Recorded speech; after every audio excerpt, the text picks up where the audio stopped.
Yeah, yeah. Ooh, everything I want, everything I need. Got everything I want, everything I want, everything I need. Everything I need.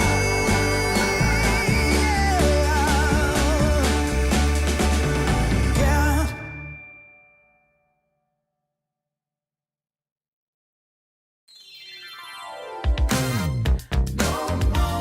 Can't take it, I won't take it no more. And the words you say are killing to me. You keep on bringing me down. 'Cause you like to think you're better than me. If there was a way to tell ya, the love you hate can never die. You don't even know what happens to me. And you don't even really care to try. Your time is coming, so stop your running. You're gonna have to listen to me. We're rearranging, it's time for changing. Do you hear my cry? Now's the time. I can't take it, won't take it no more. 'Cause the words you say are killing to me. You keep on bringing it down.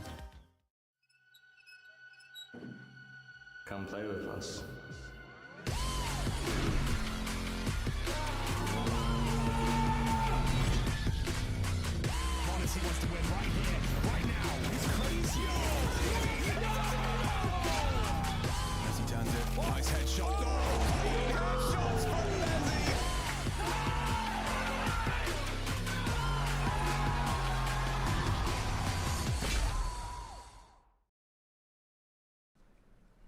Ladies and gentlemen, welcome to another beautiful evening of ESL Pro League Season 22 qualifiers. We've been going through a couple of the different regions, but we're finally back here in Europe trying to figure out who's going to be joining all those teams over in Sweden.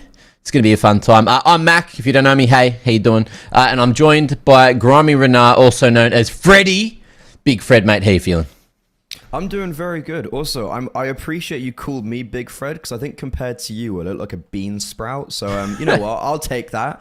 Also, good evening. Dude, it's not even 10 a.m. in the UK just yet, but I respect it. However, I can't lie. I'm actually doing really good because I live for these sort of qualifiers. How are you, Mac?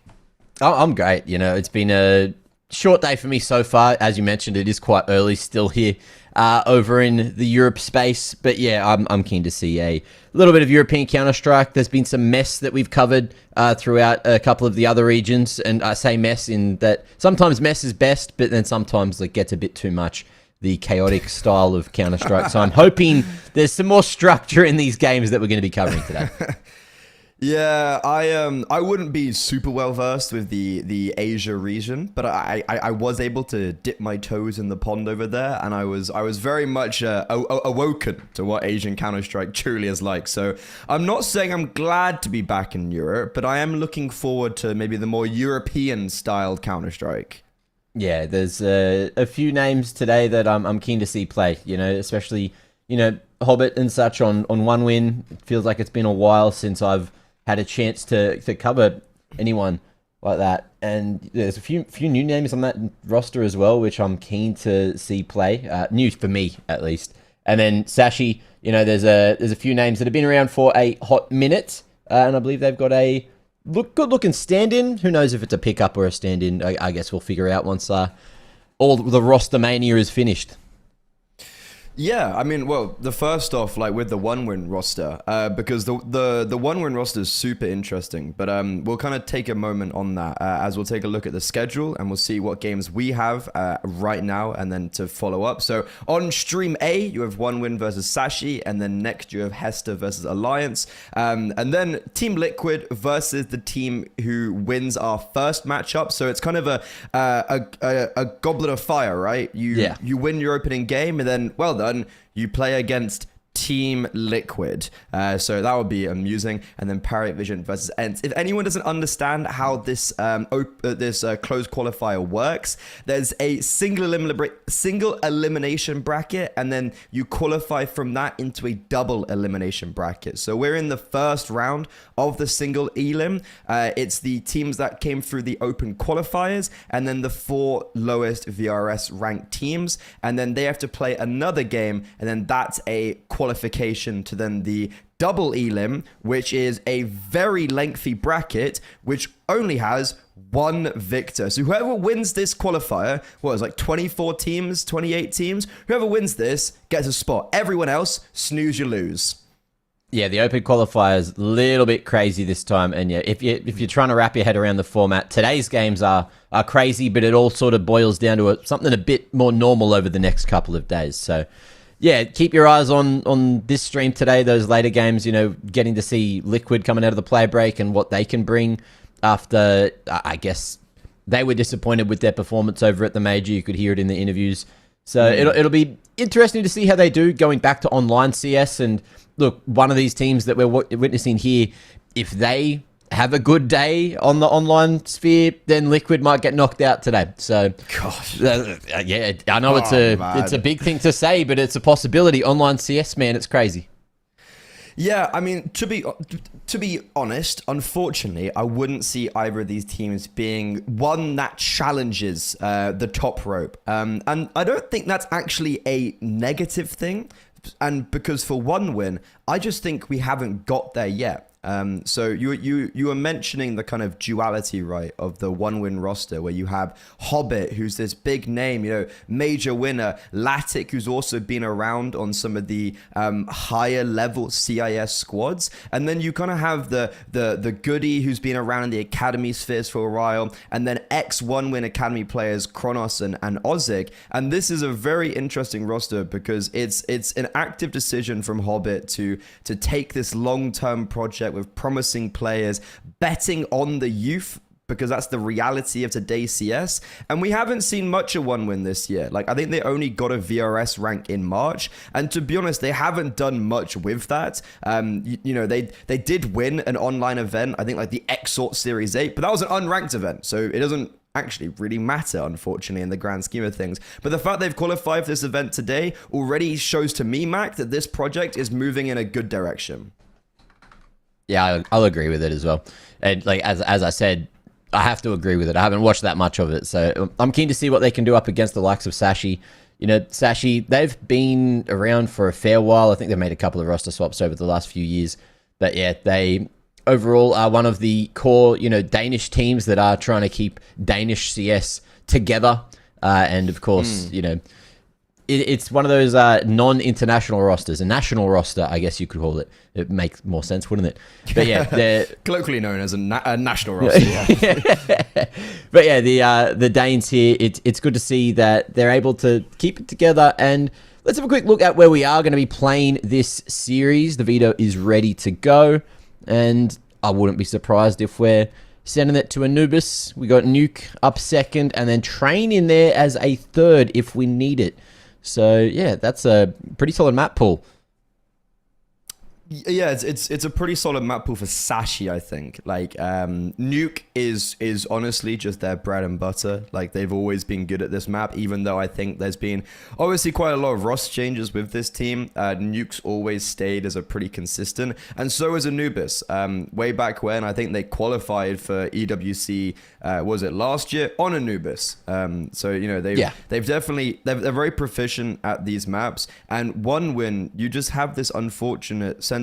We can't really get that big of a look into what they are at right now because they haven't got many reps on HLTV. So I'm looking at this Veto and even a Train as well. It was a map that was very incorporated by Sashi from the word go. Like, I think the first game they played in 2025, they played Train on it, right? So it's a map that they've played from the beginning. Weren't good at the beginning, far from it. But in the second kind of March onwards, they've been really proficient at Train. So I look at this Veto and I look at this matchup in general, and it just makes me feel like Sashi should be taking this. However, Sashi have had all these difficulties with roster changes. Yeah. and currently don't actually have like a solid fifth and have been fundamentally underperforming in 2025 to the level that we'd anticipate from these players who last year were qualifying for tier 1 events. Yeah, you mentioned they went to EWC, and I actually remember I was playing a VR shooter with Lucky up against a bunch of individuals. Yeah, that was a lore drop. Yep. It was weird, and one of the individuals was Diogo Jota. So rest in peace. That was Jesus. yeah, Wow. That's crazy. That's crazy that's gone down. Anyway, on a lighter note, Counter Strike. Right, let's just bend it back Is it a to. lighter note? I'd hope so. The Counter Strike is. It's yeah. Yep. Yeah, I mean, Sashi, I kind of touched upon it, right? They're playing with a stand-in, or who knows right now. They're playing with Patty. Patty is an IGL that has led a Danish team to top 12 in the major in Copenhagen last March, which, if I'm not mistaken, is the furthest a Danish team made, like 100% was the first Danish team made at that event in Copenhagen, but it might actually be the furthest a Danish team has ever made it in a major in CS2. But unfortunately, since that highs, Patty has been, I don't know, he's been kind of bouncing around. Like that ecstatic roster, they got signed by Gaming Gladiators, big money, happy days. And then, they started to do really badly. They signed big players in the Danish scene. They do worse. So Patty, to me, has had this really unfortunate kind of year of just like, I don't think he's played the best level that he possibly can. And I think, especially in 2025, we've really rarely seen him at a proficient tier 2, tier 3 level, but being mostly playing with like lower Danish teams, which I think is beneath him personally. And I'm glad to see him playing on a squad like Sashi. After they've had their IGL kind of turbulation, he did stand in with them at the ISF European Championships, where they came fourth, lost to Germany and TNL. And there's actually one thing I want to say about the ISF of like, it's obviously great that they went over there, came fourth. I don't know if that's a great result. Like it's whatever the result. Played with Patty on LAN, but I'm pretty sure they got back like last night because they played in the third place decider yesterday, so they would have then finished that game and then got straight on a plane to play this. So I'm just sitting here wondering, how ready are Sashi actually for this tournament? Yeah, okay. Could they not have stayed the day and like used a prac room?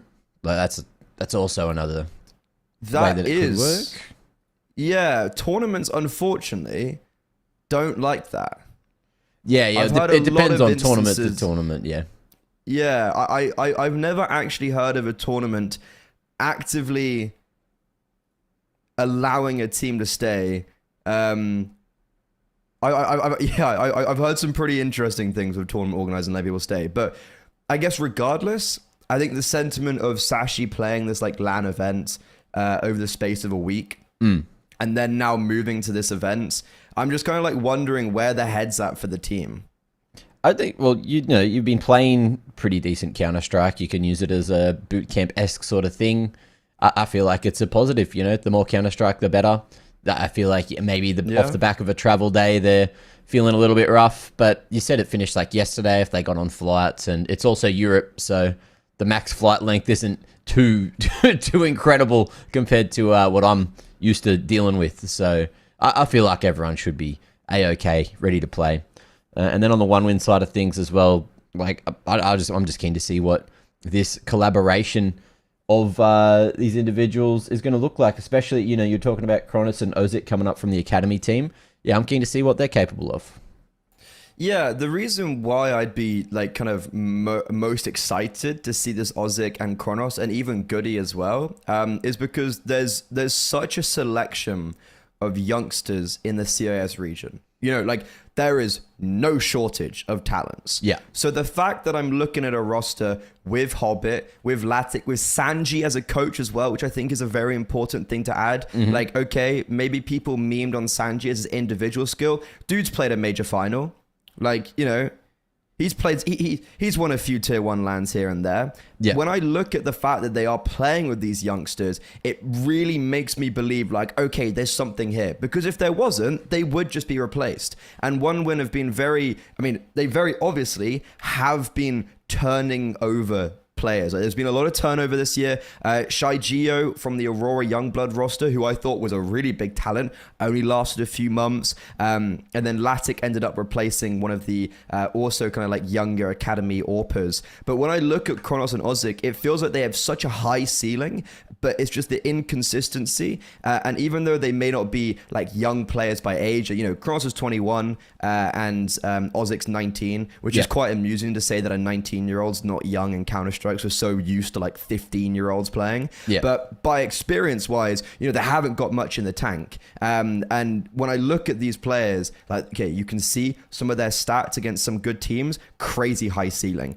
There's a reason why they're in this project. It's just, when are we going to see the activation of that talent? Yeah, that's what it's all going to boil down to. And the other question is, when are we going to see the activation of this game? And it's not quite yet. We are going to go to a short break until the players are ready, but Anubis coming up just after this.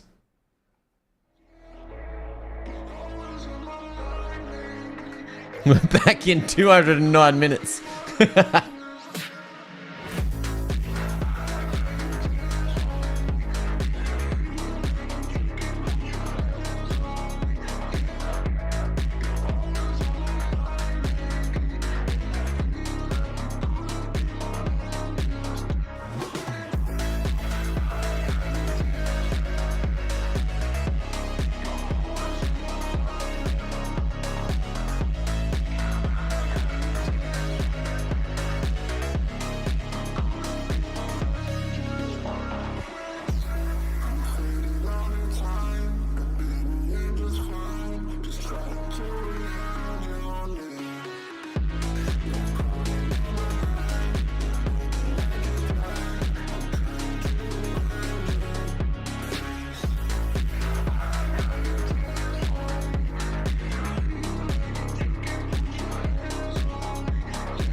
We don't do no talking round here.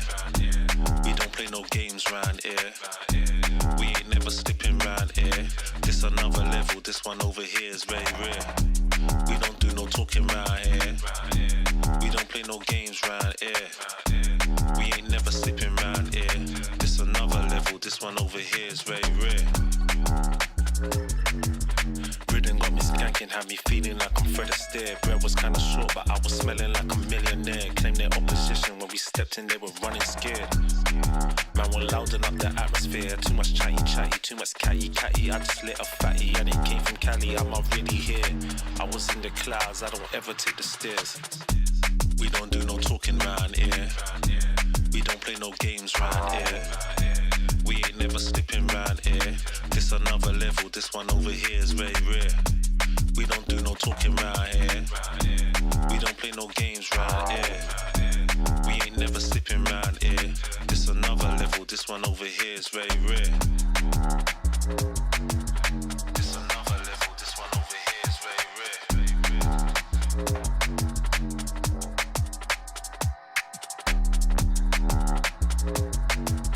This another level, this one over here is very rare.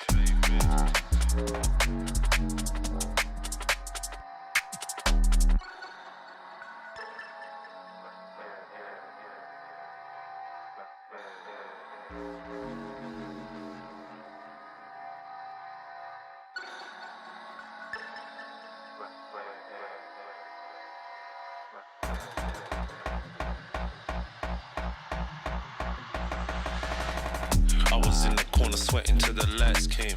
Man, don't ever sleep, step out on this night train. Right brain, man will blow your mind like a migraine. I was busting up these spots, pulling something out my socks. Man was shuffling out of blocks, phone and vibrate. I don't need to talk to Frank, I did it my way. Never slipping, never tripping, never violate. We don't gas around here, we on a higher rate. We don't do no talking round here. We don't play no games round here. We ain't never slipping round here. This another level, this one over here is very rare. We don't do no talking round here. We don't play no games round here. We ain't never slipping round here. This another level, this one over here is very rare.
Yeah, we go to broad daylight, feeding every night like Friday night. I keep the party on rock and the Bombay ice. Gotta see stars like Broadway lights. I told her, baby girl, you don't gotta kick it with the daydreamers. You can skip the line, I'm the gatekeeper. Plus I got the crowd going crazy, dance floor blazing up, going. When they see me show up, I be feeling glowed up.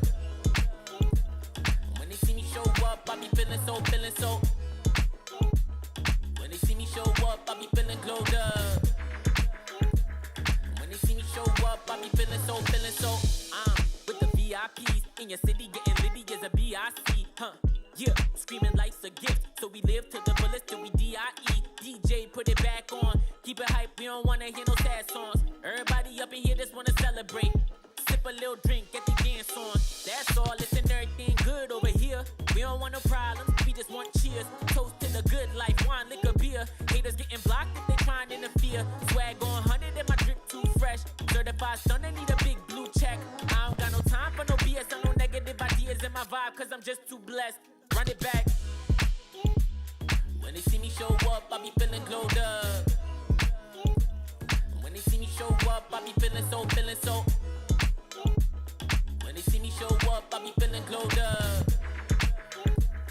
When they see me show up, I be feeling so, feeling so.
Welcome back to ESL Pro League Season 22, where we were trying to get into the game, but unfortunate things have happened.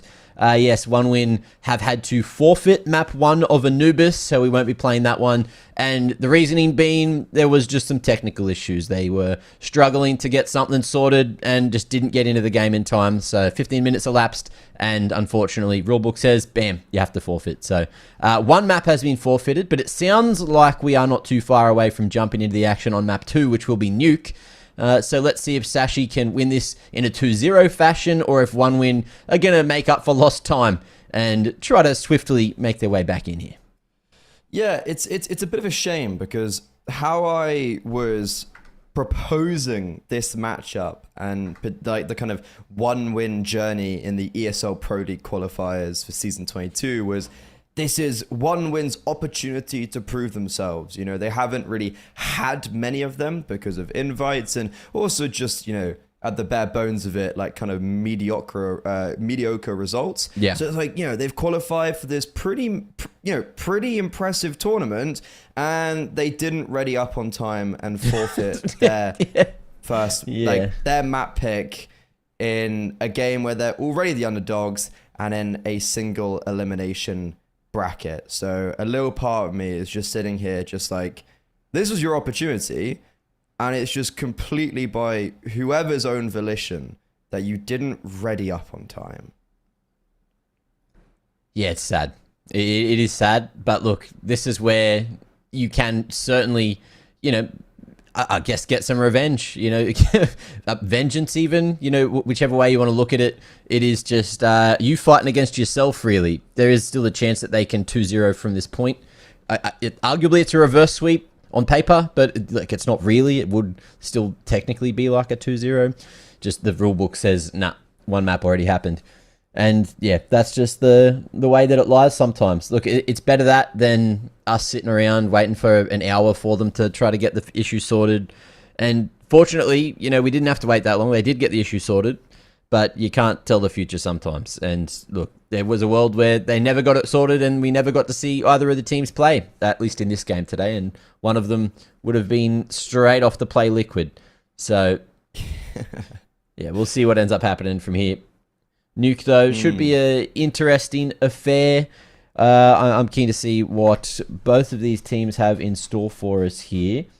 Nuke was Sashi's map pick. Yeah, so that's the worst part about it, right? Is Anubis was One Win's map, and you've lost it. But at least going in the Nuke, you have your selection of sides, which is actually on Nuke, you know, a huge advantage.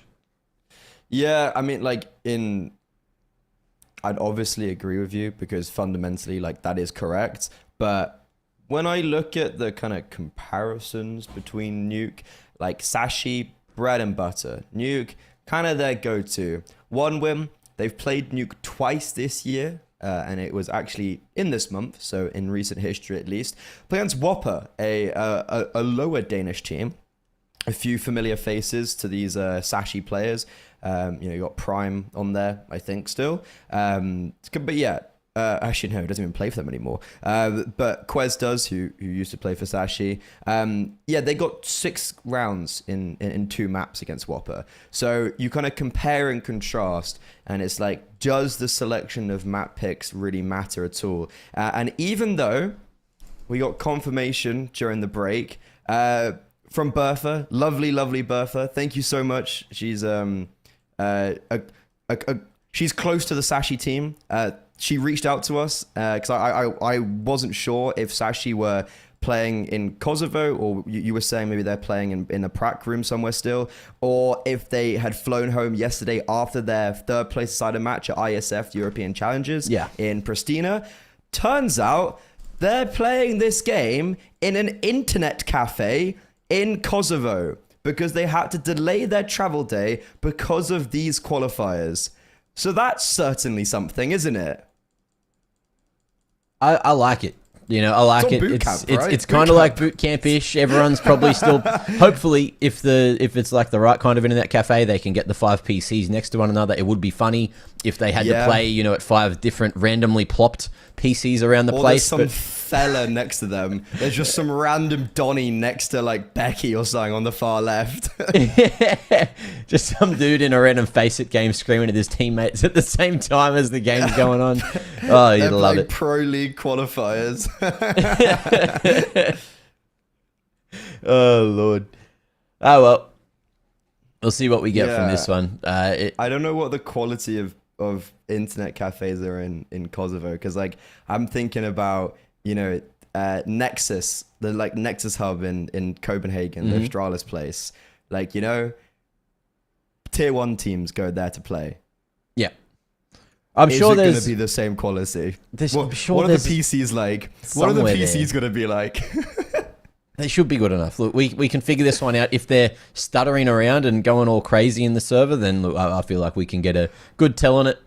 But Not gonna lie, I've played LAN finals where the PCs aren't good, let alone at like an internet cafe. yeah, that's true. That's true. And look, Counter-Strike 2 is one of these games where it is quite resource intensive. You got to have the 5.5k PCs to be pumping 300 frames. It's great. It's lovely. Hopefully, look, I'm really hoping that we get some more optimizations for the game moving into the future. There's a few things everyone wants for the game, but optimizations are definitely up there for me. Just so even you know, I've got mates that have jumped back into playing CS2 after not touching it since CS:GO for, I don't know, 4 years, 5 years, something like that. And they're just like, whoa, I'm getting like 100 frames on this map. And they have like, they're only rocking like a 144 hertz monitor, but still 100 frames isn't enough for that. And that's poor. That's poor form. I feel like we need to fix that stuff. You know, get Valve on the phone. I mean, look, I'd also like to be able to play Counter-Strike again. I'm chilling at my 70 FPS. Yep. You know, it's rough out here. Gonna have to drop a cheeky little bag on getting a PC because apparently that's Counter-Strike nowadays.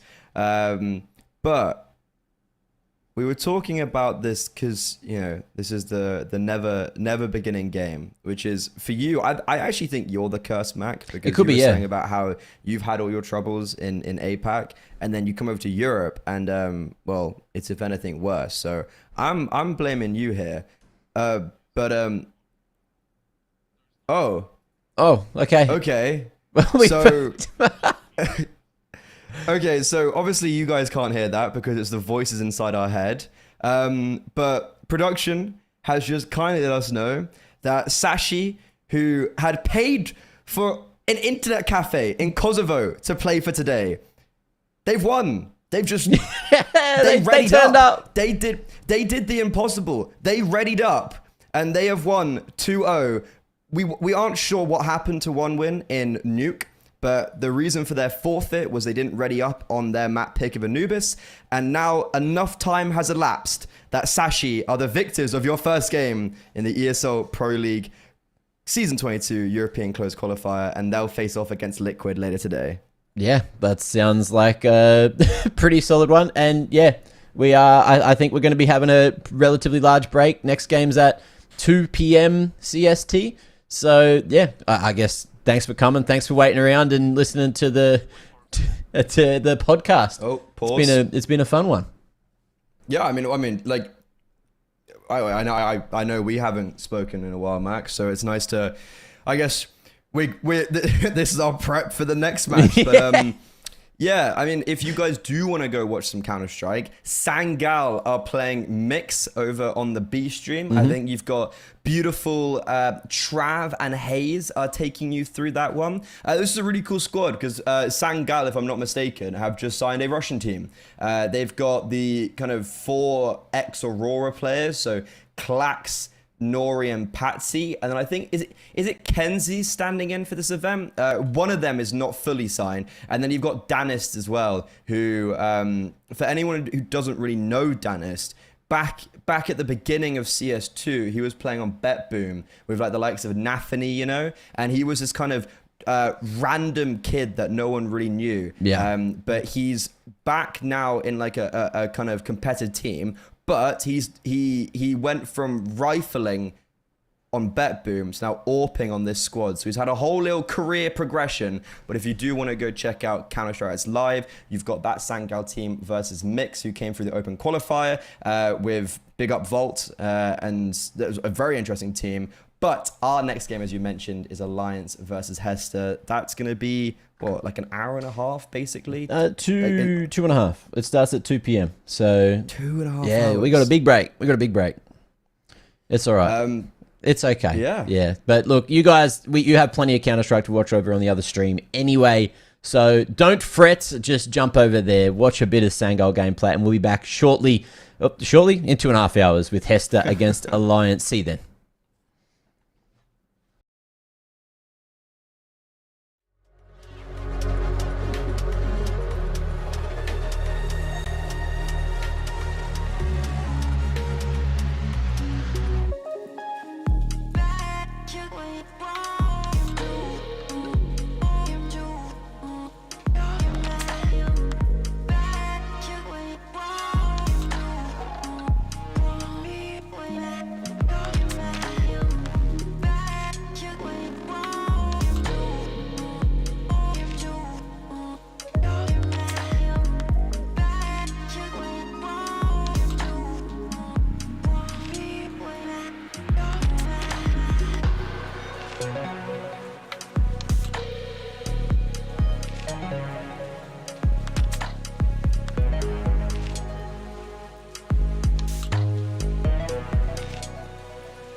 moment. And not every moment can be precious like this. So come on, here's something you don't want to miss.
Lately, I feel I can't find my feet. Pushing closer, my heart skips a beat, and now I'm falling deeper than a fly. I can't control it.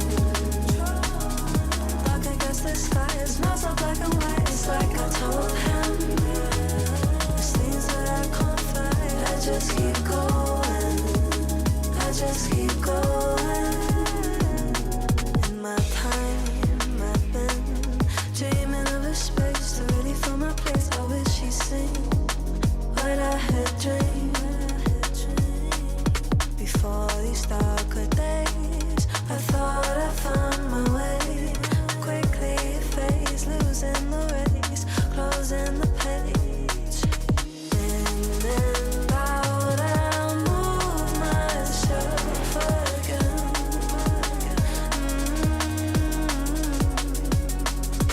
Time moves fast, I feel my heart beating.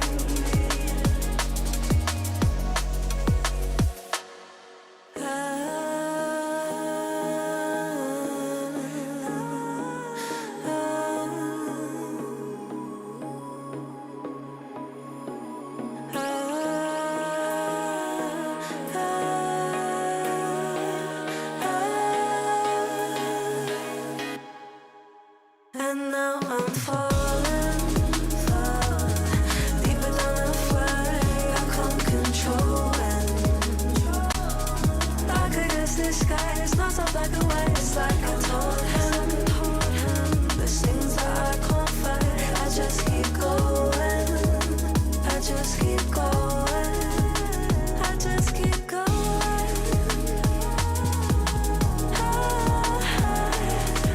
I just keep going. Dark against the sky. There's things that I can't fight. I just keep going. I just keep going.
When the world is cold, you hear people say, gotta chase the dream of yesterday.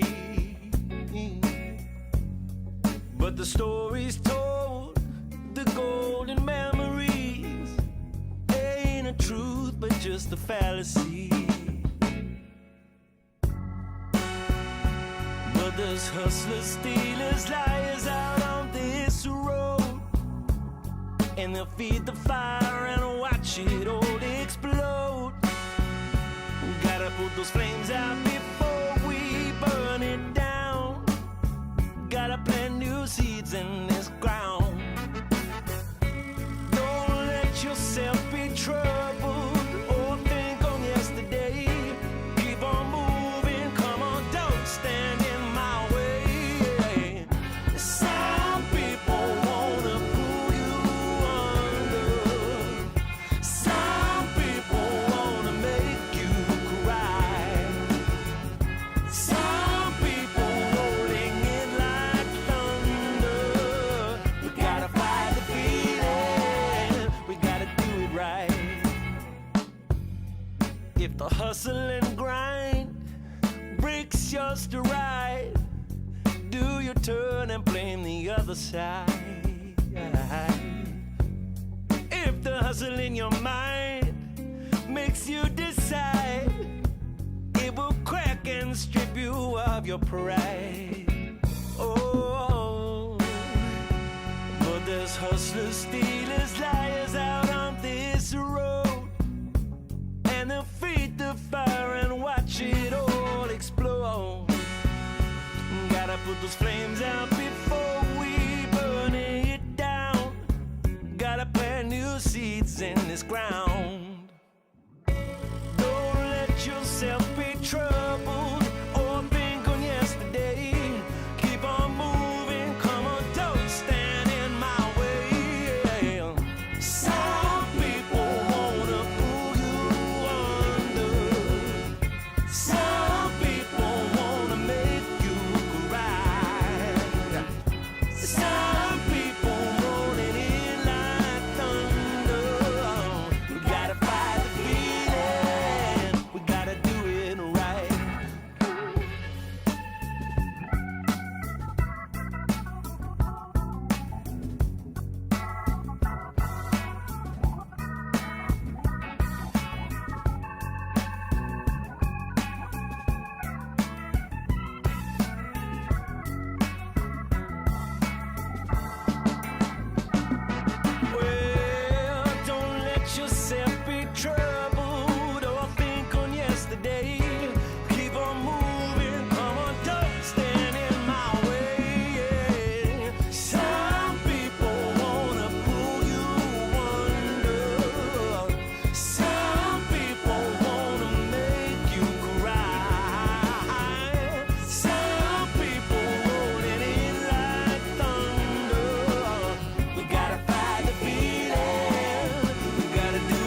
Everybody know we gon' do it like this, do it like this, do it like this. Everybody know we gon' do it like this. Straight from the underground.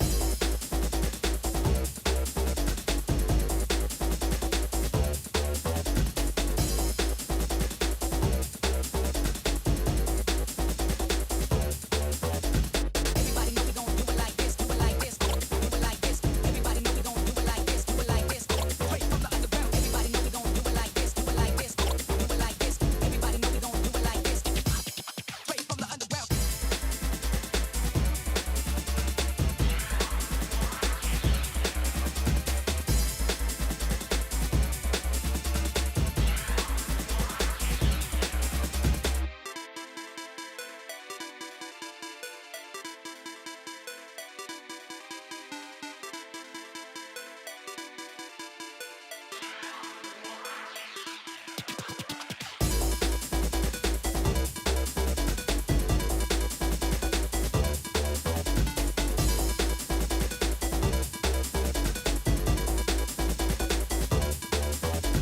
Everybody know we gon' do it like this, do it like this, do it like this. Everybody know we gon' do it like this, do it like this. Straight from the underground. Everybody know we gon' do it like this, do it like this, do it like this. Everybody know we gon' do it like this. Straight from the underground.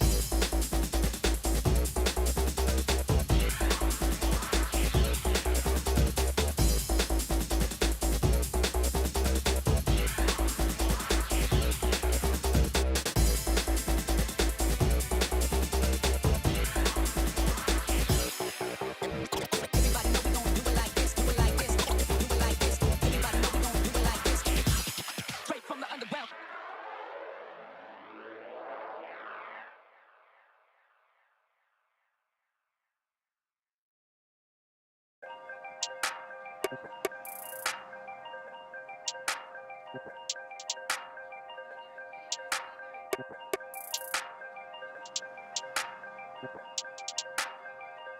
If all they've been saying is true, there's a wall before your eyes. Tell me, can you see right through? Right through, right through. Down through the wires and the pipelines. We go disconnecting from the city and the skyline. This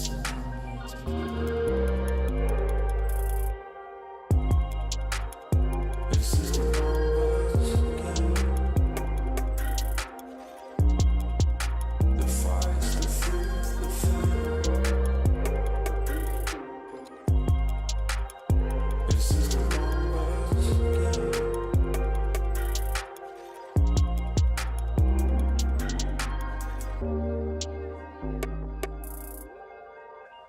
Counting up coins for a soda can.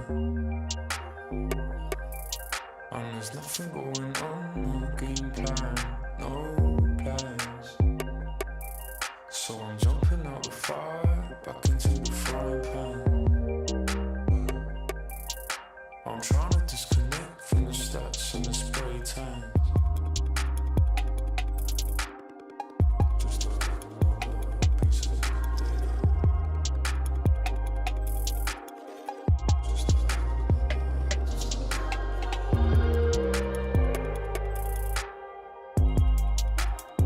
This is the numbers again. The fights, the fear, the fear.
you turn around and tell me it's alright.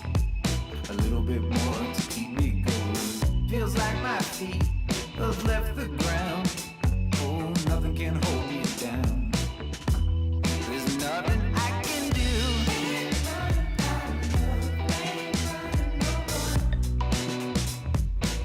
Baby, I'm telling you the truth.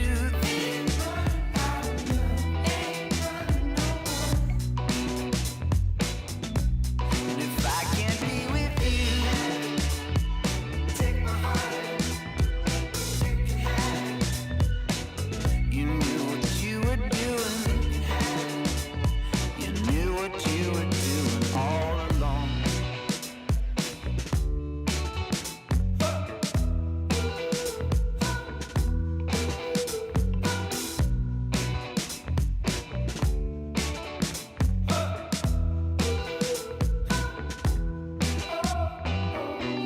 Tried to disappear. You can't find me. You can't find me here. Soon the world will be far behind. I tried to get away, but you keep sending me a sign. Oh, baby, there's nothing I can do.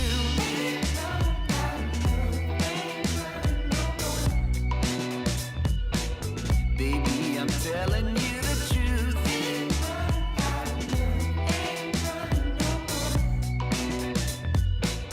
You always keep me on my toes.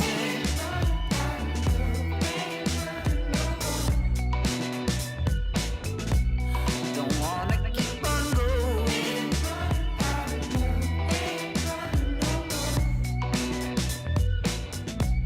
If I can't be with you, take my heart, you can have it.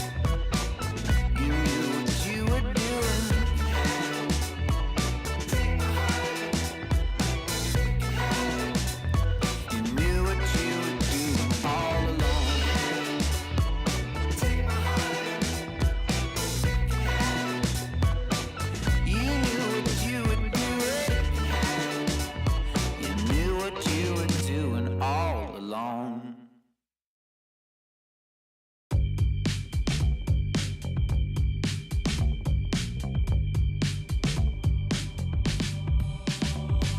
No more candlelight, no more candlelight, it's needed. No more candlelight, no more candlelight today. When the moment's right, when the moment's right, you see me. Fanning out the fire, fanning out the fire, always.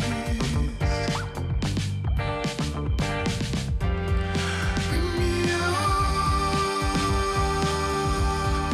then I can be whole now. Bring me out,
No longer got a hold of me. You heard the screaming, but you didn't mean it when you said that you would change. No. And the word you say you're killing me. You keep on bringing me down. No, no. I can't take it no more. Won't take it no more. I can't take it no more.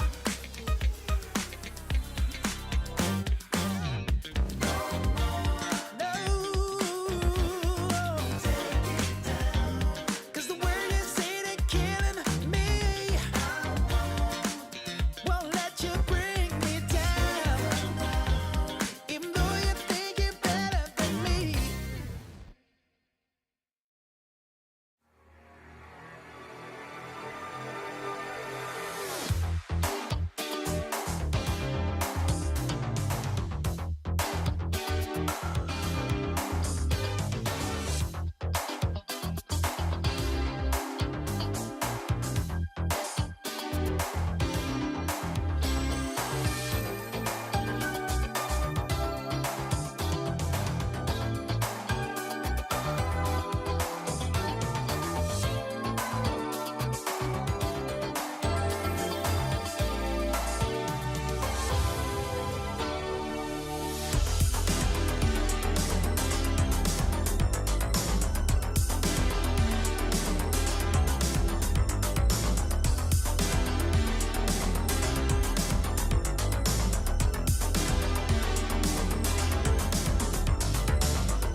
We don't do no talking round here. We don't play no games round here. We ain't never slipping round here. This another level, this one over here is very rare. We don't do no talking round here. We don't play no games round here. We ain't never slipping round here. This another level, this one over here is very rare. Rhythm got me skanking, had me feeling like I'm Fred Astaire. Bread was kinda short, but I was smelling like a millionaire. Claimed their opposition when we stepped in, they were running scared. Man, we're louding up the atmosphere. Too much chatty, too much catty. I just lit a fatty and it came from Cali. I'm already here. I was in the clouds, I don't ever take the stairs. We don't do no talking round here. We don't play no games round here. We ain't never slipping round here. This another level, this one over here is very rare. We don't do no talking round here. We don't play no games round here. We ain't never slipping round here. This another level, this one over here is very rare. This another level, this one over here is very rare.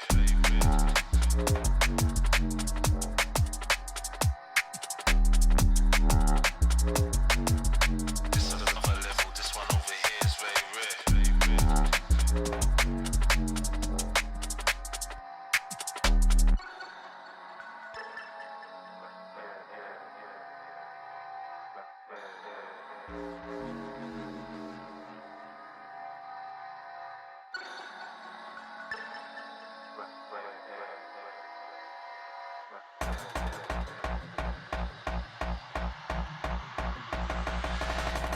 I was in the corner sweating till the lights came.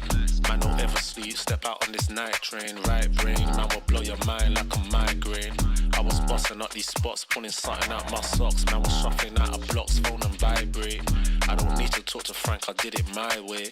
Never slipping, never tripping, never violate. We don't gas around here, we on a higher rate. We don't do no talking round here. We don't play no games round here. We ain't never slipping round here. This another level, this one over here is very rare. We don't do no talking round here. We don't play no games round here. We ain't never slipping round here. This another level, this one over here is very rare.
Yeah, we go to broad daylight, feeding every night like Friday night. I keep the party on rock and the Bombay ice.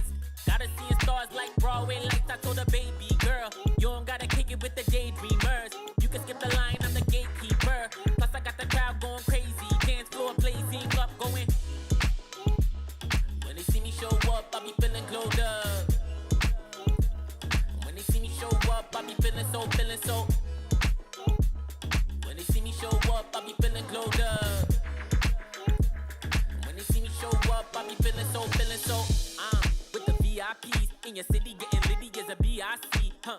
Yeah, screaming life's a gift, so we live to the fullest till we DIE. DJ, put it back on, keep it hype, we don't wanna hear no sad songs. Everybody up in here just wanna celebrate. sip a little drink, get the dance on. That's all, listen, everything good over here. We don't want no problems, we just want cheers. Toast to the good life, wine, liquor, beer. Haters getting blocked if they trying to interfere. Swag on 100 and my drip too fresh. Certified stunner, need a big blue check. I don't got no time for no BS or no negative ideas in my vibe, cause I'm just too blessed. Run it back. When they see me show up, I be feeling glowed up. When they see me show up, I be feeling so, feeling so. When they see me show up, I be feeling glowed up. When they see me show up, I be feeling so, feeling so.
every moment can be precious like this. So come on, here's something you don't want to miss.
Lately, I feel I can't find my feet.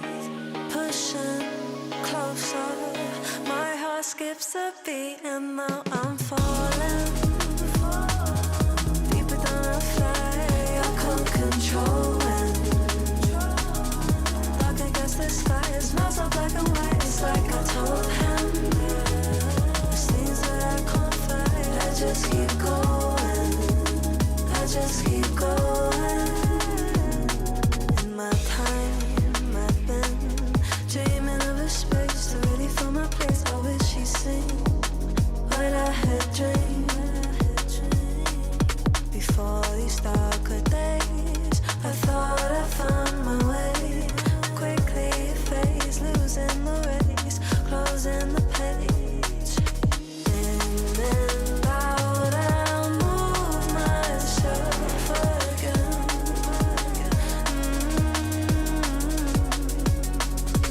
Time moves fast, I feel my heart beating.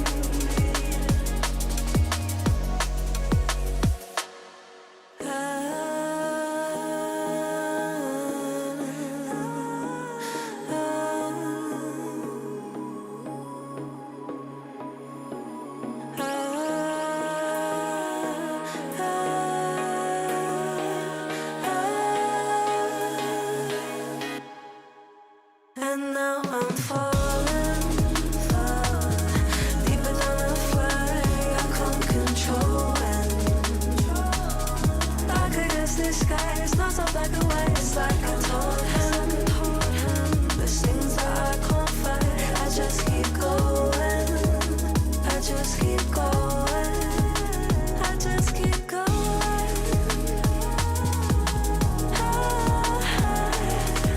I just keep going. Dark against the skies. There's things that I can't fight. I just keep going. I just keep going.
When the world is cold, you hear people say, gotta chase the dream of yesterday. But the stories told, the golden memories, ain't a truth but just a fallacy. But there's hustlers, stealers, liars out on this road, and they'll feed the fire and watch it all explode. Gotta put those flames out before we burn it down. Gotta plant new seeds in this ground. Don't let yourself be troubled or think on yesterday. Keep on moving, come on, don't stand in my way. Some people wanna pull you under. Some people wanna make you cry. Some people rolling in like thunder. You gotta fight the feeling, we gotta do it right. If the hustle and grind breaks your stride, do your turn and blame the other side. If the hustle in your mind makes you decide, it will crack and strip you of your pride.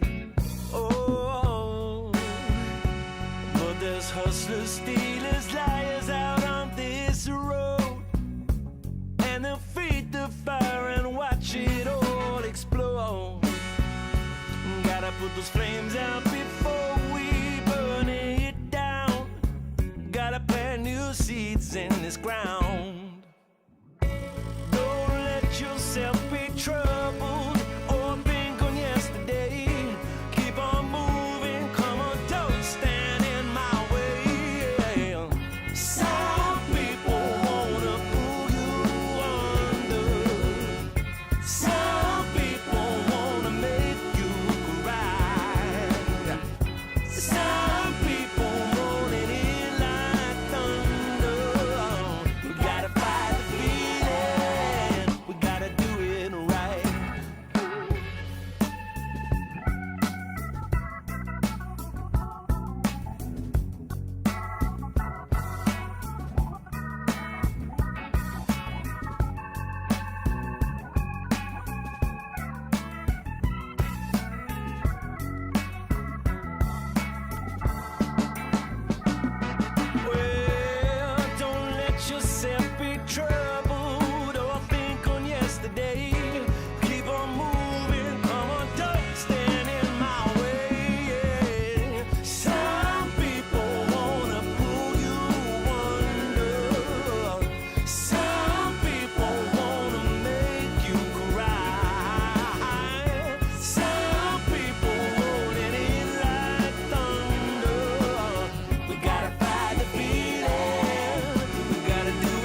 Everybody know we gon' do it like this, do it like this, do it like this. Everybody know we gon' do it like this. Straight from the underground.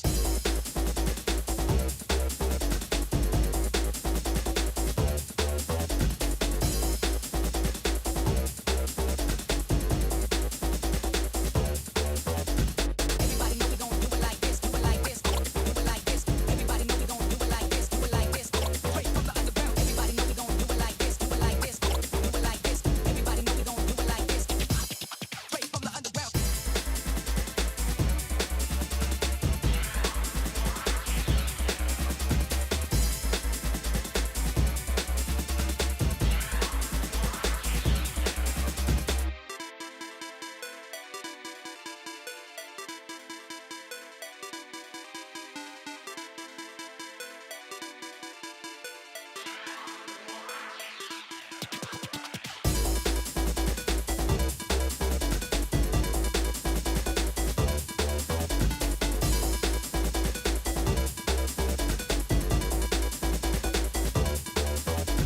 Everybody know we gon' do it like this, do it like this, do it like this. Everybody know we gon' do it like this, do it like this. Straight from the underground. Everybody know we gon' do it like this, do it like this, do it like this. Everybody know we gon' do it like this. Straight from the underground.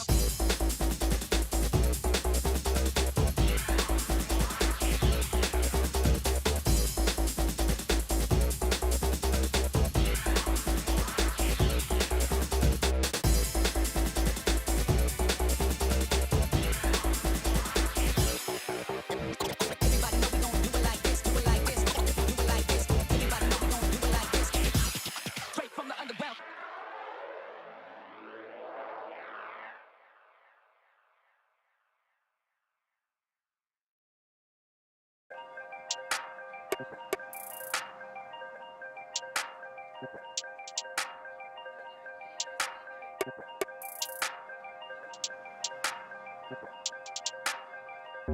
If all they've been saying is true,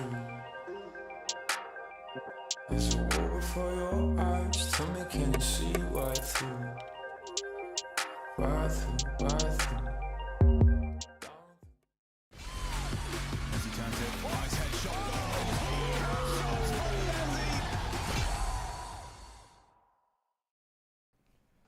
What is up, my gamers? Yes, the break is over, and hopefully there is some Counter-Strike coming up on the mainstream here very, very shortly. Look, the intention is to find Hester and Alliance and get all 10 players ready with anti-cheat and ready to go in the server.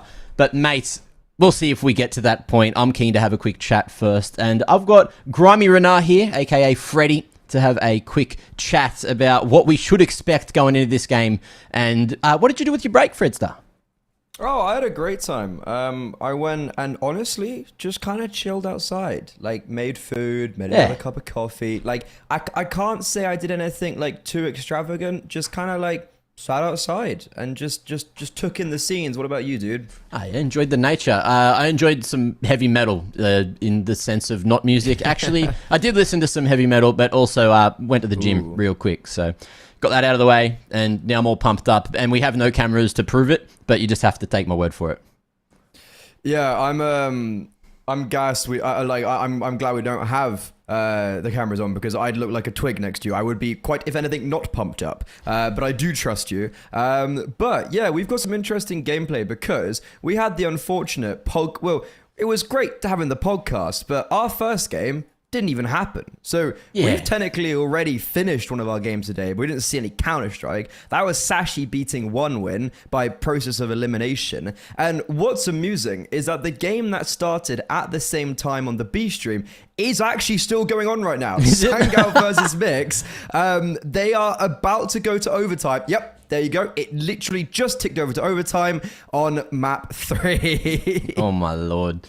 Well, there you have it. So a lot of the Counter-Strike going on the B stream at least, but as you can see, this was the schedule, and after this game, which is going to be Hester and Alliance, the winner of that first game, which I believe is Sashi, is actually going to be taken on Liquid. So they didn't get the warm-up, but I'm sure they've got a lot of warm-up to do. You know, we found out that they were playing at the Internet Cafe, and I dare say, look, Alliance and Hester probably just going to be playing from the comfort of their homes. But we'll see. We'll see what we end up getting here. And look, I'm more interested in seeing what Alliance have to the table because, you know, a bit of Swedish CS rather, is something that we don't get to see a lot of in this day and age. And I want to see what these, you know, next up and comers are looking like.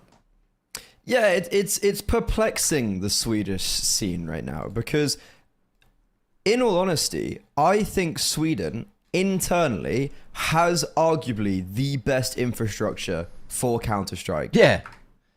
Dare I say the world. Europe, at least, if we're maybe not like counting Russia, because I feel like that's kind of a dark horse in itself. But Sweden, obviously, in recent times, there's been a lot of like lands that have attracted international talent. But throughout the last like 2 years, it's been very noticeable that there's very continuous with big money, crowds, big events that are specifically for Swedish teams. And Alliance has actually been the one team that has normally been, if not contending for the best, the best. And that is the reason why they sit currently in like a top 50 Valve ranking. Because you look at their results, and I'm not gonna lie, I don't think it's anything too particular. Alliance is a team that I've always been expecting more from. But there's the secret modifier in the VRS, which makes LAN matches ever so more important and more valuable than online matches. And so that's why you see them going to like Level Up Lund and Glitched Masters, and then their second place in the Elisa Nordic Championship, which they got from the Swedish, like their Svenska Elite Series. Like those results are the reason why this team sits at top 50. But the question is, are they a team that plays like top 50? Well, we're about to find out at least. And look, the other thing about this tournament, which is kind of cool, is this might actually also be part of the reason why there was the forfeit earlier. Is it's not just like the anti-cheat that's coming through, but I believe every player has to have a camera feed like pointed at their screen from behind, going over to some admins who get to monitor that as the game's going on. So, yeah. Not saying that for any reason in particular, but you know, it exists, and that could be why, you know, there is a slight delay at the moment. But yeah, this one should be an interesting one. And yeah, as you mentioned, Alliance, I am keen to see where they want to play this one. So let's jump into the veto and see where this series should be going down. And it's similar to before, it's just a different order. We got Anubis, we got Train, and we got Nuke. So Anubis should be the place where we'll be kicking this one off, you know. Lovely scenes here overlooking the Nile, which on broadcast yesterday I went and found out how long the Nile actually is. It's actually crazy. It goes all the way down Egypt. I didn't think it was that long of a river, but mate, I was wrong.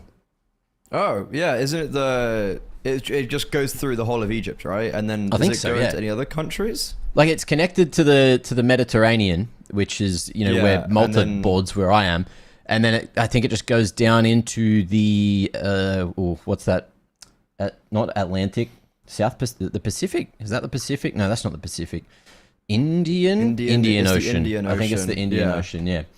So, okay. Yeah. Okay. Well, yeah. I mean, well, a little bit of tidbit of geography for the viewers at home. But this is a peculiar veto for Hester, and this might be a bit of a worrying one, as I'm kind of looking at the Train and Nuke, the second and third map, because Hester have a big gap in their veto, and that's Train. Inferno's their insta-ban. Train, they have barely. Oh, I mean, to be honest, I've got two big gaps. It's Train and Nuke, and those are both maps that Alliance have picked into, and Train they're very proficient on. Alongside that, Alliance have made, I think, a really good monster move recently with bringing in Poi, who I think he might be 19 now, or still 18. But you know, this is a guy still 18 years old, holds the kill record, right? If I'm not mistaken, for kills and regulation in a Counter-Strike match. Everyone knows him from that. but very inexperienced player, brought up to Eyeballers, and unfortunately, his time in Eyeballers was very similar to how I perceive this Alliance squad. Of like, on paper, they make these good roster moves, they have these young players coming up, but they never actually get any attainable results. And what I'm hoping is that with Poi moving over to Alliance, which is fundamentally a better team on paper than Eyeballers, we see the likes of Twist, who's a very tenured player who played fantastically, especially in their grand final run at the Elisa Nordic Championship. Like, if he can mold Poi into the superstar that we all understand he can be, it's just, can he reach that potential? Yeah, I was literally just looking at Twist's player page because I thought there'd be more trophies there. I just know that he's played for like a good amount of teams in the past. You know, your Nips, your Godsense, your Fanatics. Way back when Fnatic was playing some pretty good CS. So I thought he'd have a couple of trophies up there, but it feels like, he isn't getting that much success. And of course, he's ripe old age of there. Pardon? There's some pretty deep runs. Like, maybe Yeah, not necessarily a trophy and like a tier 1, but he's definitely got trophies at like a regional level, and also in 1.6, if I'm not mistaken. And even like recently with Finest, like they won online events, they won the Pinnacle Cup, like one of the online series, and then that got them an invite to Pinnacle Cup Championship, where they were kind of like the dark horse of like a random tier 2 team that ended up doing really well against like these tier 1 squads. Like, he just keeps on bouncing back. He just keeps on coming back. Yeah, and it's good to have him back. As I was about to say as well, like ripe old age of 30. Never left, to be fair. He's definitely getting on. Yeah, he's just been, on some other teams that you might not have heard of, and just been developing, some younger talent in the scene, and that's what it's all about when you start to get towards the older ages in the competitive space. So I'm keen to see, exactly what level everyone around him is playing to, because at this point, obviously this is like some personal bias, but we got like FlyQuest, right? They're dropping down the rankings incredibly fast, which might change now JKS is there, but it's teams like this, even though it's a full different region, but they're going to be the ones that might end up making it into the what are they called, MRQs now, and somehow making it into a major, and then causing these upsets against teams that are supposed to be the better teams from all the other regions as well. And that's essentially what they're playing for now, right? Is getting as many wins on the board, as many VRS points sorted. So once that next major rolls around at the end of this season, they have a chance to maybe show themselves off.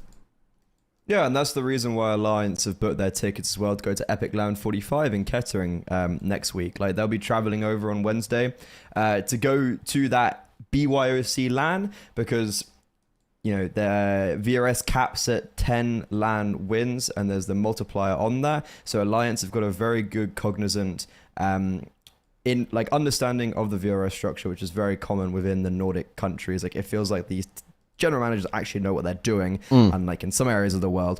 But we need to talk about their opponents a little bit, right? Hester, it's a team that are known for their ability to make their way through open qualifiers into these closed qualifiers. But unfortunately, outside of their ability in these open qualifiers, they don't really tend to perform when they get to the closed qualifiers, nor do they do very well when they're actually invited to any other events. And alongside that, what looked like one of their better players, Frontals, has actually moved over to Hotu, who ironically is in the grand finals of the APAC Pro League qualifier. Yeah. And Hester are going to be playing with 8, if I'm not mistaken, today, which is an AWPer who, like, look, I've seen him around, but I've never seen him outside of like a low advanced team.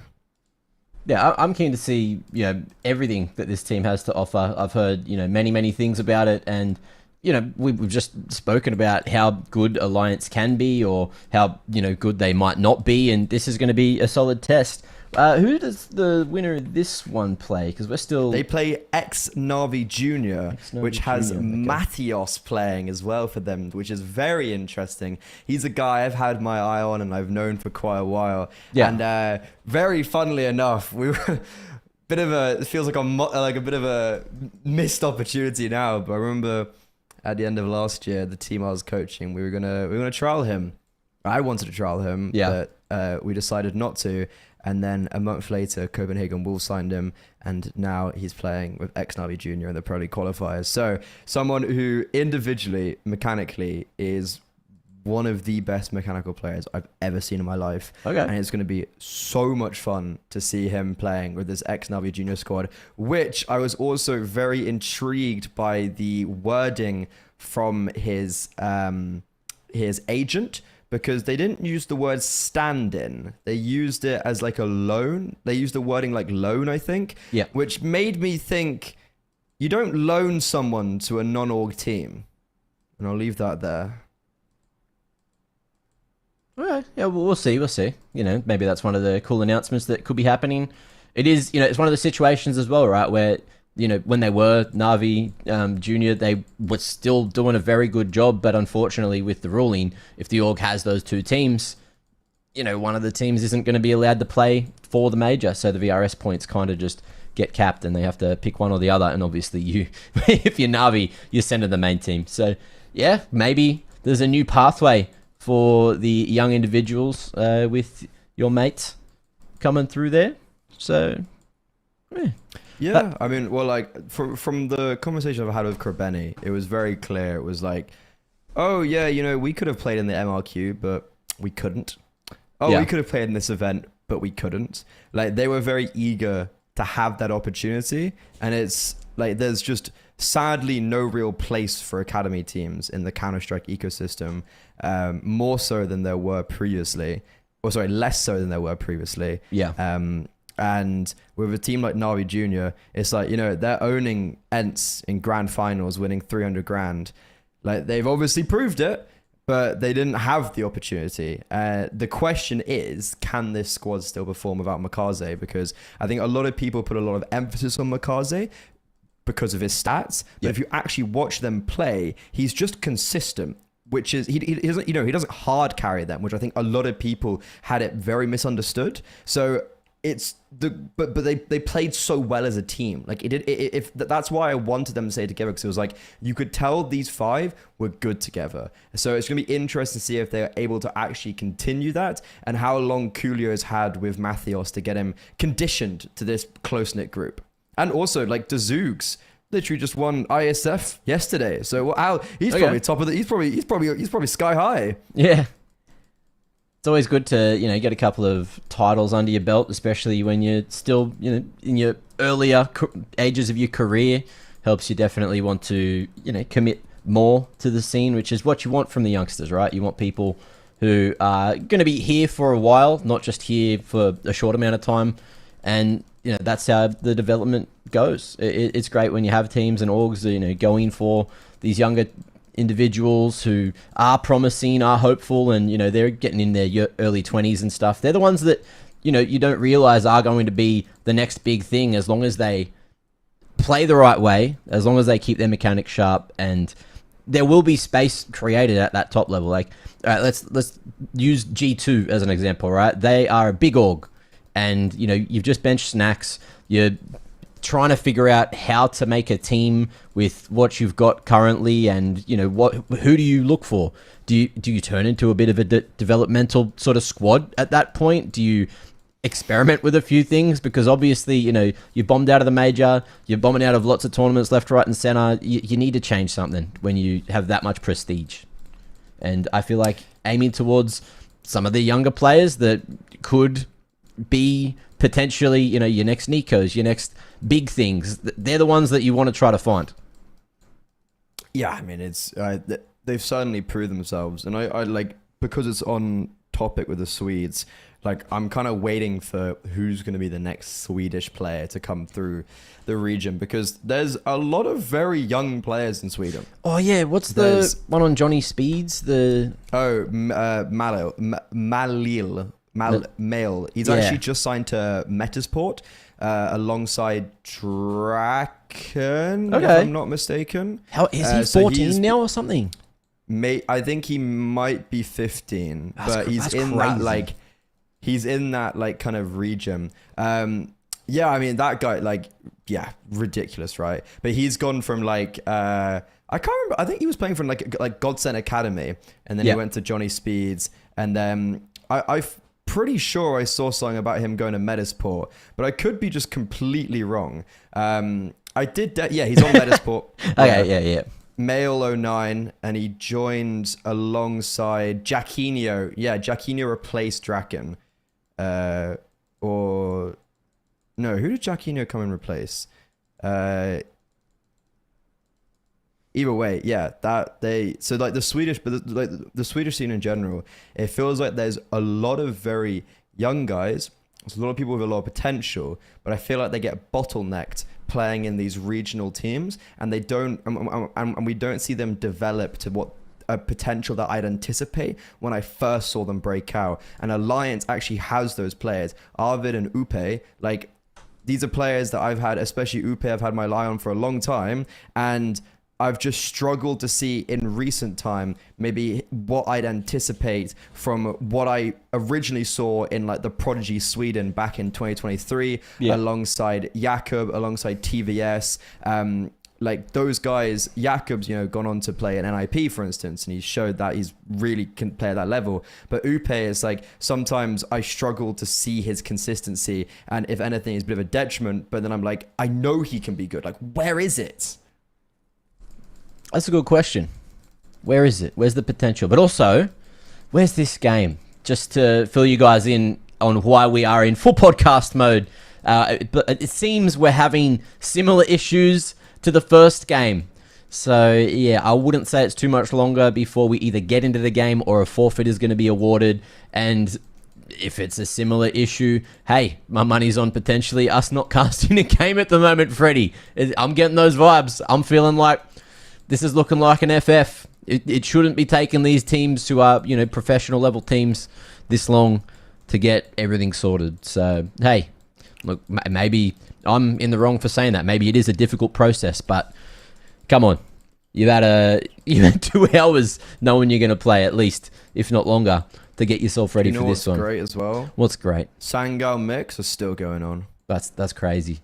14-14. We've yet to cast a single round of Counter-Strike and mix a 15-14. By the way, Sangao being knocked out right now, like, Sangao new roster, they went Russian. I don't know if you saw the meme where it's like Eternal Fire are like Polish now. There's like all the different memes. There's like the meme of like Sangao, which is a Turkish organization now with Russian players, and like all of these, like Aurora, who's a Russian organization with Turkish players. Like there's all these different organizations that are now notoriously from one region picking up teams from other regions, which I thought was quite amusing. But yeah, the kind of like ex-Astrum, ex-Aurora team who are all players that you'd anticipate to be playing at a very high caliber, to be honest, are potentially on their kind of debut with the new roster, the new organization,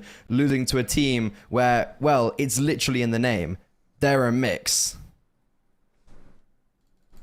Who's on mix? Let me have a look. Acor. Oh, okay, right. It's like Volt's on that one. Yeah, nice. Yeah, okay. So it's like the part of the core of Bad News Eagles that were coming back, but then didn't come back, and Volt and tried to Acor come back.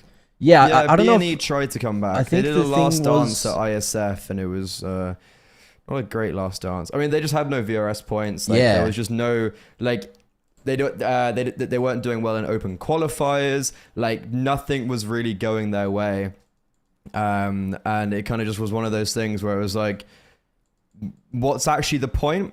Like, what are we? Yeah, like, what's happening? Yeah, what is happening? That's a good question. Who else is in the qual that we haven't really spoken about? 9. They got some names on there as well. You got Sejot. Oh, that's led by Berry. Okay. New roster. Sejot just joined, if I'm not mistaken. Yeah, okay. During the summer. The one surprise I had when I saw the invites come out was Gigi Hao. And I was thinking, when the hell did Gigi Hao get 60th in the world? Like, what? When did that happen? Sorry, not 60th, 40th in the world. Yeah, they're getting up there, and it's weird.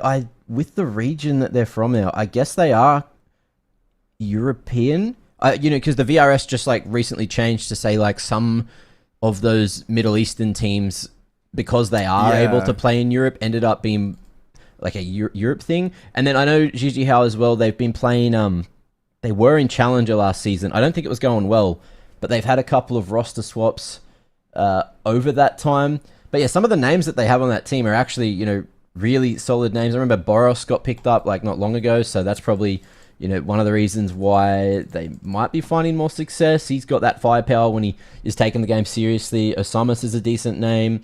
Issa, he's been around for a long time, lots of experience there. And Mini from Lebanon. Mini is one of my favorite humans. Every time I've seen him at some of like the Asia RMRs and some other Asian events, he's just such a gem. He's such a nice person. So, and he's also good at Counter-Strike. That is the main thing. But yeah, in terms of just being a lovely person, mate, Mini, he's up there. He's on top. Oh, that's great to hear. Yeah, I mean, like, there's so many, because this is basically like the first event post-player break. Like, you have OG, who's just playing with Adam B for the first time. You have Fnatic, who don't have a fifth, but have been allegedly practicing with Zero Fix, which, take from that what you will. You have Iberian Soul, who have been linked to quite a big, like, French organization, if I'm not mistaken. And they've been playing with Smuya, and they've been playing with Fuzi. And they actually won an event literally last night with Fuzi, the Exort Proving Grounds. And then they actually won the Galaxy Battle with Smuya. So they've been, not gonna lie, like, having a really, like, fantastic kind of summer player break, kind of. I don't know. Yeah. But then they got linked with, if I'm not mistaken, Martinez coming back from 9Z, and also Adam S maybe coming back. But that's like all up in the air. They've actually just confirmed their Epic Land 45 tickets as well. Who crazy. Else is? Epic Land's going up, mate. The stonks are going crazy. Yeah, 9 don't have a fifth because Mantu broke his arm. And they've also then got CJot, who's new in the roster. So 9 are like question marks all around there. There's also rumblings of them coming at Epic. But there's a lot of teams here. Like, so many of these teams are question mark. Ents as well. Sorry, I completely that. Miltsy, who got moved up from the academy squad, who was the longest serving Ents academy player, came in to replace Alex Kaspersky. Yeah. Kaspersky. Yeah. So yeah, Miltsy, who when he had curtains, I ain't gonna lie, we looked pretty similar. That was a funny time when I saw that picture on Twitter. But you've got like so many of these rosters who have... Namiga, Sawalio got announced yesterday for Zwei. Liquid, their new coach, Flashy. Love Damars the Rover, but maybe it's good to have a real coach. So there's so many... Like, this is just like the really fun post-player break event where there's just so many teams and so many changes and question marks, and it's the perfect breeding ground for a team like, I don't know, Iberian Soul to beat Liquid or some crap like that you'd never expect. And these like single elimination, massive brackets, these open qualifier teams, like I love closed qualifiers and like these general qualifiers. Yeah, and it's all in like a short period of time as well. You got some teams that on paper should have played 2 games a day. Some will be playing 2 games a day, and that gives you minimal time to get that turnaround ready and, I guess take on another team that is ranked that much higher than you as well. So it provides some solid storylines, especially, moving towards the double elim bracket from tomorrow, and then, onwards towards when we actually get to see these teams potentially making it to Pro League. That's when, the fun starts in that first stage. Last Pro League first stage was actually kind of crazy. I think that's when, like Tyloo ended up going on a little bit of a run and creating a few fans, and then there was some other teams as well making some extra names for themselves. That's the cool thing about Pro League. It's one of those big comps that ends up having so many teams in it, and a lot of the time, people may not watch the first stage because the big orgs, the big brands aren't there. But if you are heavily invested into CS and you want to care about like LAN and the up and comers, that's when people can really start to shine and show their potential for the future. And that, I guess it's also like a bit of a look towards like when you're halfway through the season and you're on the way to the major. You'll see a lot of the teams at Pro League that should be the same teams that are making it to that first stage of the major. So it's kind of like a nice introduction. Yeah, I mean, right now, I'm not sure if it's been like confirmed or not, but I'm looking at HTV. I don't actually know if these teams. Oh wait, no, Pro League. They did the announcement of. So I remember because I was looking at these teams. I was like, oh damn, I didn't realize like every single team from the top 17, like top 15's coming. Yeah, they've been invited but haven't accepted the offers. Haven't accepted necessarily. Yeah. But the qualifiers, like you've got Lin Vision who came. So because you've got the ECL winners, right, Yep. from the different seasons. So Yep. you've got like Bait. Which obviously is just like a great team to have at these events. Lin Vision, who, to be honest, a month ago or before the major, if you'd said Lin Vision were there, I'd be like, cool. Don't really care about that. But then now I'm like, Lin Vision, can't wait to see what they can do. NRG, bit of redemption, I feel like, from the start of the year. Like, looked good and then didn't quite get their footing internationally. Rooster, your boys over from Aussie land. Yeah, that's going to be funny. I just can't say I know huge amount of them, but they might struggle. Yeah, well, the thing is, OS teams haven't even played, right? So that's why all these comps that are on recently, we're kind of getting to see into like some of these roster swaps and some of the things that have been going down, you know, during the play break and during the major and stuff.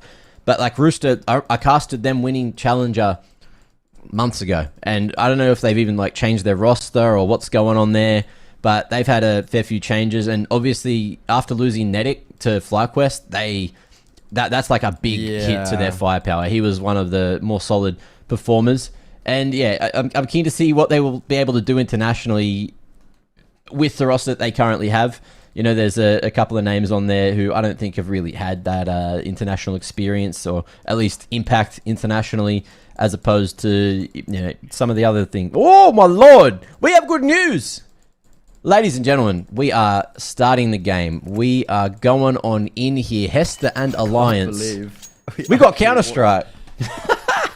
I actually, honestly, I'm just in shock and awe that we finally got a game of Counter-Strike. Sangao Mix is still going on. They're deep in a second overtime. Things you love to see. We're finally watching our first round of Counter-Strike on the A stream here. And it's going to be Alliance versus Hester. Single elimination, stage 1 of that single elimination bracket. Whoever wins this will play against ex-Navi Juniors later today. I'm so glad I was wrong, and I'm so glad that we are getting this CS.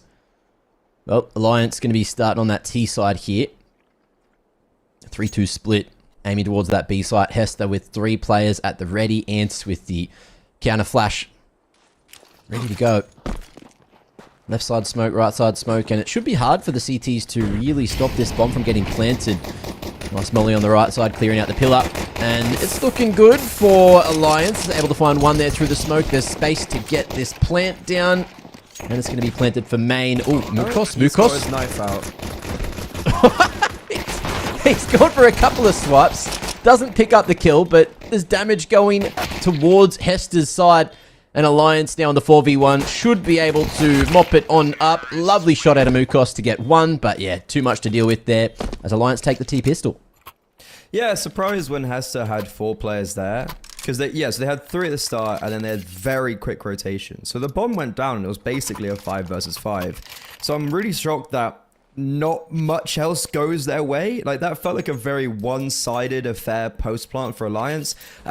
Not entirely sure what that knife was doing when it came out. It actually connected, out of bullets, so fair play. You know, I mean, you could always reload, like, there was smoke. That's always an option. Like, yeah, like, you were like, yeah, but Freddy, he ran out of bullets. What do you mean, reload? Me? But, yeah, I mean, hey, Alliance has hit the first pistol round, and now just need to make sure they don't get anything too scary against this USP flash round. I like this. On a sound cue, Hester can just go for the A-pop. Mukos a bit further away with the flash, so the pin shouldn't be heard. Well, he's at mid. Hester looking like they want to make the play happen. Flash in. Only Upa here, and he's looking right as rain to team up with Era and mop things up. 1 bullet on the ground, or 1 gun on the ground, rather. And it's Mukos last alive. Alliance weathering the storm nicely and staying together just to trade. It's important to keep these rounds clean. I think people don't necessarily, on a viewer perspective, put as as much importance on these rounds as they should. Just keeping as many players alive, especially when you've got these Galils bringing these rifles into the first gun round, not having to reinvest them. And Alliance are playing slow and methodical to make sure it's all good. We'll see if they end up finding Mukos here. He's got his eyes on whatever weaponry has been left, if Alliance have left it there. And might try to sneak away with it right at the end, but just tucking into the cutout, and so far, so good. Alliance going to be very happy with keeping 4 Galils alive into the third. That's going to be a pretty solid bonus up against Hester's first bite. And Twist. Oh, look at this timing. Looks back right at the perfect moment. And that'll be that. Clean for Alliance for the first 2. And let's see what Hester opt to go for here. Yeah, just a couple of rifles. More so than the util. I don't think I've ever actually watched a Hester game. So this is a first for me. Yeah. And I can't say I've seen Alliance in a long time. But all I do know is that with Poi, they haven't lost a game yet. So they've won 5 out of their 5 games with Poi, which is, you know, I think a pretty good result. So he's been like a duck to water with this squad so far. Interested to see if that can continue. But as you mentioned, first gun round, and Hester, they're going for an early lean towards the B bomb site. And I'm looking at Ants and I'm thinking, yeah, he's gonna get aggressive, isn't he, in B main? He's certainly thinking about it. He's in jail, so it's just like, when? Where's he gonna go? 3B setup for Hester. And Alliance, I think they're just feeling out the round. Defaulting. Letting Hester bleed out the little util that they have. Look at that, only 2 smokes and a flash at the minute mark, so you got to expect them to be ready to fight at most moments. And here's that aggression you were talking about. Ants dropping the smoke across and looking to potentially contact in B main for the info. Just as the A main controls there. Yeah, timing's really good from Ants here because... Oh, Avid is going to go check it. This is the big kill. This kill basically decides the round. But because neither have seen each other, this favors the city side and allows for everyone to rotate towards A. Ants, he's holding the trigger. He's currently behind one, gets spotted, but he's still able to slice. And then Twist has been spotted in middle. So this is all falling apart for Alliance. They drained out all of the utility, but because of one singular push through B main, this round should be done and dusted. It wasn't 2 versus 2 for a moment, but Hester, calculated aggression pays dividends. Yeah, they locked that in, and it was a huge play out of Mukos there, up on the fountain. Big swing. Getting 2 literally saved the round. If he only got 1 there, you could see Alliance trading that out through A main. But yeah, Hester, they get the job done. And yeah, all of that information towards B main allowed the A stack nice and early. So we'll see if they're going to be able to double down here. Alliance, of course, mostly a bonus from that previous. So you'll see AKs purchased in from a few members, but the utility incredibly light for Alliance here in the 4th. All 5 members just grouping up, looking like they are going to put priority over towards A.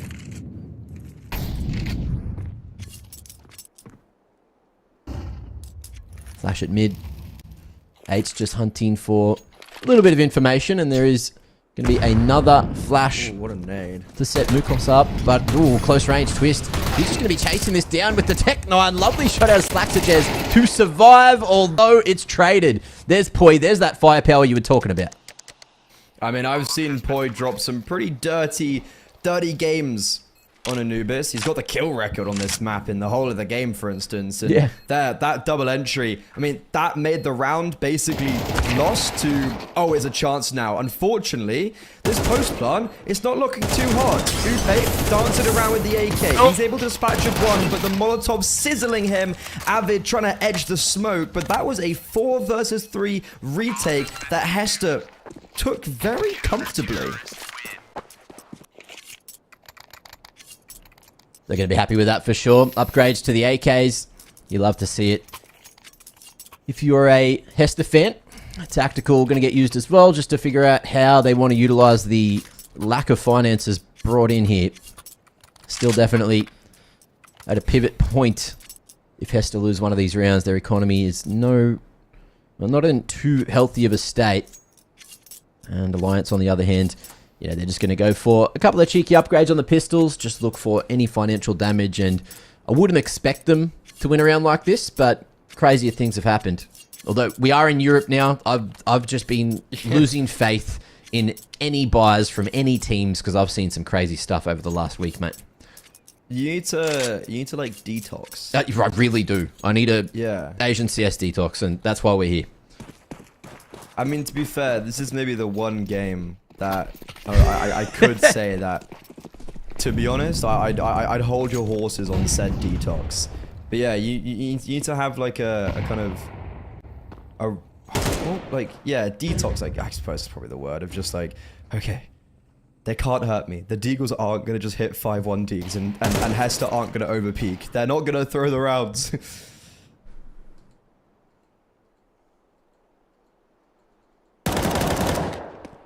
Stacks of Like Jez. that clip is the clip from Tarek. It's like, God, EU CS is so boring. In NA, why don't we overpeak? Why don't we swing some angles? Why don't we go for a knife kill? Now, this is the way I like it. Like, readable, everything that everyone's doing kind of makes sense and has a purpose for the most part.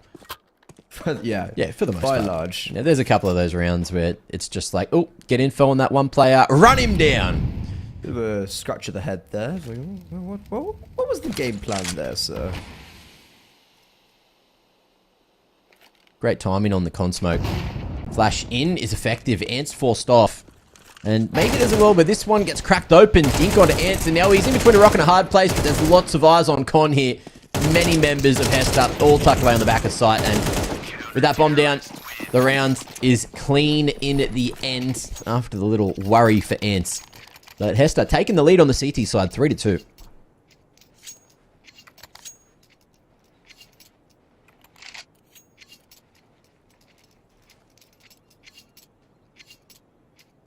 Right, Alliance back on the guns. Didn't get the plant down, so there won't be every bit of util that they need. But with the round loss bonus starting to get cranked up, I'm sure they'll figure it out shortly. You can see, strategy-wise, it's sound. They just need to try to, I feel like, trade out a little more. And we might just see that here at mid. Good timing on the flash to set up Mukos. 8s as well. Turns it into a 2-for-1. And that's going to be great for Hester. Yeah, Hester just completely disregarded any of the utility. Alliance put down the right nades, they put down the right mollos, they did everything correctly, and Mukos and 8s simply just swung. There's no two ways about it. And now, it's a very familiar position. There's a flank being produced from the B bomb site, but Hester left mid completely open. Slacks a Jez on this A bomb site. He's done well before, and he continues to maintain that control. Poi, we've been talking a big game for him. The new kid brought up to Alliance. A 1 versus 2 is now needed of him. And the bomb isn't even in his grasp. He has to go pick it up, which he will. And he's walking right into the hands. Yep, instant headshot, Hester. That round, no regard for their own safety. Yeah. Just happily fighting, making noise, going loud. But they managed to bring it back. I kind of like that positioning out of Aberaju as well. Making his way in storage, but you play up top while the pre-aim's always going to be down towards the stairs. So there's like little micro things that I'm kind of really liking out of Hester, even though it feels like, they're not really using the util as nicely as what we're seeing from Alliance. They're, counter flashing just to fully ruin a strategy. And that's the kind of thing I like to see from teams on the CT side of Anubis in particular. It's just like picking their fights, like moments of aggression, but not always being over-aggressive or overextending. And that's kind of what we're seeing from Hester. Yeah, I mean, it's been 2 gun rounds in a row where someone has pushed through completely B main. Feels like a bit of a gap in the attack for Alliance. It's been very similar rounds, but with different kind of alternatives for Alliance. Ending towards a 1 round had more focus towards the, like, going for a main, the other towards mid, and unfortunately, it wasn't that the rounds didn't work themselves, it was that they got interrupted in transition. They couldn't actually ever set up the rounds. And that's so far what Hess is doing very well at, and as you mentioned, and that's just how you play CT side moves. Like, you need to be... Being stagnant is the thief on the CT side for a Anubis. Like, as soon as you sit on your laurels, you lose. But if you're moving, if you're doing it correctly, well, you see yourself at a 5-2 scoreline. And not gonna lie, being a Anubis 5-2 CT side straight off the bat is a really promising start. Yeah, for sure. It's a nice and healthy scoreline, which can set you up for success in the second half. And look, there's plenty on offer with the current economy. Hester can just keep on winning. But it's going to be a rough one this time, or on paper it should be rougher. Faster utility for Alliance with the full bite. Open hands for Error, but no one pumping in just yet. Molly towards that pillar side, but not towards Jail. And everything slowing down for a moment. Aberrachu almost got caught off by Avid. It's awkward and it's chaotic, but Alliance inevitably going to be fully blocked out by all this util. Yeah, Alliance expended a lot to... Well, for not much, right? Like, it was an attempted opening kill, I think, with Era and B main. Then Avid tried to get something working over towards Connector or Poi, maybe. But nothing ever became real. But what is beneficial is that Alliance drew a lot of rotations away from middle. And now, 4 players in mid. 8. Oh, that's a collateral. Doesn't quite end off Avid, but does a lot of damage. Second time of asking, it will connect. Slaxajez in perfect position to deny Poi. And despite Hester having no mid control, this A defense does at least get them a 2-man advantage. Ooh, Error in a position to try and cut off the rotations, but he's been dinked through the doors. Missed opportunity, will reposition a window and still try to cut him off at camera. Upa finds his on the flank, and now it's all up to him. Position was known, goes for the fight across the top of the smoke, but a missed opportunity, a tiny little whiff. Look, 1 health in it. Could have found the first man, but I don't know about the second. Either way, Hester with another successful retake, and Alliance still struggling. It's crazy because Alliance have had these rounds where it's like they don't feel like they have any chance, and then someone will get like a double kill multi, like a multi-kill entry. So Poi had it, and I think the first gun round where like, oh, you know, round's not looking good. Oh, Poi gets a double kill, rounds back on, and even in there as well, like it was a 2 versus 4, and it looked completely unwinnable, but Alliance was then able to at least win some duels. However, it was they had to do more than just win 1 duel. And I think it all narrows down to the fact that Era got dinked. I don't even know how, to be honest. But he just got removed out of that round before he could really do anything, even though his positioning, I think, was superb towards middle. But that's just a fantastic round from 8s and Slaxajez. Like, I don't know how 8s is... He gets a god timing there, doesn't he? Like, he peeks out just as they're about to start executing. Yeah. Well, he saw that util getting pumped and thought he'd have a creep. There was no one swinging window, and they had to kind of all be up on that wall on the left side. Unfortunate for him to not get the collateral and then find another. Either way, Orp gets saved across. Hester, they got bank, and they got all these rounds. Alliance taking a quick tactical just to figure out what's going wrong and try to fix the issues. Like, I don't know if it would have been better for them to try to commit with the initial pump towards B at the start of the round, but either way, it didn't work out. And I think, you know, at this point, they should start reading that it is this 3-man stack towards B. Hester have been doing it pretty much every round. H bringing the AWP across towards Con, and post on the line, gets a second. Lovely defense over towards that aspect. And B main now. They know that there's 2 players here with the spray that's coming through. Twist, barely alive after all that shrapnel and the spam through. And it feels like Alliance are already out of the round. Like, how do you get back in here?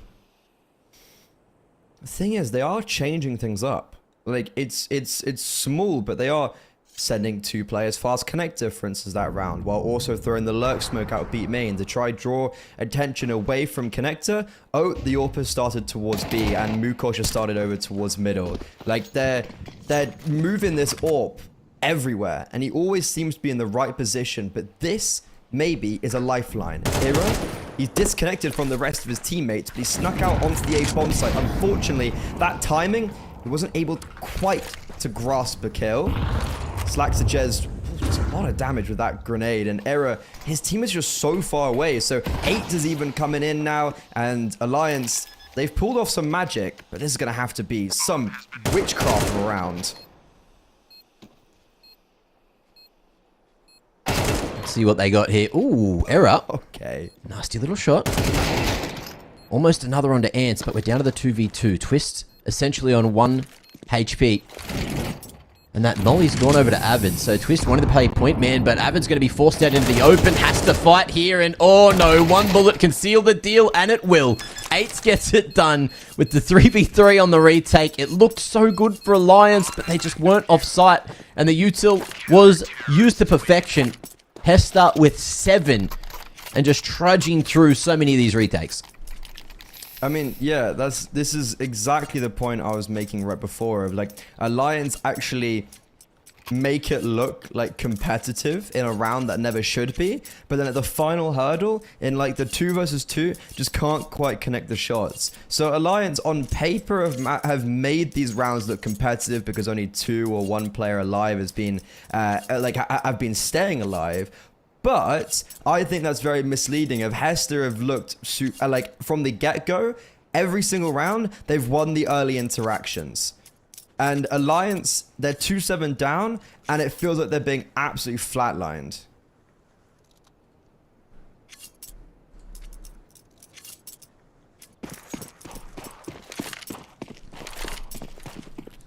Let's see if the flatline continues or if they can get resurrected.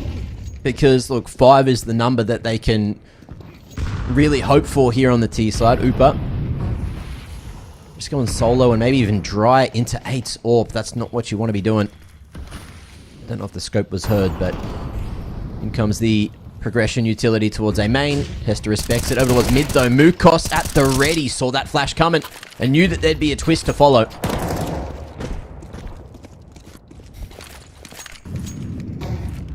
Twist could have thrown in a twist. No sign there. This is a really disappointing performance from Alliance. They've only got 2 opening kills in this game so far, and we're going into round 11. Like, and what I'm expecting is that Alliance get some headshots and actually make this round competitive, because that's what they've been doing.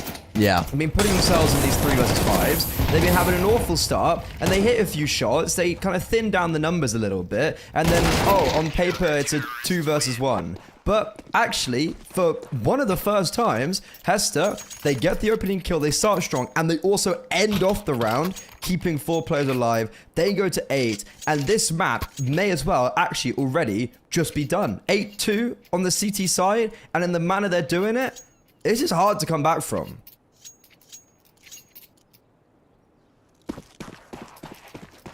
Yeah, you've definitely said it. Like, what do you do at this point?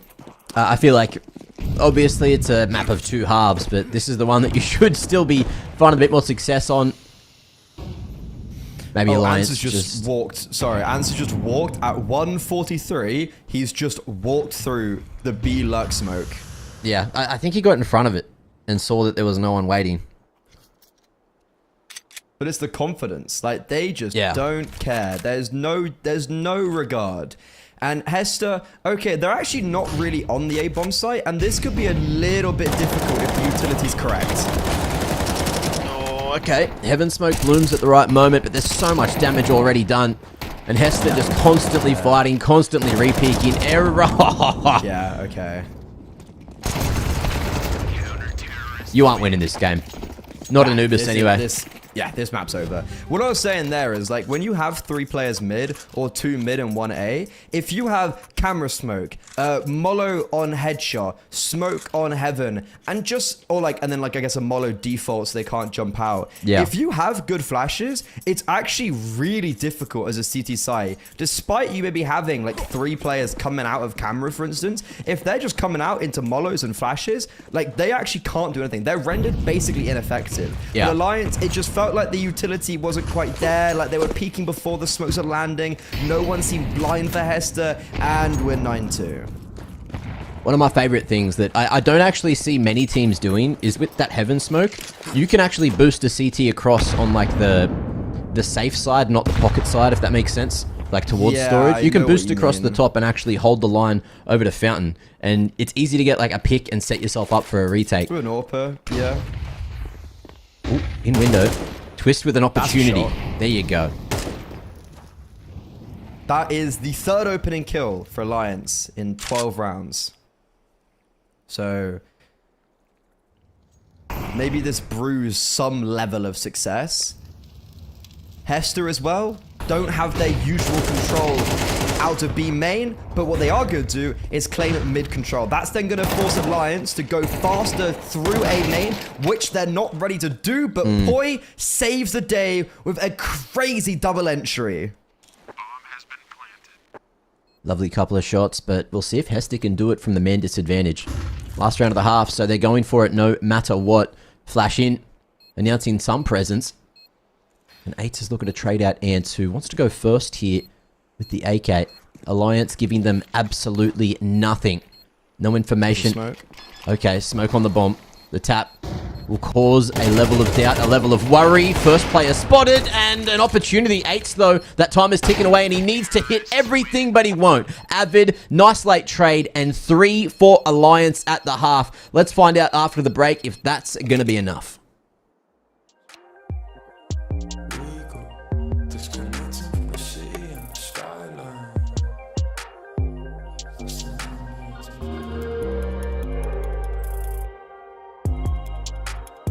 This is the numbers again. The fights, the fear, the fear.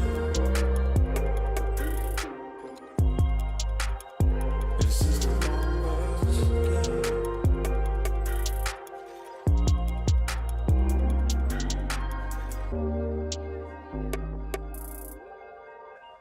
Counting up coins for a soda can.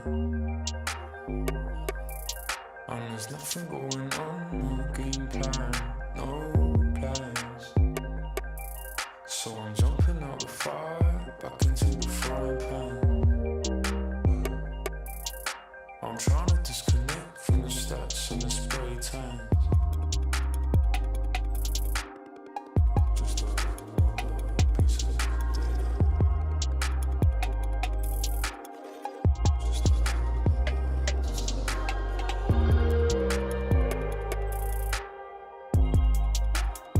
This is the numbers again. The fights, the fear, the fear. This is the numbers again.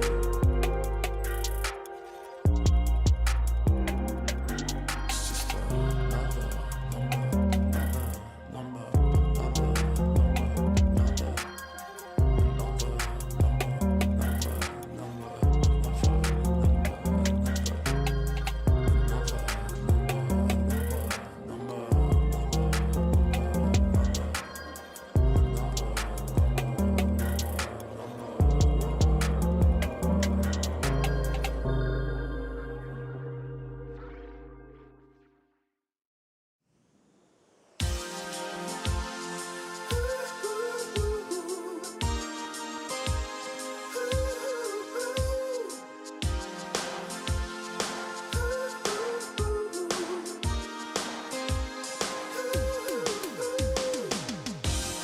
I've been with some pretty angels who always threw something away.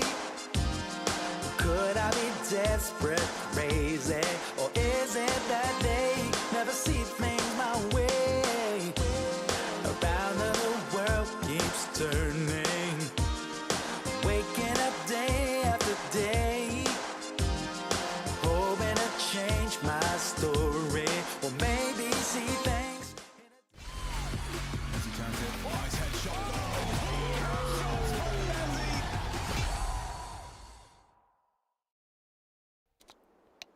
From start to finish, Hester demanded respect. and they sit comfortably 9-3 up after a CT side performance for the ages on Anubis. This wasn't even a competitive first half, and this is very worrying for Alliance to begin with anyways. Yeah. But we'll see if the worry continues. Looks like everyone's getting ready to jump on into the second half. Hopefully there's no more delays, no more issues. And Hester doing super well on that CT side, but I'm keen to see if it's going to be a short one. You know, if they win this T-pistol, you'd expect it to be done quick, smart. Even if they get a plant, I feel like, you know, that's more than enough to really wrap this game up. Ooh, wow, you're really throwing them under the bus. I like Alliance. I like what they want to be doing, but hey, I kind of feel like we're going to be seeing that. Is it Train second map and the nuke third? It's Train, right? Yeah, I mean, well, how I was kind of shaping this series was that I actually think if this goes to a third, it'll probably be Alliance 2-1. I was just kind of intrigued to see what level we'd see out from Anubis. I wasn't really quite sure what to expect from Hester, but I think would put my kind of proverbial money on a 2-1 for Alliance. But while we're talking about all of that, just to let you know, Sangal Mix are, I think that's 4 overtimes now, or 3. Oh, they're still going. 23-22. It started almost 4 hours ago. So yeah, that's still going on. Yep, never ending.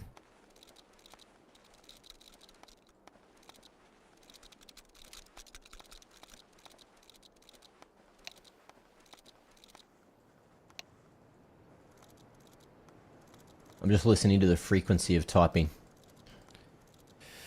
It's never. We've had we've had quite a lot of delays today. I mean, it's I know it's online Counter-Strike, but like, I thought we were, because it's all team related as well. By the way, it's nothing to do with This ain't anything to do with us. This is on the teams.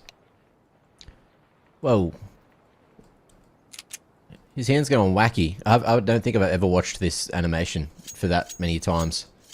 But like, I don't think anyone in their sane mind has. His index finger is he's like flipping going backwards. Both hands. Put him on a show, Upa. Bro, get this man, change his career. Should be a street performer. Yeah.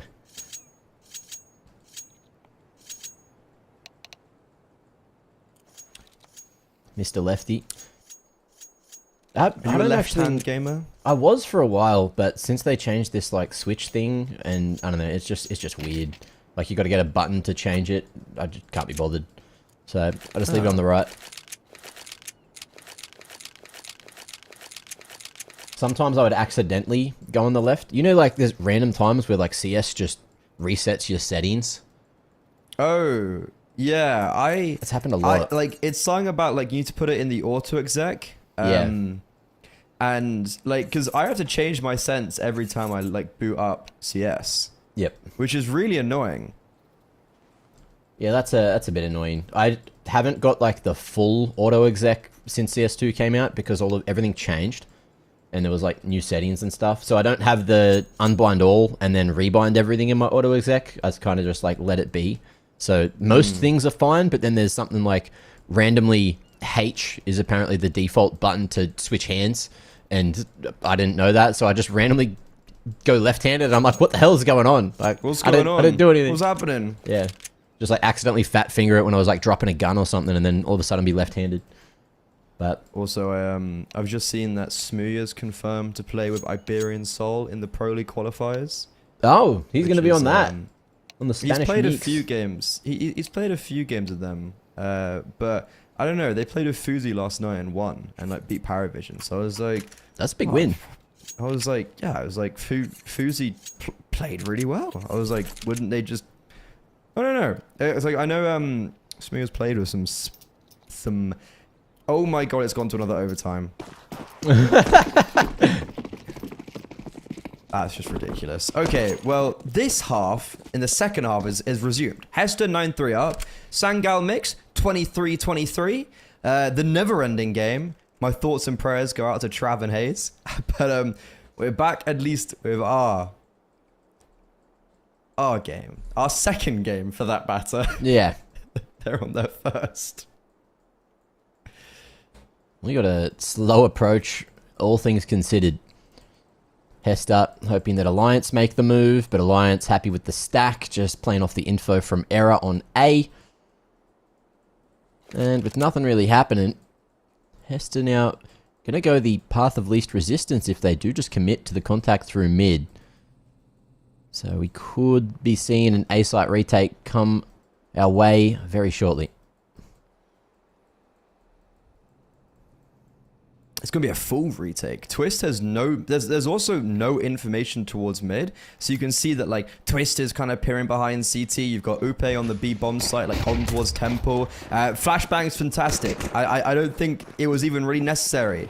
But they force Twist off the angle, and it's going to be, as you mentioned, this full 5 versus 5 retake with 4 of them coming from A main. Well, let's see what they're going to be able to do. Can they get past the first hurdle of Slaxer 20 bullets left in the Glock mag, but just waiting for that flash. And unfortunately, it comes a little too late. Numbers already starting to thin. Heaven control is there, but the CT is just not able to create that space. Smoke goes down on the bomb, and there is a kit on Upa if he can get there, but he's disallowed. All these Glocks just spamming straight through him. No chance to even get in the smoke. And with Hester taking that, they need just 3 to close out Anubis. Yeah, I mean, you were saying that if Hester even got a bomb plant, you'd be calling it raps. They did that, and they also won the round. And they also made it look really, really easy, despite there being a kit, despite there being maybe like the kind of utensils for success. That wasn't the case. And Hester, I mean, I wasn't expecting this. I didn't know what to necessarily expect from Alliance because, like, I haven't seen them with Poi yet, but they've had 5 games on the trot of success against, no slouches of opponents, no one great, no one bad. It's kind of like, all right, whatever. Like, it's a great look for a beginning, but so far they're being absolutely steamrolled. It's about to be 11-3. This first gun round is going to be do or die, and then times that by like 5. So there's a lot of do or dies. Yeah. Just going to be one of them games, and that's what happens when it's one-sided in the first half and you just can't get a grasp on your economy or, any of those rounds. Happens to the best of them, and Alliance maybe learning that one the hard way if, things don't go right here, if they can't win this gun round. Follow-on effect, there's momentum for Hester moving into map 2. Mate, and that's Train. So you better believe Hester, probably you'd expect them to start the CT side, right? Most teams of this level start CT side, although there are some teams that think they specialize on the T side. It's still, the map meta is evolving, and it just goes like team by team. So that's why I like the map every time it's played. You try to figure out, what style both the teams are going to bring into that. And we've even got another technical moving into the first gun round. So any momentum that Hester had may be stemmed for just a moment. I'm gonna do my checkup over in Never Ending Land. Oh yeah. I did see as well that it's never ending. Apparently their second game, I think it's their second game, 9 Pandas ESC, is actually forfeited. 9 Pandas just haven't checked in, I guess, or something. So due to no-show, 9 Pandas ESC get forfeit win. Yeah, so ESC, congratulations, I guess. Maybe Which is, yeah, Pandas, I did see something. Like? I did see something of 9 Pandas don't actually have a team. Yeah. The organization don't have a team. They have a team that they qualified with, obviously through VRS, but and they've accepted this event. They don't actually have the team on the organization, and it was just what's happening. So yeah, they just didn't show up, and now because of that, there's 2 out of 2 games have been forfeited. So yeah, 2 games have been forfeited out of the 4 so far. One's gone to a quintuple overtime, and the other we've got right now, Hester are actually in a man disadvantage on the first gun round, but Ants has got out of the B bomb site, and that Smoking Temple is going to force the swing out from Tist and Avid, and with their trade, they'll still maintain that advantage. They are heftily splitting up, though. I like Upa's move. Just fully clearing out water, in a position to punish if anyone comes from rugs. But we know that Hester's still tucked away at B main. And Era, at least in this position, he can fall back and sort of double up towards Canals. Avid as well, going to be the man to search for any info right now. But Hester, happy just to let that clock tick down, stay silent. We'll see if Eric can maybe find an angle here. He's on that short side of con at E-Box. Nasty little angle. Oh, damage coming through. Won't quite finish off Slaxus. And that's going to be the bomb tossed across. A plant going down for main. And 8's ready to fight for con control. Is that first pick? Oh, and the damage. Too good from Upa. Alliance. 2 alive at the end of it. A couple of upgrades to AKs on the platter. And the game's not done just yet. Hester, they got the bomb plant, they got cash, they got money. So they'll have an opportunity to maybe get back into the game here for Alliance. Don't colour me convinced yet, though. I'd say there's a lot more convincing to do, and also the rounds need to look convincing. Like, that round was super touch and go. Obviously, Alliance always had the advantage, but it never looked like secure and safe, right? Like, it never looked groovy. And even then, Hester won a 3 versus 4 retake on the first gun round back on the CT side, and this is one of the hardest maps to retake. And well, they did it in a disadvantage. So, it's gonna take a lot for me to be convinced. I'm saying, like, until it's like 10-11, I'm not going to be convinced. I know it's a bit of a cop-out when it's like, oh, the 1-round game, but I'm going to need to see a lot from the individuals. So far, it's been mostly Poi for me, and unfortunately, he's also just been legged and is walking wounded from that AWP. He has Ants peering above the smoke. Well, puts him to rest, tries to double dip, but his greediness will be his downfall.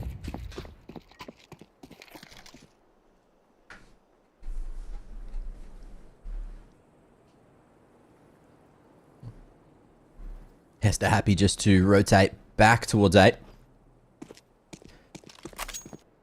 Era only a flash to try and get out of this position, so heavy reliance on this move being made currently from Twist. Once he can pick up mid, clear that out, maybe Upa can get in the position to help, but it's too little too late. 3v3 though, Era able to at least go 1 for 1, which is good. Oh, Avid can't quite crack that head off, but Upa on the cross gets 2 more. And now it's up to 8's in the 1v3. Bomb in a rough position, 30 seconds to find it, and I think he's thinking, the AWP a little too valuable into the next, so he'll back away, clear his flank, and Alliance securing 5.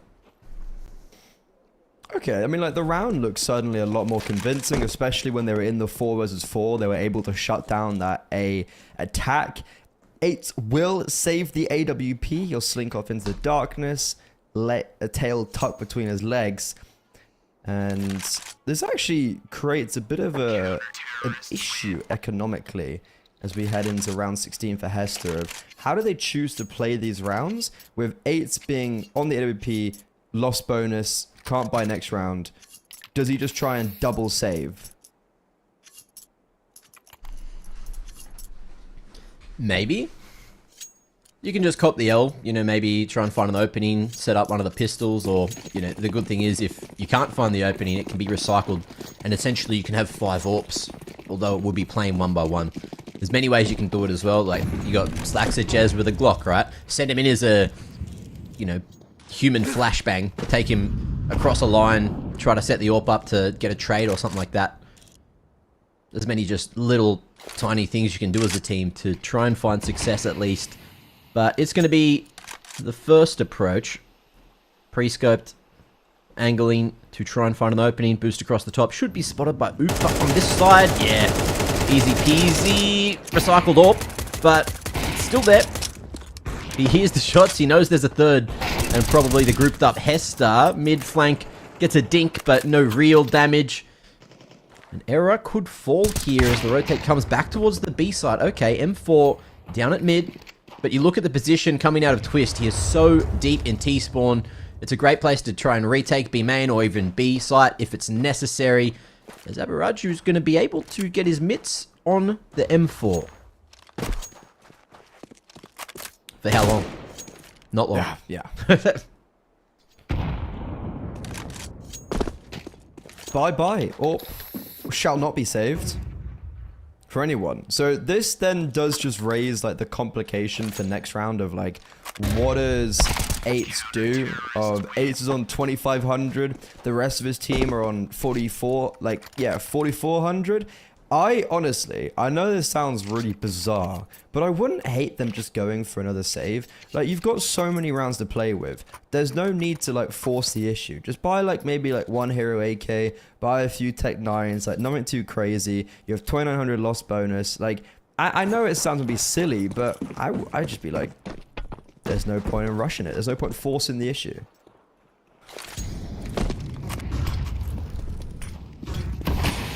Well, there could be some Russian going on this round. Mukos. Yeah, they got the Mac 10. Yeah, with the Mackie. Does he try and lead the charge? Looks like he will be after the broken smoke at mid. Avid repositioning to try and keep that A site slightly reinforced. And in comes the pump. It's going to be led by Aberraju. Mukos unable to trade, and it's a 2-for-1 favouring Alliance. Now it's up to Upa to try and lock down this site. Smoke towards Temple. Eric can't find anything, shooting fish in a barrel. Ugh, and with Upa falling, A site's there for the taking. Yeah, I'm not sure if Upa actually had to commit to that angle because he had, look, these two super fast rotations in CT. It could come and spell disaster. But with Ants overextending as well, this 3 versus 2 is looking pretty handy for Alliance until 8 lines them up along Slaxajez, Hester, an unlikely round to be hitting 12.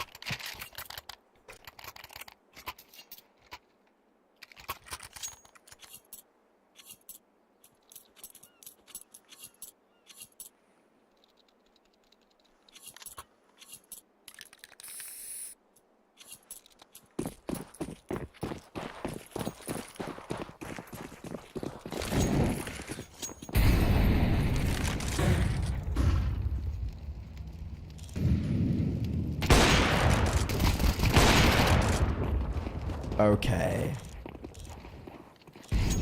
Yeah, I mean, 8s actually didn't have enough money for an AK last round and got dropped the AK.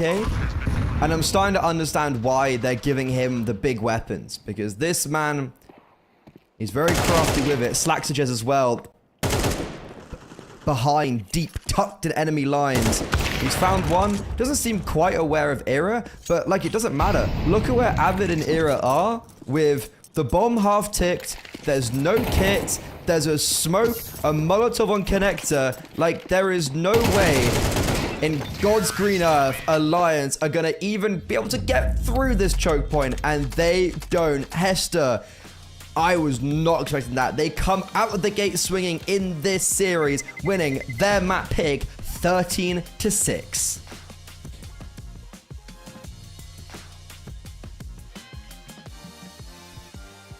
I think Mukos at one point as well was like 14 to 9 or something like that. And man was just farming. You could see that pressure he was putting at mid on the CT side was just a bit too much for them to deal with. But yeah, again, it's just been a interesting series, but a solid game out of the gates from Hester. So they'll take their map pick, but now it's time to start to shift that conversation over towards Train. And we really need to see a bit more out of Alliance, who probably aren't going to start on their favoured side, but hopefully the game plan is enough to give us some kind of interesting affair, because you don't want to be going down to Hester 2-0. You are the higher ranked team in terms of the VRS points, and you want to show that. Yeah, for sure. Like, Alliance, I had I had high expectations. And so far they haven't delivered whatsoever. We came into this, or well, I did anyways, saying that when I look at this veto, Hester have two kind of big gaps in their map pool, and that's Train and Nuke. The issue is I just wasn't expecting like that on Anubis. I don't feel good about Alliance going on to Train now, even though like I think, you know, the game ended like, what was it, 13-6. That could have been a 13-2, 13-1 without a shadow of doubt. You also got to think about two of the 3 rounds that Alliance won on the T side were the pistol. They only won one single gun. They only won like 2 gun rounds that whole map. But going on to Train, they look like so much the better team. It's a great map for them, and Hester, they just don't have reps on it, simply put. And as you mentioned, a team that's contesting for top 50 Counter-Strike in the world, they're going to have to change their fortunes. Let's see if they're going to be able to do that after the break. Maybe if I took a chance and got out of my way, a different point of view would maybe change the day. Gonna find somebody who's gonna treat me right. I know they're out there. Yes, they're out there. I won't give up the fight. No, gonna find somebody who's gonna treat me right. I know they're out there. Yes, I do. I won't give up the fight.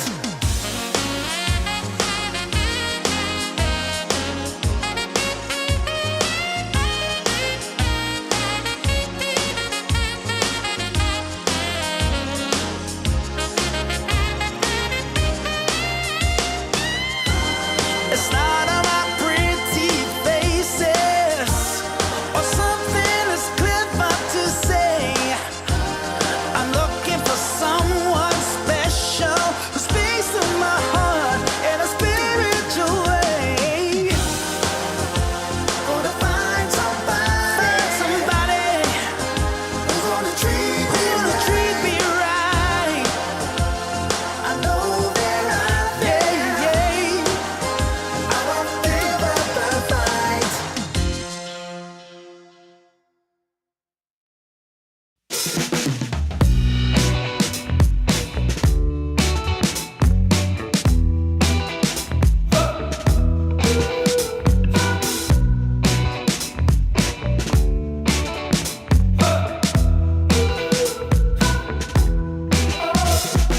My ears are ringing and my eyes are blurred. It feels so absurd. Lost all control and my speech is slurred. I can't find the words, the ones that make you turn around and tell me it's alright. A little bit more to keep me going. Feels like my feet have left the ground. Oh, nothing can hold me down. There's nothing I can do.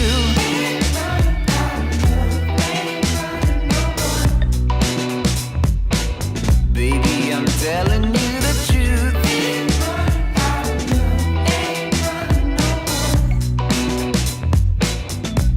And if I can't be with you, take my heart, take your hand.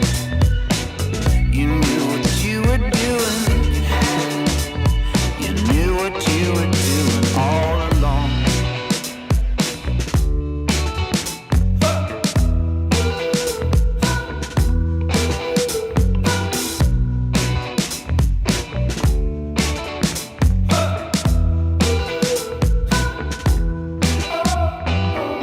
I tried to disappear. You can't find me. You can't find me here. Soon the world will be far behind. I tried to get away, but you keep sending me a sign. Oh, baby, there's nothing I can do.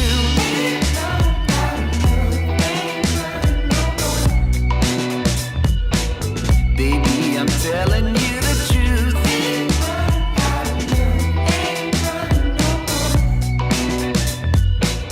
You always keep me on my toes.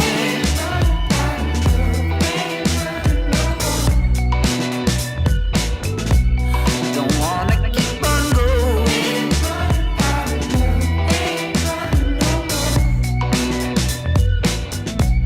If I can't be with you, take my heart.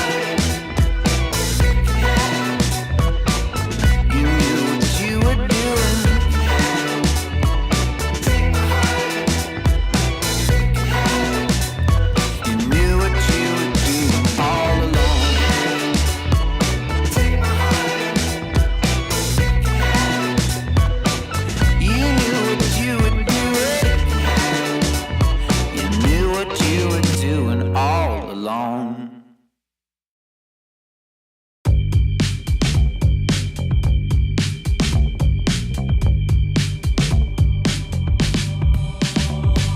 No more candlelight, no more candlelight, it's needed.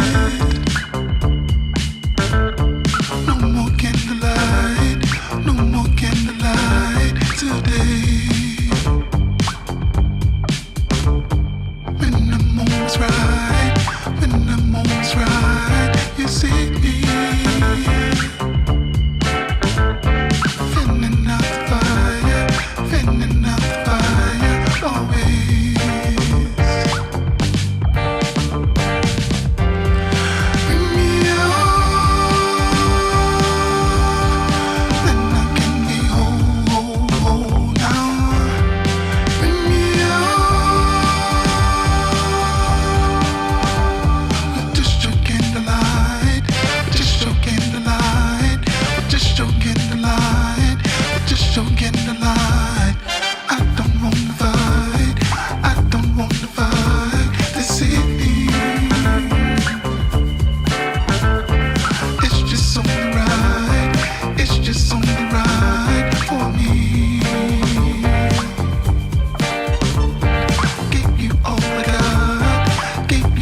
Been an interesting affair so far in the first map. We thought Alliance was going to do a little bit more, but Hester stayed dominant and managed to make Anubis definitely look like their map pick. But Train, I don't know if it's going to be a similar thing or not, but Alliance, a chance at redemption in a map where they've got like a 75% win rate. They're looking very good, very well versed, and they got a lot of reps here. Whereas, as you were saying, Freddie, it doesn't look the same there for Hester. They've got like 1 rep, 2 reps or something like that, only playing it recently. So it's going to be interesting to see how they fare.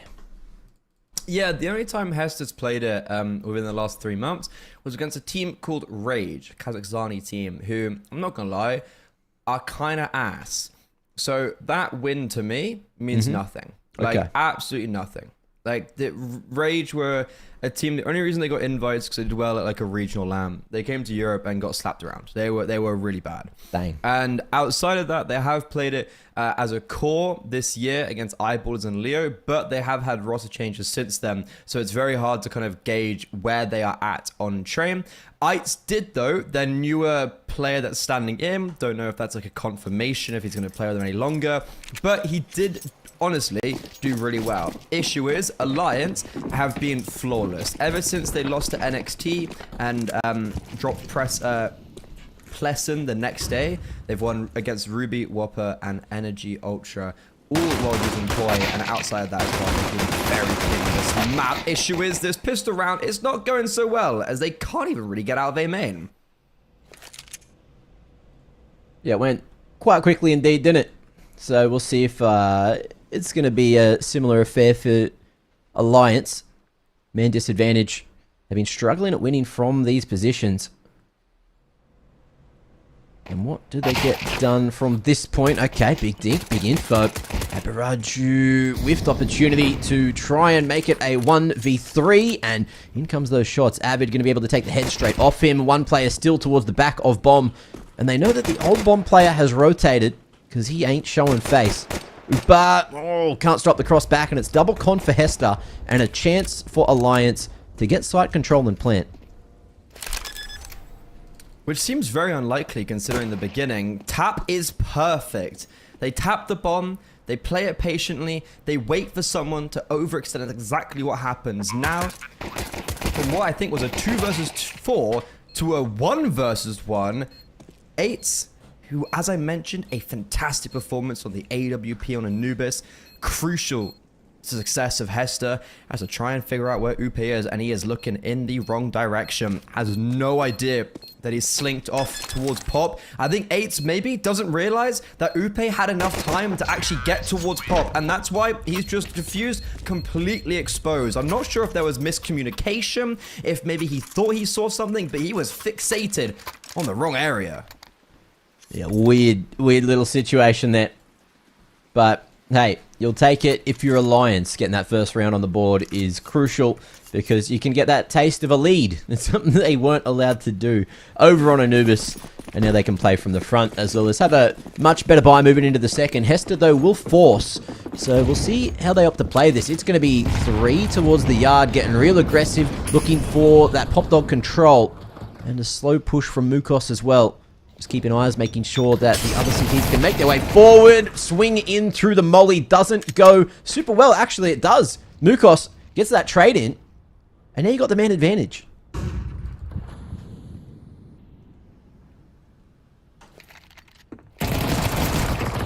And they're continuing forward. They've got the man advantage, but they're hungry for further damage. Ants picks up yet another kill with the MP9 and then drops it over to his teammate. HP is very low on 2 of the 4 alive as Avid and Twist join up in this 2 versus 4. They've got the weaponry advantage, they've got the HP advantage, but it's still that 2 versus 4. Mukos first up, gets brought down very easily. Eights though, this 1 kill and him surviving is everything. The rest of his teammates are going to come and join him. Avid, a near impossible situation to get out of. They're waiting for Aberaju as well to come with the MP9. Oh, they're giving him the 1 versus 1s. And Ents is only on 20 HP. He's only got a deagle. Avid, the 1 versus 3 gets gifted to him. He's going to be stellar with that. He's going to be incredibly happy. And you love to see it if you're here watching There's someone just chilling from Sweden. That is a big dub to get. And where to from here, huh? It's all up. Stonks are good. I think the only problem is, like, that was you winning around against a bit of a force buy with one alive. So Hester, they're going to hedge their bets and go for another full buy into this one. And if they can win this, that'll fully crack Alliance's economy and put Hester in a position to maybe run away with the half. That's just all the theory, though. And main control is going to be taken by Hester. Deep smoke. Nice couple of flashes to place Ants into T-Con.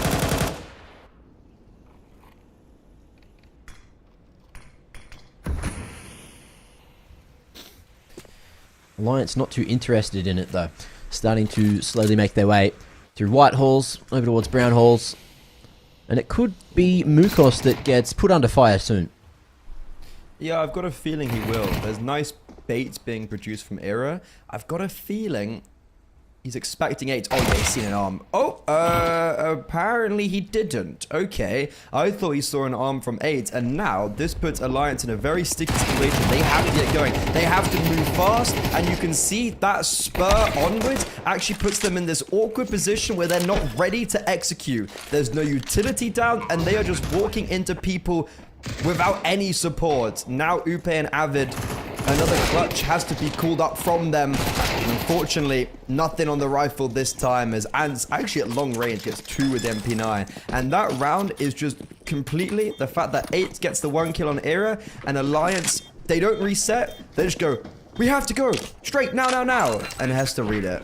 Yeah. Nice read indeed. They did a good couple of reads over on Anubis, so good to see Hester, you know, playing off the information that they're gathering. Alliance, though, this is what I was talking about. Finances in the bin. Avid going to be going for a hero rifle, and I can't tell from the map what spawn he's on. Where is he? Number 8. It wasn't a front spawn, so we'll see where he opts to go. It looks like it's Ivy, where there is actually not going to be too much presence, just Aberaju at range. If he falls with this full belter util, you hate to see it if you're a Hester fan. Block across the line to take contact and start to bait out that utility. 8's as well going to try and join him to double up on the Ivy control.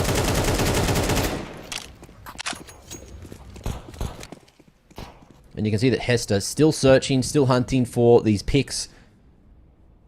With the aggression through pop, through B ramp. Smoke towards the halls, and Upa, he's just trying to relay this info as the bomb and that rifle start to move back in this direction. I've got a feeling that we're going to see a lot of that upper B aggression from Hester. And a lot of A main aggression, a lot of pop aggression. I feel like it's going to be a very active CT side. You can kind of already tell, but you can see them maybe being like a bit too active right now. They're moving just like a bit too much, and they're moving out of the right positions. Mukos, wow, those Glocks just, it was like a ray gun towards his head. They Gatling like triple dinked him from range. Yeah, he didn't actually get huge amount of information, but it has at least called for a rotation from 8, and that's exactly the right decision. Oh my god, Mukosh's head is like a magnet. The P250 annihilates him. The bomb's gonna get planted. Aberaju can't get out connector. They're rolling to their death. That was a full eco. What just happened?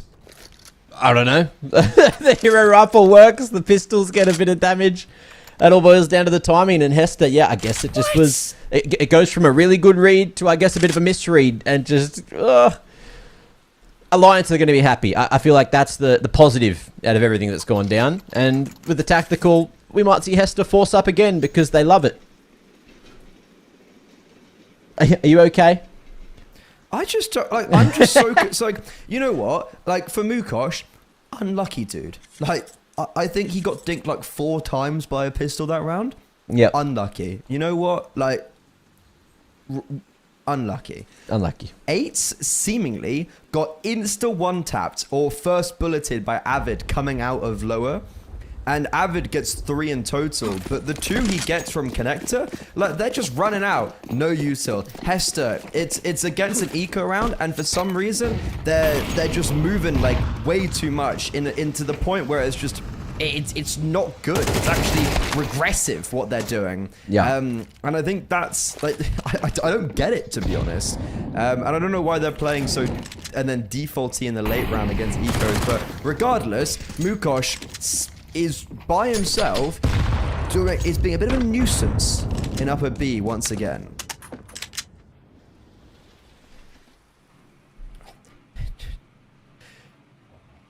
Ooh, what this line? Just playing through the handrail. Goes for the peak anyway. And is just expecting this constant aggression. Out of Hester. Mukos. Ooh, this is a nice angle. If someone walks his way, which looks like the bomb's starting to make its way forward. He may get cleared from Upa. Through the hole, no. They're just going to go into the stairway, and the MP9 at this range is fatal, but it's only good for 1. An 8's position now known. B's open for the taking. So 8's is going to do as much as he can. Good cardio back through CT spawn. And in the 1v2, there's some damage done to Upa and Era. So still a winnable one for 8's. 100%. And, you know, he's kind of the star man. Ooh, unfortunately tagged by that Molo. But it doesn't matter because he swings out at the perfect timing. And the information not commed across quick enough. You said it was winnable. And he does it with ease. He barely breaks a sweat.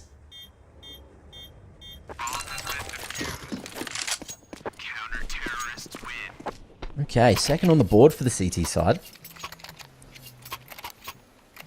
8's again. Look, you gave him some compliments after Anubis. And again, he is really starting to be one of the impressive individuals for Hester here on Train. You know, Abaraju obviously yet to find too much success. But, you know, you can give him a bit of leniency. He is that Ivy player and hasn't had too much action. Hoi with the HE, which I thought was going to do more damage. But no one went towards Pro. Oh. Yeah, error. Positioned well to dodge that one, but won't be able to maintain this T-Con control. Fires off the warning shots, but they got 20 seconds to wait out. Yeah, this is the type of round where for Alliance, you don't want to be forcing any aggression because both teams have really weird purchases and economy. But for Alliance, you look at what they've got to work with, and it's 2 smokes, 2 flashbangs, and a Molotov. Let the city side take this control and then retake A main, retake IV. And you don't even need to do it with utility. And it looks like it's going to be a finish towards A. But what's Upe going to be doing over towards B? Is he going to be trying to make some chaos, or is he going to come through Pop? I'm worried about Twist as well with the bomb in A main. But it's Abe Aju to get railed by Ivy, and now Ants is in a predicament where he's stuck in A main, but he could just win out the round if he drops the bomb.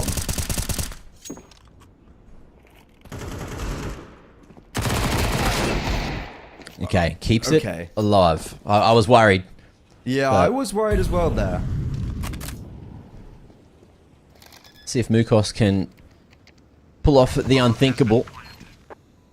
Crosshair trained on a good position, ready for the jump up, but unfortunately for him, Poi has a faster fire rate and also probably the best weapon to sort of jump up and deny that jumping inaccuracy too. So, gets the better of him. 2 rounds, the difference now as Alliance start to stretch out the lead on the T side, and this should, on paper, be an easy one. But you also look at the money on a few individuals, it's probably double eco territory, and Hester going to take a tactical anyway.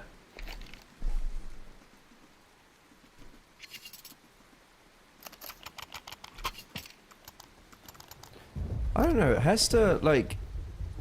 no, sorry, yeah. Alliance is super odd. They're just winning all these silly, like, forced by rounds that are working out because of individuals. Avid 13-3, like, you gotta give him his flowers. But I guess the big difference is that the CT side and the T side especially the T side on Anubis, and just nothing was going their way. Simply nothing was working whatsoever. And you're finally just for Alliance, something's going their way. And I felt bad on Anubis because like you could see they were trying these different ideas, nothing was working whatsoever. But there's a big change about of like, simply put, they're hitting their shots very well, but it looks like Hester are just also actively not as comfortable on this map, and it's taken the likes of 8s to get like a 1 versus 2 4K for the round to run.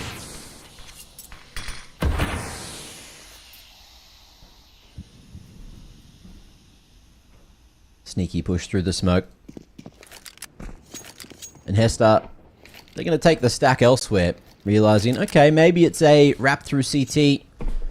Nothing was happening towards the A side of things, and with the bomb still down towards spawn, it might end up just being the full rapid old bomb into the back of A site, and once that's cleared out, it'll be easy take-ins and a nice safe plant for Alliance.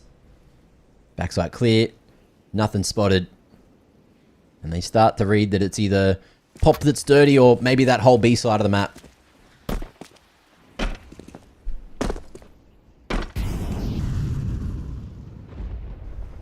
Yeah, noise now being made as well. So Hester have also clued on as they're also pushing towards B.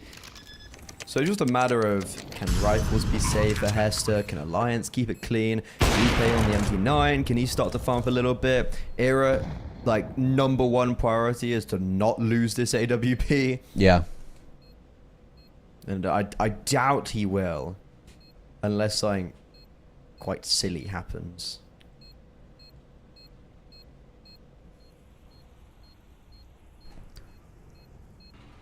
Maybe some form of exits. But yeah, you know, it's the double eco. If you don't find any success, you keep these things into the next, and you still have a chance to make a better read than the previous. Not sure if Twist saw those boots poking through the windows or not. But it's looking good for Hester just to keep these alive. 2-5. Alliance, again, navigating the storm very well, and it should be a very similar round to follow here in the 8th.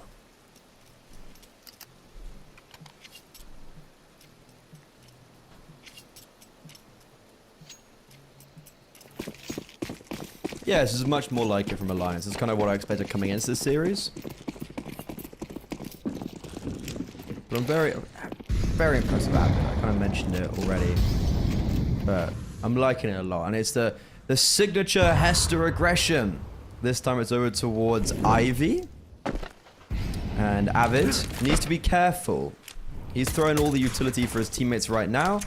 And oh, he should be able to hear the people. Yep, there you go, spotted. So some eco frags for him to get even more kills.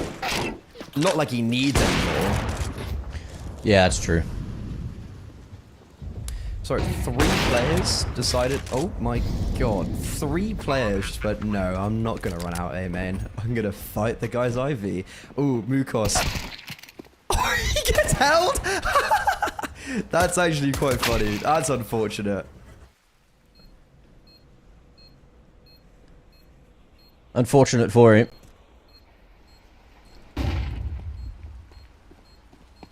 Eights will not be allowed to survive into the next, so it's looking like that'll be that.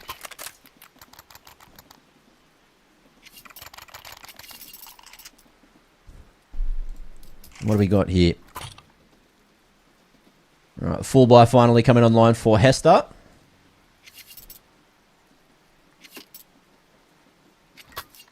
Let's see what they're able to do with it.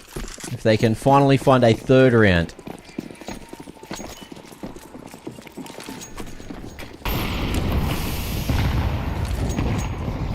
Nothing really changing, just nice default utility to try and deny any aggression from Hester towards Pop and Alliance. They're going to fight for it this time. You can see Hester, though, dominating close towards T-Con. Deep smoke. They're loving taking this one. And Twist, oh, he's going to risk it.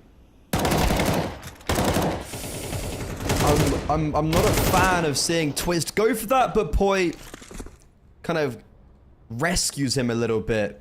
Yeah. I don't know why necessarily Twist is going for that aggressive play when it hasn't been necessary. Alliance have been doing very well at just waiting out this aggression. And it's the same with Era as well, getting aggressive and Ivy there. Like, he's very solo. Did he have to do that? No. The only reason this round's winnable is because Poise hits some very nice shots, but he's about to be shot in the side of their head. And Upe, a 1 versus 3 is needed from him, but he'll only be able to get the first. For me, Alliance, they just looked a little bit too sporadic in that round, and it felt like they were just trying to maybe do a little bit too much and divert away from what's been working. Yeah. It's, you know, quite unfortunate, to be honest. But either way, it's going to make the game more competitive.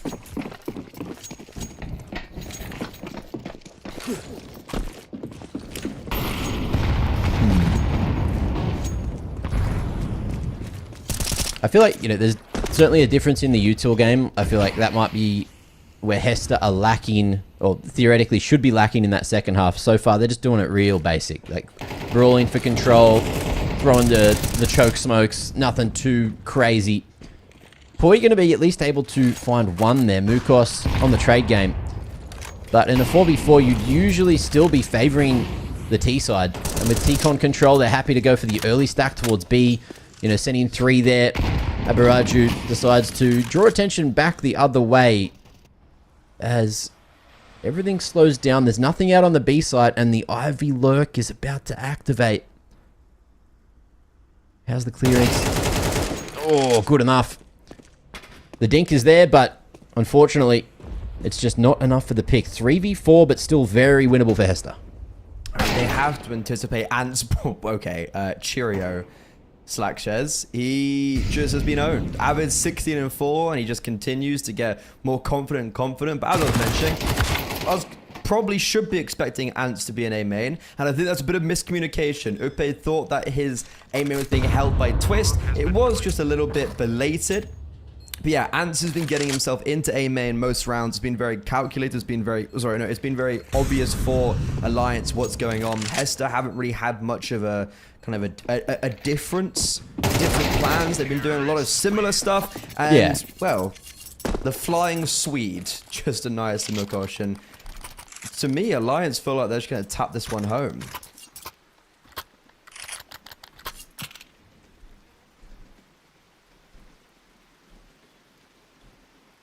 Like, I feel like on paper, 7 on the T side is already way above par for what we're used to internationally.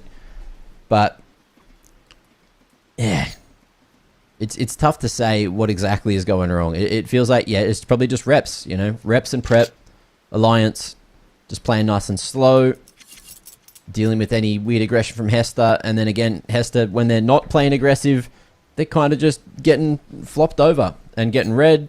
You know, off the info, Alliance always seems to be in good positions just to still activate lurks from one side of the map to the other. And after the tactical, let's see if anything changes for Hester. But it's going to be a difficult one with just the default weaponry brought in.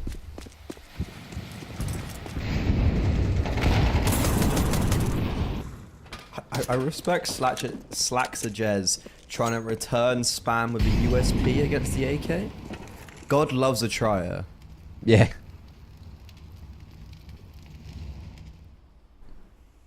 But this should be an easy one to send home. Smoke. Just gonna get ahead of that. No bother about that. I was gonna say keeping it clean could be important, but I don't think there's any. I don't think it really matters. Alliance, we've got enough money in the bank account for a few rainy days. And it's good to see maybe in, I'd say, like the closing end of this half as well. Obviously, Avid is, yeah, I mean, it's 18-4. But, you know, Twist is hitting some nice shots. Poi as well. Era, like, there's just a little bit from others. And I think that's really important, especially for longevity in this series and in this map, that it's not just a one-man show. And they actually have other individuals stepping up. But for me, Hester do have a very big opportunity to actually still make this game competitive. Like, they've looked completely down and out. No competition whatsoever. They win this, they win the pistol round, boom, we've got a conversation. We'll see if that is going to be the reality of it. No change in pace for Alliance, except they will take this Hall's control a little bit swifter. Yeah. Bit more speed on it. Mukos looking to...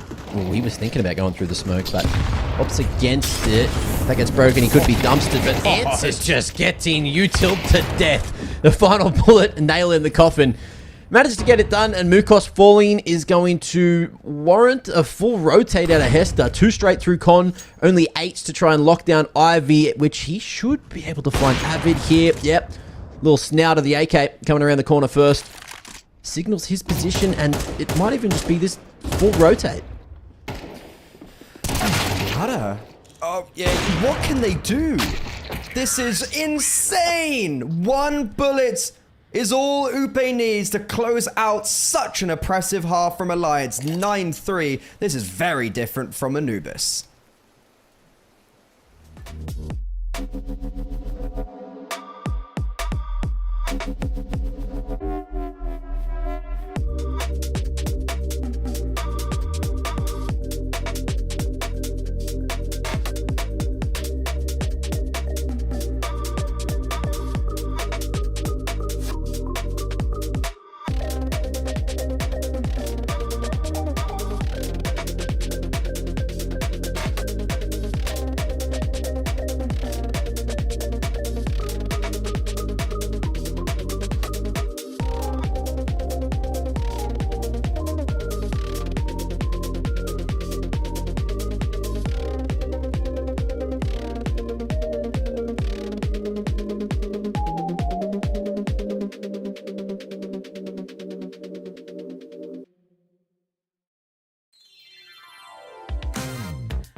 Can't take it, I won't take it no more.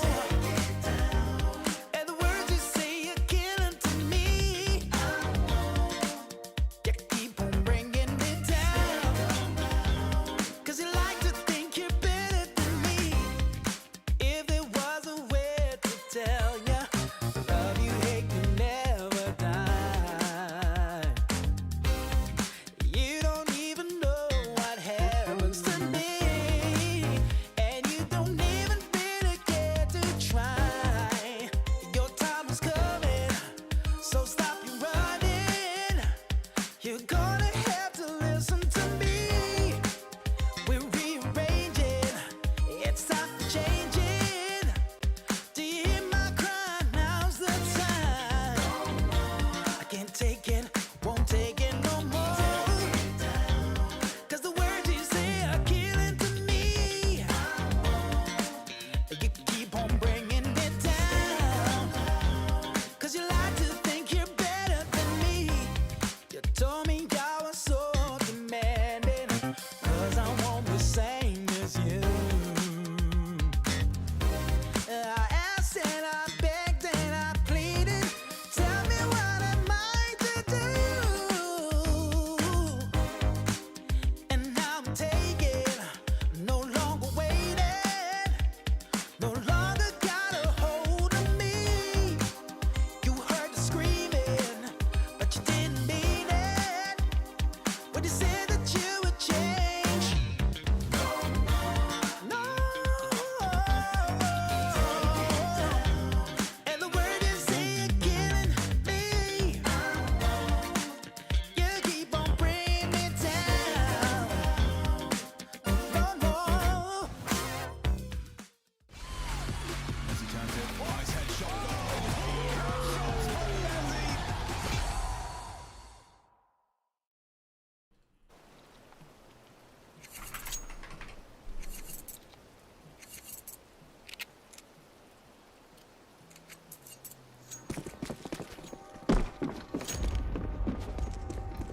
All right, back into the action. The second half pistol well underway. Alliance showing us exactly why Train is their map pick. And turning that around after a lackluster performance on Anubis. Upa, missed chance to crack open the festivities, but gets a world of information. He's going to be stuck towards upper. Rotations coming in a little too late to stop the lower push. And everyone able just to infiltrate the site from ramp. Mukos ready for the flank already. Up pop dog and spots that second man as well. Lovely couple of shots. And Hester, they could be in this one. Yeah, I mean, I said at the end of that first half, I was like, 8-3, if they win this final gun round, they win the second pistol round. Like, there's 100% a conversation. I've seen it so many times where something like that happens, where a team has a pretty bad half, but then is able to get like 4 or 3 rounds. They then get the second pistol round, and it's like, oh, we actually have a conversation. Because if they now win the first gun round, it's a 2 or 1 round game. So there is a real world that Hester are still able to close us 2-0 and try and mimic one of their former teammates, Frontals, who used to play on Hester, now plays on Hotu in the Asia region, and he actually just qualified for ESL Pro League Season 22, beating IHC on Hotu. He had a 1.83 rating, 32-13 in the grand finals of 100 ADR. So let's see if Hester is still going to be able to play as well as they have previously without him in this matchup. Yeah, it's crazy. Like, some of these European players just getting picked up by Asian teams are making it look incredible and pumping up their stats for sure. But yeah, great to see that it's going to be, or at least there is another team in the Asian region that can compete with a couple of the bigger names. Although, hold that thought, because I thought this round would have been easy for Hester, but there's going to be a slow wrap around. Twist, flash in the back aside, Abaraju goes down, and now there is certainly a world where it could work. 18 points of health, and he ain't going to get away. Upa gets the AK, and just like that, this game could be done. Bomb plant down, and yes, a lot of damage done to the CT economy, but that's 10 on a round where, what did the Alliance bring in? A couple of P250s, Nothing. Maybe a Deagle. It was nothing. Yeah, I mean, like, what damaged the economy? They didn't buy anything. Yeah. They're, like, they all like 4 of them died. Okay, they're groovy. That was a full eco. And I was giving Hester a bit of love. I was saying, oh, you know, yeah, your players have gone on and done better things. Second pistol round. Eights has maybe been playing, you know, he got a 1v2 4K, right? Like, you know, he can have his moment in the limelight. Never mind, the full eco comes through. And that's also not necessarily using Avid.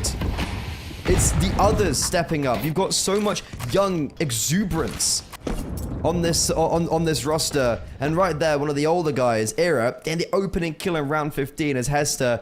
They're just walking wounded, utility and manpower wise.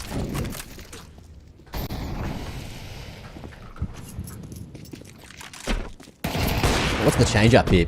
They're just getting that early control over towards red. Slacks a Jez. Forced out of Olof, but Scout goes toe-to-toe with Era. Oh, and Pui in between a rock and a hard place at the back of red. Doesn't have a helping hand of anyone. And just when we thought it was looking good, oh, maybe it still will. They're going to be able to find the 2K nice little spray transfer to tap them off. And 8's down to 4 points of health. Both of these CTs are 1 scout shot from the graves. They've been tagged up. And there is a world where 8's can still do it on 4 HP. But look at Alliance. Look at this move from Avid. The full rotate all the way through the halls to go for a late flank. 46 seconds. And Alliance showing a lot of respect here to 8's.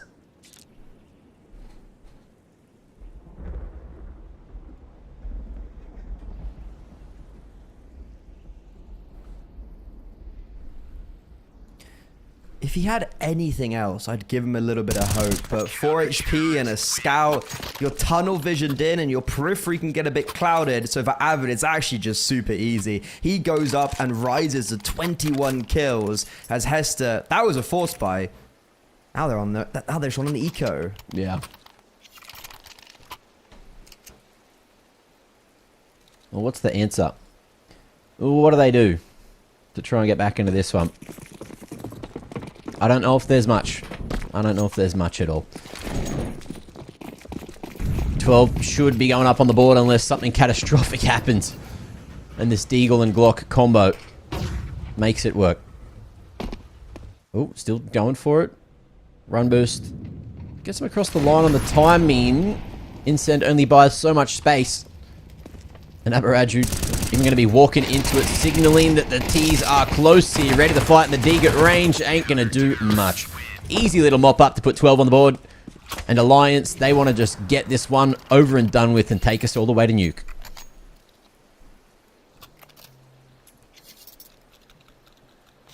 This is what we anticipated coming on to Nuke.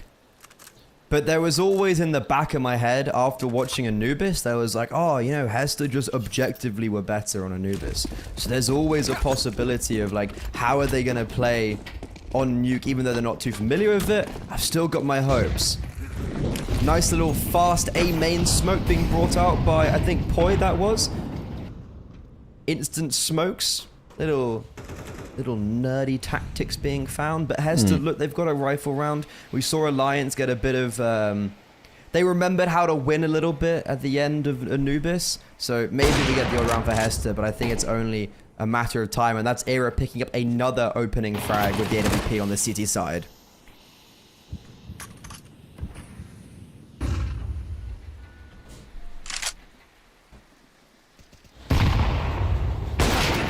Ooh, Era.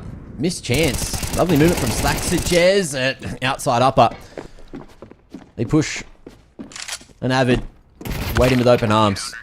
This one's donezo. Alliance all over Hester and Train looking dominant. Not just in the first half, but in the second as well. And 13-4 is the scoreline that will rekindle any lost confidence that was there from Alliance after Anubis. But now we're down to best of 1 territory. And Nuke, yes, as you mentioned, it'll be an interesting affair. But yeah, Train, it's lovely to see Alliance coming through and showing us the potential that we kind of expected from them in this series.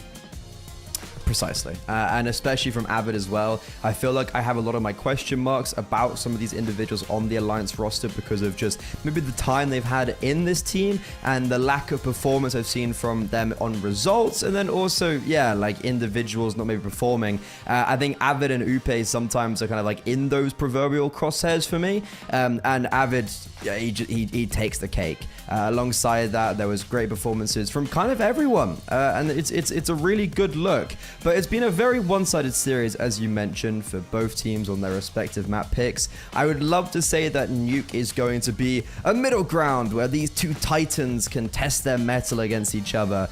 But I've got a sneaky feeling that this is going to be a very favorable one for Alliance. Hester, they're just simply not really getting many reps in general. But this map seems to be super weak from them, specifically as well against regional talent. Like they had this LAN in Moscow a couple days, like a week or two ago, and they won the game. They won, you know, they dominated on Mirage and on Dust 2. They lost Nuke 13-1. So, and these are against, like, I don't recognize a single player on this. I don't, you know, not even a single name jumps out at me. Yeah. So I'm coming into this third map and I'm thinking this could be the end of the road for Hester. I don't know about you. Yeah, we'll see what ends up happening. Can Hester make it happen after, maybe getting themselves a favoured side of a knife round? You never know. But to get there, we got to go through a break. Ladies and gents, go grab yourself a cup of water, get hydrated, stay healthy, and we'll see you for the third map just after this. No more. Won't take it no more. Can't take it no more.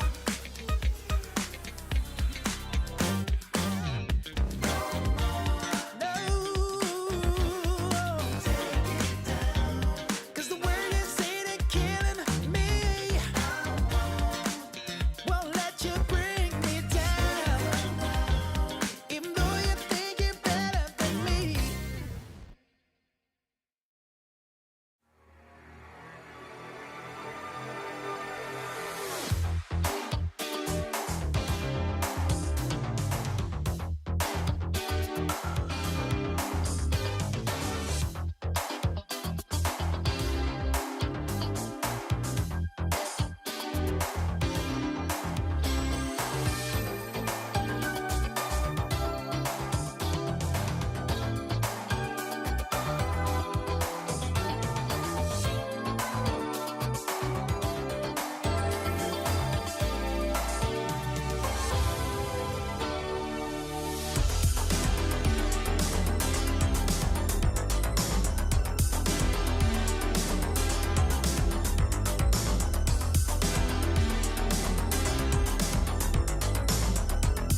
Welcome back. We are about to get underway with another lovely map, and it's going to be Nuke between Hester and Alliance. So far, so good for both teams on their respective maps. Hester coming through with a very convincing W for the most part on Anubis. Lovely reads, all things considered, but that kind of went out the window when it moved over to Train. Alliance winning some, clutch rounds, close rounds, but also just macro-wise, felt like they were outclassing Hester at every given point.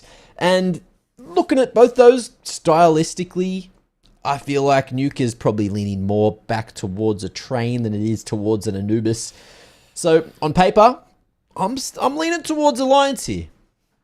Yeah, I mean, I think the stats show that as well. Like, if I'm taking a look and looking at Hester and their most recent performances, it hasn't been filled with a lot of promise. Like, the fact that they've lost the likes of Rage as well is very worrying. And then as the result I mentioned before, on a LAN against a pretty unknown team by large, I think Hester have definitely got their work cut out for them. And for Alliance, they've won 5 games in a row with Poise so far. And they're looking to make it 6 as they're looking to progress further in this tournament to play against ex-Na'Vi Jr. later today. But first, they got to get done with this pistol round. They're on the A-bomb site, but the roles have been reversed. And Ira, is this timing going to work out for him? Not wide. And I don't feel like the bomb's going to be able to get planted as Hester, they proactively take the space away from Alliance after losing it outside. Yeah. Just stacking the site, fighting for lobby. Full bomb control, and I don't think that there is a world where Twist wins this one. I'd love a beautiful clutch for the mans, but he's got info. Oh, he should have had info. He heard the jump up the silo, but didn't seem to react to it. Either way, maybe someone was yapping in his ear. Who knows? Thinking about the future rather than the present. Hester will lock in a CT pistol. So no bomb plant means no buy potential for Alliance. They're not going to be silly. They're just going to Glock it up and look to rock out with some AKs heading towards the future. But the big question is, what kind of damage can you do here with Glocks? Well, I mean, Alliance, amusingly enough, did quite a lot on the USPs on Train, right? So that's true. You kind of pose that question as like a rhetorical question of like, yeah, how much can they really get done? And then for Alliance, they've showed that the ceiling is sky high when it comes to these pistol rounds. Mm-hmm. But Blocks there's only as well. so much. Yeah, there's only so much hope you can give a team on an eco round. And I'm just kind of wondering if Hester do get a good start. Like, I'm just intrigued what their nuke's gonna be, because on paper it looks really bad. Yeah. Oof. Okay.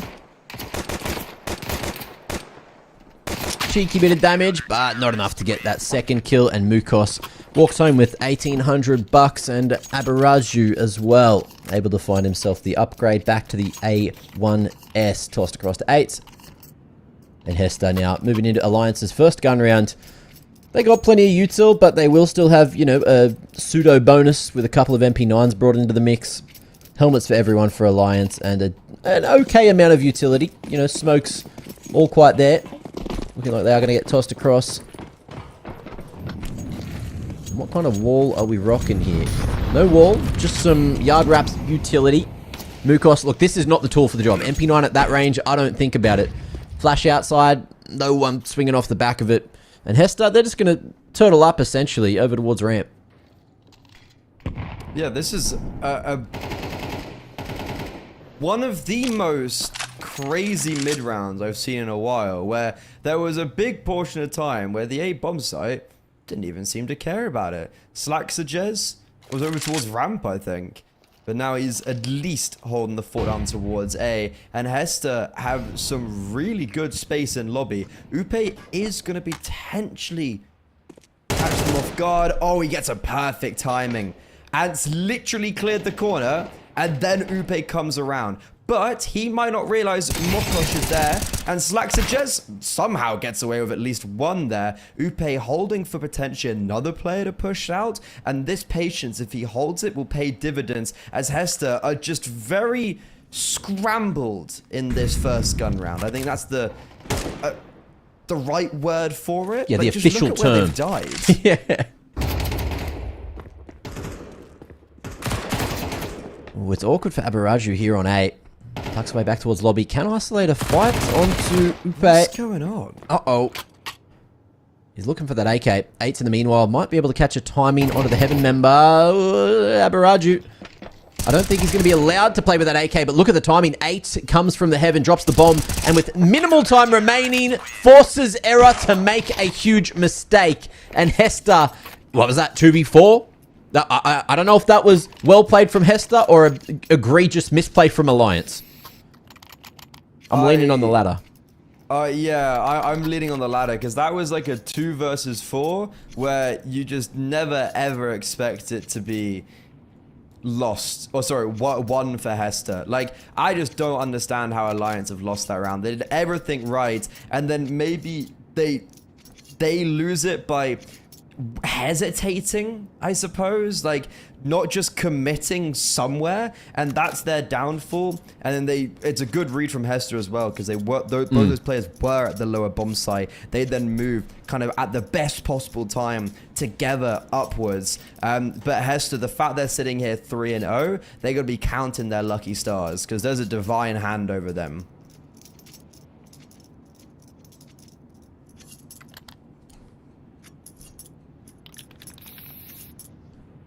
No plant either makes this round a little bit weird. You know, you've got that force spike coming through with Glocks, a couple of them still with like a K or so left over just to buy into the next. So, we'll see what they can do. Avid throwing that vent drop util, but will still be mollied off and goes through a little bit later. How many get down? 1, 2, and a third. So there's a party on the B site and the CTs are not currently there or invited. Issue is, the bombs got planted, sure.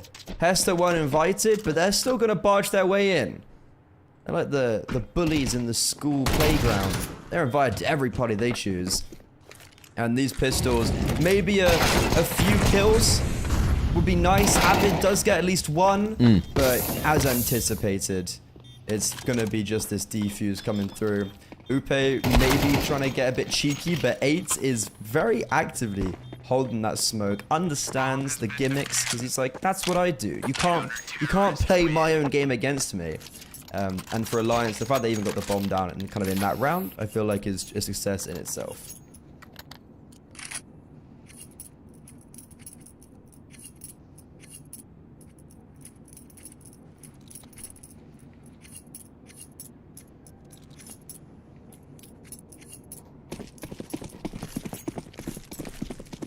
Guns back online, and hope, you know, brimming a little bit more for Alliance, but you really don't want Hester to be running away with the game too early on this CT side.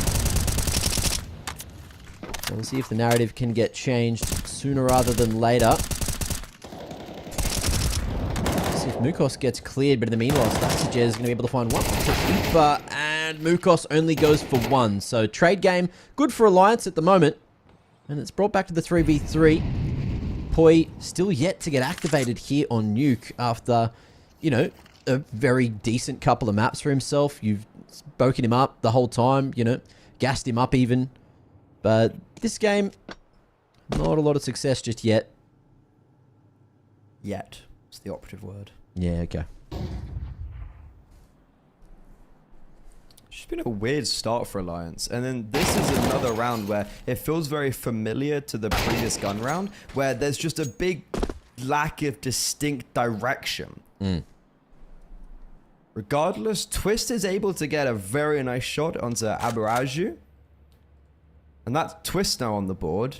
Potentially Poi can also get his first kill in this round, and this 2 versus 3 that it would be is fortuitous for both these players who actually didn't even have a kill going into the clutch.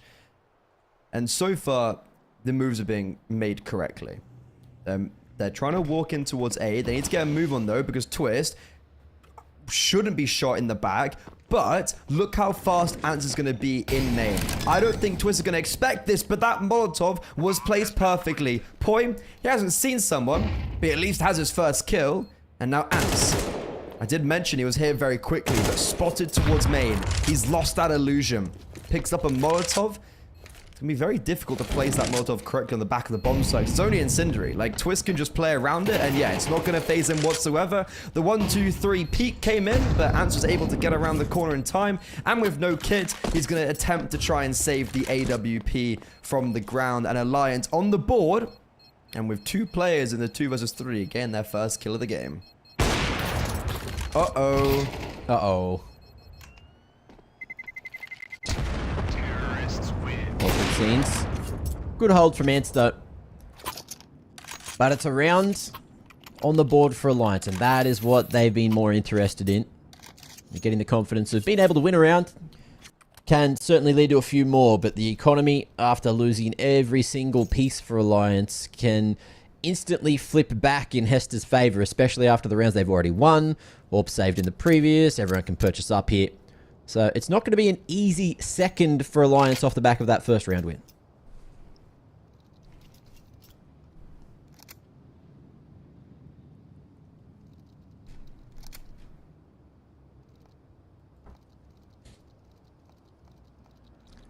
Technical pause.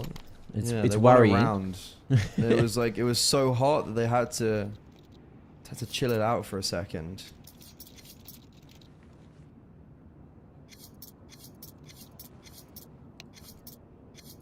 There's some camera issues. Not sure who from, but it's Alliance on the board, and it's just one of those early doors where it's like Hester, it's a good start, but especially for the CT side, if I'm thinking that Hester have a chance kind of in this map, I'm looking for an 8-4 at a bare minimum. Yeah, I think that's a reasonable ask.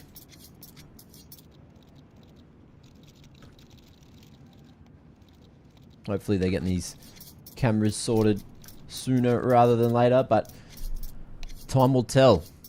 Seems to be a recurring issue.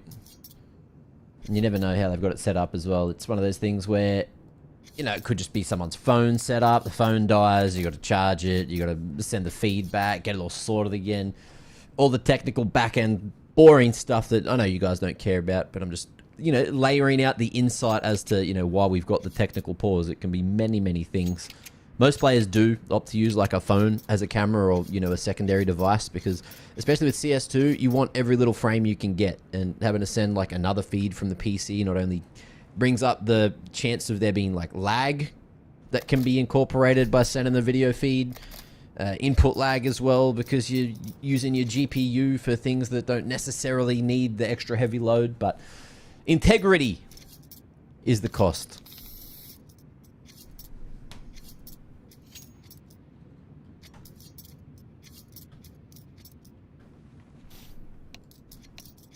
Yeah.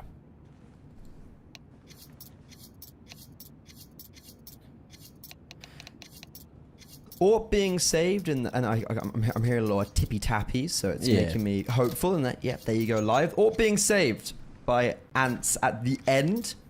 8s will be at least able to hold on to that coming into this round. I think, if I'm not mistaken, in the previous, he just got absolute raried outside. So hopefully he's maybe had a little bit more success. But he was a big instrument for success on Anubis for Hester, and especially on the CT side with the AWP here. I'm expecting big things from him, but it looks like it's going to be a fast A from Alliance.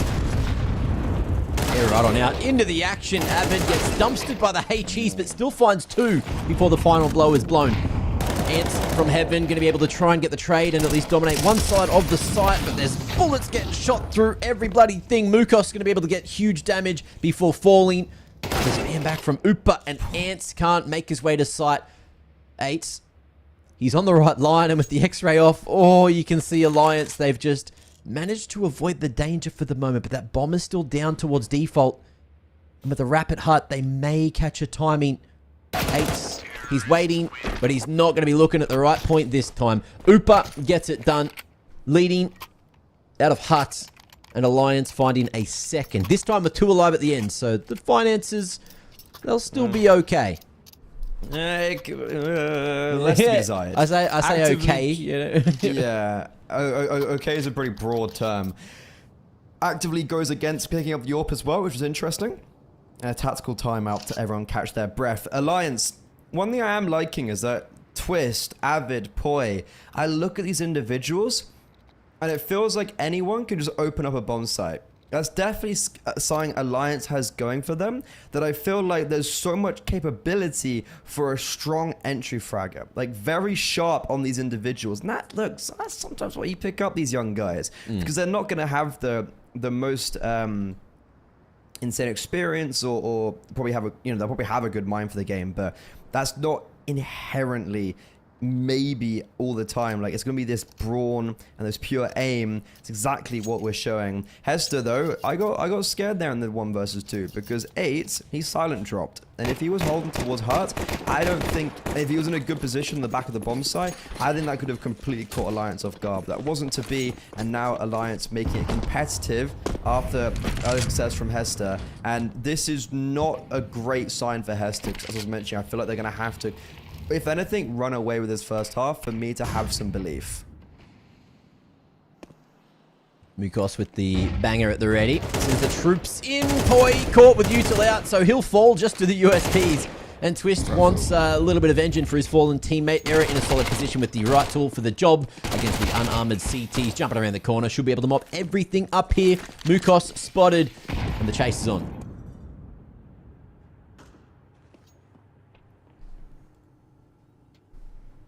Who wants the kill? Who wants the extra couple of eco frags? It's going to be Avid, waiting with open arms. Happy to take that one. And there you have it. 3 on the board now for the T side of Alliance. And every bit of momentum that Hester seemed to have had, looked like it was lost. That's what happens when you don't have your technical thingies sorted. Wasn't necessarily him. Oh, it's not individually, just as a team, Yeah. But 8's back out with the AWP, struggling to find success and impact with the Yorp so far on Nuke, which is not a good sign on the CT side. Nade in the smoke, and very lucky from Poi there. Gets around the back of the corner, just in the nick of time behind that blue box. This is Alliance putting 2 sets of smoke down outside. They're making sure Poi can get down towards Secret. And in the meantime, they're opening up a lot of presence towards Ramp. Look at how Poi's shifting, though. Poi, he was going down Secret. Now, because everyone seemingly just sporadically moved away from outside, Poi activates, and Alliance, that one opening kill from Ramp just unfolds this whole round for them so easily.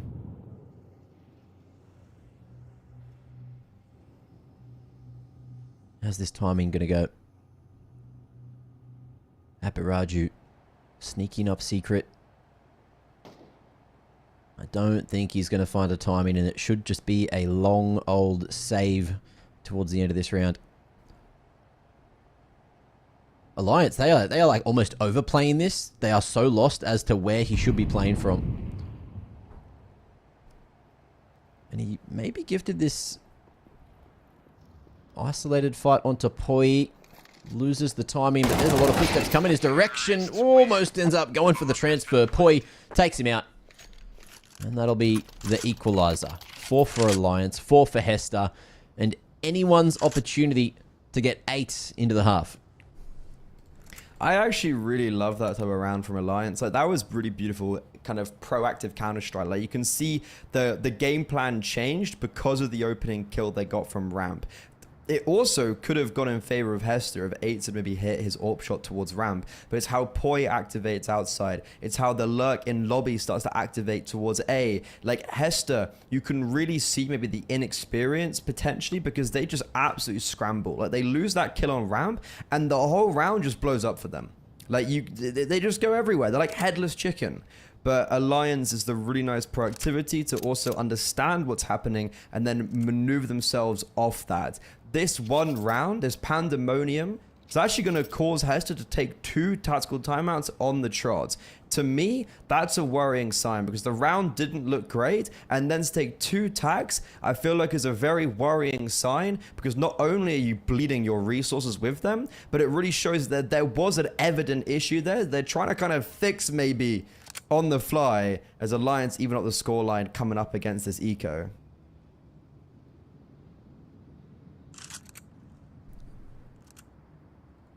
Yeah, hopefully they keep it all together.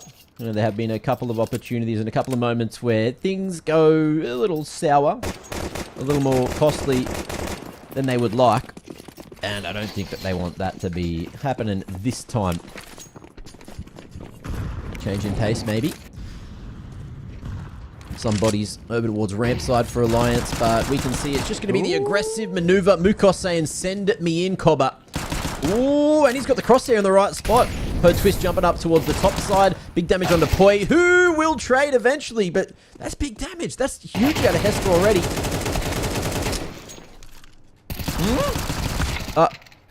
I almost just spat out my water. Did you see that? I tried not to. What the hell? Okay, Avid. I actually almost just dribbled my water out my mouth. I thought, yeah, you know, eco round is getting sorted. I'll take a slurp of some of my water. Apparently not. That was one of the more entertaining kills from Avid.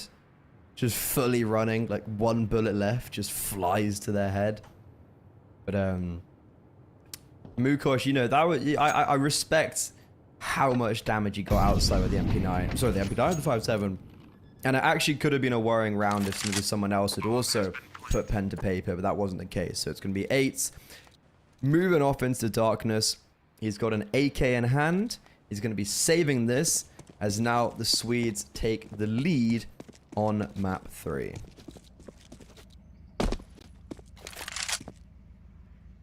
Looks like he should be right to save too. Alliance going to be worried about themselves. Poi really has to get a wriggle on. He's not going to live at ramp, so CT will be the position he's going to be looking for. But yeah, other than that, Hester, they kept it worrying for just a moment. It was a good couple of kills out of Mukos, but no one else able to do a thing. But at least it did put them in a position to, you know, get the extra firepower into the next with 8s carrying the AK onto the CT side. And we've got another technical.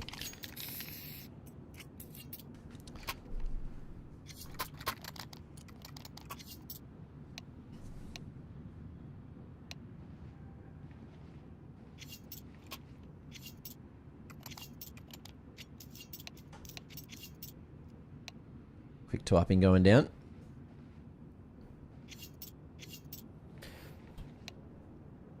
We'll see what happens shortly. A lot of tech pauses in today and in this series in general. We're actually the next set of games are going to be starting actually pretty soon. Because this is obviously a very lengthy qualifier. As mentioned, whoever wins this game plays against Navi Junior later. But before that, there's TNL versus 9, Iberian Soul versus RG, Liquid versus Sashi, and then Namiga versus Mix. So there's a lot of, honestly, crazy games in this Signal Elimination Round 2 bracket that I can't wait for. But we need to finish off the final Stage 1 single elimination game. And it's back on the rifles for Hester. 8 has been having this AWP a lot. But he's not been able to get anything done with it. And he never seems to really be in the right position, which was very different to Anubis. He's over towards ramp, and yeah, it looks like he's not going to be in the right position.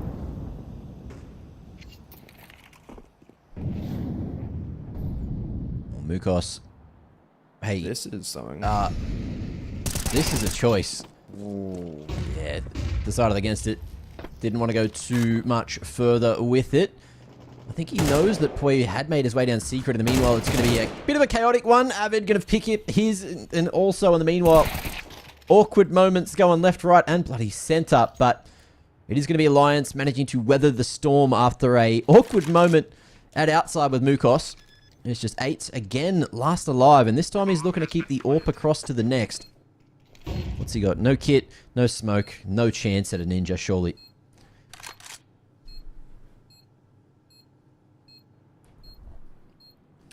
just saving the AWP, but then I kind of go back to that same question of like, what's he doing with the AWP? And I'm banging on like kind of an old, like a broken record of like, oh, well, he did well in one map, and then he's just doing kind of nothing now. I don't know. It doesn't look like he's gonna be saving it because they've spotted him. Poy's gonna be coming around the corner. Eights has just got his head up. He's completely blind. Nade landing on his dome, his noggin. And okay, he gets one kill, but Alliance honestly have such good money because they've been keeping so many players alive. Like these rounds at the beginning looked really competitive. It looked like Alliance actually looked very worrisome on Nuke. It felt like they had a big kind of lack of direction. I don't know if it was the understanding of what was supposed to happen in the round, but then since then, they now look amazing, and they actually look really clean on you. On the duality of it, Hester, I don't know, they're just kind of falling apart. Yeah, I think that's one way to put it. Maybe they need that second half to try to get the fire going again. Oh, Mukos. He's been good at finding at least, a pick around, but won't be able to get this time. Twists and Avid able to thin the numbers of Hester yet again. And they're just holding, they're just waiting. They know that Hester are kind of running out of answers and going for these weird aggressive plays. So play the buddy system, group up, make sure you can trade it. And they got info on both those CTs. So it's going to be a faster approach from air up with the long wrap towards... I thought it was going to be outside. But he slowed things down. Poi looking to make a play. Up towards Heaven. Will potentially get the better of Slaxajez, but Slaxajez seems to be fully aware of this. Cleared anyway. Head on the swivel. Poi. Nasty opening. And now it's just Mukos, who was last spotted on the A site. But we know he's down in the halls, down through the vent. And the bomb could get flanked if it doesn't hurry up, but I dare say it's fine. Looking okay.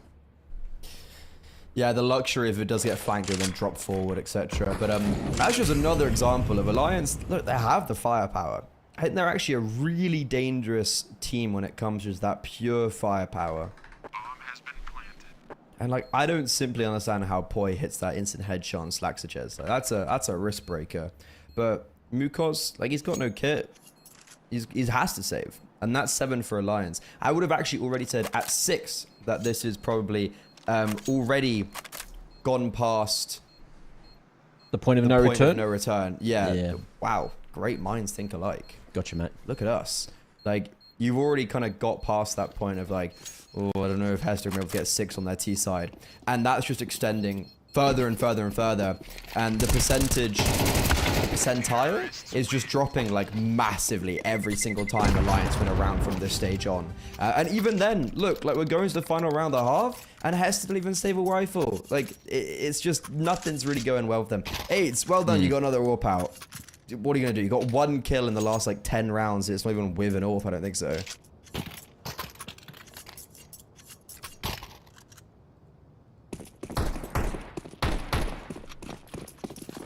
Well, where to from here? That is the big question that everyone's asking. Last round of the half and a chance for Hester to put on a 5th, but for the moment, Alliance just dominating outside. And there's been so many rounds now where Hester just stopped putting that pressure on. Just turtling up, trying to play sights instead. Eights looking to play through secret with the AWP. But with no info at outside, it's going to be a dangerous push if he keeps on going. Towards main. Okay. An opportunity. Good trade from Alliance. But in the 4v4 and full outside control, I'm still angling like it's probably going to be an Alliance round. No one's holding ramp. Ants is just back turned. Yeah. I don't get what's happening. Like, Ants is just like, how like, look at Slaxajez. He's jiggling a little bit outside. And he's like, oh, I've got outside, don't worry. So yeah, obviously, I think this is a great model to be like, there's probably someone in heaven, right? And Poi tries to force him out, but then also kind of overextends unnecessarily without the players in secret. Alliance have got this into a 3 versus 3, but there's multiple parts of this round where it does feel very uncoordinated. Late utility, late molo, players not peaking at the same time, but Alliance getting away with it. Issue is, look at the time on the clock. 24 seconds left, and look at Alliance. They're everywhere but together.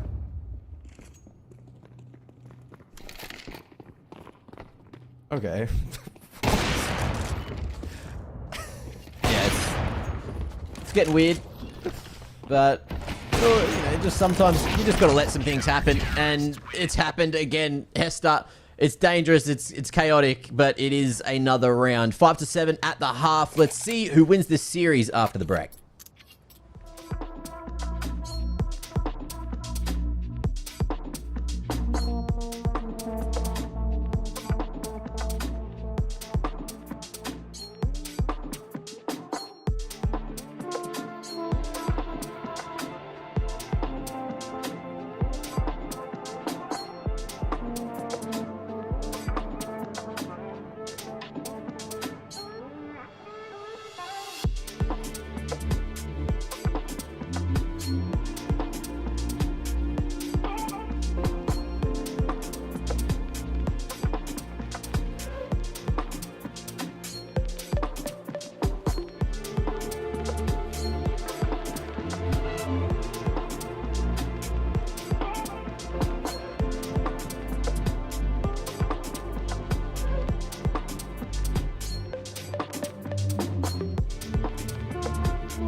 A very dominant first half for Alliance, but they only are able to post 7 as Hester are able to at least draw 1 back at the end after winning pistol in the first gun round. So it's only a 2-round game, but it feels so much more one-sided than that. And Hester, they're coming out of the gate swinging. Yeah. And we got confidence, at least from Hester. The insta rush towards the A site, but the Julies do it for 4 out of nowhere. Upa getting into the mix, and it's Ants who did throw that utility, so they've got an inkling of where he should be coming from. Swing on the contact, and Poi gets another. It is a flawless round for Alliance to stack on an 8th and stretch out the lead. That was a super well-defended pistol round, but I 100% could have seen getting a little bit precarious, a little bit dangerous, but no, none of the sorts. Alliance, they deal with it superbly, and that could be the beginning of the end. Not only were Hester only able to get 5 on their CT side, but they lose the pistol without getting the bomb down, and now, balls to the wall, they're forcing back in. This is brazen. They're throwing the kitchen sink at this round, and it's only Tech 9s and a Mac 10 with barely any util.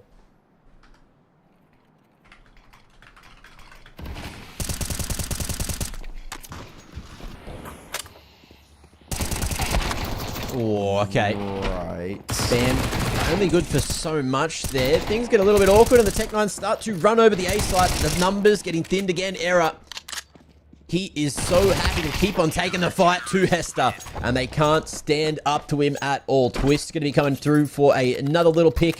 And with 2 alive at the end, 3 alive even, Alliance still going to be happy with their finances. Hester off the force. No plants. Mate, they are in a bit of a rough financial position. Oh, that was a risky call. Yeah, I mean, it's a risky call that almost actually really worked out because Alliance thundered down the vent, right? They made quite a lot of noise going down, and that was the perfect timing for Hester. So everything kind of went their way for success, but in the end, ultimately, it was not for them. Alliance, yeah, you were saying, well, sorry, for Hester, you were saying, yeah, money is looking pretty bleak. Rounds are looking pretty bleak. It's about to be double digits for the Swedes. This one should be picked up a little bit cleaner. And, okay, there definitely have been signs throughout that first half where you could see, like, ooh, okay, Alliance maybe a little bit uncomfortable right now. There's certainly a little bit more time in the server needed for them on occasion in the mid-rounds. Is it communication or what? But I've got a feeling wow, that was some nice shots. But at a kind of 10-5 scoreline, I've got a lot of confidence in Alliance. Yeah. Hold on. That's 3 shots. That's 3 headshots, Mac. Oh, not a 4th. Not a 4th. It was there. There was a world where he made it happen, which would have been absolutely insane. But we will avoid the insanity just for a split second. Into the 16th, Alliance, they get to double digits. They have a relaxing breath, you know, a sigh of relief, and they just keep on trudging forward. I feel like it's, look, 3 rounds away is the win. You know, they want to play a bit later on. They want to make it towards tomorrow. And they're certainly on the right track to doing it, but they still need to remember Hester can shoot if given the opportunity.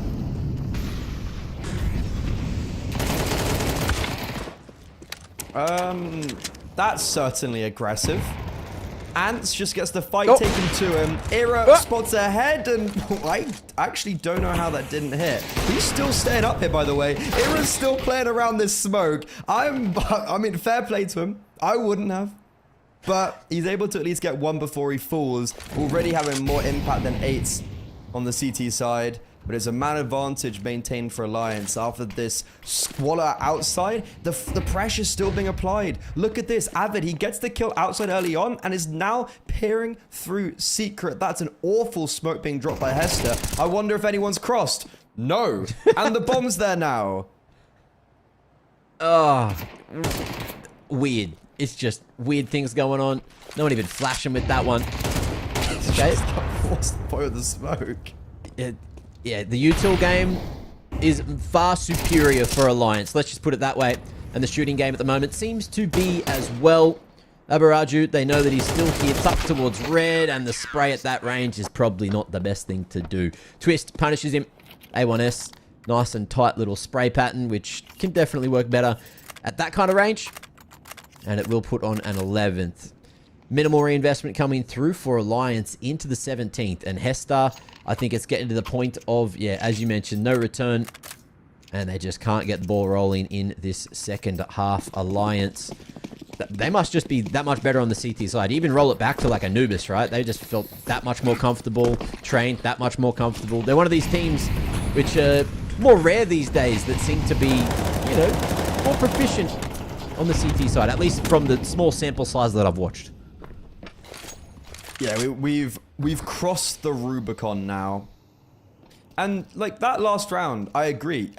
Alliance that was a good round from them. Fundamentally, they played really well, especially Avid. You know, he was super mobile and fair play to Era. But Hester also, you just sit back and you're wondering what's going on. They even try and clear Era as they come out ramp, but they still fall with a man disadvantage. Slacks the Jez, very aggressive. Poi gets caught on a crazy timing. I don't know what he was doing there, Poi, actually, because he cleared, but then didn't clear towards Secret. And Pandemonium has been the name of the game for this series.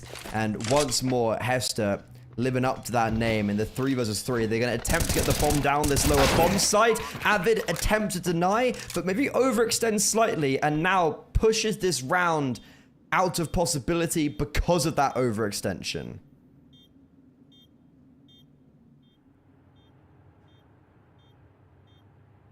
Hester giving them nothing. So the save will be called.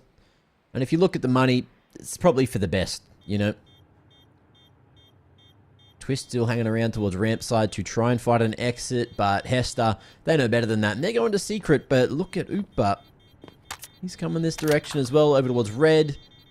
We'll get here in time. How's the angle? Ooh, good for one and the second. Big financial damage. Can't get them all, though. Like, that would have been crazy damage. If Upa could get those kills and stay alive, like, that would be kind of ridiculous. Yeah. I guess saving grace for Hester is that they at least save one rifle. And Alliance, they have enough money to all be on the primaries. Look over at Hester. There's 2 Mac 10s in play, which is less to be desired. 5 rounds separate these two. Na'Vi Jr., sorry, ex-Na'Vi Jr. waiting in the wings. Whoever will succeed. They're playing with Mathios as well, the new up-and-comer from Croatia. And it looks like Alliance want to book their ticket. They're in the driver's seat. And they want to park their car into the next stage as Twist. He gets a fadeaway kill there and just simply survives. Sure, Hester have ramp control, but they do have a man disadvantage.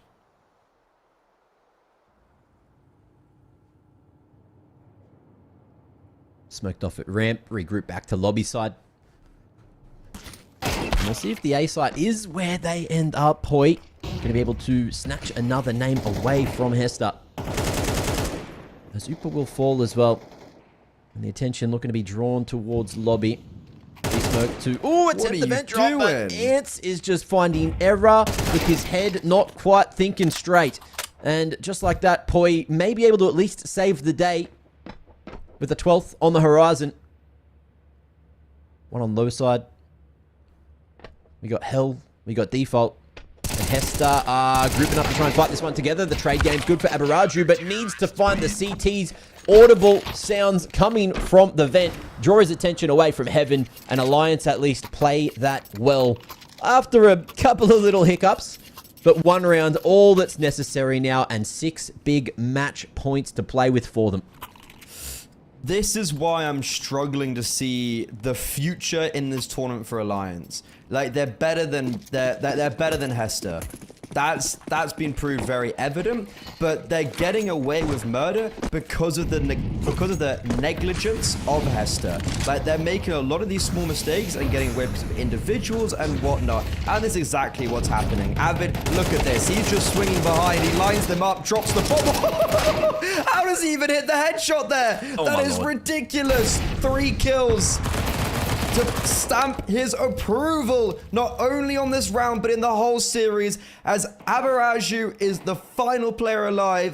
They've come through the open qualifier, but it's very short-lived for them, as Alliance knock them out and proceed onwards, 1 step closer to ESL Pro League Season 22. And Sweden, they go wild.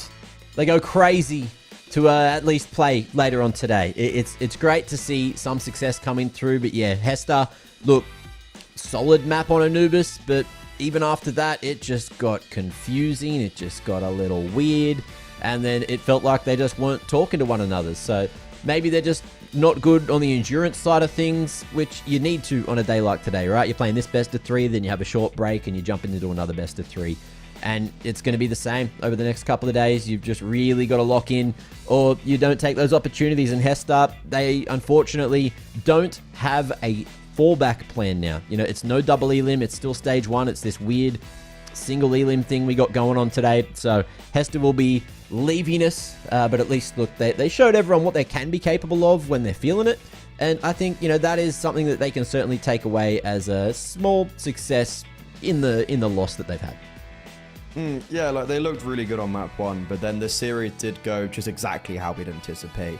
The only surprise was the fact that Anubis was so one-sided, but we said at the very beginning, or rather I did at least, was that like Alliance, Train, not going to be a conversation, and Nuke should go the same way, and yeah, it does. Like there was an early stage for Hester. They won pistol first gun round, and that first gun round was won because Alliance just kind of imploded. Like they had a really scrappy mid round, and I don't know, it was very silly. But with that in mind, one of the, if I'm not mistaken, the only Swedish team in this qualifier, the only Swedish core at least, yeah, the only Swedish team looking to qualify for one of the biggest events of the year on home turf will live to see another day. There's much more Counter-Strike on offer, and it should be coming on your screen ASAP. There's Namiga versus Mix, TNL versus 9, Iberian Soul versus OG, but the game you want to be watching, the game of the day, Liquid versus Sashi on this stream, coming up ASAP. Do not go too far because this game is going to be one for the ages. Thank you very much, guys, and we'll see you later.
We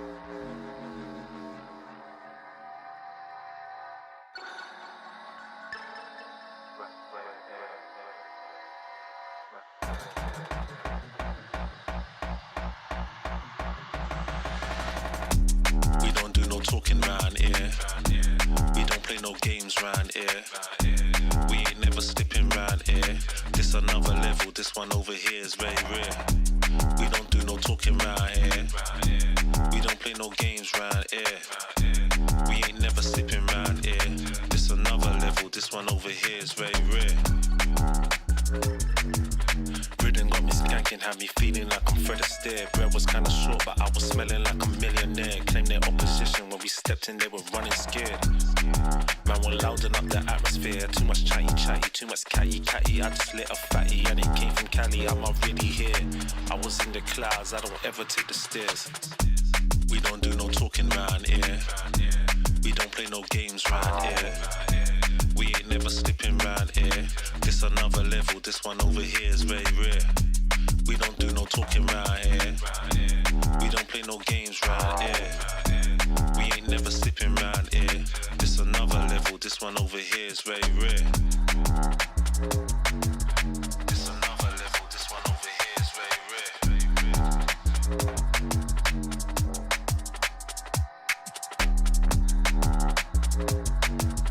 This another level, this one over here is very rare.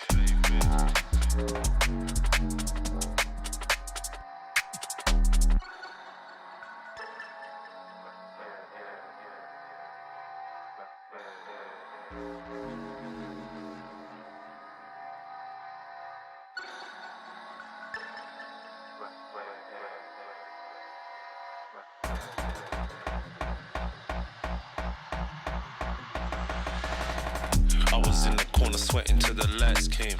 Man, don't ever sleep, step out on this night train. Right brain, man will blow your mind like a migraine. I was busting up these spots, pulling something out my socks. Man was shuffling out of blocks, phone and vibrate. I don't need to talk to Frank, I did it my way. Never slipping, never tripping, never violate. We don't gas around here, we on a higher rate. We don't do no talking round here. We don't play no games round here. We ain't never slipping round here. This another level, this one over here is very rare. We don't do no talking round here. We don't play no games round here. We ain't never slipping round here. This another level, this one over here is very rare.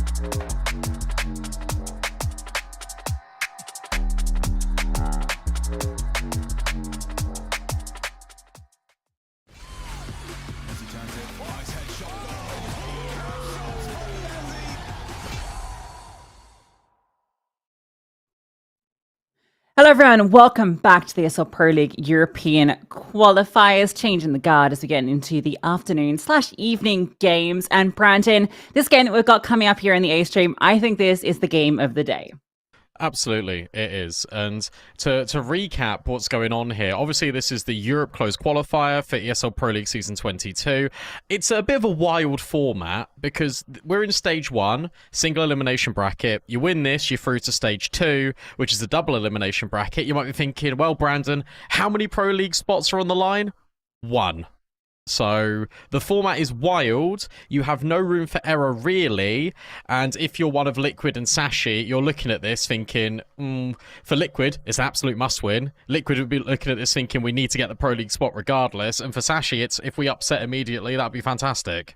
Yeah, it's really, really a tough format. And you might be wondering why Team Liquid are even here, given that they are a North American team, that they went to the Austin Major as North Americans. But Valve changed the VRS rules over the break, so after the Major. And now if you have a split roster, where you've got 2 from one nation and 2 from another, 2 different majorities, it goes to the region that's the strongest, or the region that has the the most major spots, which obviously is Europe. So North America, sorry, Team Liquid is now European, and they have to do it the hard way. No easy qualifiers for Team Liquid. They've got to battle it out with the rest of the Tier 2, which is a very difficult task. We all know how strong some of these teams are here.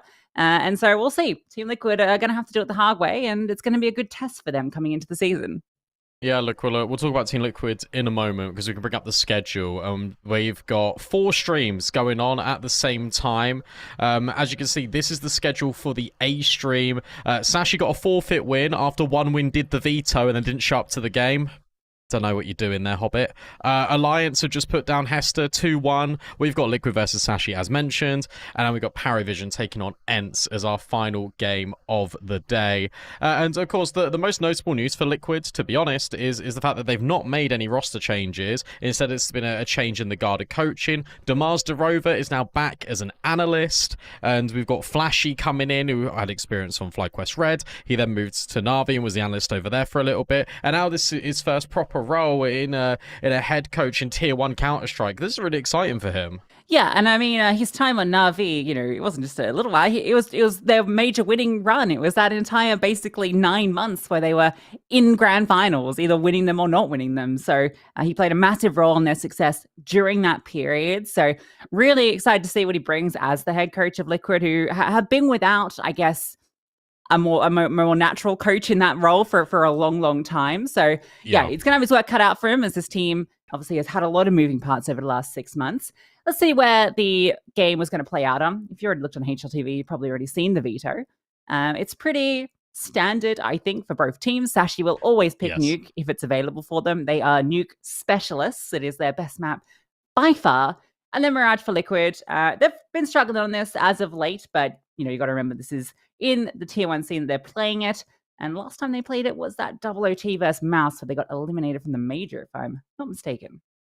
No, you're bang on. And they crashed out of the major, and it wasn't good enough. And you take a look at this now for Liquid, and it's again one of these things where all the fans are going to be expecting way more out of them. Shui now being listed as a permanent transfer for this team is only going to be good, you hope, because now this should give a little bit of stability. NAF staying on is, I think, good news, to be honest, from a longevity point of view for Team Liquid. Keeps the culture in Team Liquid. I don't think the culture at the moment in this team is rotten.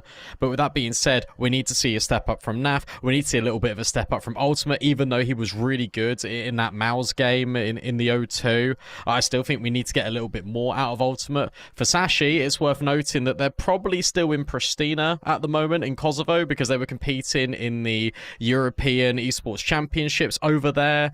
We were out there and we came back yesterday. That there's no way they have come back in time. So they have to be out there, but at least that means they're together. Yes, yeah, they're definitely going to have been there. So, I guess for them, at least they've had some experience playing on LAN over the last week, even if they didn't quite do as well in the European Championships as they probably hoped. They'll have all that experience together.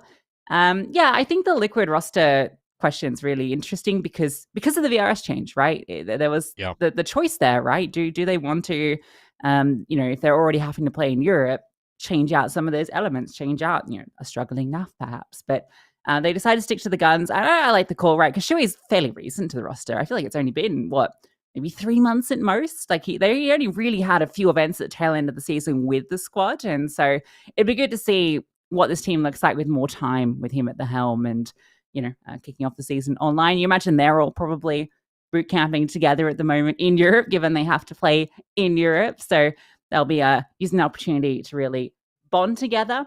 And for Sashi, already mentioned kind of their current situation. Their roster has also made some slight changes in the last few months with Becky coming in. I'm not sure if they have a permanent fifth currently. That seems to be floating around. I think Paddy's playing for them for this event, but I don't think there's been any sort of confirmed fifth for the squad. No, they're just recycling Danish players at the moment, to be honest. We had Kier most recently, who was on the old Astralis talent. Altex was played on this team. I think Altex leaving was confusing because I think I think Altex is such a good player, but it just wasn't working out for them, to be honest. But having Patty and Becky, I think is fine. I think Becky brings a lot of raw potential. Patty brings more of the experience. Let's get into this then. Liquid immediately starting on the CT side. Of course, Sashi's map pick. There's a lot of utility here, and they're going quite quick towards ramp. Coming to you, still think it's going to be that fast A play, but 2 players close to Squeaky see nothing. And it's a double ramp setup too, so Liquid are kind of covering both potential avenues. Nice tap from Ultimate, and the duel is from Naf. We'll get one as well. Ultimate just sitting back calmly as Shui will rotate over. Ramp play shut down immediately. 2 remaining Ts try and force their way back in. That smoke, it's a little skewy. Ultimate will get flushed out by Cabby. And Shui, that is a little bit insane that he's just hit that through the smoke. Lucky has found 2. Puts it into the one-on-one. Gushed. But Nerds has all the information. I really like this reposition out of Nerds, because if Lucky comes up Heaven, he's never clearing this corner, and Nerds can just wait for the audio. And Lucky's now just assuming that Nerds would have rotated down in towards B, or there's going to be this lobby push. In fact, it's neither. So Nerds has got the element of surprise. It all depends on where Lucky decides to go. If it's through hut, if it's through door. But you imagine Nerds has got the jump on him. Should flick over. Should see him and hit the flick, and 1 HP. Lucky is. You can go vent now. Yeah, I think you do. He's just going to crawl, see if he's being spotted, and then you just go plant that bomb. You know your chances of winning the round are extremely limited. Just planting right next to the door means there's definitely no way to get out, although door shuts in his face. If he hits the instant headshot, that's the way in, but Nerds doesn't give him a chance. Barely even saw him on the screen, so Liquid will get the pistol, and it started so well for them. Well done for Lucky to bringing that back into the 1v1 and getting the bomb plant, making it very expensive and enticing that second round force. Yeah, good work from Sashi. To be fair, from that situation that you're in, especially after the ramp play initially is terrible because Ultimate and Naf are able to get 3 kills immediately. To put that into a 1v1, if you're lucky to be able to plant the bomb, as you say, it is such good value for money. And now, look, he can get an AK. We can get Galils on some of these players. That's the power of planting the bomb so early. Team Liquid, as a response to this, they've invested quite heavily into the M4s. We've got 3 MP9s as well. But isn't it funny how the buy is actually pretty similar? Liquid's is better, but only just. Yeah, utility, the major difference between the 2 teams. So for Sashi, they're not going to be able to fake around with their util. It's going to be a straight cross outside. And Liquid, because they went for these M4s and the outside players don't have the HEs to break, they've got no way to disrupt this. They don't have the information on the cross.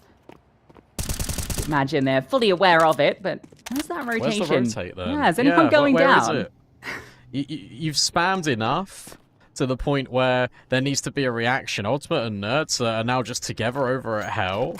There has to be a rotate here at some point. Maybe it's going to come through Ultimate because we've got this boost up over towards ramp. It's going to be too little too late. It has to be this after plant from Sashi. Ultimate will get down, but I doubt it's going to be in time. And he's the only one here. He's going to get sidelined potentially. Takes out the swing. Is able to find Cabby. Can he get the second? No, he can't. So suddenly the bomb site is completely open. Here come the reinforcements for Liquid. And Nerds is strong on the MP9. Well done from Becky to remove Twist, though. That's given a good chance here. Bomb needs to go down. That's the tricky bit because the player at door, 2 players at the ramp. Maybe they go back up. Shuei's trying to watch for this cross. Does Patty want to swing on him? Shuei's aware of the possibility. Yeah, up the ladder. So they're going to actually be able to find this bomb plant. Becky just lurks around, and this slowdown, this non-commit, has given Sashi room to get the bomb down and the player advantage. Naf is in the heavens, but Nerds getting up this vent is going to be incredibly tricky. Needs Naf to play first. So to take a peek over. No one's on the side itself. It's this double setup in towards Hut. Siphon's on a late flank, I think perhaps through heaven, but the hold our breath on that one. Tap on the bomb. Our swing's got to come. Here comes Nerds, up the vent, finds that timing, doesn't find the kill though, and it's all onto Naf. Time ticking away, 5-second mark, and he's just not got the chance. That flank does come through. So Sashi will convert the force. I thought for one moment there they were going to do too much. because I thought Patty was getting ready to swing on Shuey over by single door. Instead, he just leaves him. And then he makes noise on the ladder. It's the deliberate audio cue to bait Shuey in, to grab that kill with the MAC-10. That's the nice little disguise element of it. And of course, as you've rotated down, if you're Team Liquid, you're seeing all these players outpour on the bomb site. Sashi is also just relaying that information. And Sashi are one of the best nuke teams in Tier 2 because of this ability. We've already seen it in the second round to immediately adapt, to change things on an instant timing. It works out brilliantly for them. And suddenly for Liquid, you've got Ultimate, the MVP in the pistol. Now with the MVP weapon on the scout, and the 5.7s are about to get really close. Potentially going to take contact onto Lucky's MAC-10. Yeah, what is Sashi waiting for here? A response, pretty much like this, right? With Naf and Twists potentially about to go around the corner. They're slowing things down. They're expecting a reaction because the force buy is in. But currently nothing's being given over. Shuey has got a lot of responsibility here with Nertz over towards A, but at the same time, Nertz is also looking for outside. This is so difficult. Here comes that push. Lucky definitely hurt on that drop. They want to remove him first, but the swing comes out. Cabby's holding for it. Then Lucky comes around the corner. Ultimate will get his tag off. Shuey's spotted in the heavens, and the force buy, boom, gone. Dealt with ease. And it's a nightmare start for Team Liquid. They have to go for the eco. Concede 3 to Sashi.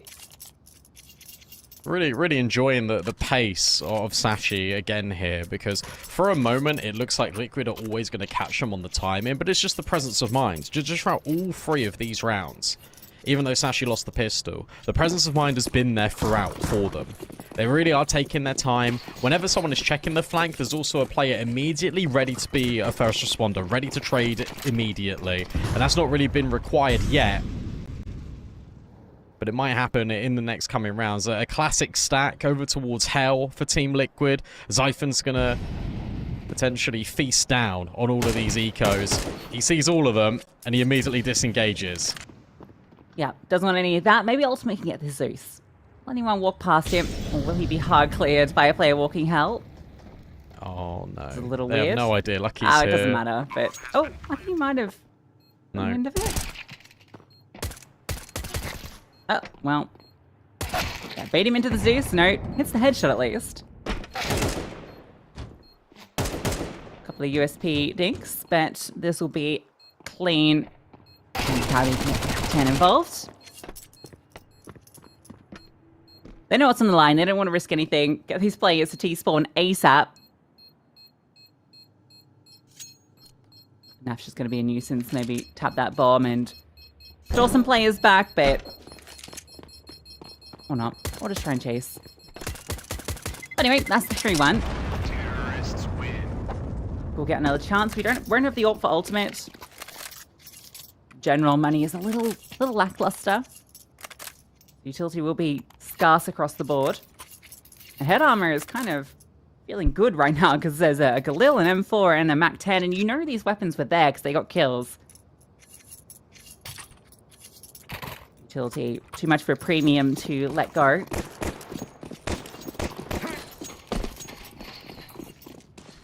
For Sashi here, your win conditions are lucky, which, to be honest, is really consistent against tier 1 opposition, but Zyphon often goes absent in these games. This one's weird. This is just immediate. One smoke on the cross. You don't think they're fully going to commit to outside, and suddenly Ultimate caught with his pants down, and so too his Twists in from main.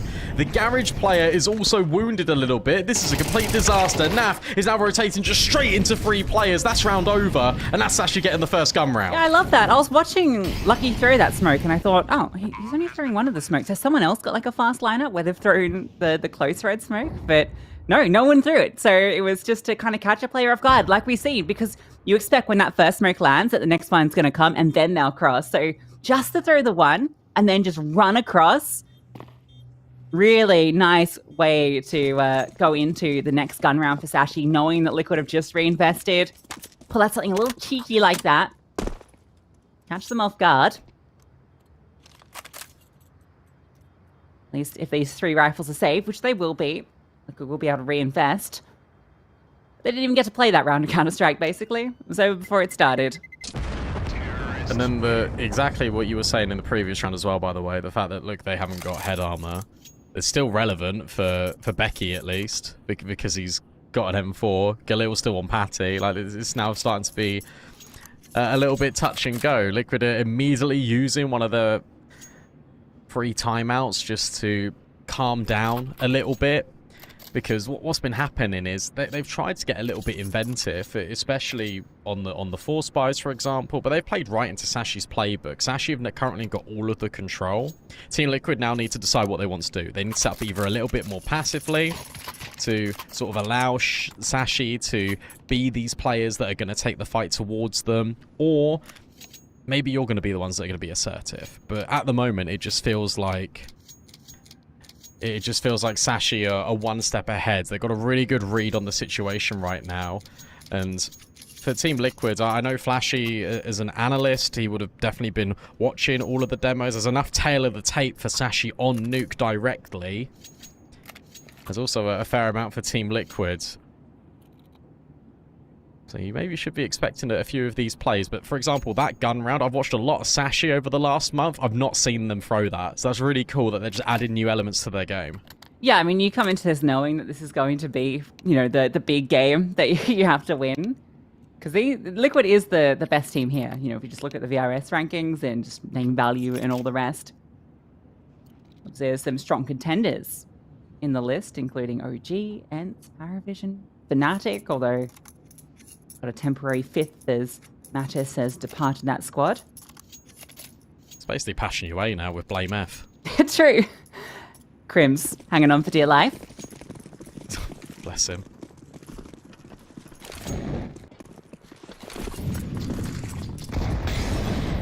Fast A. Look at this changer. Yeah, brilliant. Ahead of it too. That's one of the rifles. Well, actually, sorry. They're all rifles. They reinvested. Naf on the push gets two, but look how fast this is. How explosive.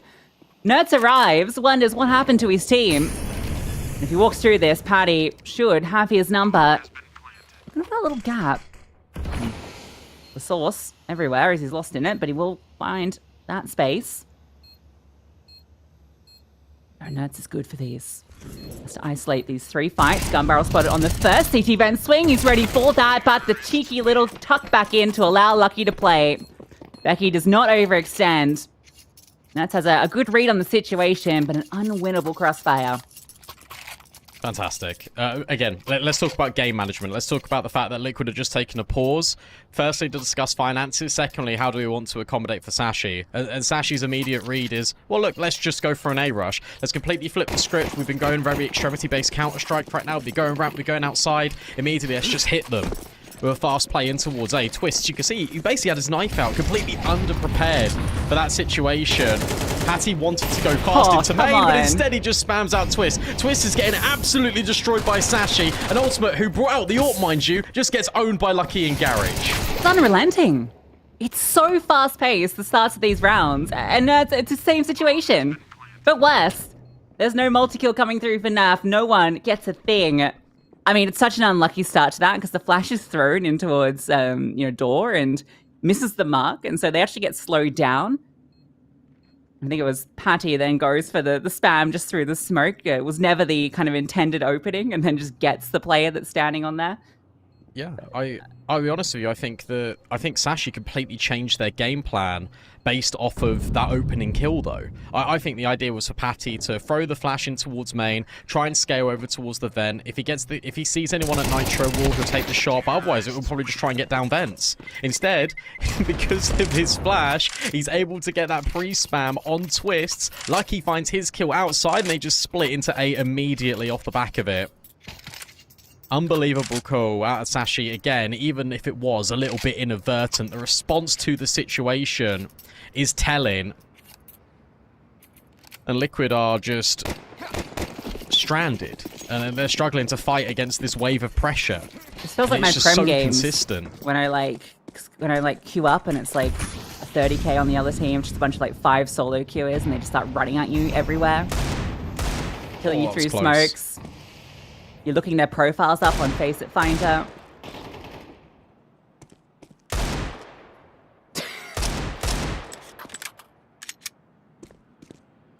And now it's the slowdown when you know the money isn't there because you just ran over that force buy back in. Where the AWP was there with no armor. The rifles were there with lesser util. Oh, this is cool as well, because what you've done now is you've delayed the smokes, and in about 5 seconds, Liquid could say, well, actually, they could have crossed outside. Let's go for this lobby push. They're taking lobby right as Sasha are about to open these double doors. Yeah, look, she was like, oh, wait, you're here already? That's crazy. Ultimate gets a tag. Sticks around in the flames for a hot minute. And Oh he's my getting gosh. util spammed, has to fully disengage. Great protocols to get the scaling through. Ultimate will go down eventually. It's a bit of flank damage, but that's about it. Sashi are having no issues getting into these bomb sites.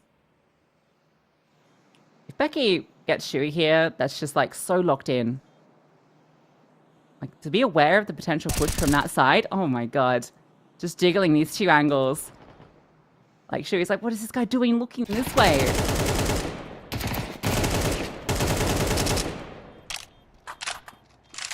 It's disgusting. And do you know what it is as well?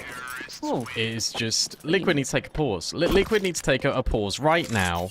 This is nuke, and sure, it has got a little bit more T-sided over the years. But this is why they need to take a pause. Because, again, you're getting this AWP out on Ultimate. The question now is... Ultimate is aggressive. Ultimate is an aggressive player. He applied his trade so much in Tier 3. The reason why he stood out to Liquid, and they even said it in the sign-in, is because he's very aggressive. He can control the tempo. Let's get him going aggressive then. I think Ultimate has really been misused in this roster. Obviously, a couple of events when he was starting off his trades and he was applying it, he was playing sort of his playstyle and it was working. Teams started to figure him out, and then he just lost all the confidence. And I don't think that's his fault necessarily. I just think it's the state that Liquid were in. And this is where I actually look to Flash and I say, look, let's get Ultimate playing the way that we know he can. Yeah, and let's I think mix in some of this aggressive play. Shui's definitely been moving in that direction, it feels. I think we definitely saw that in some of the games, like the Major, for instance. But yeah, I think it's part of that's the consistency, right? They're just going to go for A again. Yeah, waiting for that initial util. Oh, Tabby is forced back by the flames. No, it's a starting secret. So he's just hightailing it there because these outside smokes have gone down because Sashi have crossed so many times. He's not going to see too much.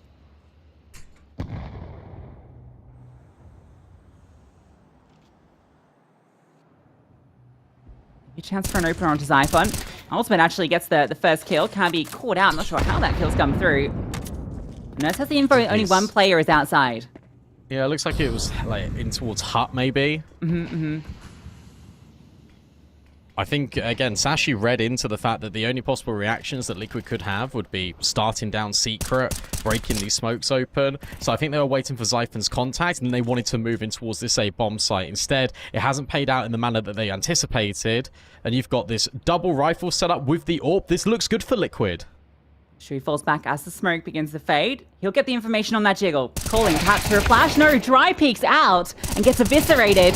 Twist will have his shot at it, and he only goes for one. So it's back into the 3-on-3. Now you still have Ultimate, who's dropped down. He's in the prime position, but misses that first shot, as does Naf.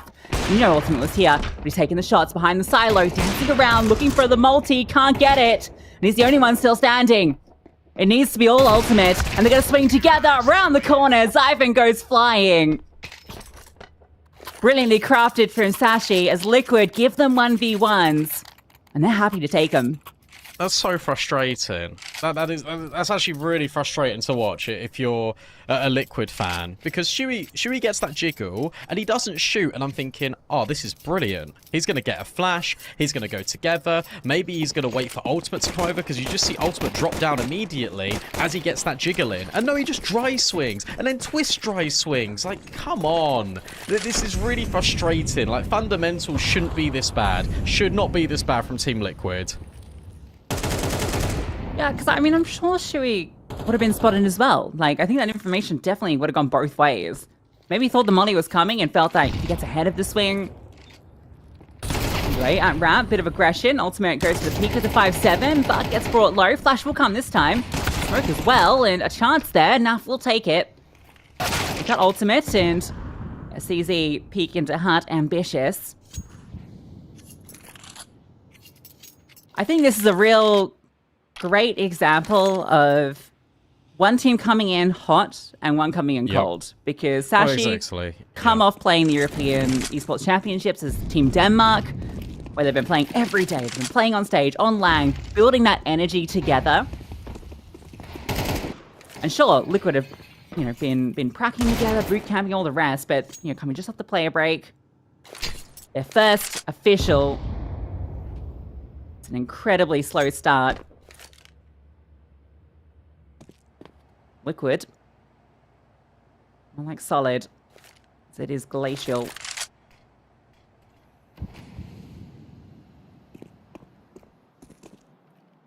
But they look like they've just rocked up to the server with no prep, thinking, oh, this is going to go better. Maybe it will. The only way Liquid are going to win rounds is through pure individual brilliance, and maybe it can come through Nerts and Naf. Immediately picks up the AK and is able to headshot Becky through the side of the wall. There we go. Individual brilliance on display. This is why they've not made any roster changes. And finally, we actually get Team Liquid swinging together. Big round from Naf. Huge triple kill. He's had a couple of multis as that kind of A-site rotator. And that one's actually slowing it really down, and Liquid just having the players already there to deal with them. They decide to sort of converge on A as the last moments come through. It's actually the clock a little against them. Goes straight into the Lion's Den. But it's only their second, and there's only 2 more rounds left. On the CT side, no less. Ultimate maybe has a chance here. From Smoke sees nothing. There's a player, top silo, that he's jiggling for. He hits 2 taps. They're down again. Nuts will be the one that responds to it. Maf also moves down. Smoke lands at a perfect time. Finally, it feels like Liquid are ahead of this. Yeah, this is cool. And what's good here as well for Liquid is they haven't actually pushed in towards lobby at this moment because they've got these rotates down. If they pushed in towards lobby, they're spreading themselves too thin. So Nerts is here. Naf moves back up towards ramp. A boost up for Lucky. Isn't going to see Nerts, but the molly will at least either push him forward or push him backwards. He's going to go all the way through towards control room. This might not even be the final commitment because Sashi's still got this lobby player. Twists in towards main. Needs to find the kill. Starts to hear these footsteps. Around the corner goes Sashi into their demise. Cabby will eventually trade. Ultimate backs up because now he's worried about main. But Shui will finally strike in from CT vent. It's looking a lot more coordinated. But with 30 seconds left, I doubt Sashi can find the answer. They're going to go down to B. I don't know how Cabby can get here. Let's move down to single. Okay, there's actually a world they can get this bomb down. Nerts cannot deny this. He opens the door, so that's allowed to be planted. Lucky's got a good forward position. Has 2 players coming at him. Ultimate just drops down. Gives up that free fight. There's no trade. They're waiting for that second player. Nerts just spams out Lucky through the smoke. Brilliant kill. And Cabby, who was lurking, planted the bomb. Nerts knows he's slinked away.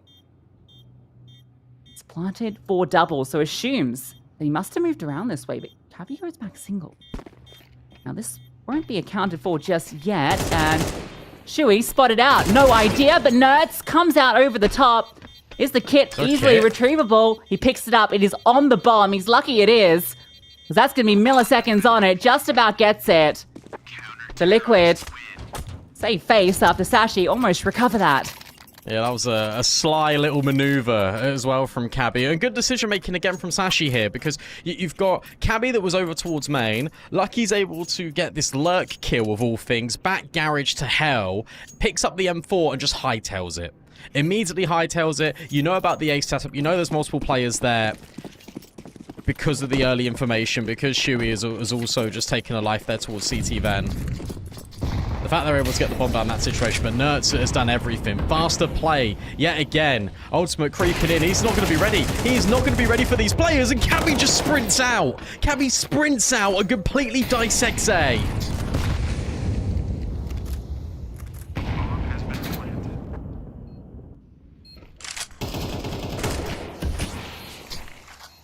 I don't even know how you retake this.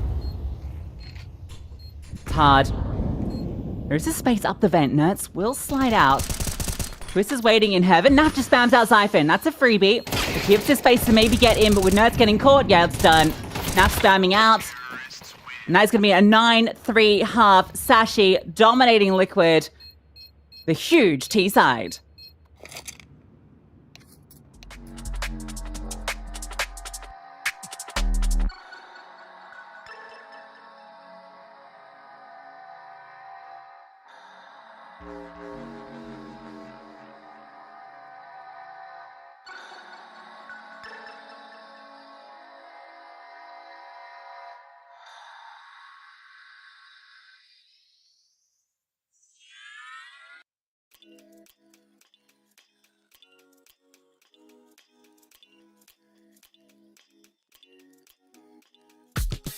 Yeah, we go to broad daylight, feeding every night like Friday night. I keep the party on rock and the Bombay ice.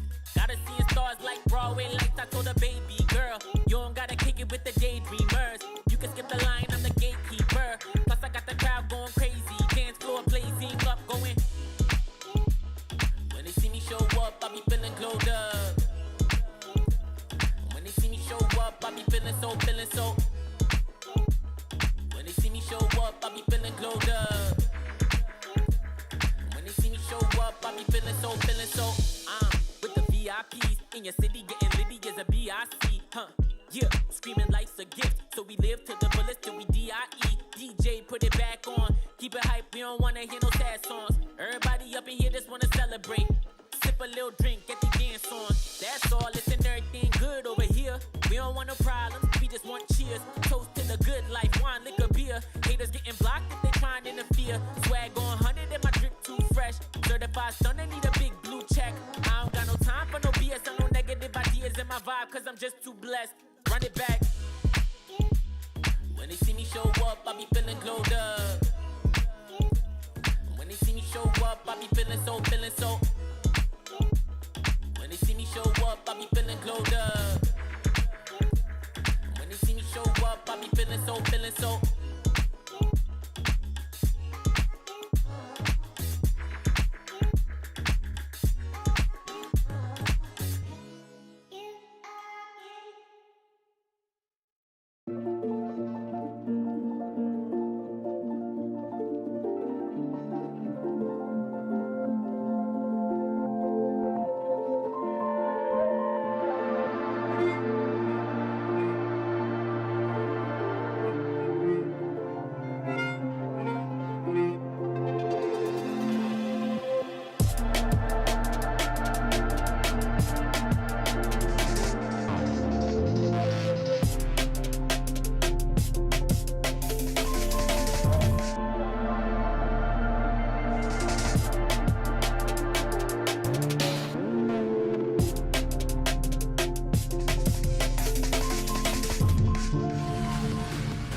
Look, we know Sashi are really good at this map. They pick it every single chance they get, but you definitely expect a little bit more out of Liquid given where they've been over the last season. 3 rounds only on their CT side. Lucky having a barn burner with a 3 KD, 18 kills, and Zypher now looking to challenge. Team Liquid need this pistol, and they actually just need this series. You lose this, you're eliminated. No Pro League for you. This is the classic outside crawl. PT50 goes searching. Those long-range fights. Lucky's rotated over. Now, he's keeping an eye on this and will remove him. So Lucky bites off more than he can shoot, and now it's an acceleration. Lucky will move down with the dual Berettas, and they actually don't commit. So they feign out that they're all running. Make sure that was shown on the cam. Nerds gets blindsided. Now you feel like you have to commit into this A bomb site. The dualies come up, the dualies go down. And with Naf in the heart, this will allow Team Liquid to plant the bomb, but the CTs are pretty fast on the approach. They are, but they're also hurt. Like, Patty's been dinked. Zypher was hurt towards Squeaky as well. Naf's been removed, but it still should be completely okay. Because you've got all this info for Team Liquid. There's not a kit here for Sashi, and the different angles of elevation are definitely enough to earn them this pistol. Patty's on such low HP. Twisted just shut the door on his face. Nice shot. Don't give it to him. Do not give these 1v1s. It should be all said and done, and it is through the Polish duo. Yeah, good stuff from Shui, getting a couple of kills there. And for Liquid, good response to the situation. They were fully ready for that potential rotate. I think dropping the smoke there actually kind of helped bake that in. Because it really felt like there was going to be a lot of bodies outside. Lucky goes for that peek. It feels like a position where you could really do some damage, but instantly removed by Nerts. You make it seem like you've committed. Everyone rotates. It's a free bomb site. Becky's blindsided as he goes up. And it's a eco from Sashi. I'll go for a stack on ramp. Very rare you see someone boosted onto that box. I don't know if I've really ever seen it, actually. I didn't know you could get up there. Yeah. So that's fun. Yeah, cool. Liquid are just going to go through the motions. Start to... I hope this... Even though this is a bit of more of a monotonous round for them, just immediately, it sounds silly, but dropping all your smokes, doing it on your timing, being systematic, just even if it is against an eco, they don't know that yet, but it makes you feel like you do belong on the server. It feels like you're getting a little bit warmed up. You've got a clear identity of what's going on in these rounds. Naf is going to hopefully surprise Sashi in just a second here. He's able to pile up some money on the Mac 10. You assume, oh, exceptional work from Naf. It is just the eco, but it's an ace nevertheless. Easy for Naf, and so many kills in the Mac 10 too. Ultimate when licking his lips, looking at that bank balance. Thinking, okay, round 16. I'm calling you up. Yeah, it's surprising after, I guess, the way we put forward, in that very brief pre-show about how Naf has had his toughest season ever. Calling for his head, and he's actually the one that's really performing here in this map. Gave him a couple of opportunities, him and Nerts. It's the ultimate in the pistol. So 3 CT rounds. Now if we could get this first gun round back in the conversation for getting this T-side going on Nuke.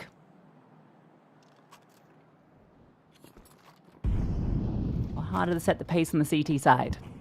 A lot of prioritization here for Sashi when it comes to the rifles, so you've got limited utility. It's actually a similar situation to Liquid in the first half. Nert's edging the side of this smoke, hoping to maybe catch out Zyphon or Patty, and those 2 bullets have enticed Nert's to go on a little bit of a crawl. Patty prepared and Zyphon not shown.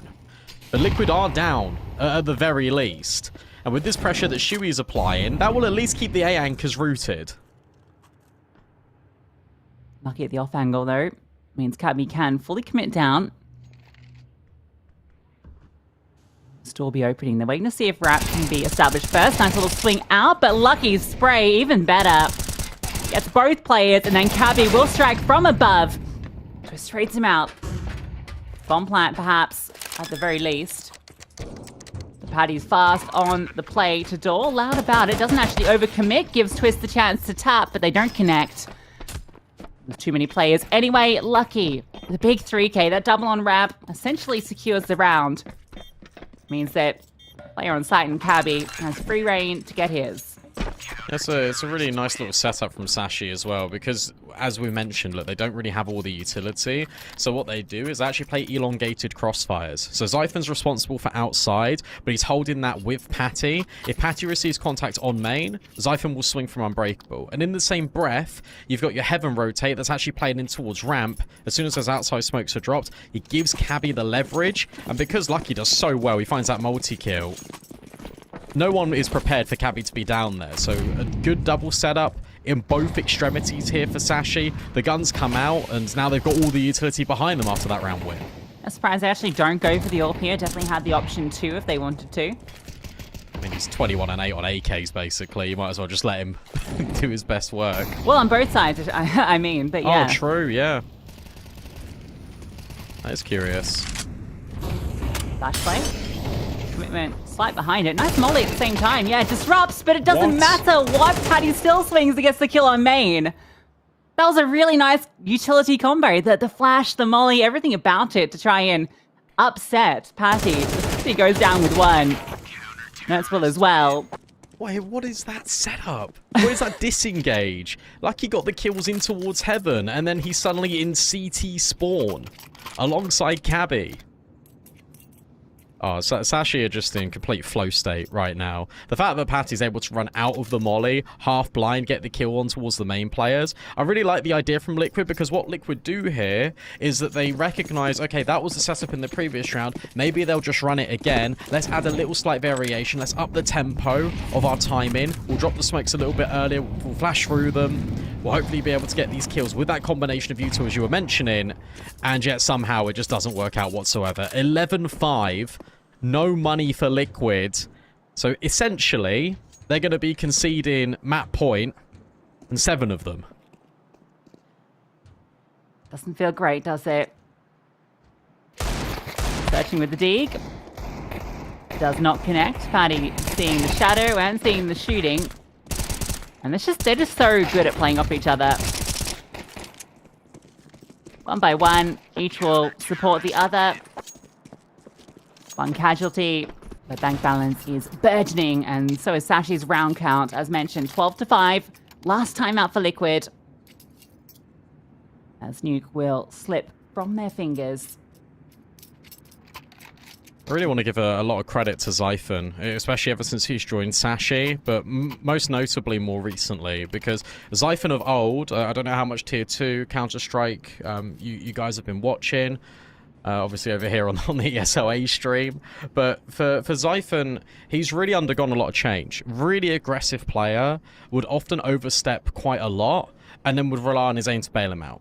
And here, on this map, especially on the CT side, he's been playing so passive. He's always been waiting with his team. Whenever he does commit to a fight, he wide angles and then restrafes back in, and that always gives that half second to get a player on the line, whether that's Cabby rotating from Heaven, whether that's him from Patty. The point is, he's buying into the system, and he's not being a liability. When he first joined this team, it felt a little bit touch and go, but he's really buying into the process. It's awesome to watch, because he's a very talented player that deserves his flowers. Lucky's orbs out, and he's starting left side garage. I'm sure he heard Nerds, even though Nerds slows down. So he's going to move immediately to respond at ramp, knowing that that's going to be the next contact point. Brilliant heads up from Lucky, but the flash is great, and he's in trouble. A tag, and he'll commit to the kill. Does go down. He just gets that one before he goes. Well, Nerds already down. Liquid. It's looking like they've got all the space on B. No possibility for the rotation. Do you ever save this? Got a lot of money, but I guess loss bonus isn't there.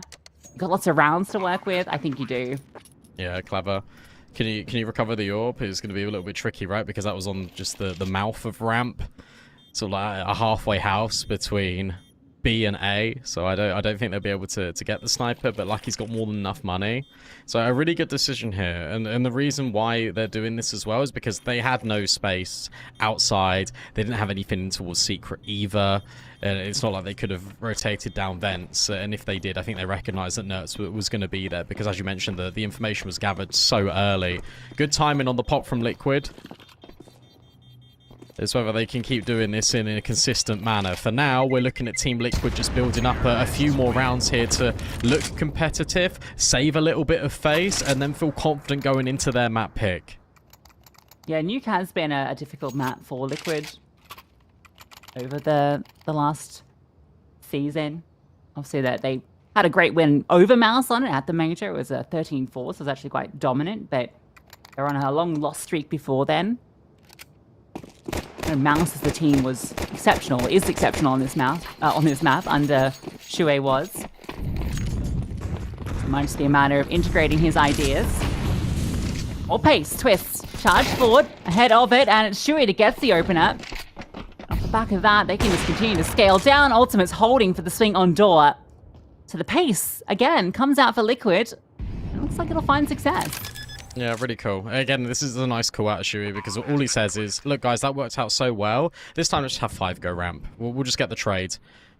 That's something they didn't really have on the CT side. Trade potential. Ultimate, his timing doesn't mean that he catches Lucky and Xiphon, but to be fair to him, I doubt Lucky and Xiphon can go all the way around the world to try and gut him out. They're more interested in holding on to their economy. Ultimate around the corner. Is he going to be ready? No, he's not. So suddenly, that sniper's blindsided.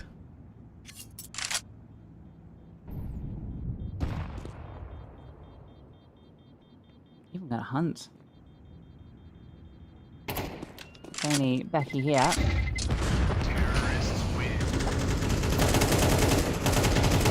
Smoke actually does the trick.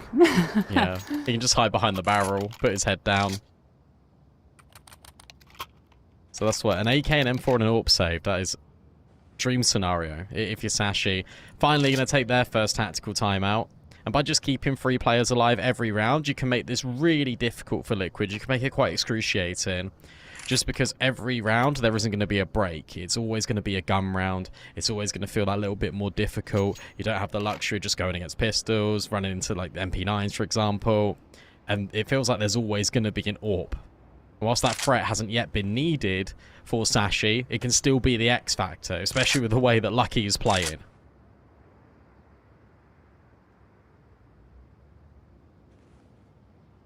Yeah, see if Liquid continue with the pace.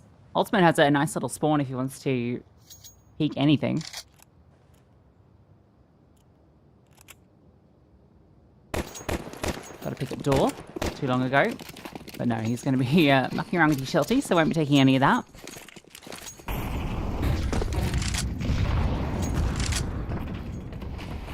I've already seen Sashi get aggressive on the CT side, and that is continuing to remain.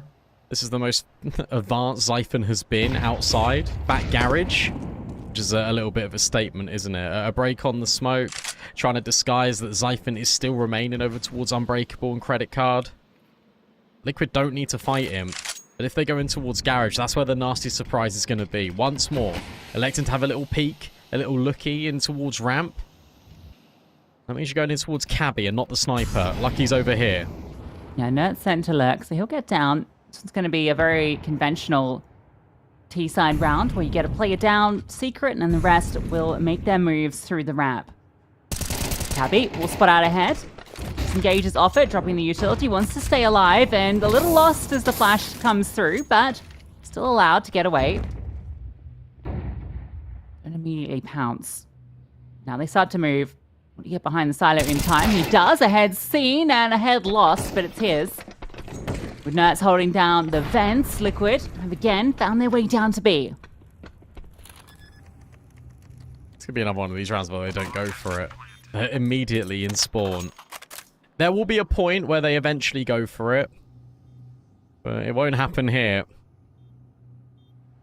I really am enjoying this as well for Shuey because it is working, but we're also adding a little bit of variation. This time it's the outside smokes and Nertz is there in case it's going to be a reaction for Sashi to start secret and get the forward info to have that double rotate over towards ramp. This deep molly continuously going and pushing Lucky off of the hell peak is really damaging for Sashi.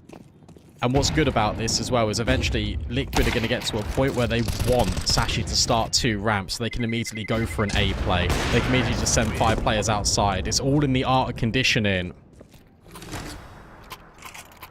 And Shuey is calling Liquid back into this game right now. Still 4 chances for Sashi to close. And still 4 choreography routines for Liquid to make it to OT.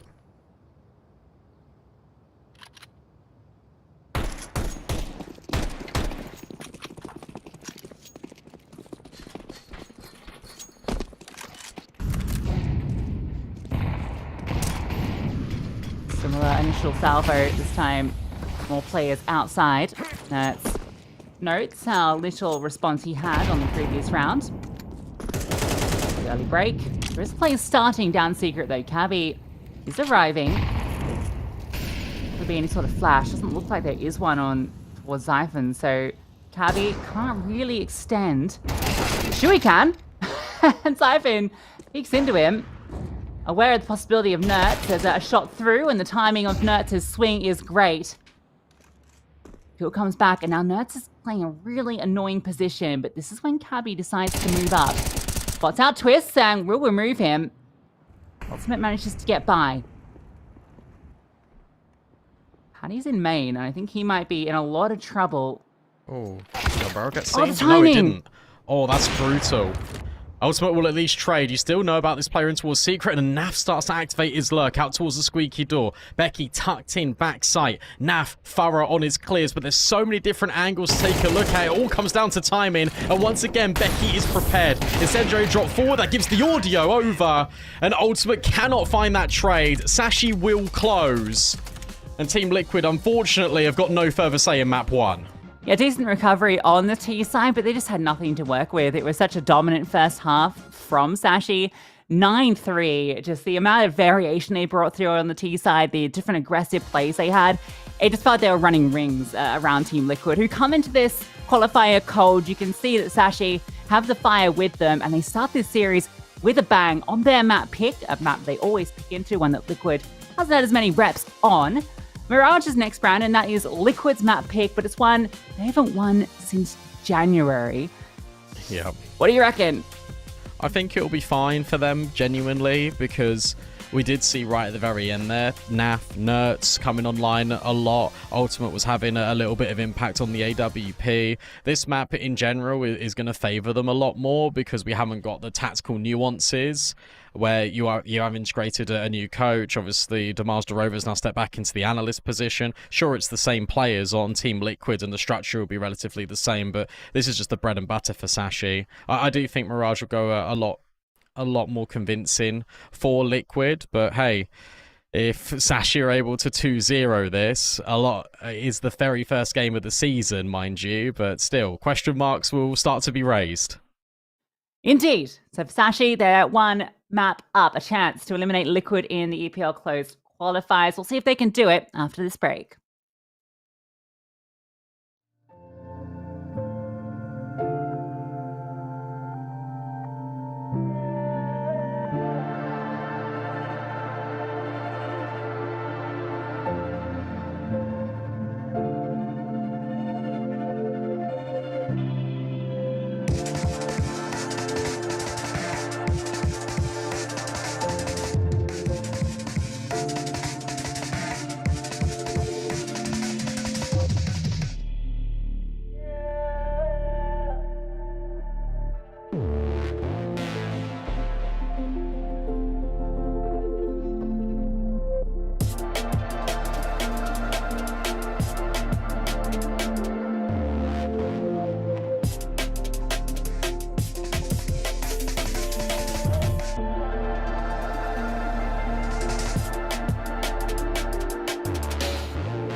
action coming to your screens very shortly here in another best of 3 to decide which 2 teams, well, not 2, it's 1 in this case, 2 teams in this schedule are going to advance to stage 2. Currently, Sashi are 1-0 up after winning their pick. Look, their pick is Nuke. It always is going to be Nuke. They're really solid on this map. Liquid, let's forget about it. We move on to Mirage. Lucy, you did highlight the fact that Liquid haven't won this in a very, very long time, but surely against Sashi, they can. Yeah, I mean, you'd hope so. Just from the pure individuals alone, you think an A map like Mirage should be good, especially if we start to see some more of the squad come online. But yeah, it was January against Heroic when it was a 13-11 victory. That's the only win this entire year on this map, and despite that, they've picked into it. So we'll see. I think it's going to be a tough one, even if Ultimate is online, just because Lucky is in insane form. He was outrageous on that first map, ended with a 1.89 rating, 25 for 10 at 2.5 KD, and most of that was on the rifle, granted, but if he's playing like that on the rifle, I don't know if you want to see him on the AWP because he was ridiculous. The whole squad, it felt like the level was high across the board. They were playing very much in sync. You can see they've definitely got that hot form after playing over the last week on LAN together. Whereas for Liquid, sure, Naf had some good moments. We saw him win out a round all by himself. He had the ace as well against the Eco, which definitely helped his numbers. But yeah, it was mostly him, Nerds, that really delivered the rounds that they got. And obviously, if you're looking at Liquid, you're expecting a lot more than that. If we're talking about Sashi, though, we're talking about Sashi Mirage and why Liquid have picked into this. If you exclude the sort of the national tournament, the European Esports Championship, where Sashi went 1-1 on Mirage, they hadn't won it in terms of Team CS, Tier 2, Tier 3 CS in 6 matches, and they only got double digits once, and that was overtime, and they lost. So there's a reason Liquid have picked into it. We just hope that their confidence isn't shattered too much, which you wouldn't expect it to be. Let's kick into the action here. We've got Smoke, double molly. Sorry, oh my goodness me, just botching everything. Smoke, molly, double flash, and all of Liquid going into A. Yeah, they're going to go towards CT. It's only Becky here and a lot of mid-control Sashi, so going to have to try and retake this. Becky will immediately fall back, seeing those smokes come over. You kind of know what the play's going to be. Cyclone is nothing, so those players coming out. A little leg shot. Becky also looking for a chance to maybe find a kill, make this tricky for Liquid to scale. More CTs will arrive in their spawn. And Flash isn't actually used to take that space. That's kind of surprising. Now Kabi on the backstab has the chance to remove Shuhei, and he hits every body shot, but no header. But there we go. The CTs start to find their frags. It's only these players over towards Con and over towards Jungle. It's not planted for them. With the fast one, and it's not planted for them, but it's a 10-second defuse. 10 seconds, and a gush comes through. There's no way you can commit to this. Yeah, Twists. Here we go. Comes alive. Big 3K in the pistol. Okay, Ultimate was flanking it as well. It just gets a little bit confusing why that after plant is over towards Jungle, and as you say, the flashes aren't conducted in towards CT, but I do like the way that Becky was playing that, just jiggling so consistently, just to make sure that even if there was going to be a flash deep in towards CT, 50-50, he's probably going to dodge it. But Team Liquids, they are able to stave off that pressure, very much like when they won the pistol on T-side nuke. Sashi a full eco. They want the guns out as soon as possible. That'd be a good chance to maybe catch a player off guard. You're hearing Shuei. Do you want to just charge through this or wait for the fade? Here we go. They'll start to... Shuei, no, okay. Not even off that flash. Shuei's just going to sit back and will be removed after 1. Don't lose anyone else. You're sitting pretty.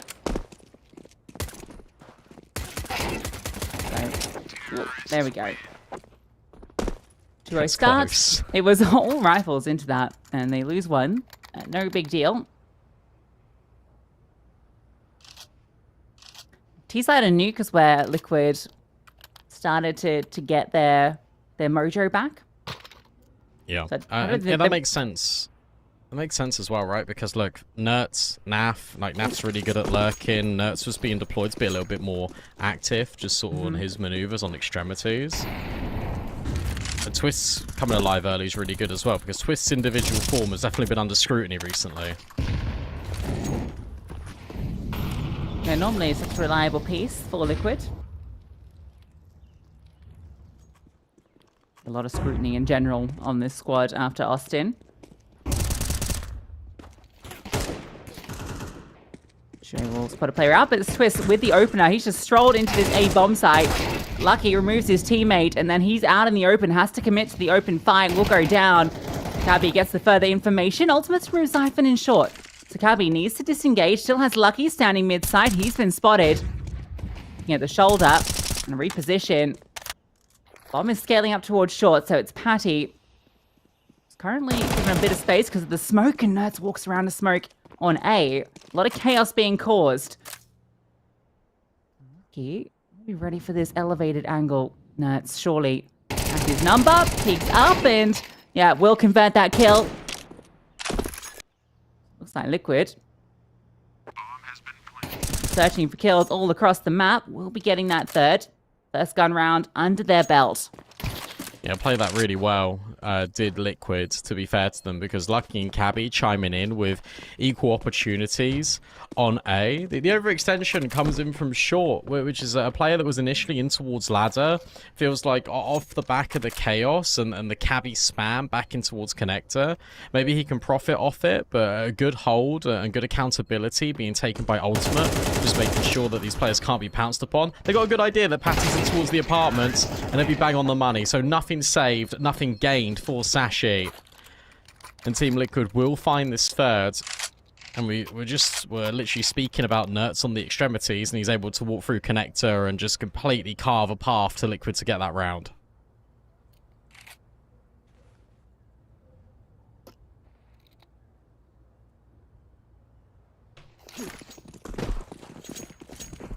Yeah, it looks a little scary there when Naf and Twist get removed on A. And Nerds so good. And lurking around and finding those cheeky timings. That's a half buy into this one, not the full investment. Actually, just looking to maybe catch a player off, but Naf, brilliant little lurk out, and the spray for two, straight to the dome.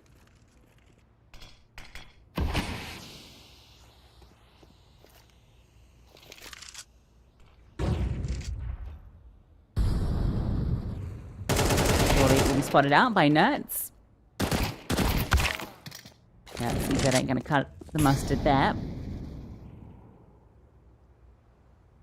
Is everything going by the book? Now expect to see Lucky's AWP fill the feed. Get that out without an AWP to go against on the other side.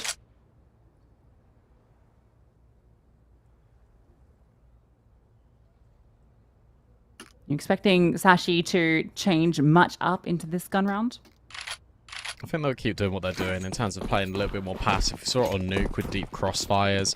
They've only fought mid once, truly, and that was in the pistol.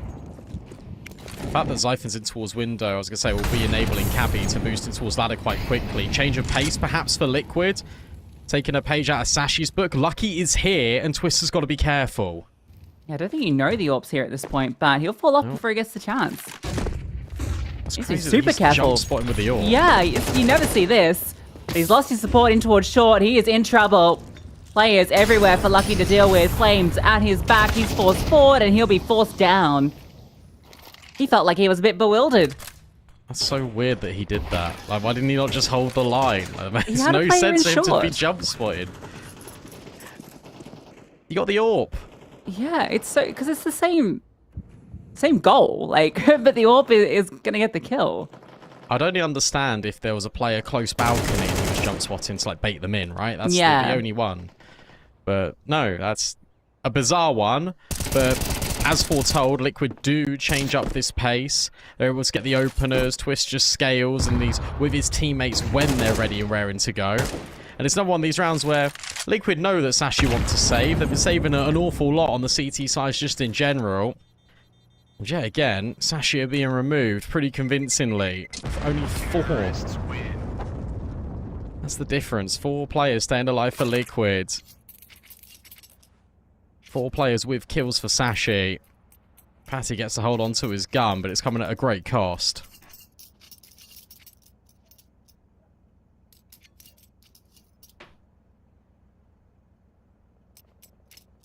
Yeah, that's a bizarre one for Sashi. Cabby's in short. Like, there doesn't seem to be any real reason. Yeah, especially when he gets fast boosted in towards ladder. Like, you get fast boosted in towards ladder, surely you're going to be ladder holding towards short to protect Lucky. Instead, Nertz has just walked through 2 smokes. One of them was Liquid's own as well, through top middle. And Zyphon can't see anything because he's blocked off by the window smoke. Never nades it open. So, a couple of interesting decisions made in that round for Sashi. It comes back to bite them in a big way.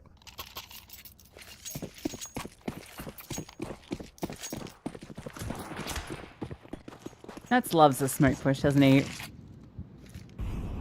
The thing is, he can also just get away with it at this level, not to be rude to Sashi, but like Nertz is a tier 1 player, so you feel like he is going to be taking these risks. So I like that he is just doing this. Oh, he nearly was able to catch out Patty, and instead everyone's just going to swing on him. But that's at least good info for Liquid. There's at least 3 players in towards mid, so suddenly A's for free. The rotations will be fast. The utility is good for locking them out. Smoke on Con. Broken open, and Twist only takes the low HP player down. Naf will at least remove Lucky, and with Patty going down, you feel like that's the big threat removed. If he's able to get one. Covered AK in Cabby's hands. Now, there isn't the kit. Shui will be offering up a one-on-one. He gets ahead of the swing. Oh, it's almost messy. In fact, Cabby takes down his teammate. Ultimate's on the line. Spots that jump up. Misses the chance. Cabby's able to start to accelerate forward. Ultimate feeling the pressure as Cabby closes the distance. Doesn't have that kit. Needs to waste the time. But he just walks up on him. Either Ultimate didn't hear that close footstep or feels that he can hit that fast shot. But nothing's fired. And it's the half buy that gets Sashi there first. Well, he's just caught in the lights. I don't know. He just looks straight up and doesn't react. Because you would have heard him coming around the corner. I guess you're in 2 minds. Is he going to fake it out? If I just stay directly square behind default box, then he has to commit to this swing. The rifle is more likely to keep changing his angle. But you got to at least try something there. You can't just stand still. That's really puzzling. And it's finally one of these retakes that, of course, Sashi go for. They do it on the low buy. Now Zyphon's looking to get a little bit more invested. A break on towards the top mid smoke with a flashbang support as well. 2 opening kills for Zyphon. Twist looks to at least trade, but he can't find anything really. Lucky will step back in. He's still got Becky on this angle. Nertz doesn't know which way's up. And in fact, Becky through the smoke also is going to get rid of Ultimate. Sashi are now starting to gain some momentum. Yeah, they put more forward pressure there after respecting Team Liquid a lot in the previous gun rounds. This one, they decided to fight fire with fire in middle. Break on that smoke. And a beautiful double kill from Con. Twist does good to get 2 back there, especially when he's like full blind on that first kill. Like, that's crazy. I suppose it's a very familiar angle, and he gets that initial information, so trust his mechanics. But then, yeah, Lucky breaks the smoke in window, gets the fast trade, and then it's a collapse. Lovely off angle from Becky. Team Liquid try a different angle, a different approach, and it started well. There's no support. That was the only player here. Lucky is in short. Gary's actually going to drop the smoke. He knows this is currently being held. That's going to allow him to get on. He's been spotted. That's a bit of information. Don't need to commit on this, though. Look at where the bomb is. The bomb's already outside TV room. So you've got a lot of defensive utility out from Sashi early. Re-smoke into Palace, though, would indicate to me that they're going to reset. And I love this. Immediately in towards middle. Just trying to get ahead of the curve of where Team Liquid want to operate.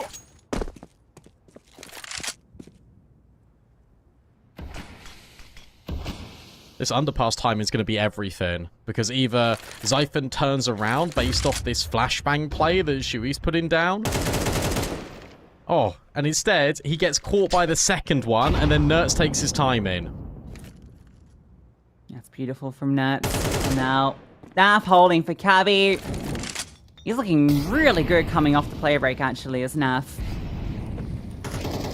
Very confident in his engagement. That cross, given the free peek, and almost gets a chance for a follow-through. Bomb not spotted, so he's worried about that flank coming in, but it's not. Becky misses the timing.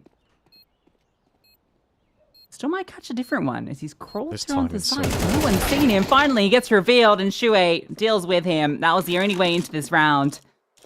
You're already setting up to hunt Lucky as well. You fired off that shot from short. That's... remove this AWP. It would be really good if he could.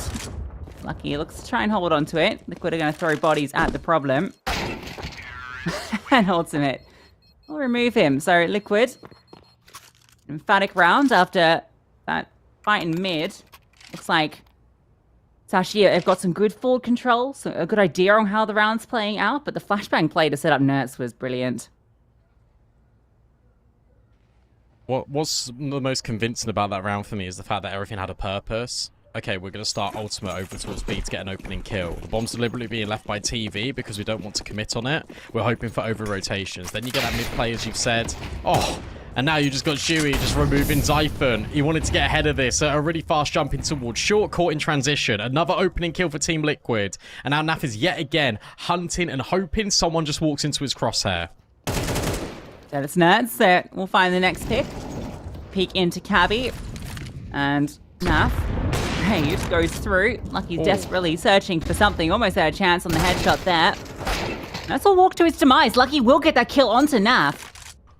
By 2 great opening picks, it's back into the 3-on-3.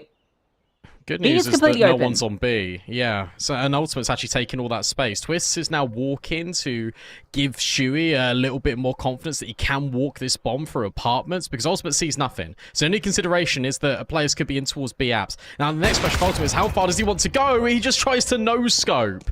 But at least that gives the forward info to both Twists and Shui that B apps should be clear.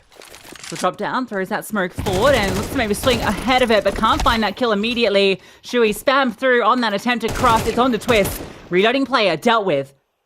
Becky, calm that he is nearby. Twist has the time to work with to put this together.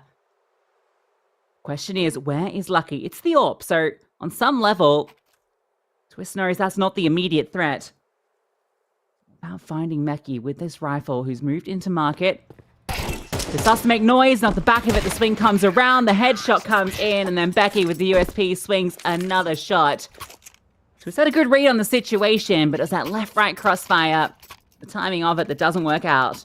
Yeah, that's it.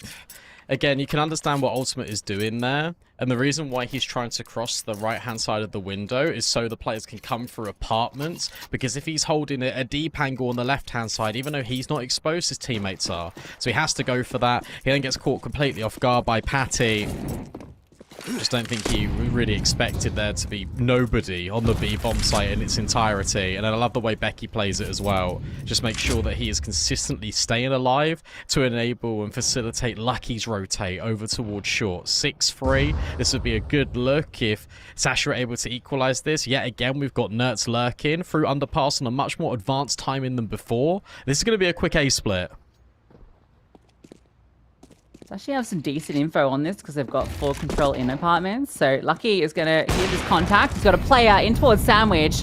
Not needed just yet as Lucky. He's just taking the frags himself. Now Becky gets his. Oh, what a sling out from Becky. Decapitated. And that one is all too easy for Sashi. I love the way Lucky plays that as well, because look at how desperate he is when we're watching his POV. Immediately, through the smoke, straight away to back triple, looks in towards Con, takes that fight in towards main, then he re-swings, then he goes back again for even more. That indicates to me, if you're Liquid, that, hey, he's the only one here on site. They've tried to take control in towards middle. And maybe they're top mid behind the boxes. We don't know about that because our player through mid has come from underpass. So there's no way you're ever really going to expect Sandwich. And even when they did, it was only a half-assed clear. And Becky just keeps powering up. Ultimate hits the deck. It's an eco here for Team Liquid. Everyone's got Glocks apart from Nertz. This is going to be a one-round game. Yeah, like you say, if Sashi can get back to 6 after Team Liquid started this half so strong, I'd be feeling great after how good their T-side was on Nuke.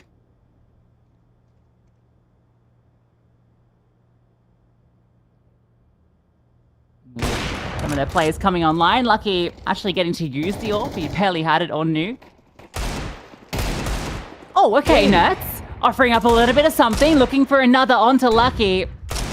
He's not going to give him that fight. Not immediately. That's fine, though. You know he's trapped in, so you can just somewhat ignore him. Never mind. Oh my Becky will God. alleviate some pressure. Nurse just keeps going. How many more can he find? Unfortunately, he can't get all 5. But he's the only one that gets kills. He still does economic damage, and normally you'd consider that. But no, it's the last round of the first half. Sashi got plenty of money. Team Liquid take a timeout. They know how important in MR12 the difference is between 7-5 and 6-6.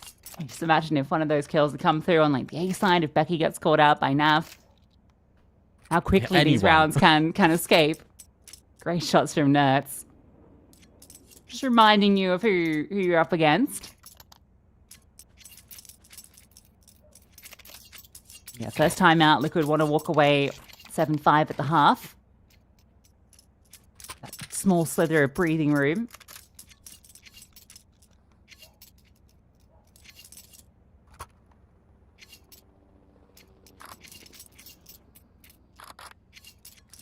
A didn't work out when they went for the exec. B has been the often vulnerability for the Sashi defense. Yeah, for sure when it comes to openers. Be interesting to see. It looks like Liquid wants to now go for an advanced opener towards A and then maybe spin it in towards a B attack. In fact, currently they're just holding for aggression. They're waiting for Sashi to take the fight towards them. That has only come through middle. We've not yet seen an extremity push in B-apps, in Palace, in ramp. Liquid feel like this is going to be the time, and they're bang on the money. Becky slides in close. But is he going to go directly around this corner? Shuei might. Straight into the scope of Lucky the timing. He had a chance there. It's Becky instead that takes his, but Twist quick on the trade at least. And a second player outside of A does have you questioning. Oh, Shuey will remove Lucky. That's a massive kill. That's the AWP down. And you wonder, maybe there's space towards B again, because right now no one is there. You can also tell because look, the window smoke's being broken open just so continuously. Patty's just dropped a nade there. Nert's looking for his trademark lurk. It goes dink for dink. Zyphon lives on a prayer, but he's able to make it a 3v3. But as you mentioned, bomb site once again opened up for Team Liquid. And this time the bomb's here in a timely manner. And with 2 of them, they can't afford to take their time on this clear. Shuey sees nothing. There's no rotation yet. Sashi holding their ground. This lurk is so far away from this fight. Twist needs to start going now. Yeah, I think it's because they managed to walk into B for free. So they feel there's got to be a lot of defenders at A and some that Twist can catch off. There's that lurk. The other 2 CTs, they now know there's not a player they have to worry about. I don't want the Make up your mind. You thought about wall banging. Zyphon's still in charge of holding out Twist, who's just being a nuisance. And so Paddy reveals himself with a util. There's just no way. The setup's too good. And so that 7-5 half will be converted. Liquid just about edging the lead.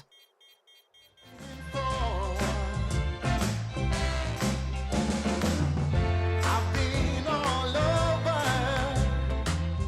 from east to west, from coast to coast, didn't get no rest. Oh yeah, yeah, yeah.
Liquid walk away with the majority of rounds in the first half, but Sashi did start to build in a little bit of momentum.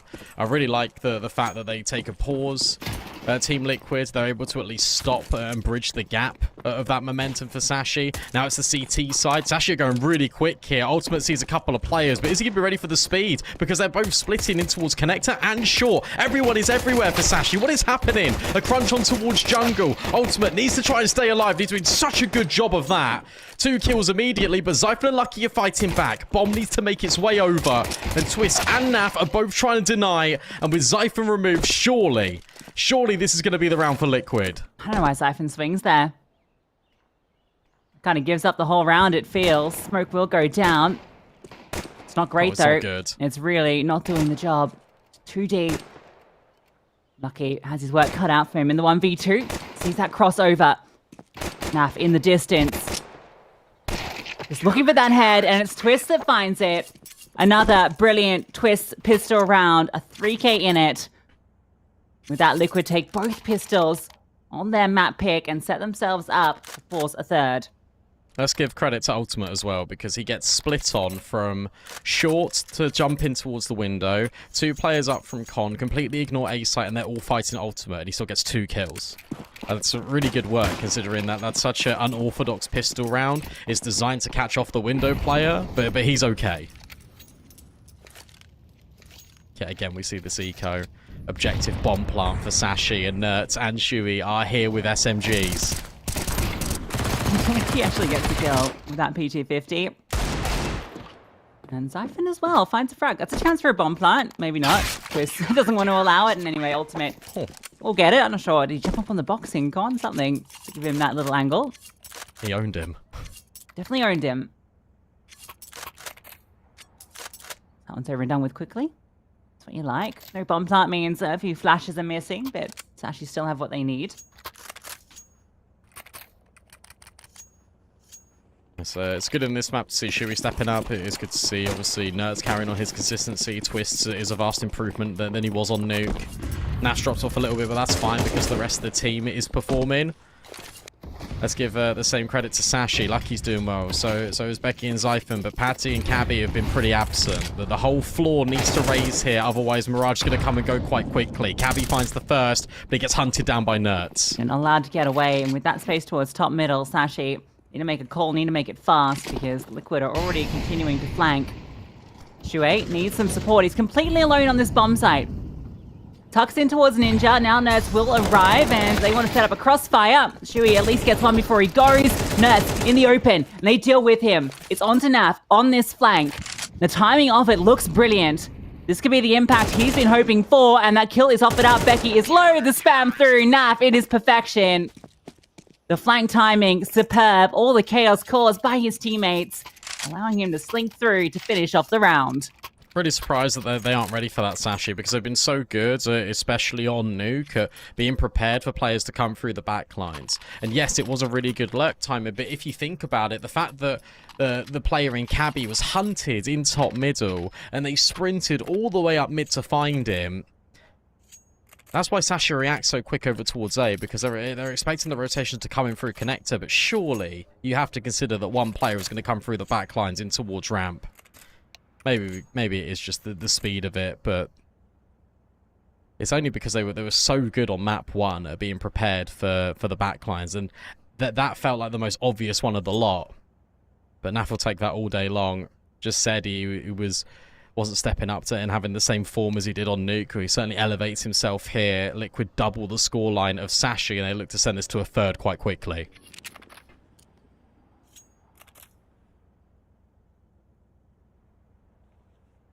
Some fine margins in it, though. That round comes down to a clutch. Even the pistol was a 2v2 for a moment. It's Liquid that are looking a lot more like Sashi did on that first map, where the response is great. It always feels like there's another player ready to swing, to push, support. Even that fight in the last round that was taking place towards jungle and stairs, sure that they lose the first engagement, so the trade sort of don't favor them, but they had the bodies there to support each other and to support Shui. A really good response to the situations, reading the game exceptionally.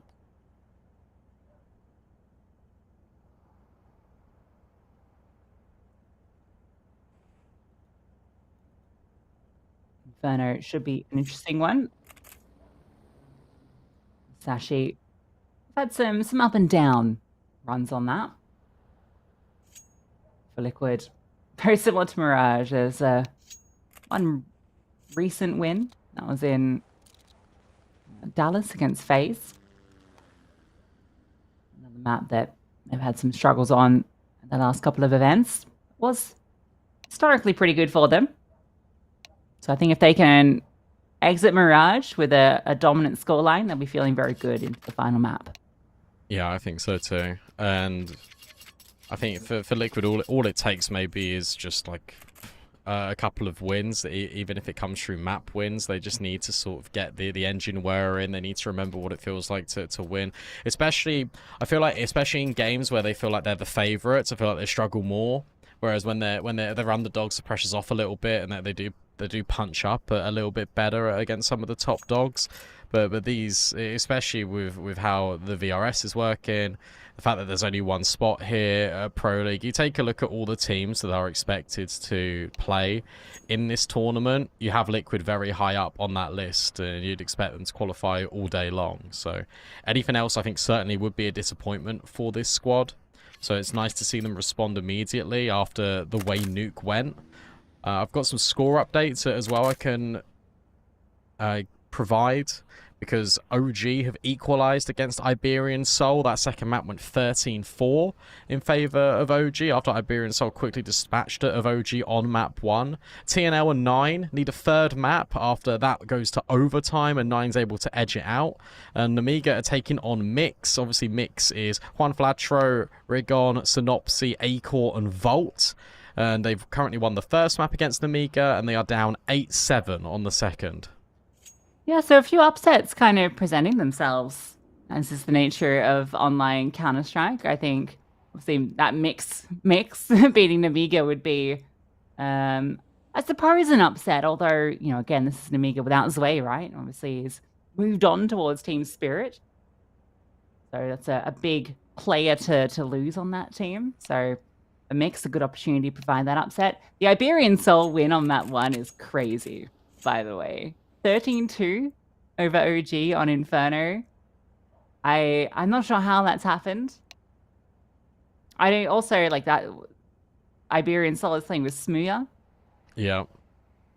Inferno is just not a good map for OG. It hasn't been for quite a while. Cannot get the English out of Spain, can you? 13-2 is egregious. It really is. I mean, OG as well with a roster change.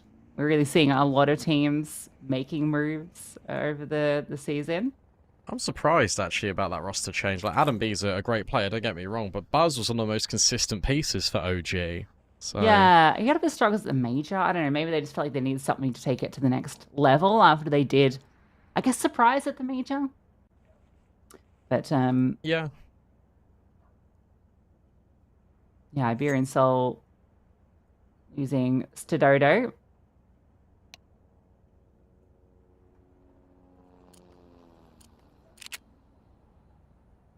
I imagine Smooya is not a permanent replacement to that team. No, they were playing with Fuzi in the Exort tournament as well the other day. Yeah, they won that, right? Yes, yeah. Obviously, later on, we've got Paravision Ents. Again, rosters with plenty of moves. You're pretty excited for Paravision, I know. Yeah, Paravision got a really fun team because they're so new in terms of the riflers that are on that team, and then you've got Jame, who again is in game leading, so that'll be interesting. Kicker got benched, but to be honest with you, that was probably a long time coming, or it was going to be Jame taking over in game leading and Kickert remained on the roster because Kickert Bull was not good, to be honest. So it's cool to see Jame there, and obviously you've got the additions of Exelio, who is unbelievably talented, and AW, who I've got a lot of stock in. I think he's a very underrated player in Tier 2, Tier 3. I think it's cool that Paravision have picked him up. But it's basically just Jame and the kids. Like, Yeah. it's such a young roster now. Yeah, Belshnock as well. You know, I know he's been kicking about for a minute, but even he's only like 20, Shane's only 21. 26. Yeah. The average age of this team is 21 now. That'll be an exciting one. After this best of 3, we get back underway, all problems resolved. Got the deco for Sashi.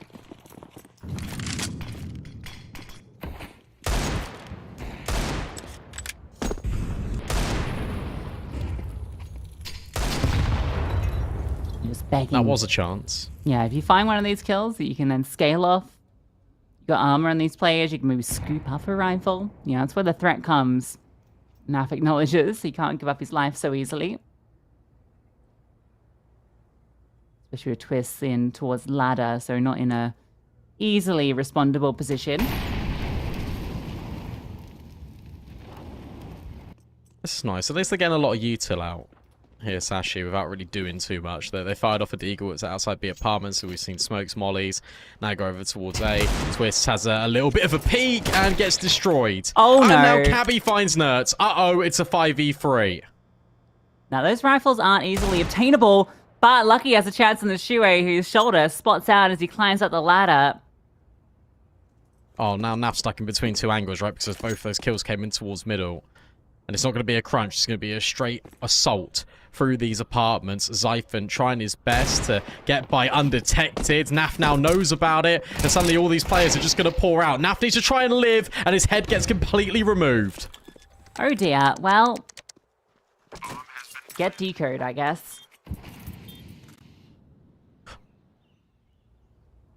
Because all this util is being cycled on the extremities, and then you've got a player that comes over towards connector, or it was window, I think, in this instance. You think, oh, okay, well, Twist is just going to have a little bit of a jiggle. He won't fully commit to the fight, but Sashi would just hold him for it. Sashi was so patient in this round because they were looking for both aggression out of Liquid and then re-swings out of Liquid when it comes to the middle of the map. Lucky, in fact, everyone has just hit incredible deagles. Ultimate needs to live with his AWP, and because you didn't really have an investment into this round, you can just go and hunt it. Oh, they will. Jump around the corner. Yeah, nicely done. Yeah.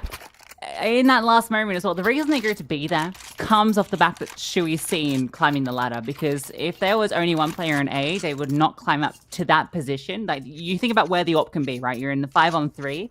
You know that Naf plays on B. You killed a player short, and you've spotted Shui in towards like the balcony. The AWP has to be floating somewhere around jungle, ticket, window, not going to be anywhere near B. Also, after the initial kills coming through middle, there's not an immediate response out of Ultima. Like, you don't hear the AWP sound off in towards connector. Also, when you see Zyphon take the initial peek over towards B apartments, it is literally just Naf jump spotting. There isn't an AWP there, so a lot of context clues being given over by Liquid. Look at what that has done, by the way. One Deagle round, and that has completely ruined the money. Ultimate and Twists are both on scouts. This time it's Liquid's turn to enforce the Deagles. But they're all in here. They lose this. It's a 2-round game. And Sashi are going to be in control. It's actually really relevant that Team Liquid at least do significant damage here, or maybe even steal this back. But Patty is being so disciplined. Lucky now walks over. Someone's now got to consider Palace. Someone has to look at Palace. Happy, bro. Okay, well, that, I guess, does the trick. Yeah, that works. None of the scouts are on A. And the pistol's falling. So saving these weapons you forced in, which is a Deagle and 2 scouts, is going to be the name of the game. At least you have some sort of chat into the next. It's been a tale of T sides from these teams.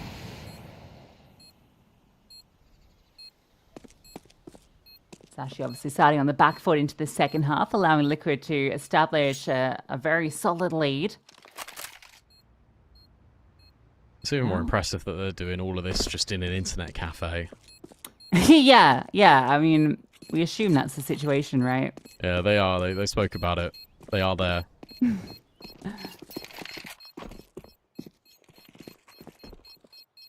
That is confirmed. So a TNL, and they're playing their game against 9 right now. Well, it's better than some of these teams will probably have. You imagine quite a few are probably all spread out, just playing online CS. Not Liquid, obviously, but many of them will be at their homes.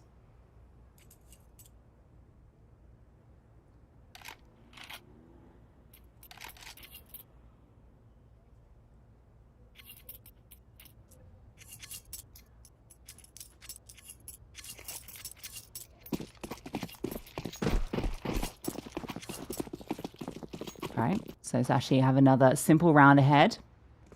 2 scouts and Deagle, so a slightly weaker buy than the one previous.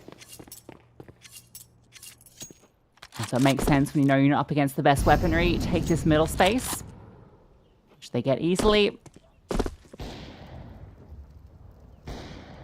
Could have lent heavily towards B. Looks like Nerds is boosted up onto the box. Good way to utilize the USB, potentially catch someone off guard.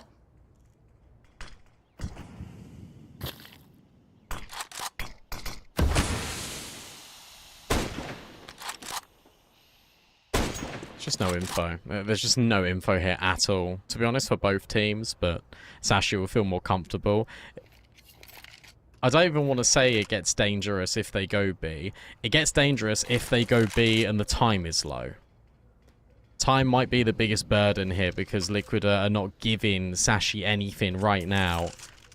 They're probing. They're really hunting for some form of contact. It hasn't come in. They've just now re-cleared underpass. They are going to go towards connector. This is the correct call. Yeah, probably the easiest site to break into. You never want to walk into the B stack. There's a lot of really uncomfortable angles for the close range weapons. They're taking their time with it, which would be a problem if this was an A stack, but it's just Twist here. With a scout. Tag off, but without armor, he's easily spammed through the box. That 8th looking to be confirmed. No reason for Liquid not to try and do damage here. Maybe get themselves an AK to take into the next round. Zyphon's toes spammed out as he tries to jump away. Should try and scoop up that AK. That would be a great prize to take. Managed to get it. How safeguarding, at least for a second, but Shuei will find that timing to run through, so something to take away from this round at the very least. Some armor on NAF too is a nice prize. Some things you don't need to invest into the next round.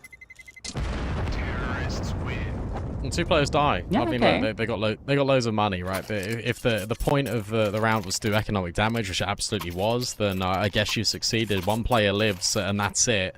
Second timeout being called now for Liquid. It starts to get a little bit uncomfortable. They were so good on the T side. They got both pistols in this map, remember? But the gun rounds, especially in this second half, have just always been going in favour of Sashi.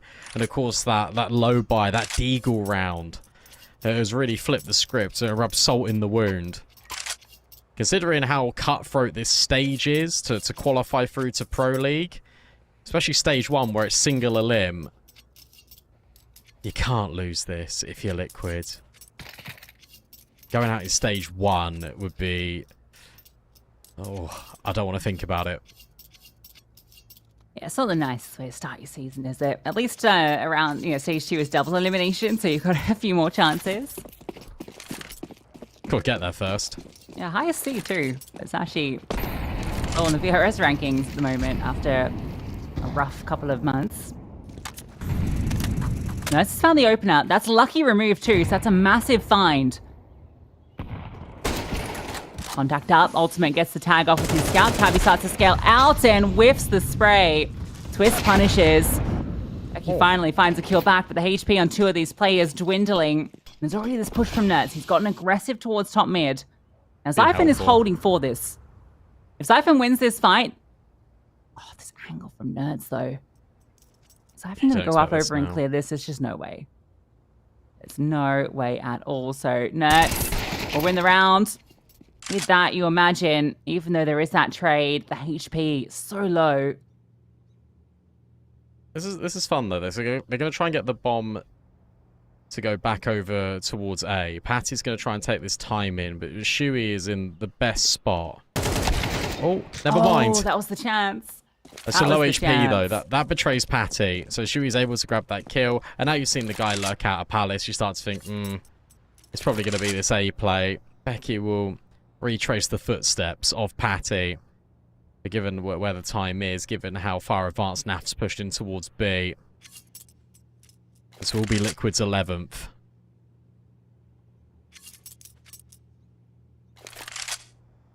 Okay, we'll confirm it.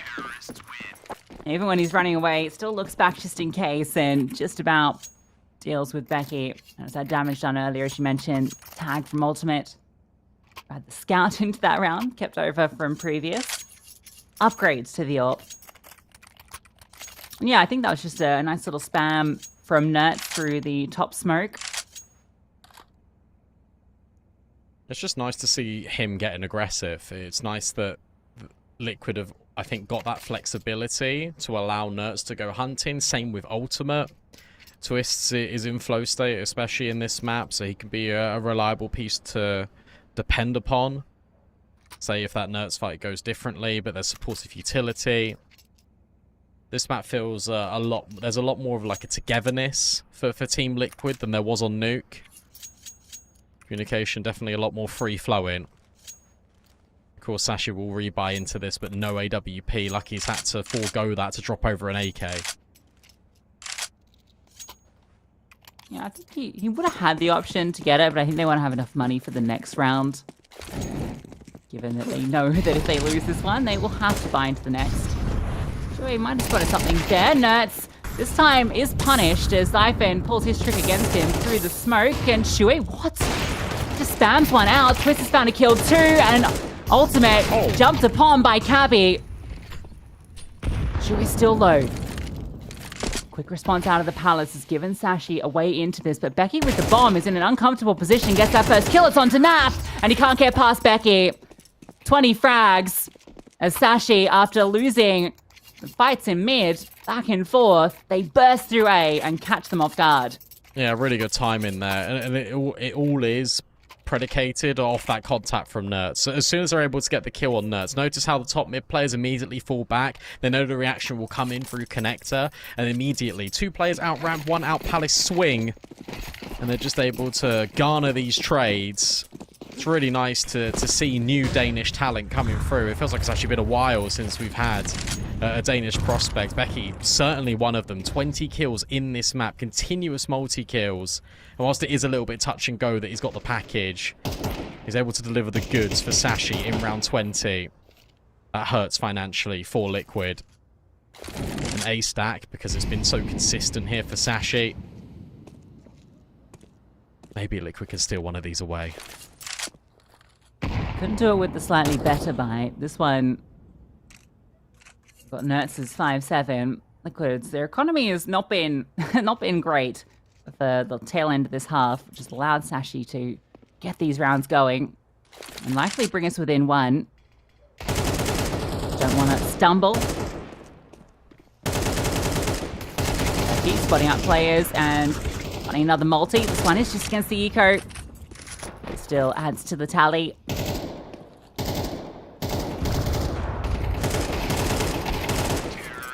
No one goes down, so great for Sashi. They'll have investments in essentially every round 4th. So, Liquid, this is their moment to step up.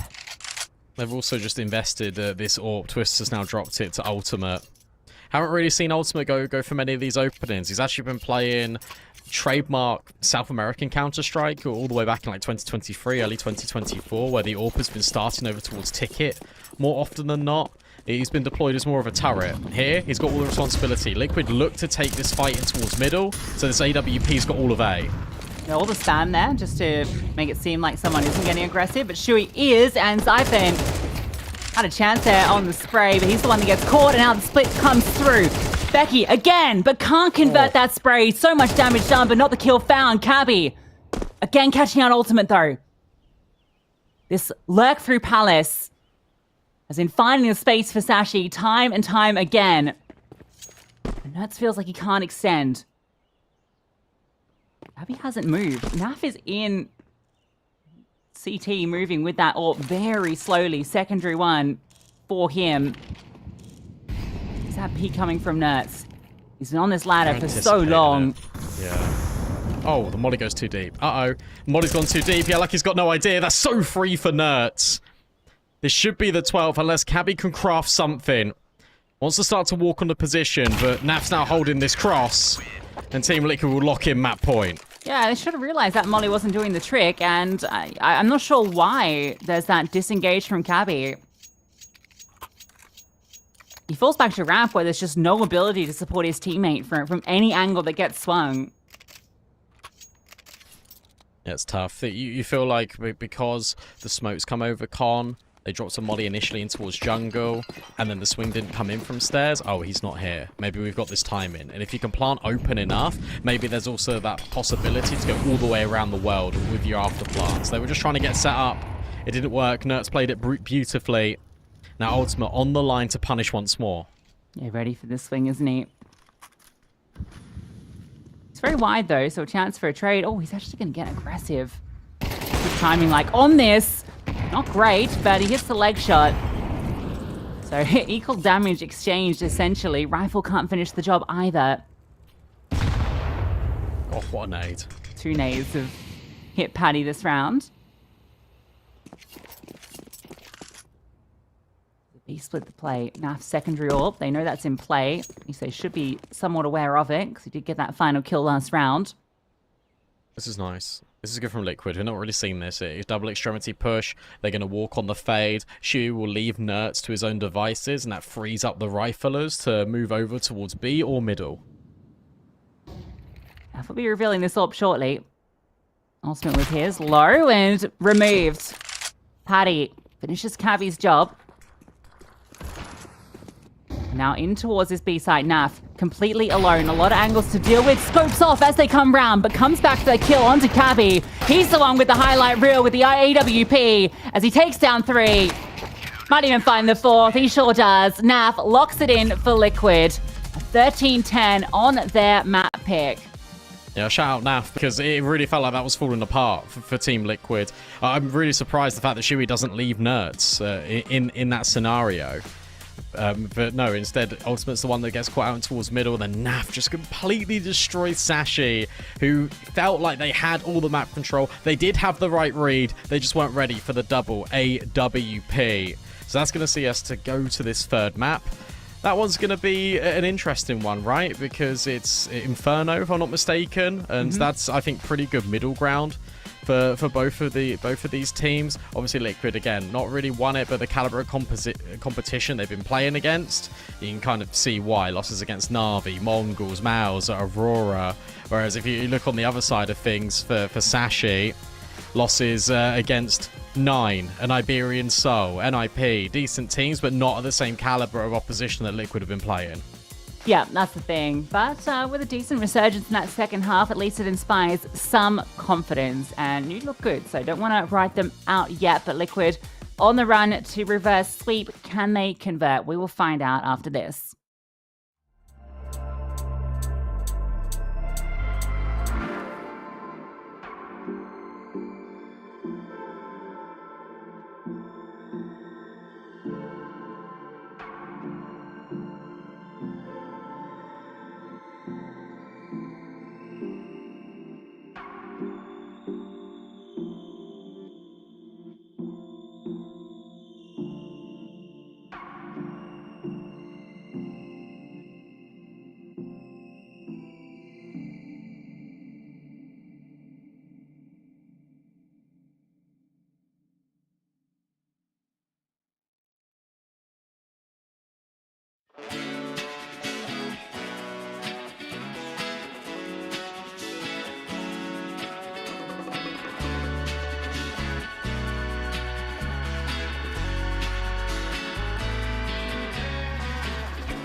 I love that the intro for ESL Pro League has just got a mezzy highlight each and every time. Cannot wait to be insufferable with that. Welcome back to the broadcast. Liquid versus Sashi needs a deciding map. Loser of this eliminated. No chance to progress. Winner immediately moves on to stage 2, which has got a little bit more of a kind of format. A double elimination awaits with only one spot on the line here for Pro League.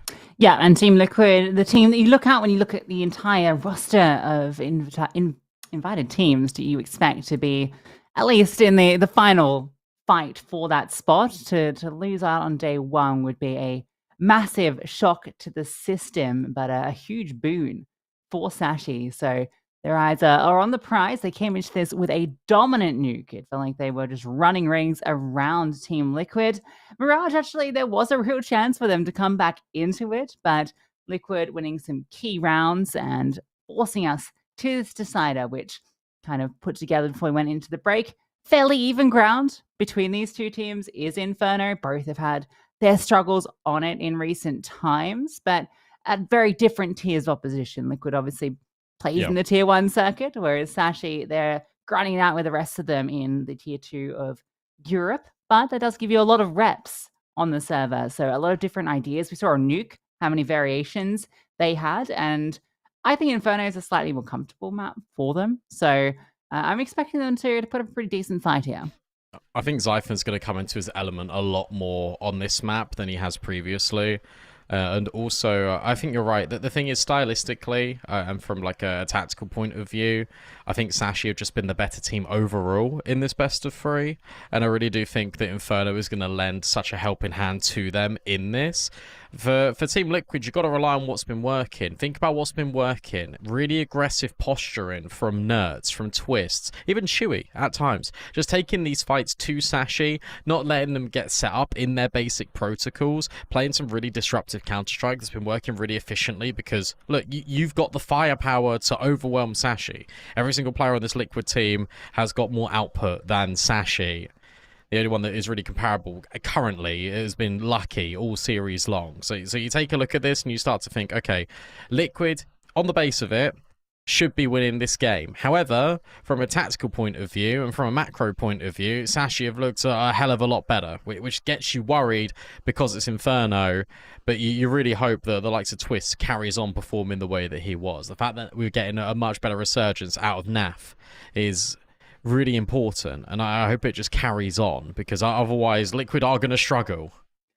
Yeah, NAF has definitely been a shining point for them, even though if you look at the ratings, it doesn't quite tell that story. Yeah, it's some great moments on Nuke and the end of Mirage. Felt like anytime he was tested, he was able to provide. But yeah, it feels like Sashi, they were able to rely on a different player on Mirage. Becky was brilliant. That kind of came out of nowhere. He didn't quite have the same stars around him. Like Lucky was still being consistent, as you say, but I felt like the whole of Liquid stepped up, and great to see that. Twist resurgence, and Shuei as well. He had a great map on Mirage. Saw him delete Lucky in the short fight in one of the rounds. He was on the money, and that's part of why the Shuei move to Liquid was exciting, right? Because sure, Twist as IGL is it's probably still the best fragging IGL you could get, but you prefer him in the fragging roles, and Shuei kind of made a name for himself as a fragging IGL. Towards the end of Mouse, wasn't quite able to put up the same level, and certainly been, I guess, on the lower side when it comes to this Liquid roster coming into the end of last season. But we know what he's capable of. We saw that on Mirage, and it's what makes this team exciting. There is a lot of firepower here, a lot of potential. It's just the consistency and getting that out of everyone that isn't Nerds. Look, Twists. I guess you can go to a certain extent from being one of the star players in a team to in-game leading, but it just hinders the squad so much because you should just be focusing on what you're good at, which is clicking heads. And look, there was a number of events where it did actually look like his calls were pretty decent. I'm not taking that away from him. I'm sure he has a really strong secondary voice in this team. I really do think that he's going to be helping Shuhei a lot in what's going on the other side of the map, for example. But let's have him back to where he is, and I think this is only gonna again be a good sort of merging together of ideas here for Liquid. It's interesting to take a look at the other games. Every single game has gone into a third map. Namiga has just beaten Mix 13-9. 9 are able to beat TNL and OT. And currently TNL are beating 9-7-6. OG bounced back after that first map defeat to Iberian Soul. They're currently in the lead 7-2 as well. And then our game yet to kick off on our third map, but we're expecting it very shortly. Yeah. So every game going the distance shows the level of competition that we've got here in Europe, and just shows that any team can really push. I think, you know, we had 2 games that were forfeit wins as well. So, but every game that's actually played has been a 3-mapper. And there's still a whole nother slew of best of 3s after this. Plenty of action coming your way. Yeah, when you get underway, get on Inferno. So I found everyone out. Abby.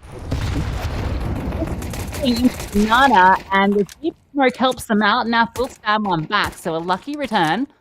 I think the smoke down is now going to allow the CTs to focus more players over at A. Tabby just takes a shot down. Surely done for. Surely the swing comes. There is this flank coming through. But Patty out from the long side will remove Twist before the flank is necessary. Zyphon gushed. This is now very chaotic. The bomb is going to move back to B. Zyphon just completely disengages. Feels like this hinges on what Naf can uncover, but lucky. As long as he doesn't drop and give that sound cue. Got all bases covered. Like if you're ultimate, you just see Naf can do something, but he's actually going to start firing off, and with the utility going down, it causes Lucky to rotate. But unfortunately for Naf, can't get that kill, and so ultimate, sure, did the job of distracting Lucky, but there's no capitalization on it. Shot. Shame that was a low HP player. This onto the head. That's going to allow the bomb to go down at the very least, and a chance in this 1v2. Paddy's nearby. Spotted out. Wait for his teammate. Needs to wait for the swing, and Lucky delivers it after the gush. You can see that coming together for ultimate, but ultimately it is denied. Yeah, that's a shame because look, you can actually see the NAF fight going the other way as well. But Lucky, the hero in both instances, and ultimate was always looking to drop the util and then run back towards A. But the NAF gets caught off guard. Okay, right, we have to commit in towards B now. Right idea, unfortunately. For ultimate, he couldn't grab it. Finally, Sashi are going to win a pistol. They couldn't get one on Mirage. They grabbed one immediately on Inferno. Force back for Team Liquid, of course, since they brought that down to just 2 players. They planted the bomb.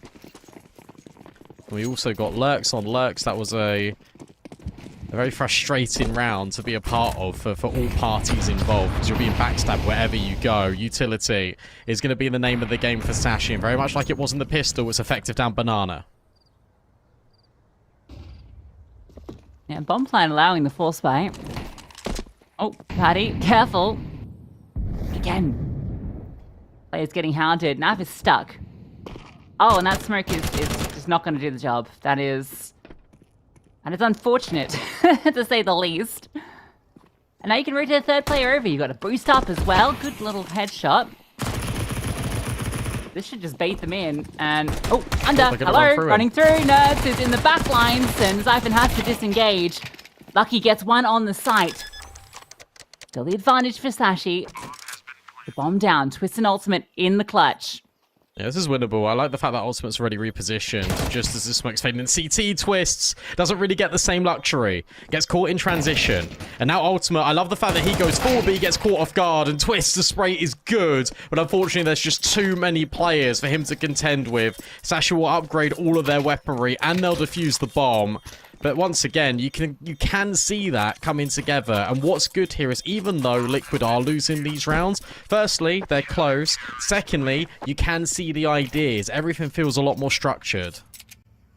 Honestly, if Twist hadn't been tagged on that cross to oranges, he converts that spray and gets to that. He was already low HP and he almost removes both.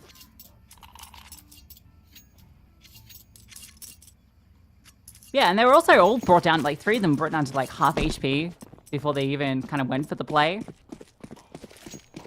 Again, bomb plant. Again, damage. So again, an investment. And again, needs some decent damage. They want to stay away from Banana. Smoke comes into top middle at a good time, but Twist is just going to be getting right up close. Is there going to be a flashbang? Yeah, see Shuei's lining one up. Lucky on the jiggle. Will dodge. Hands busy with incendiaries, and the swing from Twist is good, but Lucky's there to trade, and Lucky finds all three. Immaculate work from the rifler. Will even set up his teammate with a flash in towards short. Has got that support in from Library. There should be no way in here for Liquid. Yeah, Becky's got that cross.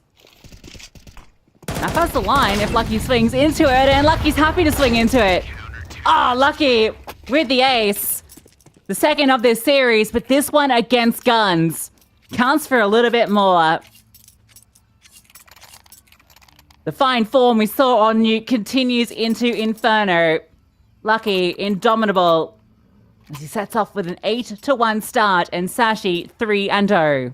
I can't believe that, because Twist hits the hard shot. Twist hits the ridiculous one tap over towards the player by Moto. And then Lucky,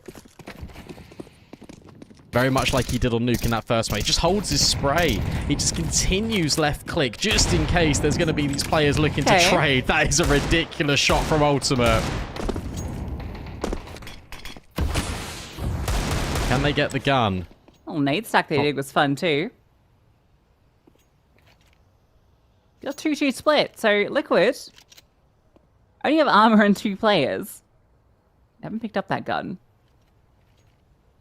They definitely have a chance here. Oh, this feels the most uncomfortable round out of Sashi so far, and it's against Deeks. Okay, this at least the timing is crossfire okay. will be. Yeah, crossfire's fine.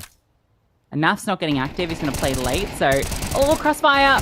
It is working out. It looked for a second like maybe the overwhelm was going to come in onto Becky.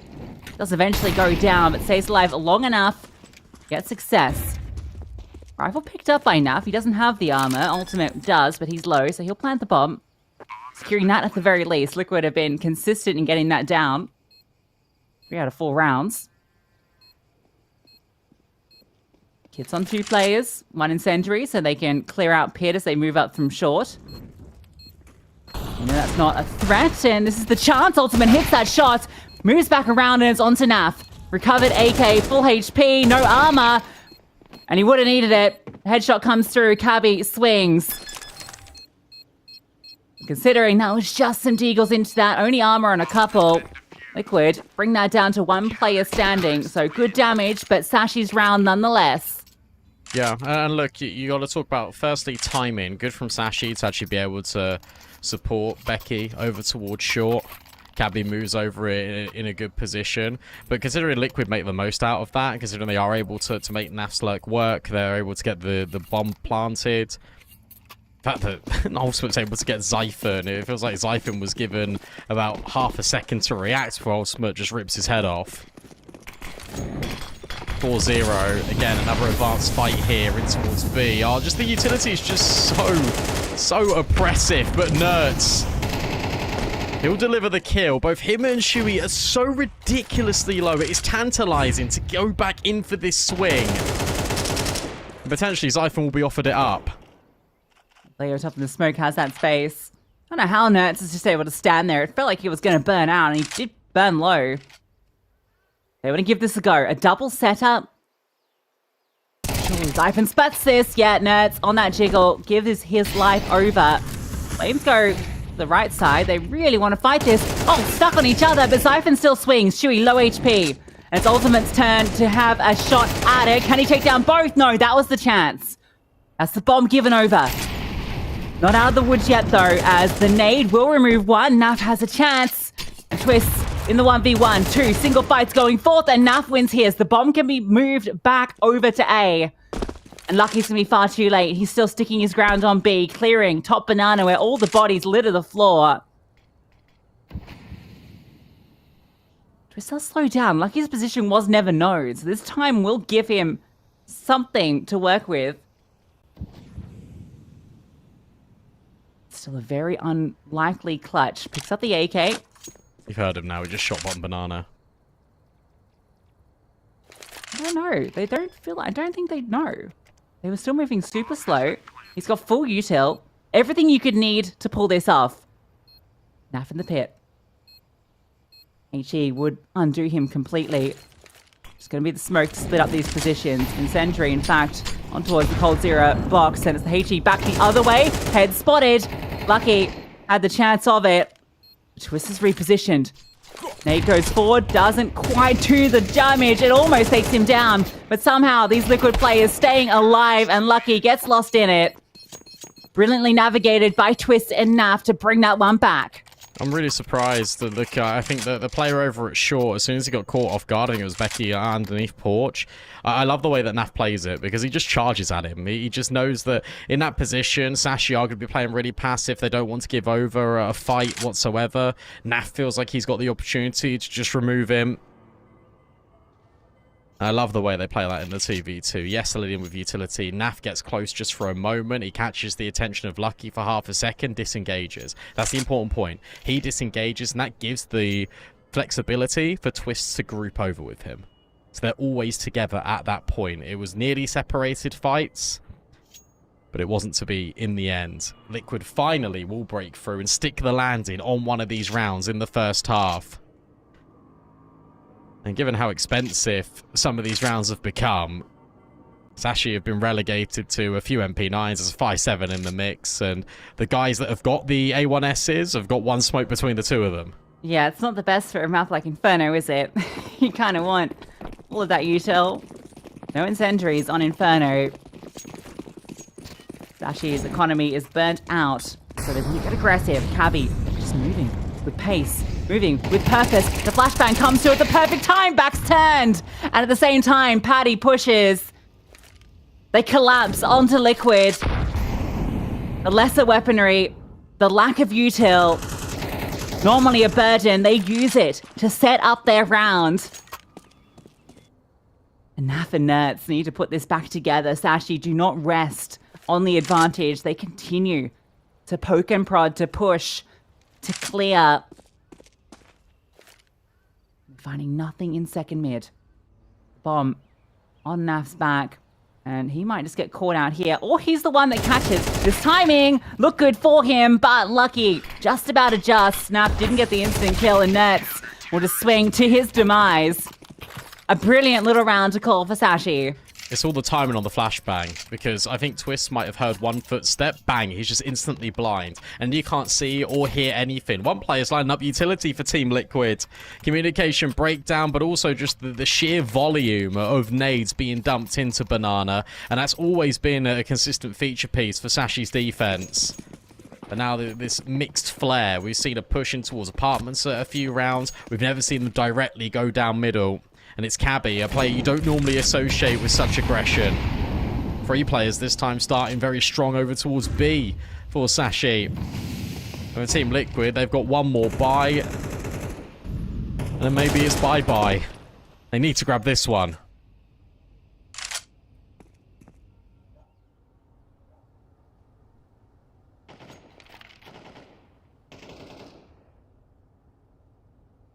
Good space in towards the apartments. He's playing a passive line with Lucky in short itself. 4 players over towards A. Zyphin all alone with an MP9, all he has. Doesn't have util. They're running at him. Naf, tucked in, swings out, no one clears boiler. At least some kills will come back, keeping it a 3-on-3, but Zyphin, surely he is in trouble here. It's gonna be hard cleared, he swings out, he gets the frag, and the flashbang comes over. Runs out of bullets though, it was brilliant, and with the USP, he gets it done. Zyphin's all alone. What? And so is Shuey. Smoke recovered, Tabby's low, plant front sight. Incendiary won't quite spread to him. And found a frag until this round, and now he needs all the remaining kills. We'll get one more as Cabby walks in, ready for that second swing, but can't quite get it. It's Paddy that comes through. And despite a sole defender on B, the flashbangs are perfect. They just didn't have the util. They just didn't have the incendiary to flush him out. And then you see the first one. What's really cool about this is that Zyphin is obviously his timing on the flashbang. Sashi know this. So he wide swings first. He draws all the attention out. And the flashbang goes so high, it rebounds off the backboard And it's a slam dunk. And it's the fact that it's double layered as well. He's able to swap to a USP of all weapons and get rid of ultimate. And I love even the incendiary that Sashi put in towards oranges. They just restrict Shuei's options. Brutal. Really brutal. Another bomb plant. This has got to be, what, 5 or 6 bomb plants in one half alone for Team Liquid, and they're not able to convert off the back of it. Sashi are running away with this first half. And this time they've elected to, once again, initially have 3 players over towards the B bomb site, but not drop all their utility. They're keeping it, and Liquid are taking the space off the back of it. Liquid getting the bomb down and doing so much damage just means they just keep investing, keep investing. Every round has bite to it. I really thought Naf's multi from Boiler was enough in that last round. Oh. Great nade. Again, Siphon's completely alone. He's been given nades, so he can keep throwing them. Oh, hasn't been seen just yet, and now he'll let them know it's here. Paddy moves over. Flashbangs again, just to get info, to clear space. It's going to be this B commit. Third player will rotate. Oh, it's just ridiculous. Nurse doesn't see a player this round. Managed to cross as the spam. There's a pause in it. Paddy has to reload. Bomb not down. 30 seconds. He smokes. Not a lot left in him. And the spam comes through to deny the bomb. This is brutal. I don't think Liquid has seen a player. I don't know if they will. No, they won't. Think about the way that round is formulated, though. But because of all the block utility that was saved, Team Liquid think they've got the space. Naf wants to run it back because of how successful he's been, and he's a lot more forward-facing. He doesn't go through boiler. He instead goes through top middle. He smokes off short. He smokes off long, but he doesn't flash short. He just wide swings it, and Lucky just takes the kill. Zyphon at that point has then dropped all his nades because Liquid have alluded to the fact that they're taking top banana space after the initial half-wall nades have been dropped by Sashi with a flash. So he's just consistently chaining his utility, as you mentioned, re-smoking towards CT, re-smoking towards CT. Patty's even flashed, not for Zyphon to peek, but for him to reposition. And yet again, he's repositioned with more util. That was such a cutthroat way to defend the B bomb site. And Liquid, they eventually get all the space, and they can't believe their luck. But unfortunately, it's not good luck, because immediately, they just lose players. 7-1. Sashi are 6 rounds away from continuing their journey in ESL Pro League and knocking Liquid out at the earliest opportunity.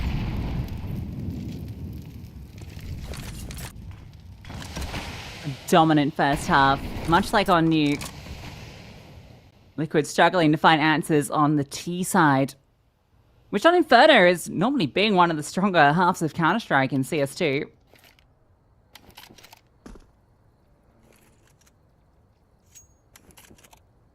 Sashi in fine form.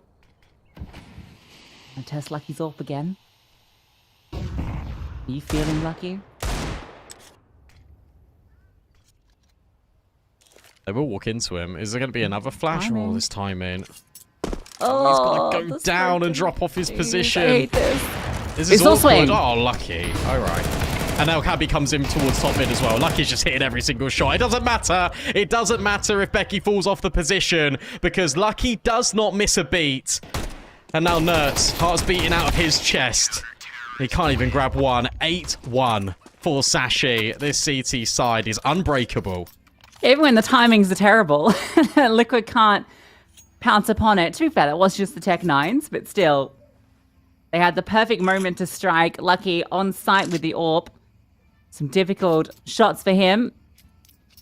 Still finds everyone. The smoke goes down just in time as well. The assist for those players coming out the apps. Liquid so close to breaking through so many times. Sashi in every swing round steps up. This time it's ultimate. Takes out the AWPer. Shot in the leg for his troubles. So a big name to remove early.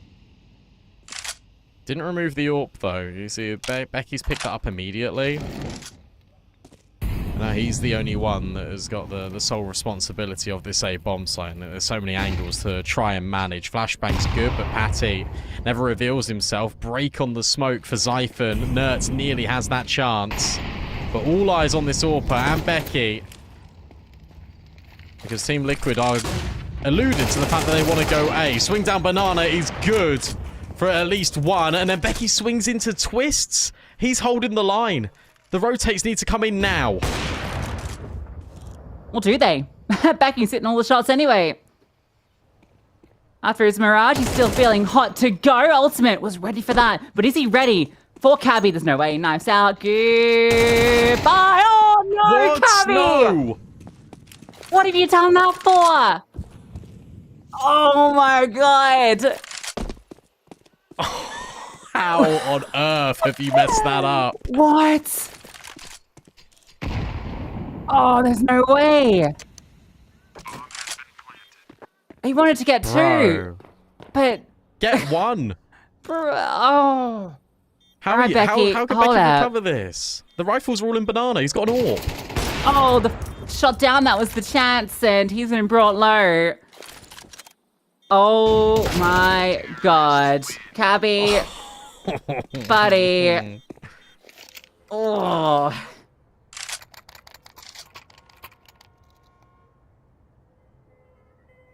Yikes. Oh, that's a way back in for Liquid. After Becky does such a good job, such a good job on A, He sees Cabby the bomb gives him a run little past. pat on the back. He sees the bomb run past. And so he thinks, Oh, they're yeah. running to B. I need to get both here, because if I don't get one and get traded out, it's a one-on-one. Becky's on A, out of position. That's fine, but when Ultimate turns around, I just know, shoot he him. doesn't shoot. Felt like Ultimate was just like, what? Well, it happened. He did. And now, Sasha got an opening kill. He never expects an AWP that aggressive in towards the apartments, but Naf walks straight into it. Lucky's warm embrace of the AWP. He remains on the balcony. And this time, Cabby is over at long, so there is all bases covered right now. I'm gonna try and get this space. Nets was playing around the edge of that smoke, but pre-fired. Nade timing is brilliant. Everything going right for Sashi, except for that last round. Bit of redemption there with the nade Yeah. damage. They will come and challenge him at long, maybe. Gonna fall back. Double setup towards short and apps. Sashi have everything in play. Oh, counter smoke timing nice is smoke. brilliant. Nade again, twist, brought down to 11 HP before he even gets a fight. And it's easy for Becky to spray down two. All that damage done by Cabby. So 9-2 should be 10-1.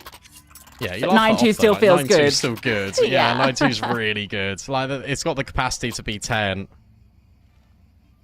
Lucky's not even AWPing, he's just kept an AK. He expects there to be financial troubles, and there certainly is for Team Liquid. A couple of Mac 10s here, something a little bit pacier, doesn't really want to get caught off guard with this AWP. We've already commented previously how good his rifling is. Spam through the smoke for Nertz. He's been a notable absentee here for Team Liquid on Inferno. Same too with Shuey. Feels like a complete role reversal. Everyone from Sashi has stepped up. Some of the Liquid players are called off. An apps pop to try and end it right here. 4 players present on the site. No one in towards pit. Zyphon just falls behind, so the scaling through. He'll swing off it. Ultimate has offered up something. And Zyphon's low. Zyphon needs help, and he's not getting it. But Lucky's flank. This could be the killing moment. Only gets the one. It slows down this bomb being planted. The jump up from Shuey. That's a crazy angle. So it might just be that third. Paddy reveals his position. The spam doesn't connect. Shuey will move up onto Graveyard. Paddy has to run around. That's the kid. Twist. Definitely hurt on that crossover. So Paddy can start to put this together. Where is Shuey at? Last spotted. Yeah, in towards the pit and misses his chance. Oh, the spam. This begins to creep forward. He's ahead of this, so this should all be fine. Paddy taps the bomb. Twist walks around to the left, and Paddy, unless he gets his kill instantly, there's no chance. It's going to be Twists, but it's only 3 for Liquid as they stand to be eliminated from this qualifier.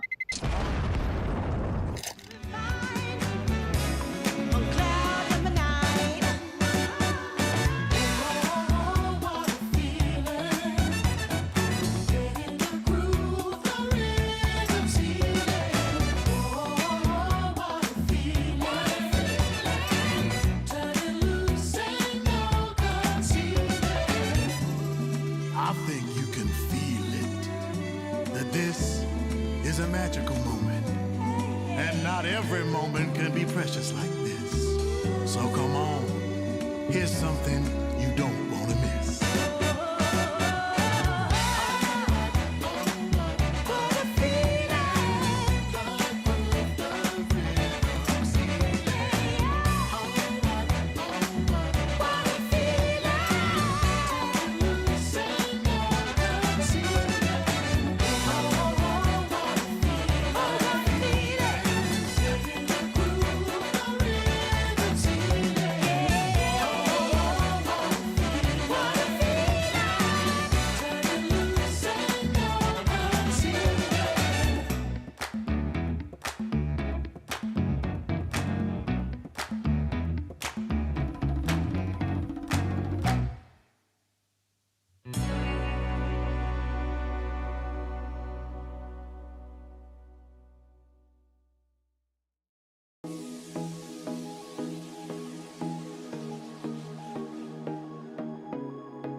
Lately, I feel I can't find my feet. Pushing closer, my heart skips a beat, and now I'm falling deeper than I fly. I can't control it. Dark against the sky, it's not so black and white. It's like I told him, there's things that I can't fight. I just keep going. I just keep going. In my time, I've been dreaming of a space to really feel my place. I wish she'd seen what I had dreamed. Before these darker days, I thought I found my way. Quickly it fades, losing the race, closing the page. In and out, I move myself again.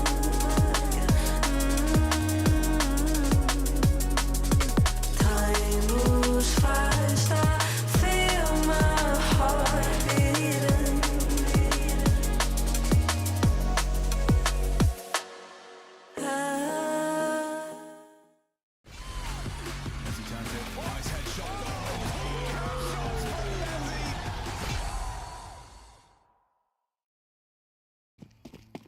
Liquid have got a mountain to climb. They got 3 rounds total here on the T side of Inferno. What are they up to?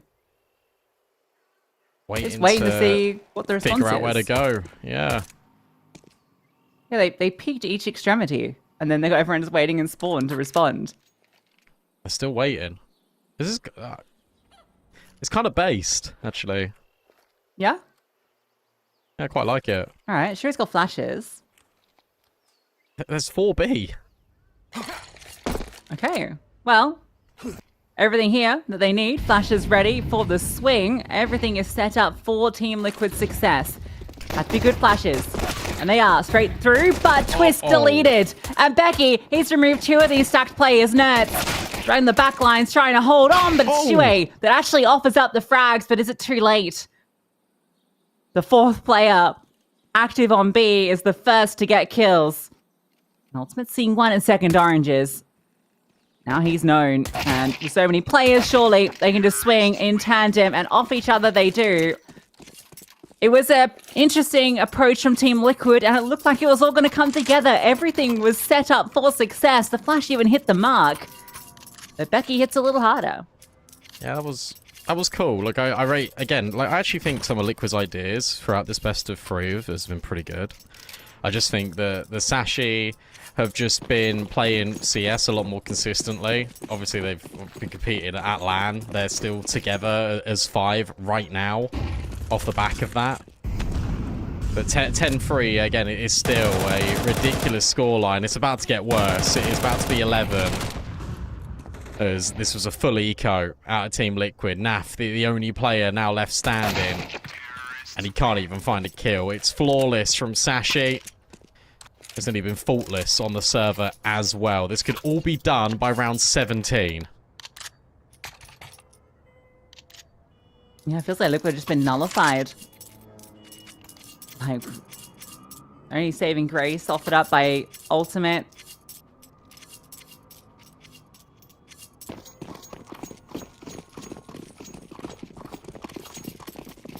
This would be even worse if he hadn't got that kill on Cabby, who let the round slip.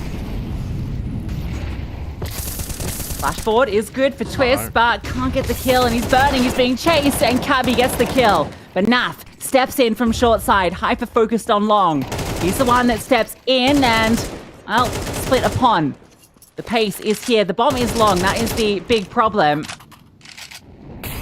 Lucky's still alive, still present. Still a chance.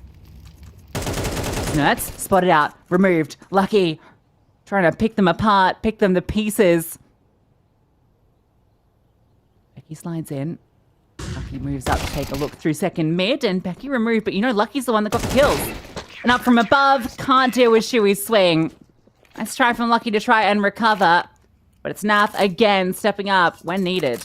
Still expensive, and that was still the bonus for Sashi, so that they can just keep investing here. In fact, everyone's going to be on an AK.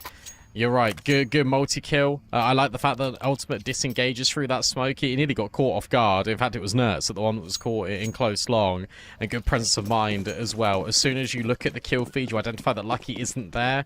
Where is he? He's either got to be close, but Ultimate didn't see him. Therefore, he's trying to get a little bit tricky with it. So good presence of mind from Shui. A jump towards second mid, and that's no info for Naf. Now, Swist again looking to push and probe the issue over towards top middle.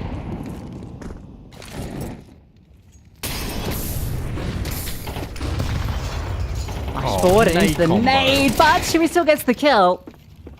So really an over-deliverance from that position. A swing out, Nets in the open. Deals with Lucky. Patty looks to accelerate. They don't want to slow down. That's going to be the end for them. Maybe. Maybe gets one back. The bomb has been dropped forward. That's the big issue here. So Cabby still needs to commit on this. Becky is so far away on that A lurk. Can Cabby pick this up? He can get the bomb. There's a lot of options here. He has managed to pick it up. Oh, cheeky little pre-fire. Does some damage. Reposition from Naf to long. The timing, it favors Naf. So Liquid at breaking point will hold on. Important few rounds here, and I think what's been the biggest difference for Team Liquid compared to this first half and this second is how decisive they're being. And I think they're trusting themselves a lot more. They've got the confidence to naturally take the space back. You've got just a really appropriate re-swings and re-clears, even though Shui is ahead of the molly and then he gets dealt with by that nade that is purposely put forward by Sashi. The fact he's able to then get the kill, he gets traded. Ultimate is free-flowing. He's able to immediately rotate from long to B, covers it up. Even if that bomb gets recovered, it's still difficult. Becky thinks he's got a time, and he doesn't. He actually follows. Naf gives Becky a taste of his own medicine, because it was always that fight in that first half, fall in favour towards Sashi. This time it goes a little bit more smoother for Team Liquid. And Eco, a chance for them to gain some momentum.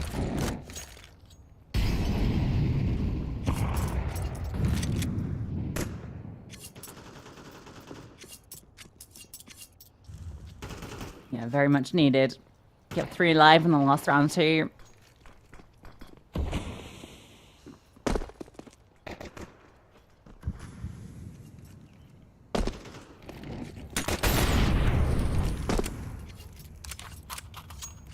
Good to see Naf in this series. He, again, mentioned going into this map, I feel like the numbers don't tell the tale, I think, in terms of the eye test. He's gotten the kills he's needed to.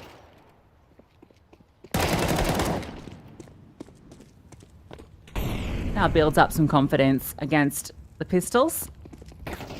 Not enough eco ace. No, ultimate will slide in. Between the two of them, easily dealt with. Formality out of the way.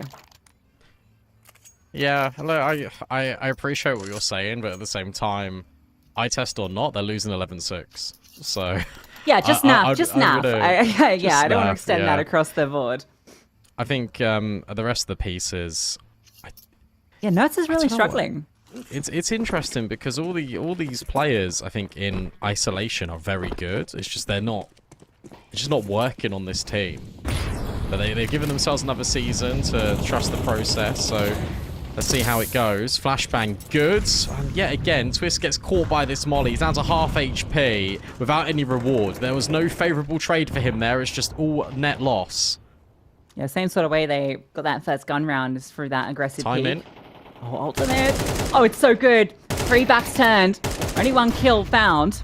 Oh, the flash doesn't quite connect. Becky looking to try and punish, and he'll get 1. A lot of info too. 2 players still towards A, locked in. Cabby catches Shuei on that wide swing. And now it's just Nerds. Stuck in banana.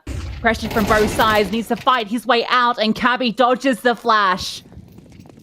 They managed to circumvent. Becky's information is everything. Siphon has a Still smoke. awkward, though. It's still tricky because look, you've got Coffin, sure, but Zyphon's low HP. If he drops this smoke now, as you say, then this would feel good. The Ultimate's already Space ahead to of it. walk. Yeah. Yeah. Ultimate can just walk through. And he's crossed and no one shot at him from CT. Paddy's low. Oh, doesn't matter. Little sidestep, and Nath needs to clutch. No one else on the site, so you kind of know what the setup looks like. CT, Coffins, kit available, but no one's biting, no one's swinging, and he will get that kill. He just has to stick it, and he's not going to. It's past that 5-second mark. He'll get removed at the end. Everyone goes down, which hurts the T's far more, but they do find series point. I like the reaction here from Sashi as well. As soon as Ultimate spots these players, Sashi knows that they've got to make a decision. They immediately just go, right, let's accelerate in towards Archers. We'll go in towards CT. We haven't seen anyone immediately look at us from the B bomb site. So either Shuey is playing quite passive in towards Coffins. He's either tucked in the corner at Tree or he's about to give us a swing. He gives them a swing.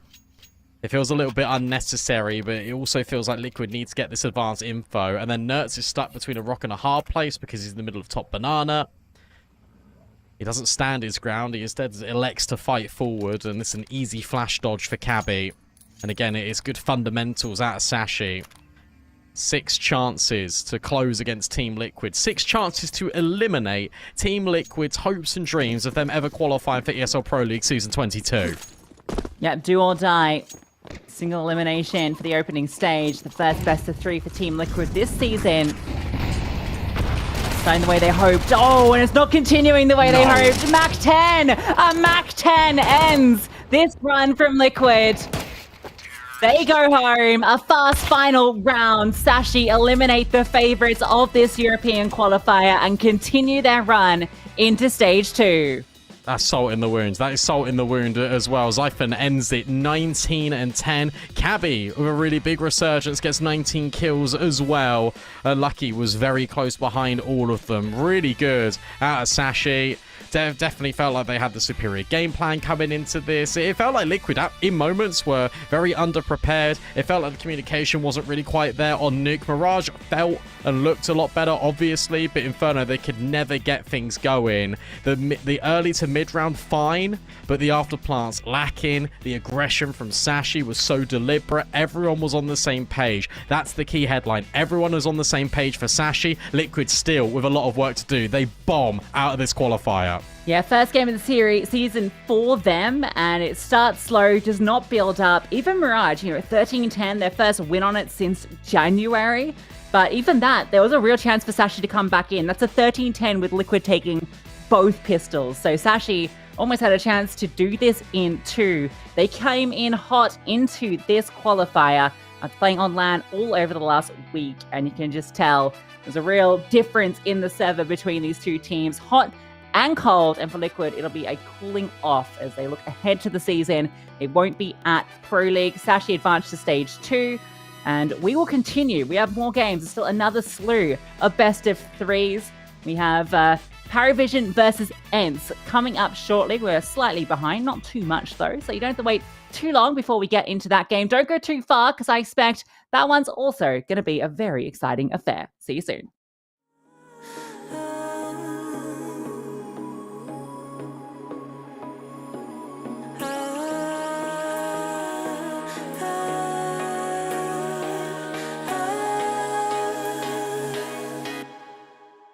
And now I'm falling, deeper than a flag I can't control. And dark against the sky, it's not so black and white. It's like I told him, there's things that I can't fight. I just keep going, I just keep going, I just keep going.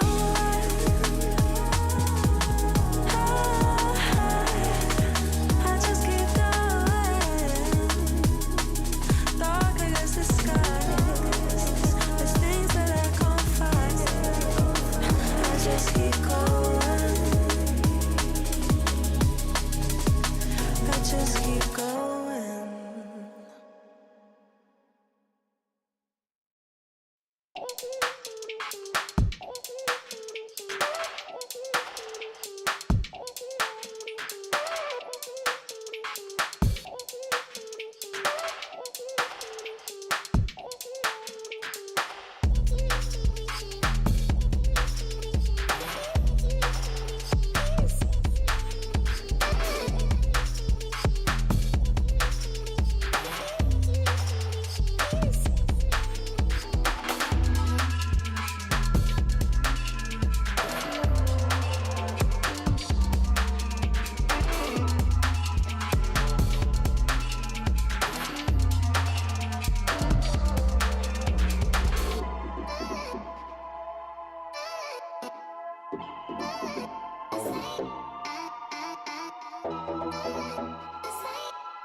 When the world is cold, you hear people say, gotta chase the dream of yesterday.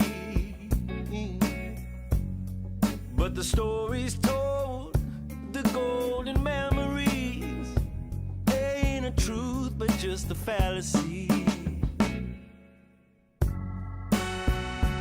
But there's hustlers, stealers, liars out on this road, and they'll feed the fire and watch it all explode. Gotta put those flames out before we burn it down. Gotta plant new seeds in this ground. Don't let yourself be troubled or think on yesterday. Keep on moving, come on, don't stand in my way. Some people wanna pull you under. Some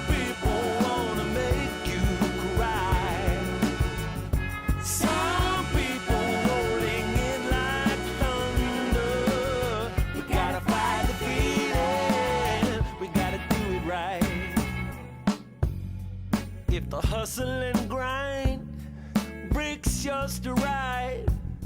Do your turn and blame the other side. If the hustle in your mind makes you decide, it will crack and strip you of your pride. Oh, but there's hustlers, stealers, liars out on this road, and they'll feed the fire and watch it all explode. Gotta put those flames out before we burn it down. Gotta plant new seeds in this ground. Don't let yourself be troubled or think on yesterday. Keep on moving, come on, don't stand in my way. Some people wanna pull you under. Some people wanna make you cry. Some people want it in like thunder. We gotta fight the feeling, we gotta do it right.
If that wasn't enough for you, don't worry, we've got another best of 3 here to see which team progresses to Stage 2.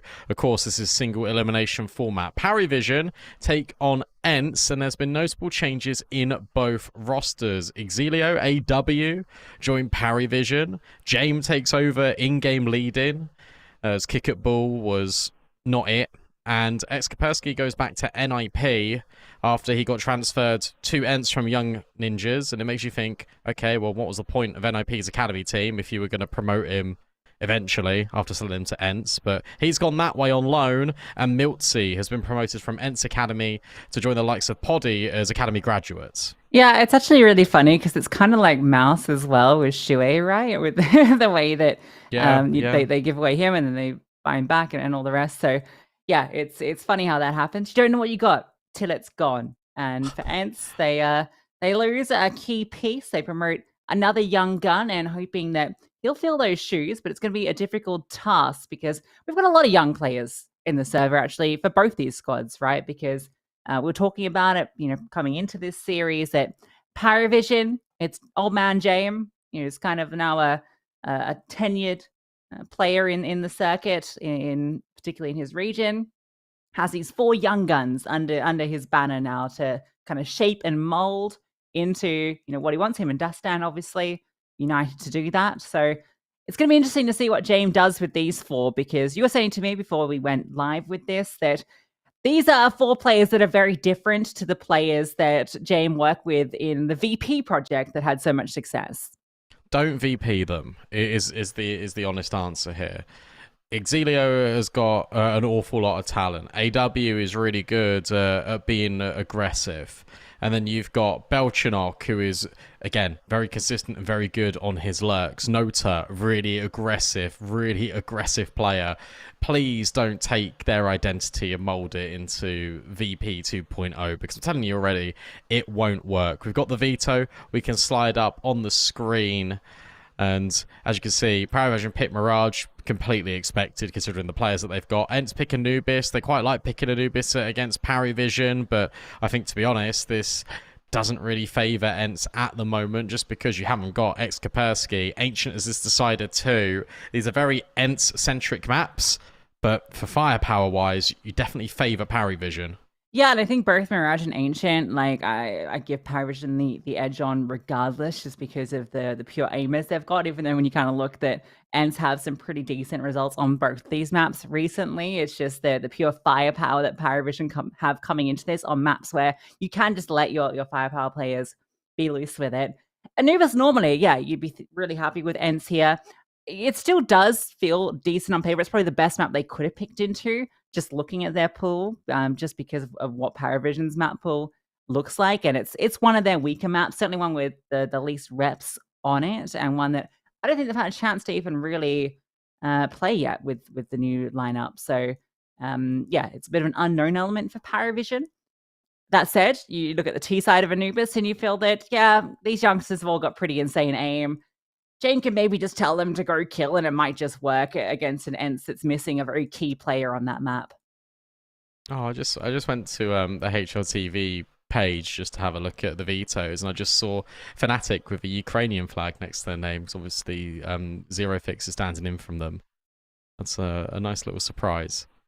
But yeah, it's interesting because I feel like Parivision have done well to ban Train here, because Train seems to continuously be the map that ENTS are getting the better of Parivision on. They've played it twice. It's always been really close. We need like the 23, 24 rounds, but ENTS have won 13, 10, 13, 11. So Parivision just go, do you know what? We don't want to play you on this map anymore.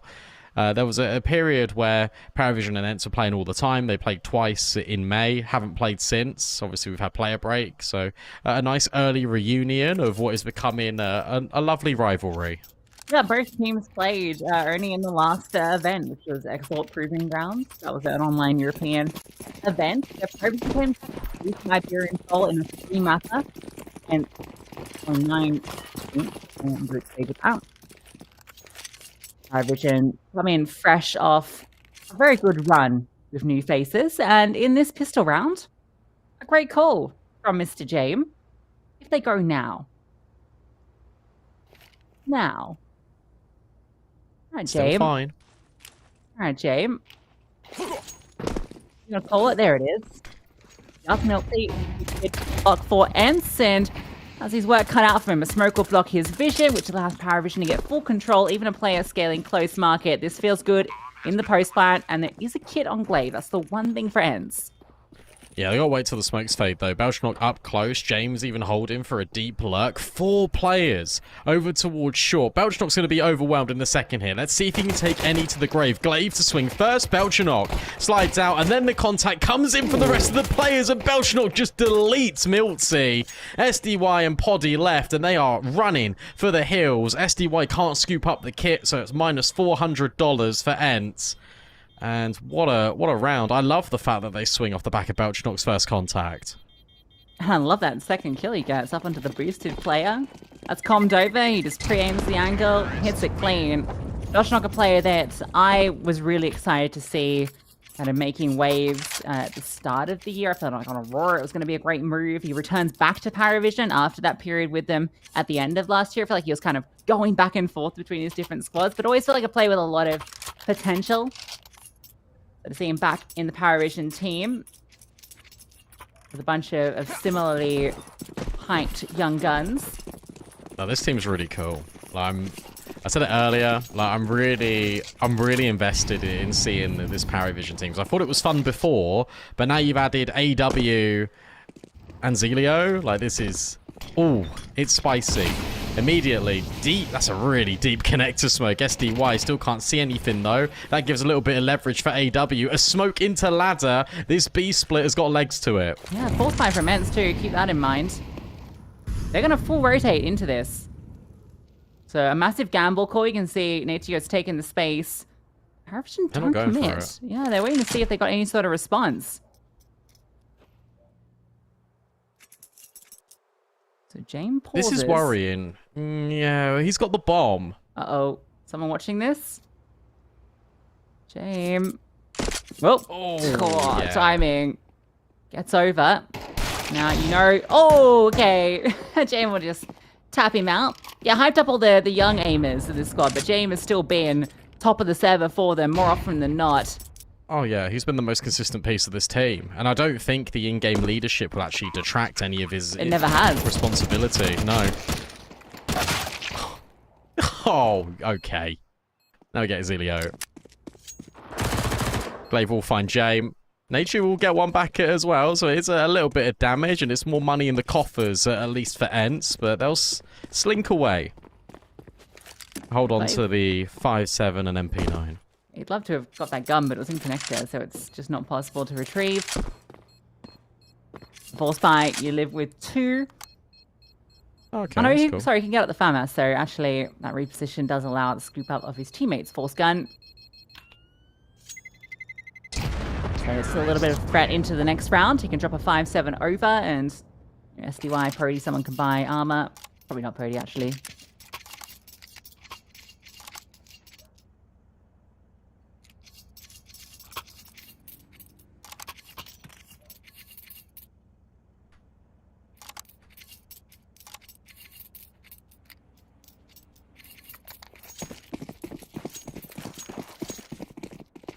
Going to get a straight A here. You know that they force into the last, that they're not going to have the best weaponry here. Nota can go in first with that Mac 10. And Ents' stronger push towards middle means that there are no players immediately to respond, just in jungle and stairs, and they'll be knocked out by the util. But the spray from the MP9 connects the Nota through the smokes. That's a nice way to get a frag. It's absurd. The absurdity that connects like that. I think this is a good call again from James. You know that they're not going to have the best amount of weaponry. They're not going to have the utilities to be able to defend it and A-exec. They're going to give this a look in, though. And there's no kit, so they've got to move quick. Yeah, you know you're buying into the next anyway, so any damage you can do feels good regardless, so why not? Molly doesn't... Why the mark that bounce? That looks weird. Oh, Delio, though. Great little swing out. Gets the second, too. Mechanics on point. I will remove him. Keep these players around. Yeah, okay. Some further damage done. Belchenok should be just about okay. No, he will go down, so sure. You don't walk away with the round, but you take 4 players down. That's not too bad. That's really good. I think what was scary about this team, though, for Paravision is the fact that you've got any one of these players can get a multi-kill, and it's another day in the office. Like, it isn't an overperformance. You know when you look at some teams and you think, wow, that guy got a multi-kill? That doesn't exist in this team. If anything, it is which one of these players is going to get a multi-kill now. I expect this to be such a balanced team. It's aggressive. Oh, look at Nota. Nota is up short. This fast B play, and I love it. Because you know what? This isn't VP-esque whatsoever. Yeah, and you're saying when you don't have VP-style players, you don't want to play VP-esque. They're just on 1 HP.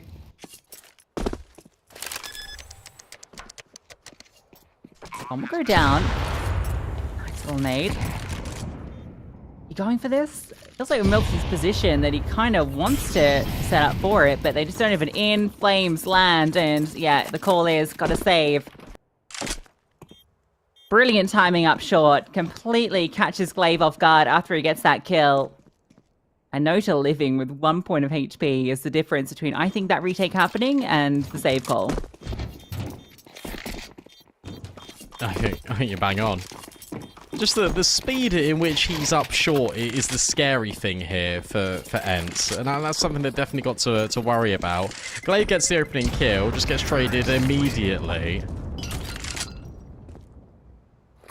Paravision 4-0, no signs of slowing down. And to be honest with you, all of these rounds have felt very easy.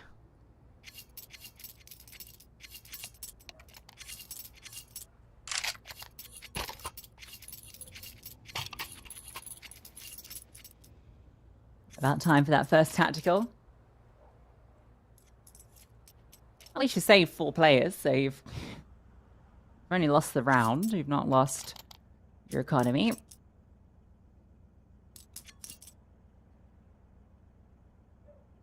But already some great T-side calling from James into this half.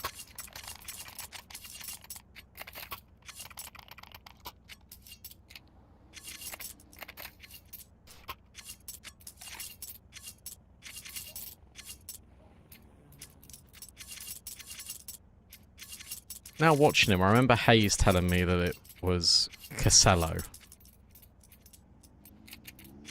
But I don't know where he got that from, and I don't know if that's right.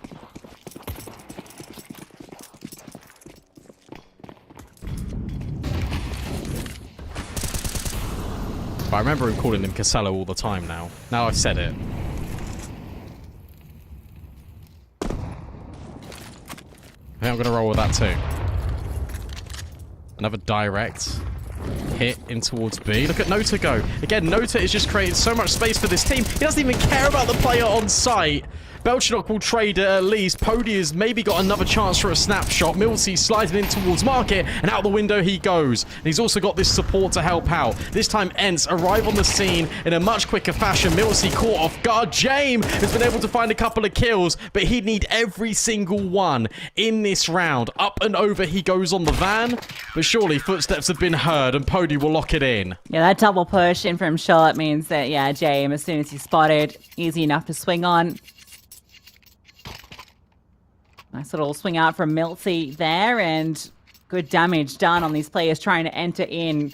Glaive completely ignored. Nota just goes over the top, wants to scale through and hopes that his teammates will trade out, but I think Glaive dropped that smoke so that he couldn't get swung on from van. Like, that was a really nice thing to do in that moment when you are in a position where you're going to get crunched on from both the window and from the van, because that's normally the swing. So rather than dropping the normal sort of smoke to fall back to bench, it's out right click right next to him on site so that he only has to focus in the one direction. Gets here's the short player, chimes in as well, and the fast response from Ents is enough to get them on the board. I wonder if that was a gun thing, or is this going to be a position thing that Nota's going to be entering? Because I think him and AW are pretty interchangeable in terms of the way that they operate. I'd actually really like it to be AW entering and Nota going in behind him as like the trader / the cleanup. Because I think individually Nota is much better at sort of in that role rather than creating the space. So it'd be interesting to see whether that was just like a Mac 10 issue or whether that's a new Paravision dimension.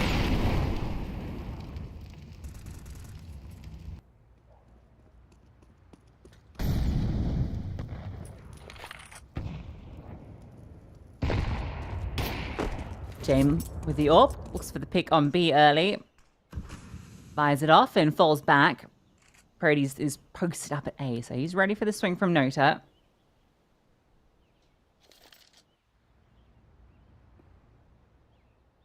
Zadio by his side. This is going to be an A commit, so Ents have a good setup to deal with this. Purdy up close, as long as he can fire a shot and get away. That's the key bit here. Belshnog might be in a position to punish. Depends if these stair players can deal with him at the same time. The pressure's on. Flash forward. Purdy gets off the line, gets back on it, and then the swing comes out. He is just deleted. Nota use that flash to get close. The smoke deployed, and Natiu will offer one back for Belshnog. Slams him down. Break on the smoke. Doesn't quite clear it. If it did, that would have been a freebie, but Miltsy still spams one out. So the first line didn't work. The second does. Bomb being planted. That's a default, and Glaive will just deny it. No one was there to cover. Belshnog falls back to ramp. He just stayed. Could have helped his teammate out, and now time's going to be an issue. James has the read on one player. Locked in. Miltsy is known about. And Belshnog looks to try and find the kill back. James misses on the swing. So Ents, it didn't look like it was going to go well after Purdy gets removed, but they do well to hold on to A. By the way, Miltsy has spammed through default box to kill AW. That is ridiculously unlucky for AW, especially after the nades just didn't wipe the smoke. But fair play, I mean, Ents got the desired outcome. And that's really impressive considering how well Paravision operated into getting the opening kill on Poddy. The fact that they go around that side just to immediately deal with him and blindside him. Really good responses, especially when the utility comes in from Ents over the top of A with the flashbangs. Paravision can't gain ground on the bomb site, and that allows Glaive to come through CT. Full eco. We're about to be in a one-round game. Glaive yet again over towards the B apartments. The spam. Not quite connecting. And he's going to be careful because he's going to run out of bullets. Uh-oh. He'll get back. Purdy's here to support, and it's all good. It's great, in fact. Full reload, drops 20 more bullets, and all of them connecting to get 3. So no harm, no foul. And one-round game, as mentioned.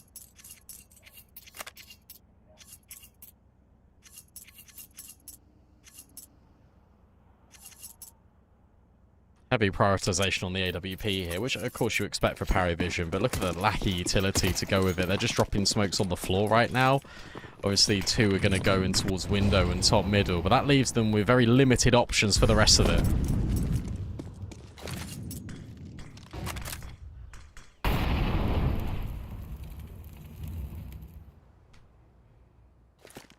Yeah, there's been a lot of testing of Glaive, and for the most part, he's done pretty damn good when they've come his way.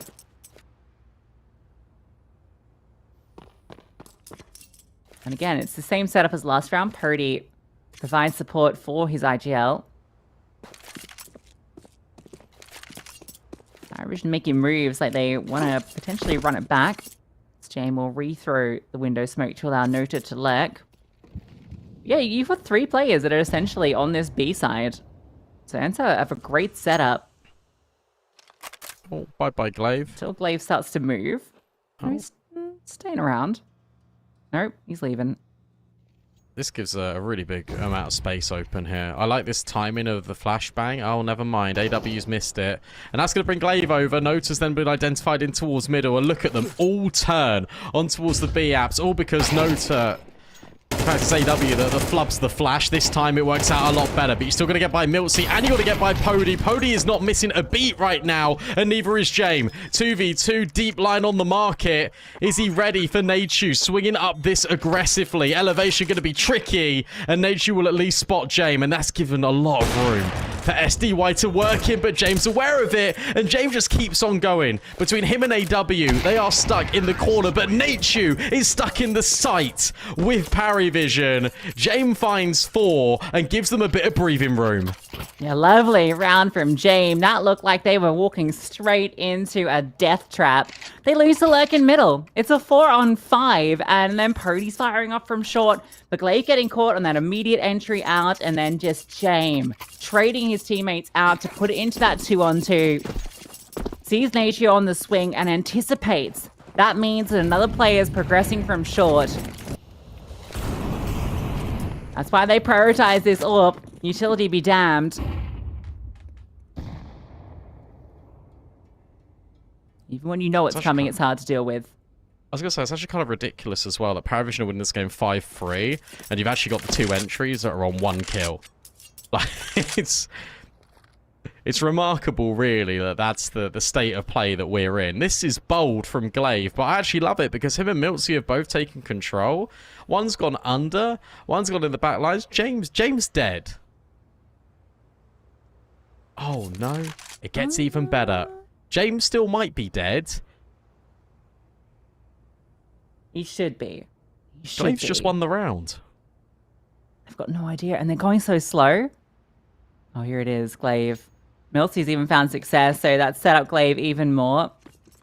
He's holding on. AEW starts to walk forward, and Glaive still on this slow flank. And he's not pushed around the corner? Now he will. He really wants to get more than just this kill, but decides, you know what? Let's just lock it in. Know where Jane was. I think they know where Belshnock is. Yeah, because he got the kill out Palace, right? So this now gets really difficult. But, oh, I was going to say Belshnock's going to get the kill on SDY. No, he doesn't. You know the story now. The good adjustment. Yeah, of course. It's called James time for a reason. Off he goes for 15 seconds. And do you know what? I understand Glaive doing that, trying to play trigger discipline and trying to get more than one. But also, what's nice there as well as a double up is that he is just burning even more time off this clock. He gets the kill when there's 33 seconds left. So even if he doesn't find more than 1 kill, he's still shaved, what, 7, 8 seconds off of the timer. So even if he gets traded, that round is never going to go in favor of Paravision.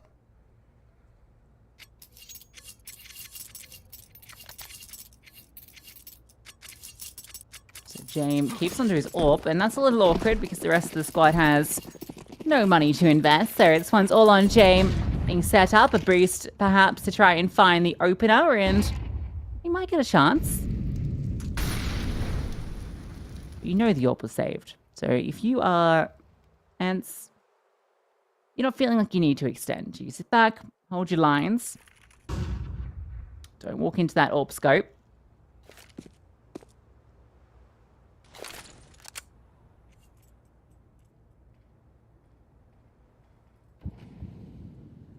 We look to be tied up momentarily.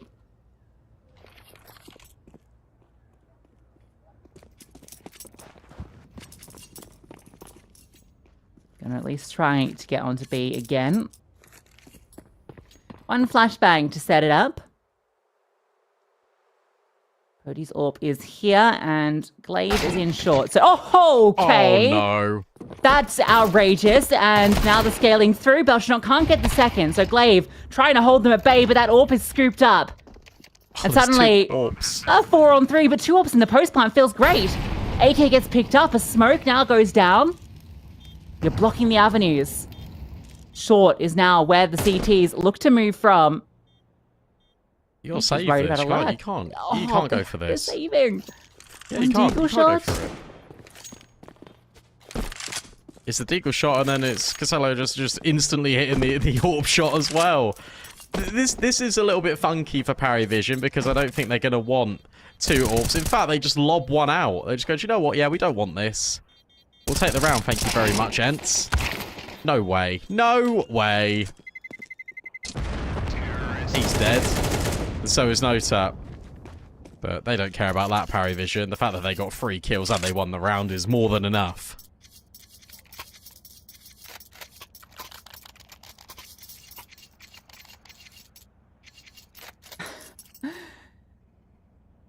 They one gun into that round and it doesn't even get a kill.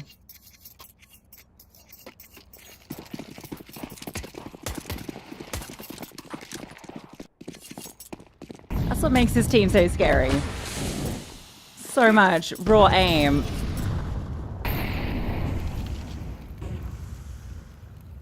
Get aggressive again, Glaive. This time, James AWP is on the line. And he catches that Glaive. On a round off that push. Won't be watching. Won't be part of this one. We'll be watching the sidelines as A is just walked upon and no one's home. No one's home at all. Player and connector, but it doesn't matter. Bomb already going down. Can't be denied. They will maybe do a chunk of damage on the Belshnock. Still a difficult retake, 5-on-4. The utility is just so obstructive to allow Paravision all that room because it was a volley in towards jungle, and then as soon as it starts to dissipate, another one lands in. You're just wasting so much time. A smoke in towards the middle of con, a smoke in towards the top of con, another smoke, another molly in towards jungle. You cannot progress. You cannot go past this imaginary line in towards the A bomb site. Another save in shoes just from the virtue of being forced to by Paravision.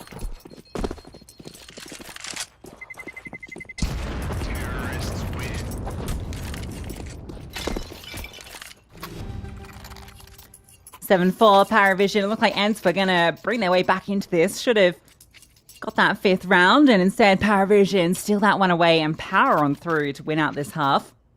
Question is, will it be by 2 or 4 rounds? A big difference this last round makes for Ents.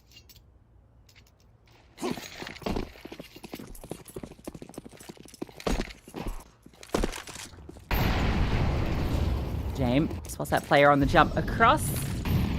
Aggressive posturing from the CTs in middle. Mojo will just tuck in. Nade spots one on the cross. Seen him. Miltsy. Just dropping util to disengage. Miltsy sounds like the name of like a British geezer. I just wanted to say that now. Hey, bruv. You say Miltsy. Miltsy.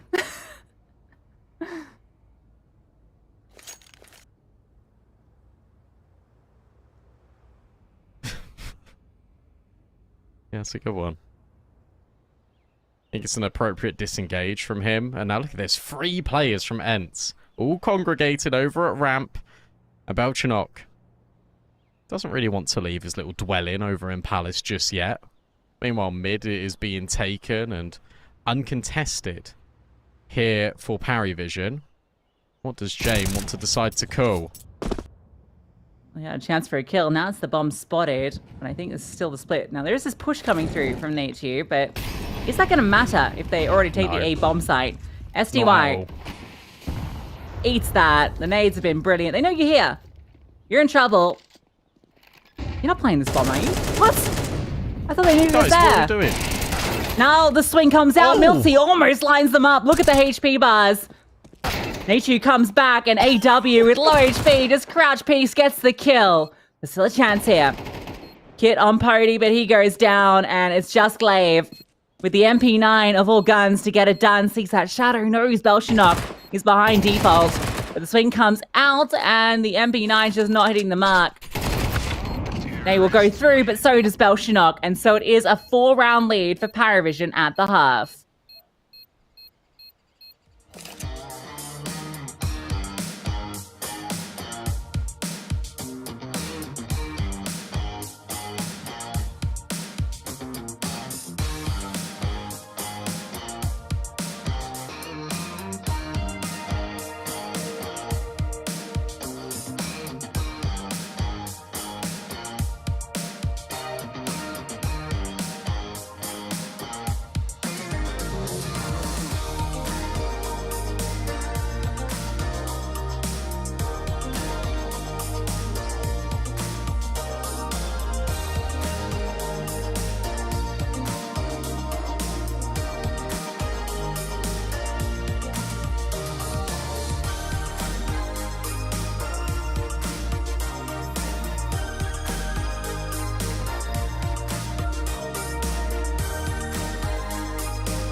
Bless him. AW got his first 2 kills in the round just then. But they were honestly so important. The instant headshot on Miltsy over towards Connector after he does so much damage. He takes the space. He allows Belchanok to play.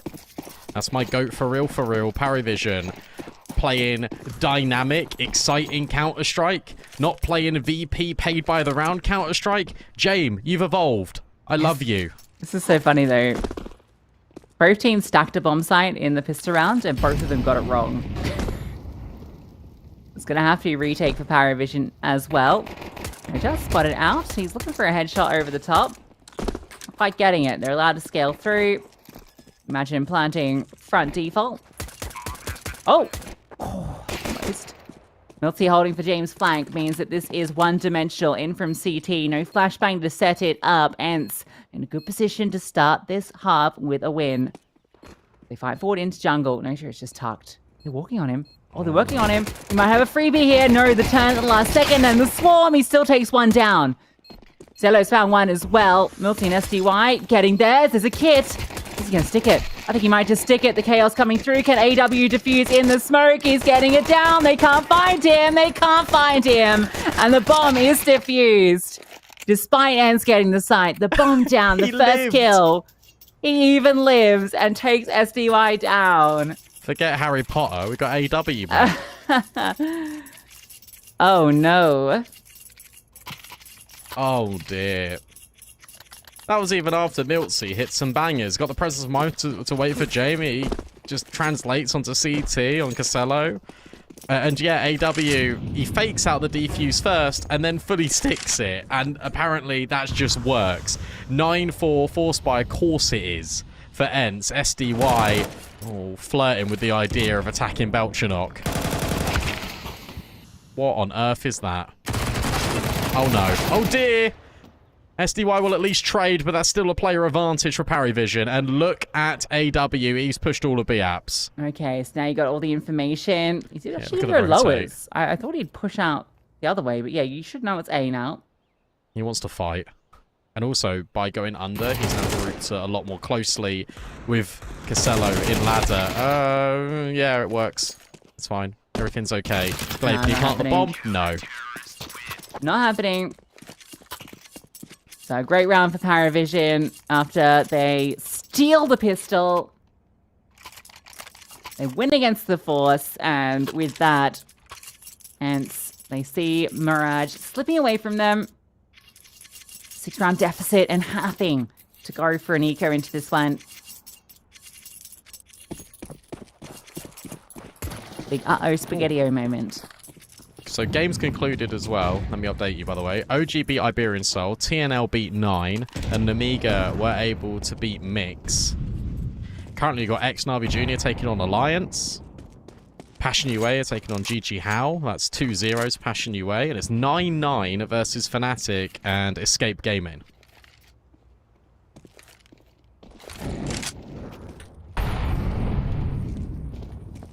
And we're 10-4 here. Probably 13-4. Well, we'll see. Fnatic. That's an interesting one. Closer than you'd expect. It'll burst on. Will they get the bomb down? No, AW gets warmed up. Yeah, nice one. Oh, go on, give it to him. Let him have it. Let him have it. Oh, no, come on. Well, he goes from 0-6 to 7-6, I think. Yeah, he did, yeah. He hasn't died yet. And he defused the pistol, so AW impact being felt. Yeah, Never count yourself out. The last half. No, of course not. Stop believing.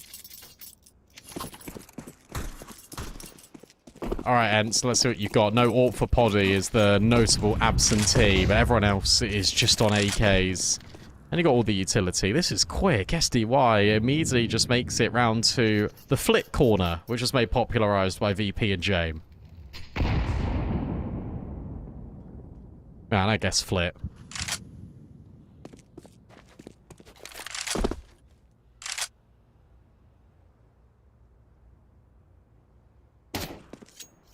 EW gets the info.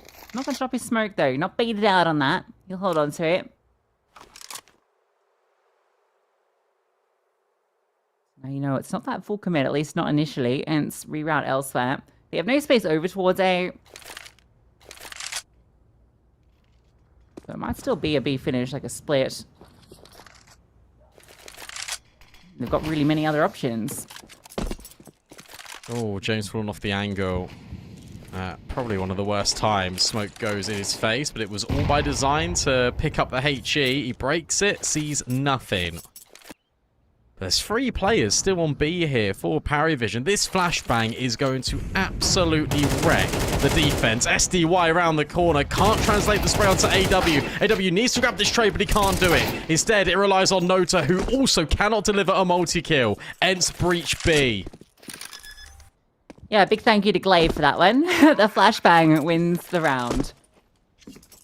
They were walking forward. Not sure whether they were intending to set up a boost or what, but Paravision playing a little in the dark that round. James going for the info, gathering in middle. Doesn't actually see any players during that. So they feel that the only information they had was in towards app. So need that mid info. If James not able to get it, it's going to have to come from short because we've got 3 players committed over towards B. The timing of Glaive's flash and then that follow-through swing from SDY was perfect. So it's not going to be 13-4. No, I was getting a bit ahead of myself. Terrorists win. Could still be 13-5.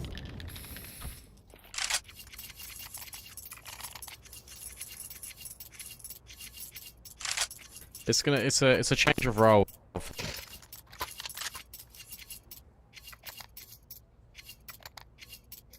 So that's going to be a new experience for him.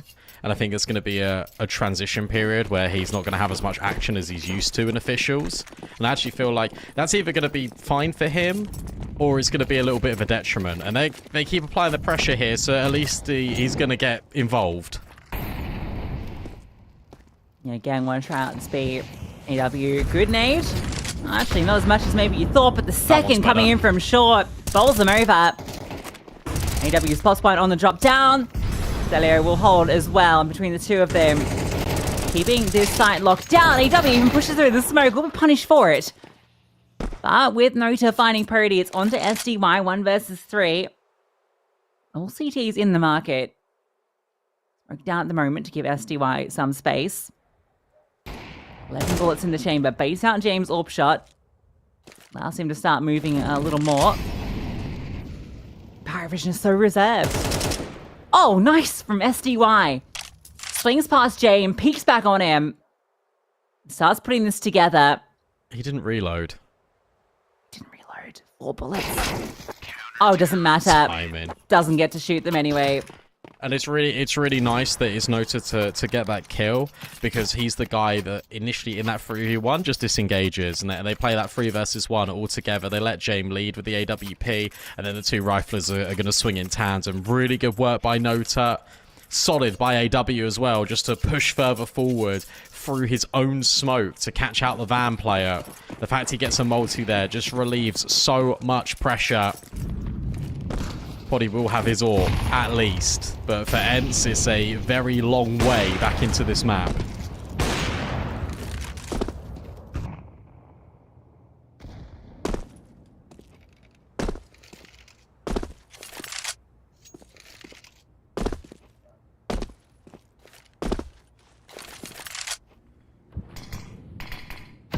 This tucks in window. Poddy looks to find the opener. James searching on the other side, so these 2 AWPs might come head to head. Oh, jump up from James, spots 1. Actually, the AWP's fired off, so that's further information about the position of Poddy.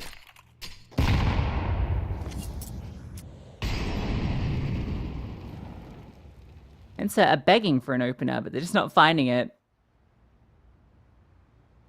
Elkshot goes on a mission. He might find the opener, but doesn't extend past that point.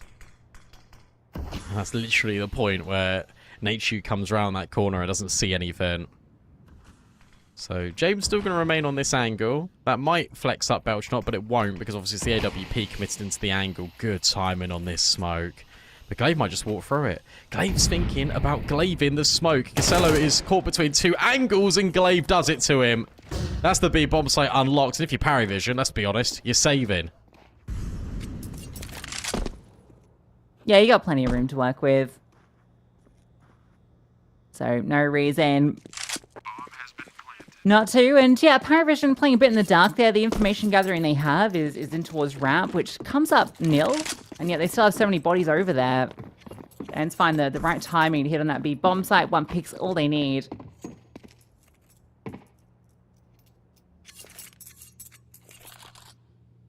Palace, where James sits on his throne. His loyal subjects.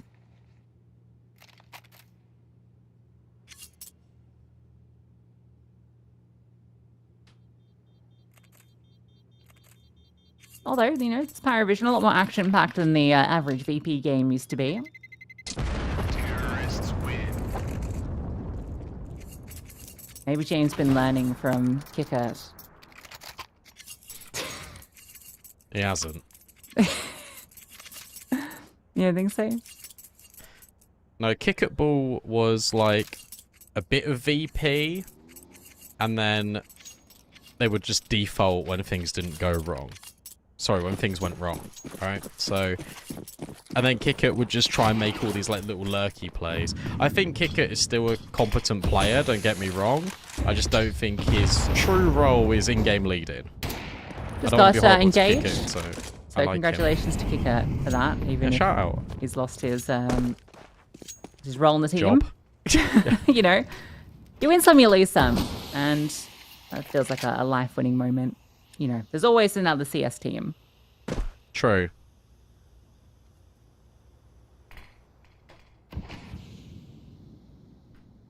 Who's stepping towards the window failed initially. Are they in there now? No, they're not. Bit mucky, isn't it? Okey-dokey. What's the game plan? Walk into James Orp. So Okay. Slightly wider angle, and that nets success. SDY's crosshair onto the corner. He's slightly past it. So an opening pick found off the AWP, and so A feels like the play. And right now it is. If you go right now, it's just Belshnock. Squeezed.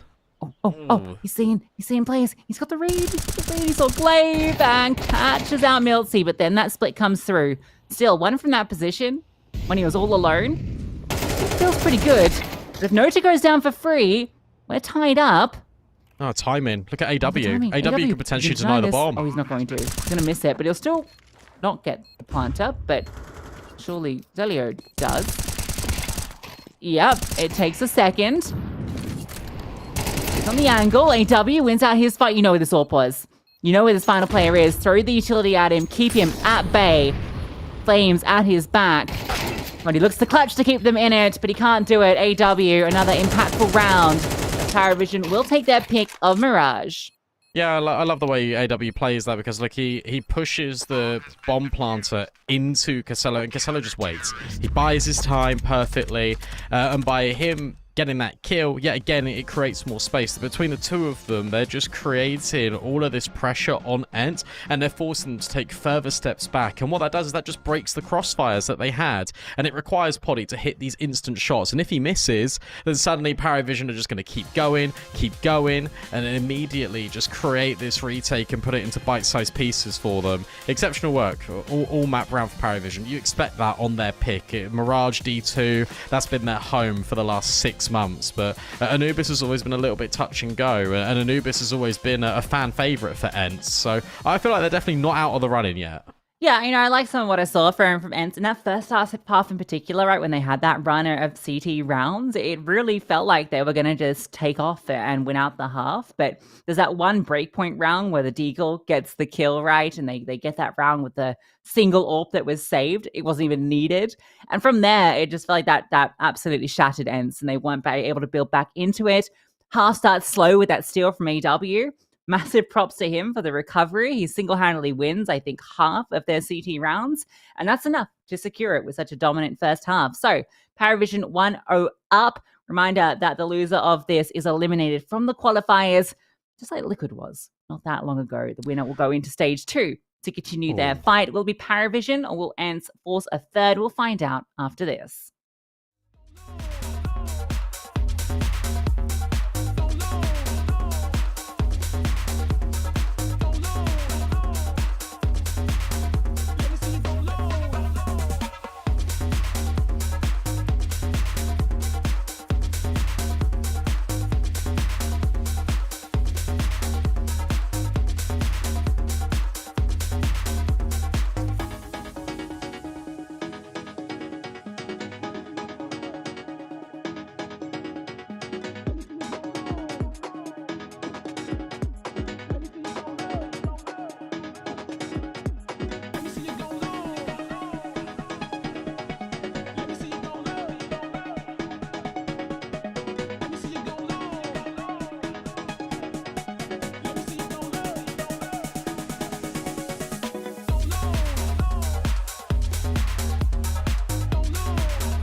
Everybody know we gon' do it like this, do it like this, do it like this. Everybody know we gon' do it like this. Straight from the underground.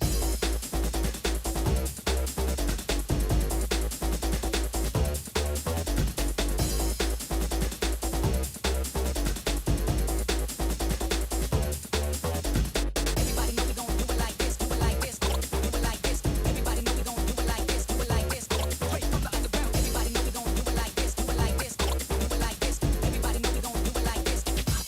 Straight from the underground.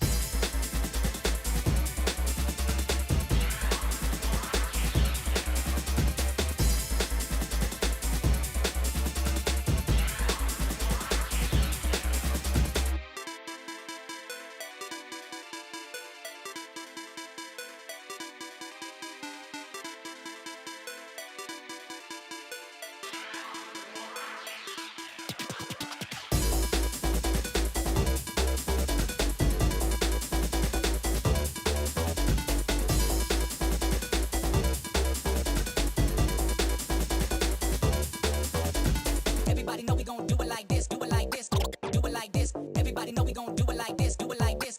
Straight from the underground. Everybody know we gon' do it like this, do it like this, do it like this. Everybody know we gon' do it like this. Straight from the underground.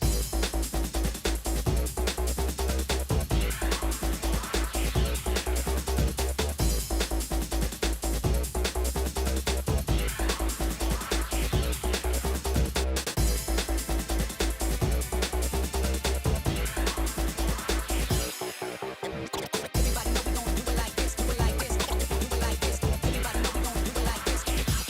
Straight from the underground.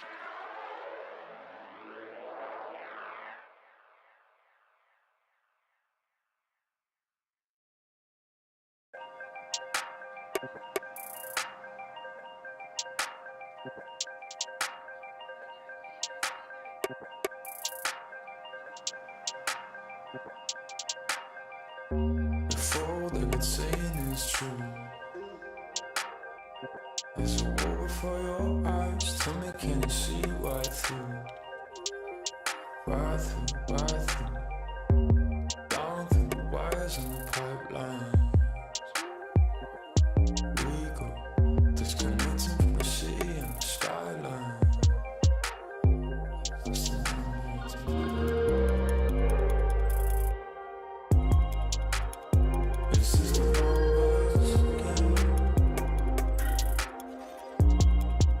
The fights, the fear, the fear. This is the numbers again.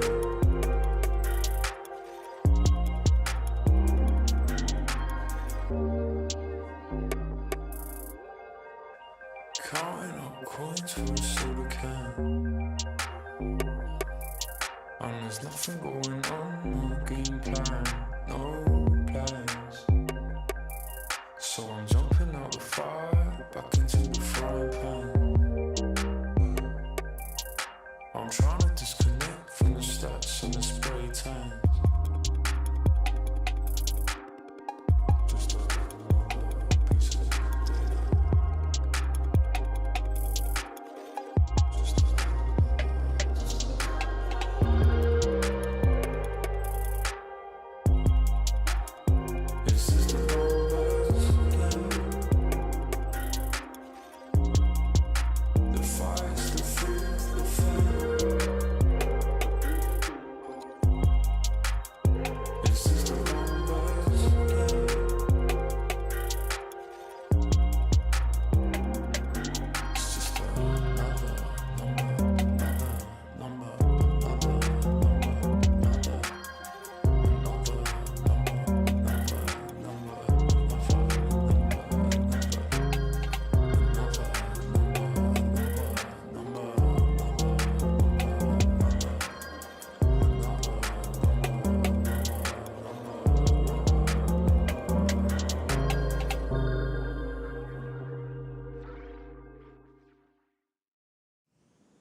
keeps turning, waking up day after day, hoping to change my story, or maybe see things in a different way. Maybe if I took a chance and got out of my way, a different point of view would maybe change the day.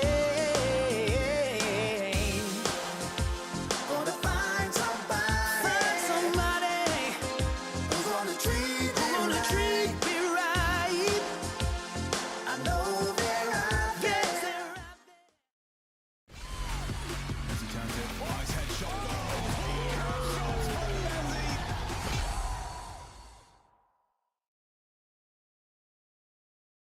An emphatic victory on their map pick puts Parivision 1-0 up in this series. It's all reliable of Anubis for Ents, but I'm kind of concerned that it's not going to be as reliable against Parivision, considering how dominant they all looked. Yeah, and also, we're missing a key player on this map, right? There's no Kaspersky.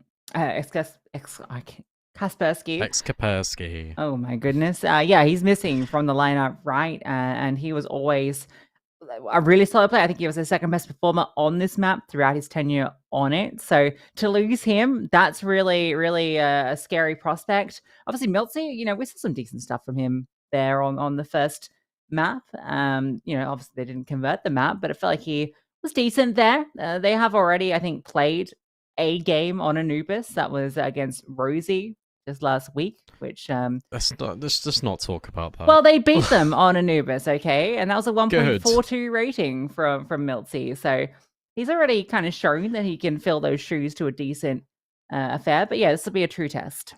Yeah, they should have been owning Rosie, and less said about that, the better. Look, Miltsy, if we want to talk a little bit in, right, he was the one of the first players to ever be picked up by Ents Academy. Whitey has been coaching him for the best part of 2 and a bit years, and I think what's always really cool about the Ents Academy project is obviously they were all Finnish guys. They learned to communicate in English, so when they got the jump up to either the Ents main roster or an international offer, they'd have that flexibility and it would just add it to their repertoire. And he said publicly in interviews that he thinks Miltsy is one of the most consistent players. He thinks he's got a lot of potential. And this is naturally the next step for him. I'm really glad that obviously Ents also are digging in and using their academy and making sure that they are promoting pieces. Poddy was a successful integration. Now potentially Miltsy is going to be that permanent addition. It's unclear whether Kaspersky at the end of the loan period is going to come back to Ents, whether he'll be signed permanently by NIP. You know how transfers work, guys, in CS. It's all a little bit muddy sometimes. So I think if Miltsy plays well, then why not get him involved permanently? I do think he's definitely got the potential to do it. I just think he's going to need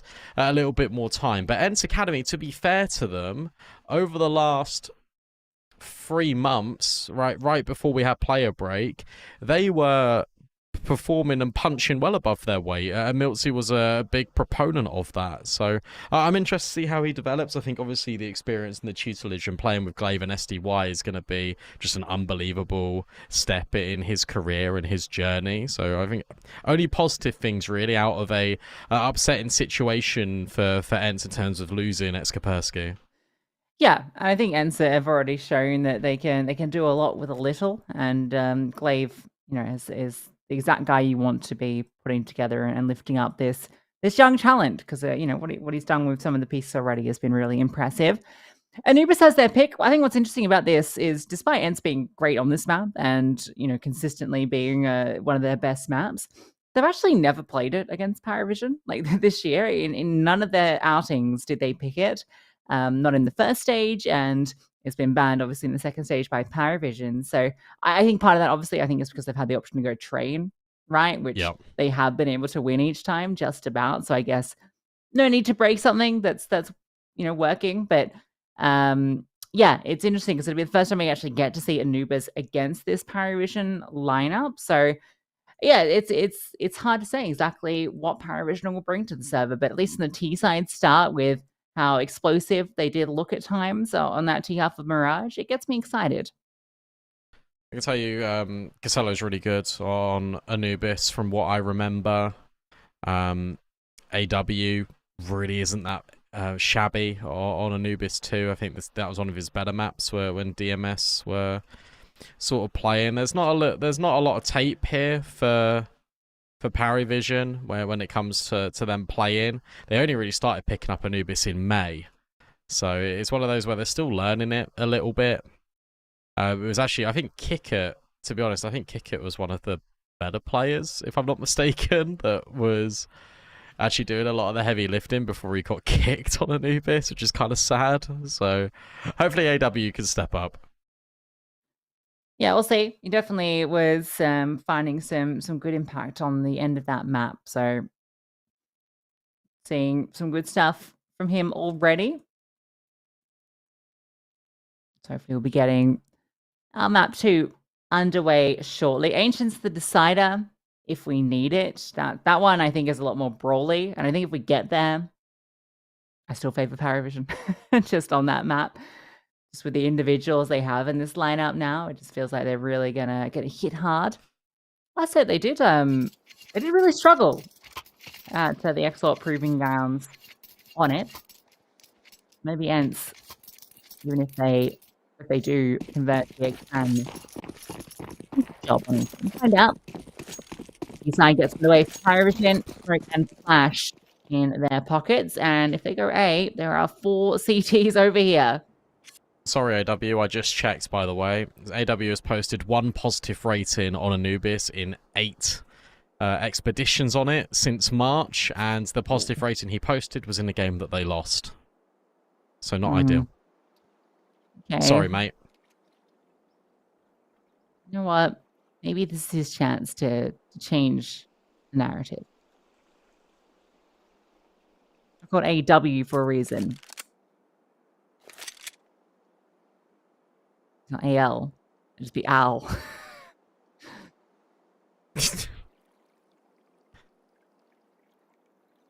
Anubis Warrior.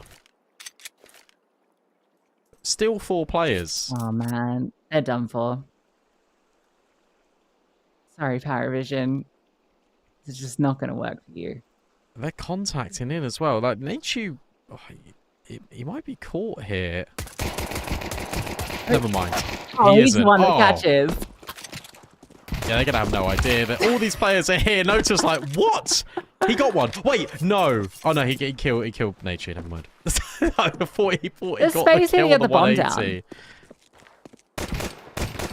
If AW can hold on, he can't hold on. Well, can't run back to A now. Took too long to go into that bomb site, so yeah, and they just stack the bomb site and hope for the best, and the best happens. Lovely. That's a cool sap as well, because it counters directly 2 things that people like to do at the moment on Anubis, which is either go A or go mid and rush mid, because you've got 3 players that are just directly looking at camera. I like it. That's a fun one. We'll try it in a pug and see how it goes. Yeah, I mean, I guarantee they'll go B.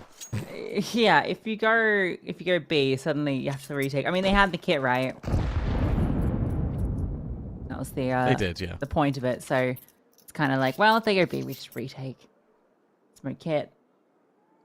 Easy peasy.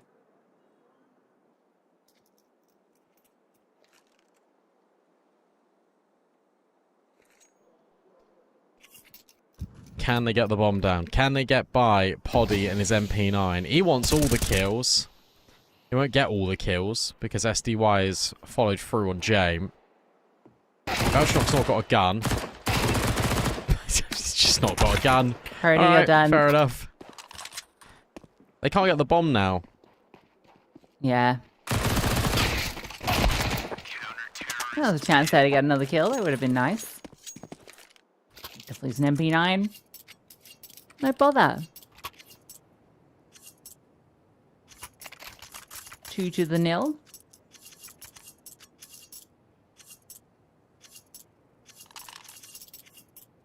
I feel like Anubis should actually be a very good map for Parry Vision when you consider the individuals they've got and how fast they're playing some of the rounds on Mirage. It feels like this actually should be a very, very good map for them. We'll have to see. Oh, this is quick out of Glaive. AW says not a lot, because he's full blind. Oh, lovely. Glaive follows through. Nice. Flashbang, so good. Yum, yum. So yum, Oh, yes, AW. yes. Smoke timing means no lurk available. Gotta re-clear all this space. Paravision don't even get to start their first gun round.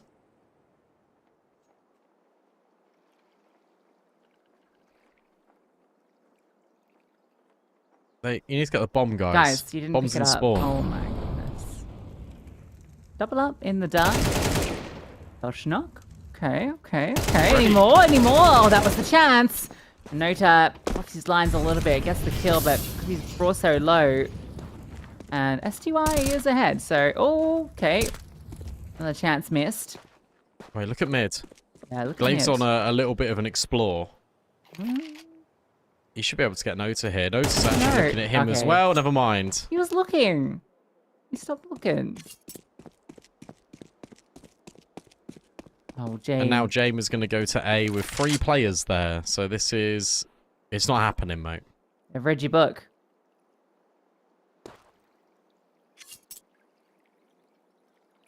One is low, and STY moves back to B.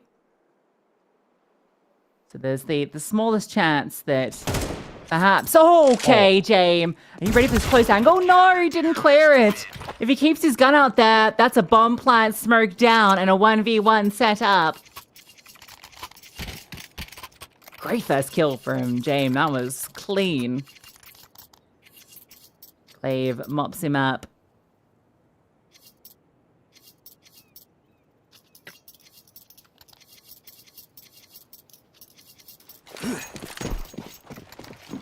.30 CT side.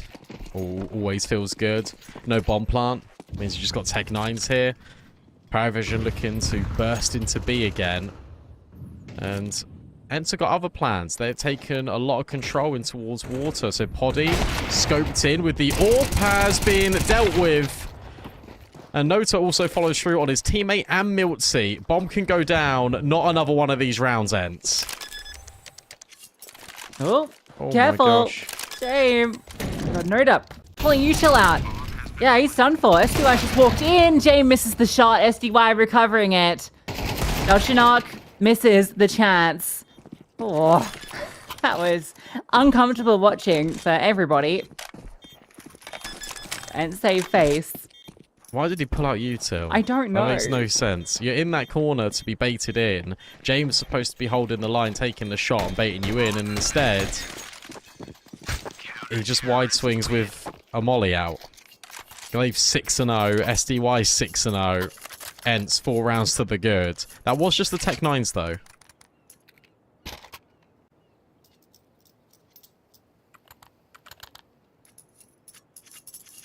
Yeah, nice to get the bomb down. Gives James the AWP.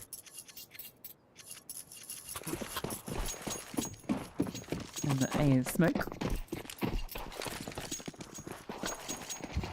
And the smoke thrown stairs as well. Ends getting aggro out A main. It looks like flashes are going to come over and they look to charge, but the flames keep them at bay. Is there a second volley? Let's do I. Now throw the molly as the contact comes through. Belchinok. Molly doesn't even land. Doesn't matter. Glaive wins the fight. I don't know if they've seen this cross, but they're getting picked apart. So it might not matter. And now they know anyway as Jane fires off a shot and tries to escape. 3 on 5. He's baited in Casello at least. You might not be ready for a rifler there. They are still being a little bit vigilant of it. Another reset in towards rugs. Paravision I think Paravision feel a little bit lost on Anubis.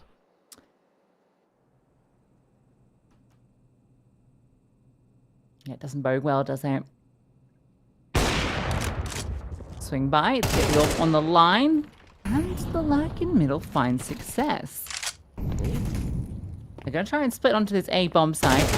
This fight goes ahead in mid. The double lurk kill has set them up. It's only one player, Glaive, standing ahead of the molly, and he's flushed out. Low HP on 2, but the damage is done. Oh, managed to cross through water. Surely calmed over that there's a possibility that a player could be behind James. No. Oh, I think he's going to get there on the time, man. Oh, this is so Will awkward. Oh. Well, at least you know now. 2v2, Miltsy going forward. Oh, James just swings with the Glock of all weapons. And now it's Orb versus Orb. Flashbang, brilliant. Another one thrown in, but James still hits the shot anyway. That's how Paravision get there first. Excello just on that lurk, getting 2 in middle is everything. Even though he doesn't convert the third, James swings out off the information. If that info doesn't come, James blindsided, and there's no chance to clutch it. Fairly unreasonable round for Paravision to win, to be honest. That's just individual brilliance setting it up. Sometimes that's just what you need. First on the board for Paravision. Comes down to the one-on-one. Think of this one. Ence's money is broken already. It's not particularly comfortable. That was a 3v5, by the way. Yeah. With no position either, because they had lost the full canals. Oh, push mid. Maybe Glaive can find something, yeah. Nay pulled out. James is able to hit a wall bang, but can't confirm the casualty. And Nachu moves forward on towards Nota. Nota has been caught out round after round after round. Oh, this nade's good. This nade's great. See you later, Jay. See you later, Glaive. But party's still here, so he'll get his back. The aggressive pushes have just been catching Paravision off constantly. Like this is exactly how you meant to play CT Anubis. Finding these timings to poke and prod. And Ents have got it refined to a T. Individuals searching on each side. AW's being loud. Surely Milty will have his number if Naishu doesn't. Just waiting for that swing, and then the MP9 surely will swing out. Yeah, there it is.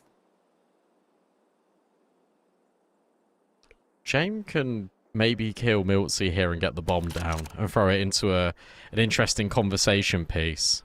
He's expecting Miltsy to still remain up close. Obviously, with that MP9, he's now being really loud about it. Miltsy will come that over to his team, and Miltsy just remains in the same position, and James is not ready. So even after Paravision are able to break through, Ents answer back in emphatic fashion, and that ruins the money, and no AWP for James.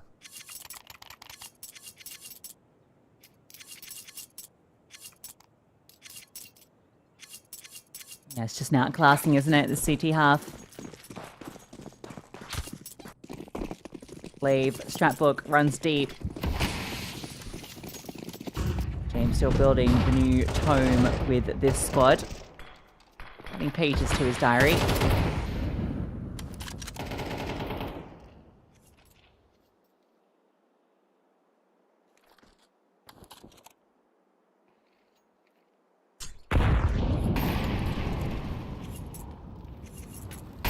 There hasn't really been outside the Tech 9s like a play for any sort of fast round, like, you know, some sort of execute out of spawn. And now they're getting pushed again. Glaive just continues to hold shift and W. I'll tell you what it feels like. It feels like Paravision haven't really quite gone through all their maps. So like Mirage, good. Dust 2, good. Anubis, shaky. I imagine Ancient's pretty good for them, which is the decider. There goes Glaive again. And now he'll see the bomb and get confirmation of that. So with 3 players remaining over towards the same bomb site, everything should be fine and dandy. Although Belch not finding that kill might throw a spanner in the works. If Nachu dies, we've got an issue, especially because that smoke is really bad, and Belchnock's now spotted him. Party's alone over on B. You'll put one down, but he is removed. That's where the threat was. But it's probably okay. 15 seconds? Yeah, 15 seconds. Should be fine. If he goes down, if Noda find this kill, that was the way in. Belchanot, AK in hand, swings out and can't convert the kill. Miltsy does arrive in time. Has to do one of the 3 players before him, but the AWP strikes true. Holds on as well. I'm sure it's against the pistols, but again, it's another little push coming out. All the information for Ents. 6-1. It's 6-1. It feels amazing if you're Ents. This is the... you look at this half and it's already really, really good, and there's so much capacity to build more into this if you're Ents. If you're Paravision, you're looking at this and you're thinking, right, nothing's working, we've got to start executing. We just have to go in towards a bomb site. It looks like A is the target of approach in this round, but I'm fully expecting them just to drop smokes, mollies, and go into the site in the next 5 seconds. Yeah, this is what they haven't done. And this looks like the perfect time to do it. Ents do get the information out of B main at the same time. The smoke lands, but Paravision need to commit through. Oh, they are. Oh, they don't have a way to break it, so they just have to go by force, but it's going to be fine. They get in. HU still able to get one and disengage. Stay alive. Wait for SDY to arrive, and Paravision is stuck. They can't make their way out. Being hampered by the util, and now all of the bodies. Yeah. Anubis. A blind spot in their veto is clear. It's interesting they didn't want to play train again. Because that at least has been close. This is not close. And also, if you're throwing flashes here and you want to go fast through the smoke, sure, like, I kind of get it. But if you're throwing flashes, why doesn't the guy outside of A main, like, why hasn't he dropped, like, a molly or a smoke or something?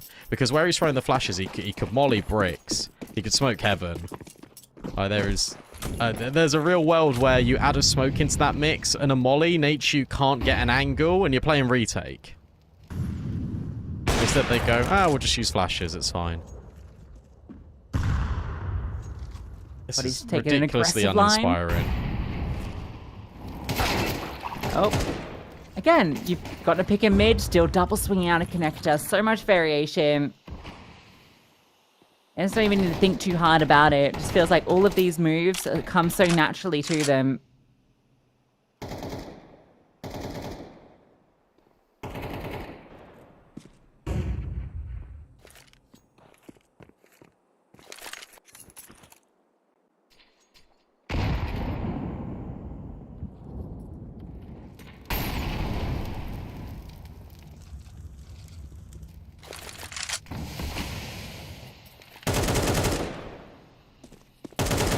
Gonna go A again.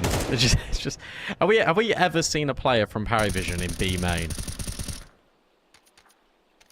I have the AW when he got on the very first gun round where he got double flashed and pushed by the MP9. That is it. No, like, that's the you know only what? time. That's enough. That's enough. No more of this. Okay. That wasn't the best spray. Incendiary's good to slow them down. There's 25 seconds. What have they done for? Look at the rotates. Everyone's over. Oh, the nades. And the nades. Boom. And the swing out into the firing line. Easy. Let's go to the third map. Like, honestly, let's just go to the third map. This is ridiculously uninspiring.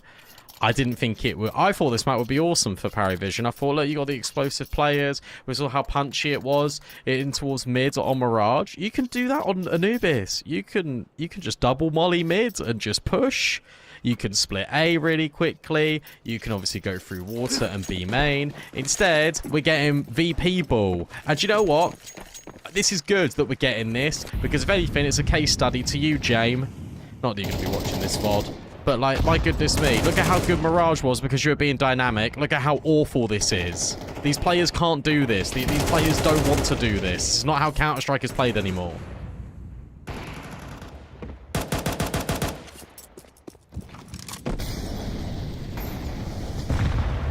But if you're watching at home, if there's one thing to take away from this, just watch what Ents do on this CT half. So most of this isn't in response to what Paravision is doing. It's just them having good protocols, good different maneuvers they can make. There we go. Look, Maybe don't split. watch what Milty did that. But for the most part, it's been textbook. Second name doesn't connect. It's not applied to default. Ends are loaded, so gonna give this retake a look in. Smoke lands in main. Molly, great to slow down this temple player. Doshnok's gonna be under a lot of pressure very shortly. Other teammates come forward to try and help out, but Nature's found that first kill. Flashbang now coming over. And Notal save this one molly for Jame. Can that be used tonight? Bella finding that kill. SD9 now swings. The Flames do go forward onto the bomb. And I think he's done enough off the back of that. Even gets that final kill as he tries to get out. Purdy will save the orb, but Paravision will get their second. Yeah, look how simple that is. And that's even after losing the opening kill. Good work from Paravision. They don't get all stuck into one angle of approach. They split efficiently. AW does enough to put Miltsy off to the point where the connector player's there. They've created enough conditioning, so to speak. Paravision have, so there's always going to be an extra player rotating over A. And now they're probably going to go back towards A. Hopefully there's a mid element to it. Instead, it is just, again, a slow default where you're holding for an extremity push, which, to be fair, Ents have been delivering round after round.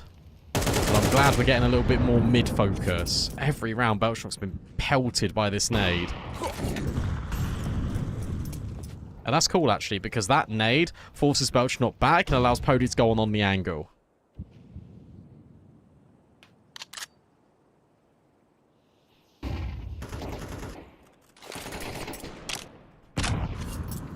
I know that smoke is cleared by bouncing the HE off the bridge. Doesn't amount to anything, but it's nifty. SDY thought might get a chance. Or might not, because they're going back into Podies. A. Paravision's play. Will it work? The 8th time. Let's find out. It's the orb. So far, not so good. Take a little flash. He's ready for the smoke walk as well, but now with AW finding that kill, that has given Paravision the way in. The split comes through. Jame will go down. Oh no, that's the bomb. That's the bomb. And Glade wants to get ahead of this.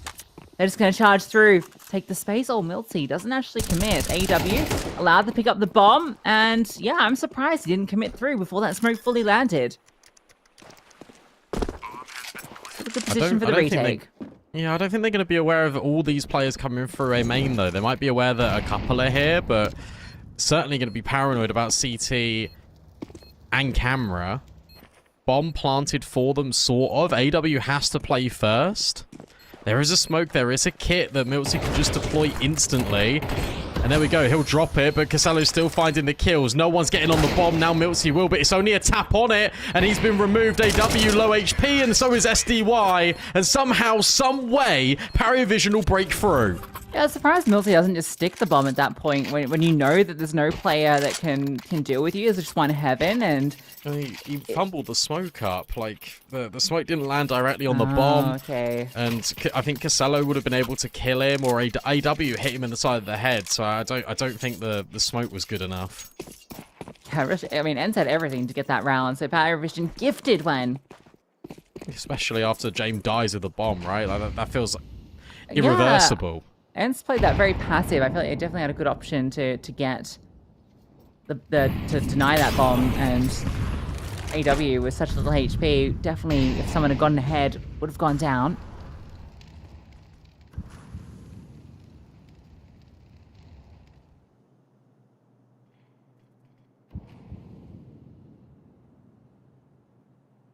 Mid space. I'm so surprised Belchnock is still there after he gets naded every round. And he just hasn't been naded this time, and he's just there. Not enough nades in the pocket for Ents. They've been limited in this round. But of course, going to lean 3 players to A. Because where have Paravision gone? A. Oh, Jay misses the chance. Punished for it. Oh, nice shot. And he now knows there's another player here. So you know 2 are on A. And Glaive is moving. Is he going to be covered and checked? Yes, he is. Good catch by Casello. And he looks to maybe even accelerate the play in towards Connector. I don't think he's going to be prepared for Miltsy, who quite rightfully gets 1 kill and he backs out. They mind the pillar for a little off angle, but can't get the kill. But he thinks about swinging through, but can't as Nade and Flames land at his feet. So somehow Paravision might walk away with 4 here. They're in a good position to do so. Difficult Still doesn't retake. feel great, though. Well, it should have been worse. True. Yep, SUI. All the work out for him, can't get it done. So Paravision will claw back a few at the tail end for a chance in the second half of Anubis.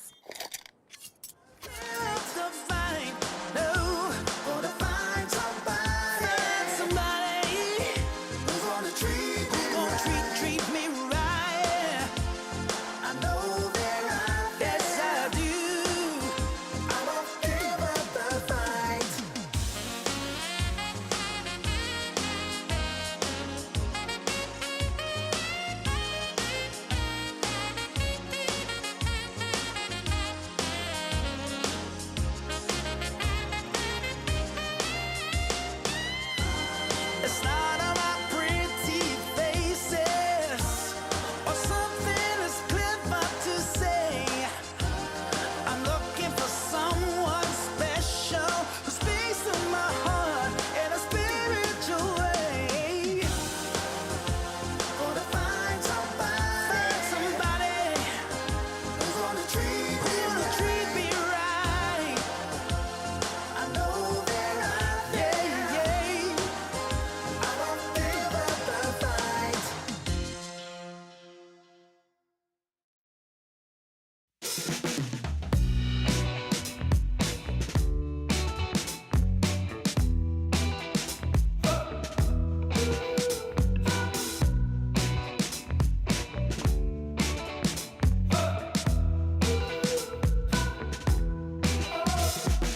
My ears are ringing and my eyes are blurred. Feel so absurd. Lost all control and my speech is slurred. I can't find the words, the ones that make you turn around and tell me it's alright. A little bit more to keep me going. Feels like my feet have left the ground. Oh, nothing can hold me down. There's nothing I can do.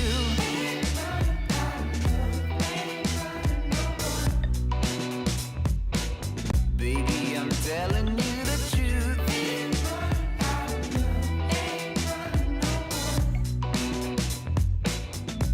And if I can't be with you, take my heart, take your hand. You knew what you were doing. You knew what you were doing all along.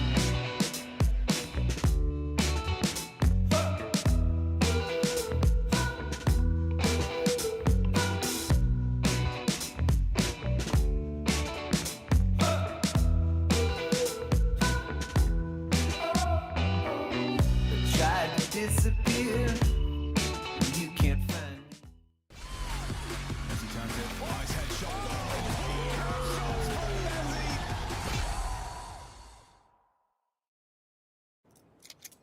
Paravision had given themselves a little bit of a chance, but that was an unbelievable CT half from Ents, and it can be argued definitely that they should have had more. So let's see if Paravision can make the most of the gifts they were given towards the end of the first half, or whether Ents are just going to put us to that third map. Yeah, I mean, 8 rounds on the CT side, that feels brilliant, doesn't it?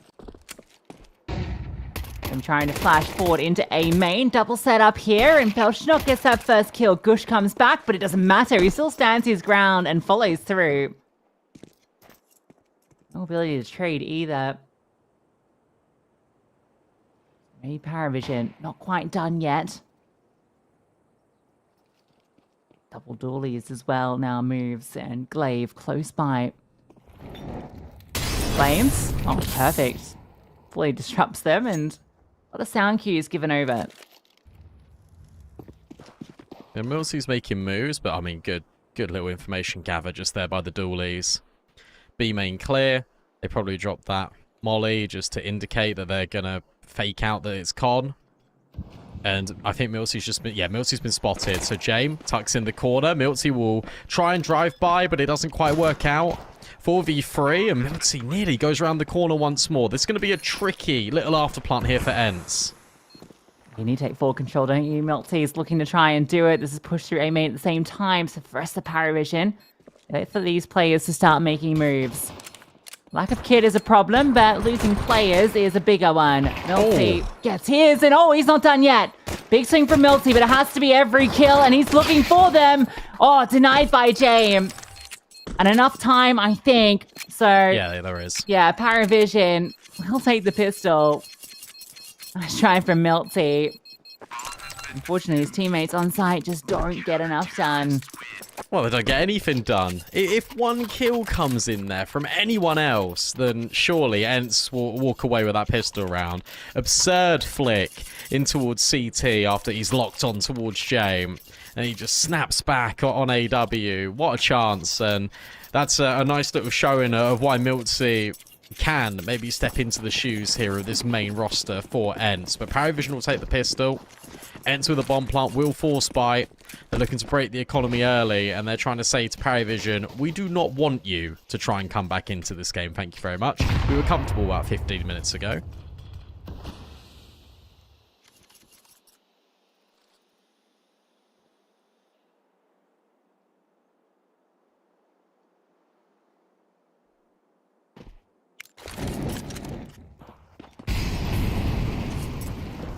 All those kills.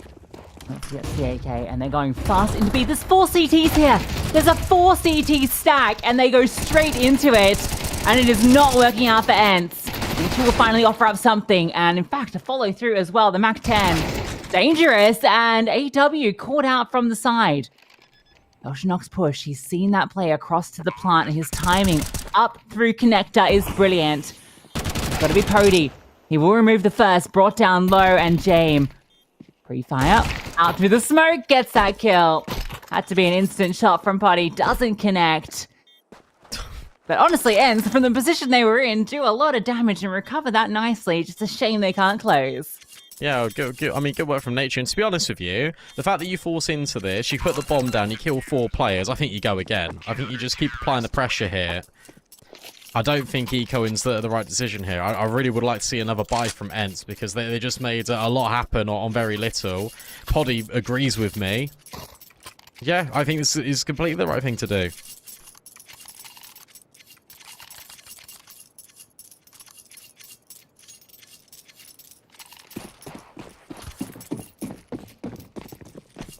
Still, 5 rounds in a row. Like, this isn't a bad run from Paravision. You starting to believe? No, it's good. Yeah, I think so. I just know how good these players are, right? So it's one of those where like I really don't want to rule them out. It will take a good solid team effort from Ents. But from what, this was 7-1 to 8-6. That feels nice. That actually feels very good. And the key thing, as you say, is because it's so many rounds in a row, it's momentum. And it's such a factor just in Counter-Strike in general, but especially in Tier 2 Counter-Strike. Having the momentum on your side can just carry you through when you're having a difficult moment in a map. So Ents going to try and run it back with B play. Games in middle, but there's a lot of players grouping up to split into the B bomb site. Great nade. Good damage from Glaive in general. James and Belshnock brought low, but again, James going to rotate at the right time. It's the same round, the same setup. 4 players ready for this hit.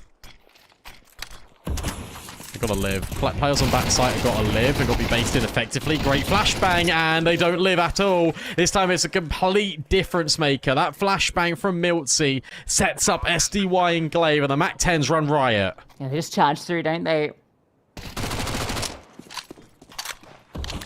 4 players present. Smoke lands on Temple before they go. That nullifies James' position, and the flashbang nullifies the rest. Scaling with the Mac 10s was brilliant. We saw in the previous round, Nate2 was able to do the same thing. Gets 2 coming out from Dark. Belshnock? Oh my god. But he's just on the outside.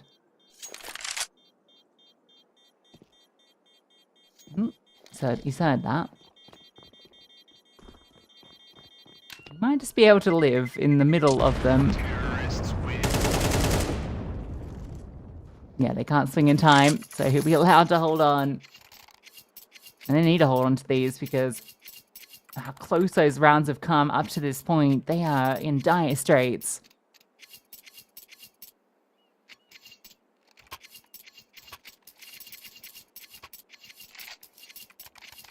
I can't believe this is the first timeout they've used, by the way.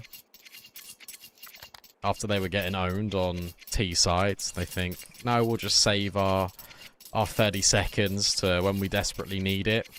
That being now, get Dastan on.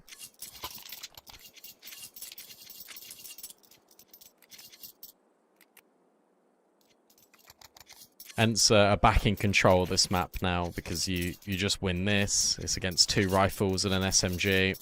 They'll be on eco. That'll be 11-6. You're good. You're smiling. Still plenty of leverage in this map still for Ents. And to be fair, even if they lose this round, they've got more than enough money to reinvest. So it's going to be challenging.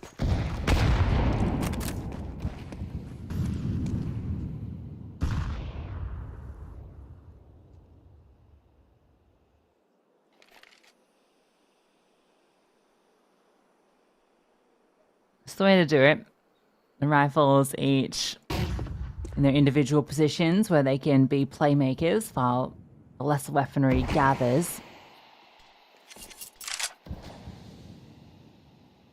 And should know that it's not a good buy for Paravision. They're just holding to see if there is going to be some sort of aggressive play.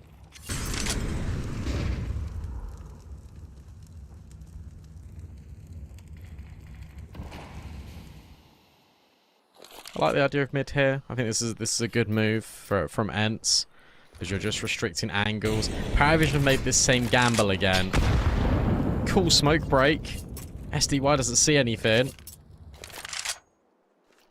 Belchinok has just smoked off A main. Flashbang being set up by Nature. Belchinok's done for. Not just the flash okay, but yeah, he's done for. Not a good position to be in as he's That's the crunched. bomb.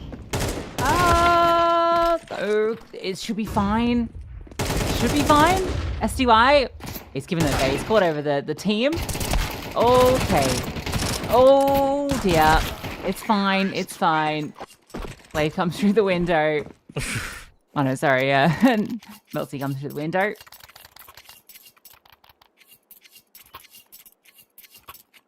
Didn't feel fine. No. But after Paravision's lovely little comeback for a bit, they faked us out. Now that they're going to be facing 11. Although I did see them win around a Mirage with basically this exact buy. So there was an AWP and a Deagle, so it was slightly better. And Jane be the hero. No. He's put all his money into this. He has $0. SDY is already on the B bomb site. Nah, this one's 100% done now. There you go. Confirmation of the Mac 10 kill. James just gonna save. I doubt James even gonna go for this. He'll maybe have a little spam, and then he'll leave. Yeah, he's gone. Yeah, he uses USPs to make sure he holds on to the M4. I'm surprised he's this far forward. I think he wants to see if he can get a kill, and then his teammates can pick up the gun. But, okay, it's a Mac 10. I wanted something more than that, but that's what you're given. The net's closing as well. Brady's pushing through. This might not be necessary. Oh, he fell off the stairs. Oh no. Oh my god, it's so blind. James flies around the corner. So yeah, okay, they get kind of what they wanted. A rifle. I think they'll hold on to it as well. So yeah, nice. All right. The issue is that you're down 11-6. Good work by SDY in this round. He just takes all of the space. Just uses his SMG. He knows what his role is. Speaking of SMGs, Casello will lose his, but he doesn't care. The main objective was getting the AK into Belchinok's hands. And Jane will at least save every penny he invested into this previous.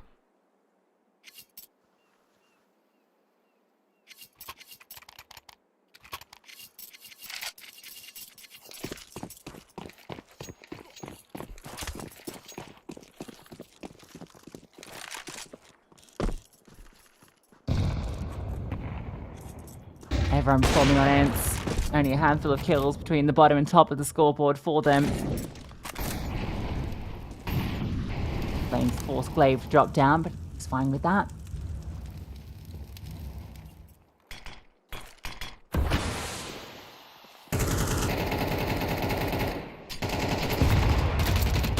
Smoke doesn't quite reveal a player, but Noti would have spam one out.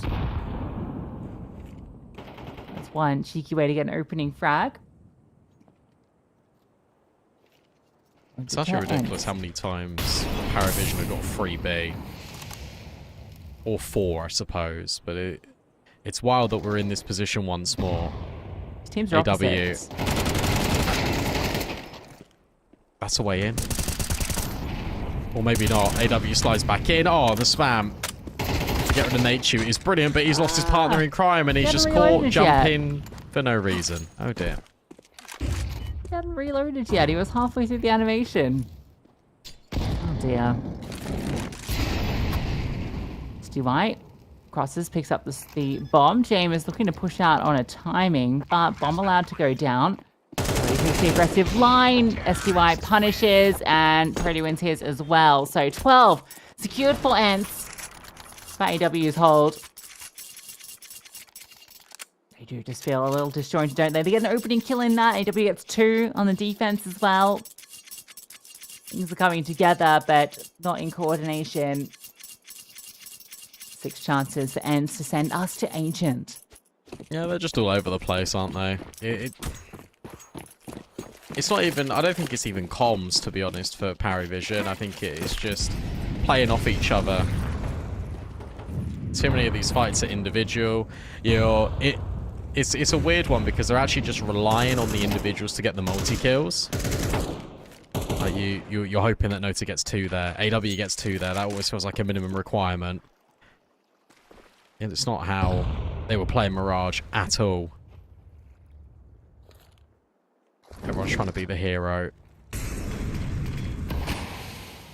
Replenish on this smoke. Pody's dropped all his utility over towards A main.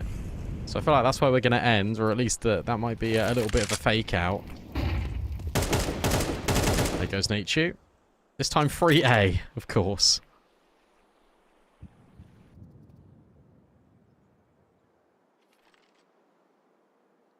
Well, this fight in main.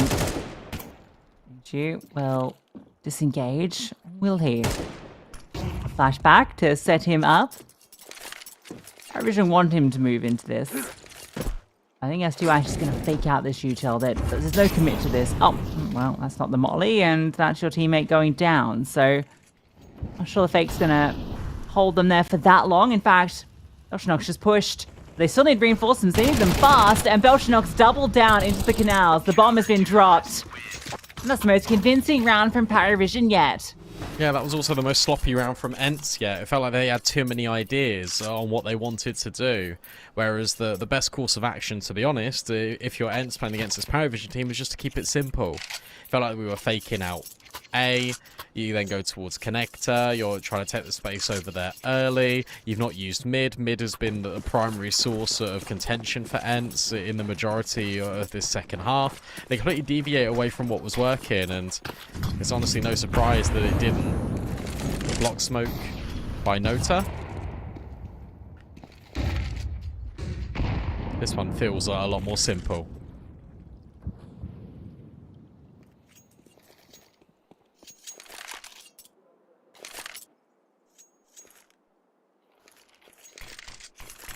Good timing on that.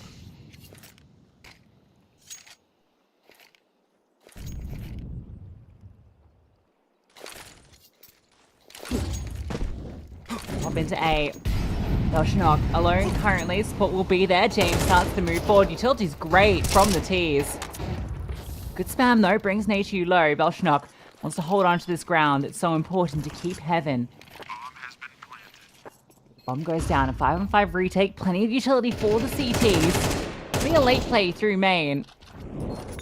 It's painful. Belchenok has to make a decision. Great nade. Oh, the follow through as well. The utility decimates them and it doesn't stop. Now they can just scale through, but SDY into heaven. Managing to do something. He finds a 3rd kill. It's set up Pody for a chance in this 1v2. Playing by the pillar, the jiggle comes out, he misses his chance. The bomb being defused, but he sees Bolshanok. And on the edge, he's right in the open. James is sticking out. He's sticking out, and still the defuse comes through. No way. There's 3 no HP. way. He was there. He was right there. And Pody is able, I guess, where he's seen Belchanok on the bomb, he's like, oh, okay, that's directly where the bomb is. There's no way that James could be anywhere else. James is not. He's not hidden. He's not hidden. He's halfway in the open, but he steals it right from under Poddy's nose. Play will continue. Ensel Eco, if they're able to get it back to OT, then that's going to be the round. AW will at least get the trade. Oh, look at Casello. Casello's right behind them. Oh, Nature's holding for this. He's only got a Glock. So Casello will take full advantage of it, and he's just destroying them. All right. Let's go to the next round. Okay. Zero OK gets a nice opening kill, but not quite able to jump off it. But a bomb plant feels great in that scenario anyway. You're not too upset, even though that nice kill thought you maybe had a chance there. Fellow will delete them all. If Irish can come back to OT off James defuse, that is outrageous. Well, especially after SDY does all of that hard work. He gets 3 kills whilst he's on fire in heaven. I refuse to believe it.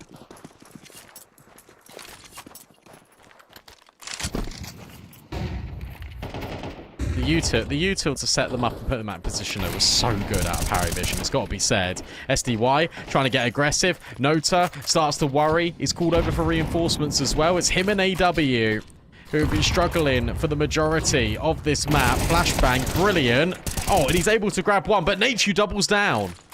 Yeah, double swing to face that player off the flash. The flash was good. Belchanok, you need to clear this hard left or the round is done. Oh, Pody actually gets the kill. Yeah, there it is. Swings out, James. Will White swing onto him? I cannot believe that. Oh, he goes on the rugs. He goes on the rugs. Glaves here with the bomb. Glaves here with the bomb, and James gets him. How? How is he ready for that? And also, why is he pushing with an AWP, says Glaive. Milty walks onto a vacant bomb site where the first chapter of this round began. But James put a massive full stop to Entz's progression. 45 seconds left. Casello moves over to be with his in-game leader. And Miltsy has to try and clear everything. And they both ascend into rugs together. They don't need to move. Miltsy needs to play. And this surely is going to be double digits. The timing here feels actually pretty good for Miltsy. Are Paravision going to turn around? Are Paravision going to consider this? Yes, they are. But James, he will fall. Casello's on an advanced angle. Surely he'll be able to catch Miltsy, and he does. 12-10. We play on. Yop, yop, yop. Ah! It's alright. We can drop it. We're going to need every round. He wants the AK. That's... No, he didn't get the AK. He didn't get either gun. He just had the M4. Unlucky then. He saw the AK and he was going to grab it, and then James like, the AWP, it's to the right. And then he turns and the round ended, so... Unlucky. But this round, not going to be dealing with AKs anyway. James has single-handedly won 2 rounds for Paravision in this crucial juncture, which has set them up for 24 rounds of play, that is.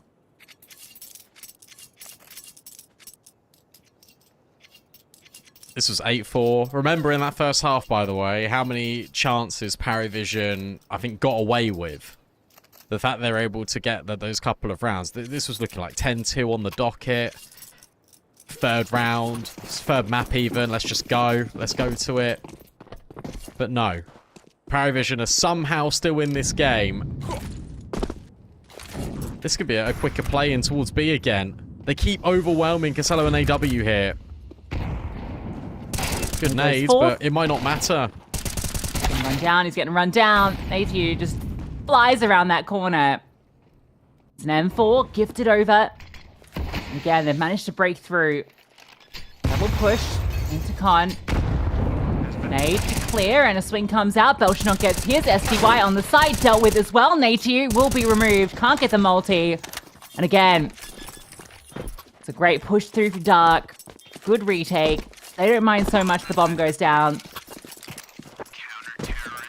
They win the round. Get that foretold 24th round. I wonder what the call is here for Glaive, because you've been conditioning B so much, and it's really funny because they've actually been able to get the majority of the openings over here. So in one mind, you're thinking, surely they have to reinforce this bomb site, so we'll go A. But also in the same vein, you've been getting the bomb site so freely, surely you just do it again. Fast play for Pody, immediately into middle. It's a little shoulder jiggle, and it doesn't bait out the AWP shot. That's a really defensive smoke thrown very early.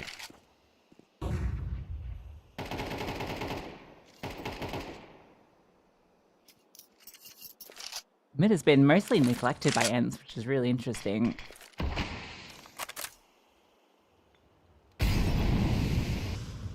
Now into this final round, they do look to put the pressure on there. 2-1-2, the current setup for the defenders.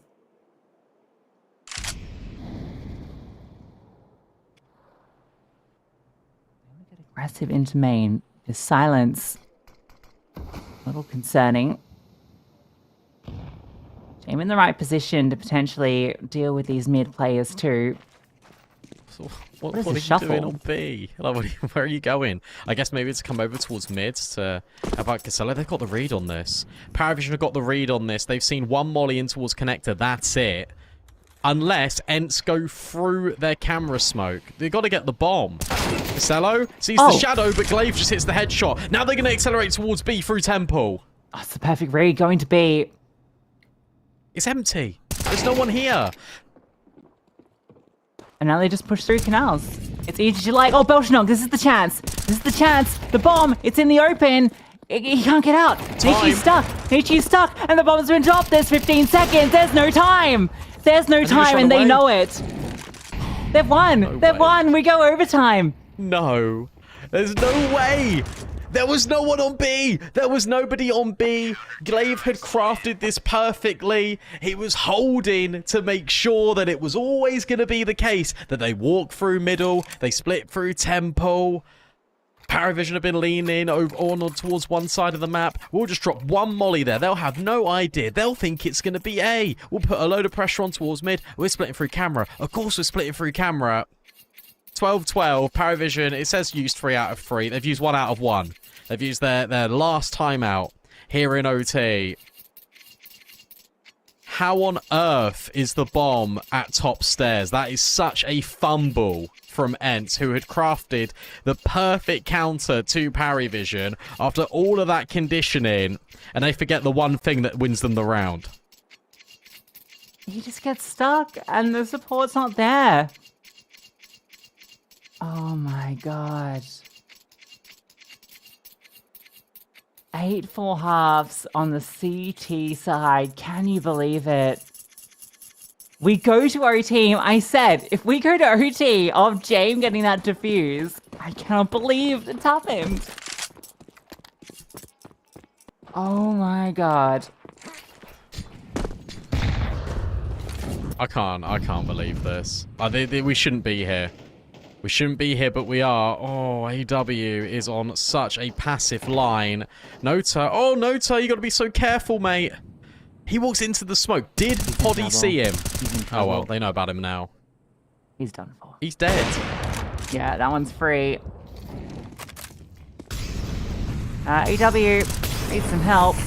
They're just going to try and burst through, and yeah, he just doesn't clock the SDY is swinging on him. So locked in on that wide swing he wants to do on main. Be a problem for Paravision, as of course ENCE get that first round in OT, it would seem. Like, I don't want to be horrible, but press tab if you're ENCE. 9 kills for Nota, 13 for AW. They've been really struggling to be a cohesive unit over towards B. And the amount of conditioning you've been doing towards B, you're expecting there to be help if you're Ents. There was never help for Nota and AW. And that's the gambit that Paravision have used almost against Ents. Because there's always been that extra player where Ents don't expect. They go back to B, they go back to what was working, and they finally earn this first round in OT. We've had 8 rounds on CT between both of these teams in reg. There's 5 in a row from Paravision to even force overtime. It's remarkable how this always happens. Psychology is a powerful thing.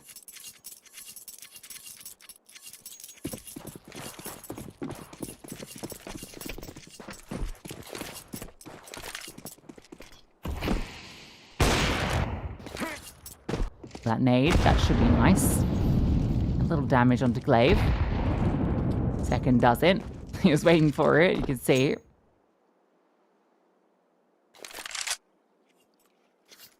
No to support an AWP, so it's double AWP for Paravision. James over at A. It's in the right position. Lurk smoke thrown forward, and they peek ahead of it, but James, even though he's patient, doesn't hit the mark. You might not be ready for the second AWP because of that. They've both changed weapons. AW's got an AUG. Yeah, you know, it's not been working with what they had, so you find something new. That is a massive amount of utility just dumped over towards A main, by the way. And SDY's ahead of it. He sees nothing. They might even incentivize you to fake out with SDY. But, yeah, again, Casello's moved over towards this B bomb site. You've got 3 players here for Paravision. Ents still a little bit in the dark about where they want to go. It feels like it's going to be B, doesn't it? It will yeah, be. with the bomb going back. Oh, they've got no smoke. They've got no smoke for B main or con. They've got 1 molly, that's it. Nota on the line. Nota on the line. Nota hits the shot. Nade in towards con and peeks straight into Potty's AWP. The time again, maybe a problem. Zello takes the space out. The bomb is outside of main. The bomb's outside of main and it's in the CT's control. AW swings out, causing a problem. 10 seconds remain. And the utility, it looks like it's done the job unless SDY, does he have enough time? He just does. Just does. He will plant it with half a second to spare. That mid-side smoke gives him that option to get out.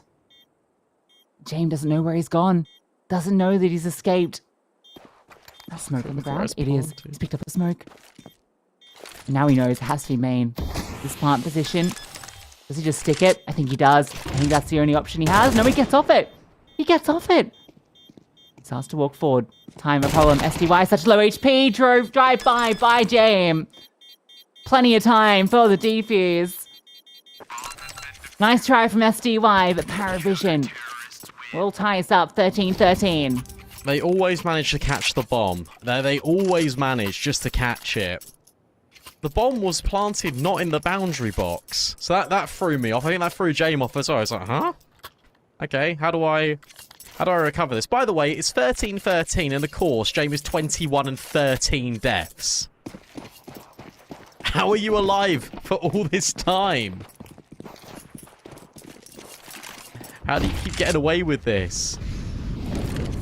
How does Paravision keep getting away with stealing these rounds right from under Ents' nose? Poddy going searching, really aggressive with the AWP, and Miltsy just delivers a bullet between the eyes to the Paravision's in-game leader. A brilliant little wide swing, isn't it? It's going to cause Paravision to sweat. Good space in the middle. That smoke is causing chaos. It's drawn 2 players over. But again, Belchenok not seeing anything. They're going to reinforce B. It's been the destination so many times for Ents. Good line. A leg shot comes through, and he swings into Nate. AW's nade finishes the job. He knows an AWP still in that. Good setup with Yellow. Not committing just yet. They don't need to commit. Milty has an out for them if they want to take it. Oh, very loud. Once he's heard all of this. Belchenok, yeah. That's crazy that he just runs out like that. And now the bomb can just go to A. And there's still this wacky lurk. Oh my god. Oh! The bomb stops again! How does this keep happening, guys? Wait, I think Casello knows exactly where SDY is. SDY is now charging at him, and Casello just one-taps him. How do they keep getting away with this? What happened in mid? We were watching whatever the hell was going on B with AW backing himself up into the corner and Poddy missing him by a hair. We completely miss just the mid player just killing both. I don't know how Ents bring that back. They don't. Paravision do. Oh, sorry, Paravision bring that back. I don't know how Ents lose that. Yeah. That's ridiculous. Every single round, they just lose the bomb. I can't believe it. Oh my god.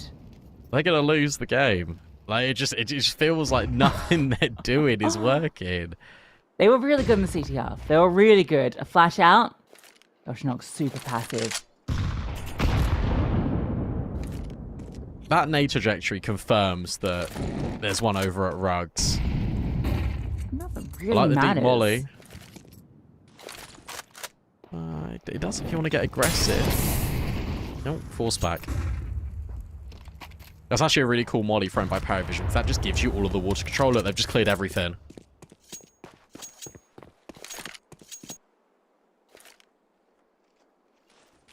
They'll hear this flash as well. This will be the indication for them to go into A. Nature doesn't throw it. They're going to contact A again. Michu will have support. Glaive is here, and Glaive trying to get ahead. Flash over. Glaive not affected, and it's an easy spray down for him. Guys, the B bomb site exists. I gotta tell you. Oh, that was a wait, hang on. burnout. 30 seconds though. Poddy will move in. AW, is there a chance here? No, there is not. Yeah, B bomb site exists. They've been there once. They know it exists as well because that's where Ents kept going. Paravision put 3 players on B so much they assume that's going to be the setup that Ents have got implemented. But no, it isn't. Ents love pushing out A. They like going in towards connector and walking in towards canals and taking all that space. You're not doing it again, are you? There's no way you're doing this again, Paravision. No. It's just that immediately deep nades to gain control. Nota just eats it. But at least they've got A main for now. As Belchenok doesn't go for a spray there as well through the smoke as it's being, all that utility's being dropped. Right, Paravision, congratulations. You got A main again.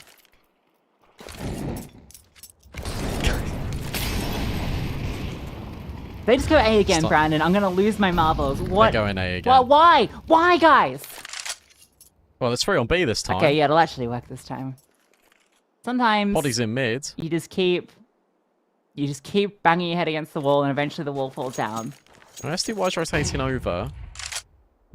There's no smoke to block A main if you're Ents. But 3 players can be here in time. Good counter flash. Really good counter flash. Natechu, is he going to get mollied? No, he's not whatsoever. So Poddy and SDY go forward. Natechu, the one on site, finds nothing. Bomb to be just about transported over. And look at Casello in the smoke.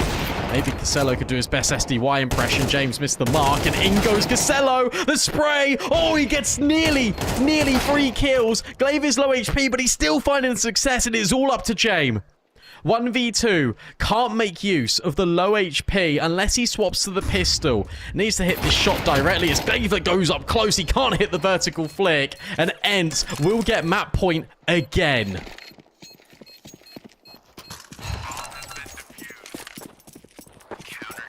I just feel like they've been screaming on Anubis and they've just kept running this A execute, and maybe it's been working, maybe it's just the one that they've just done so much, but it's like, we feel confident going A.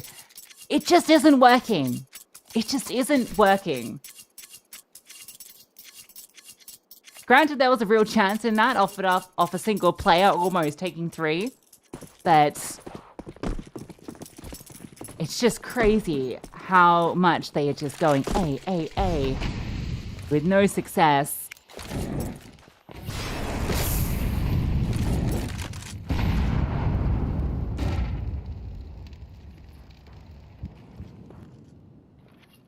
How about A again?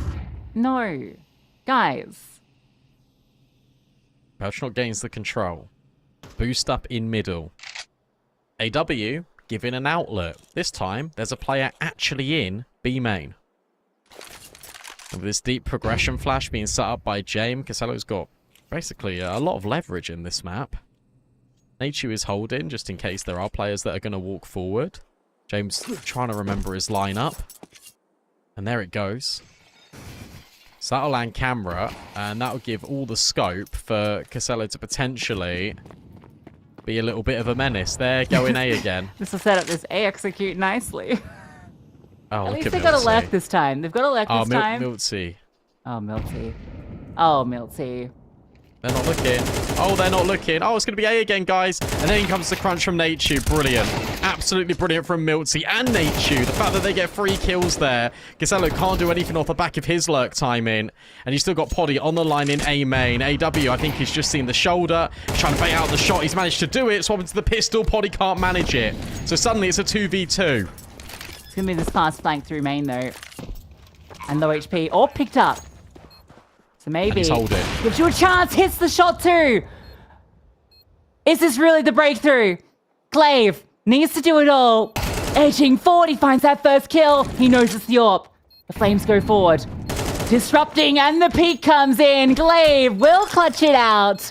And finally, ENCE will close Anubis. We need Ancient. It takes OT to get there, but every map will be required.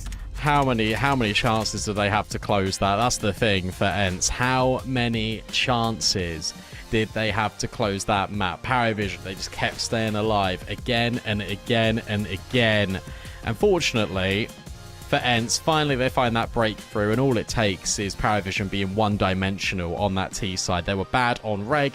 They were not very good at it in overtime as well. Ancient the decider, it should be, I mean, it's just all chalked up to be a little bit of a banger, isn't it?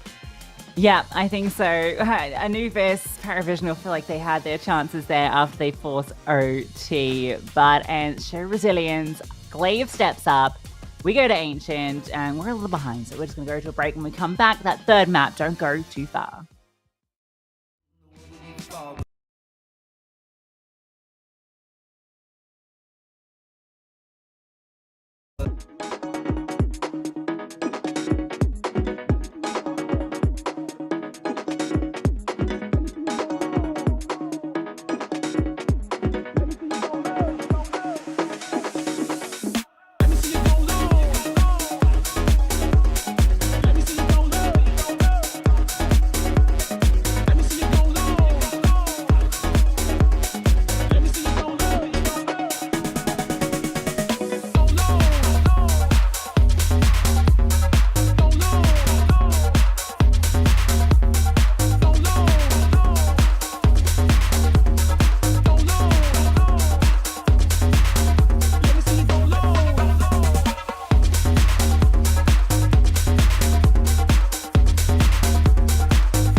Yeah.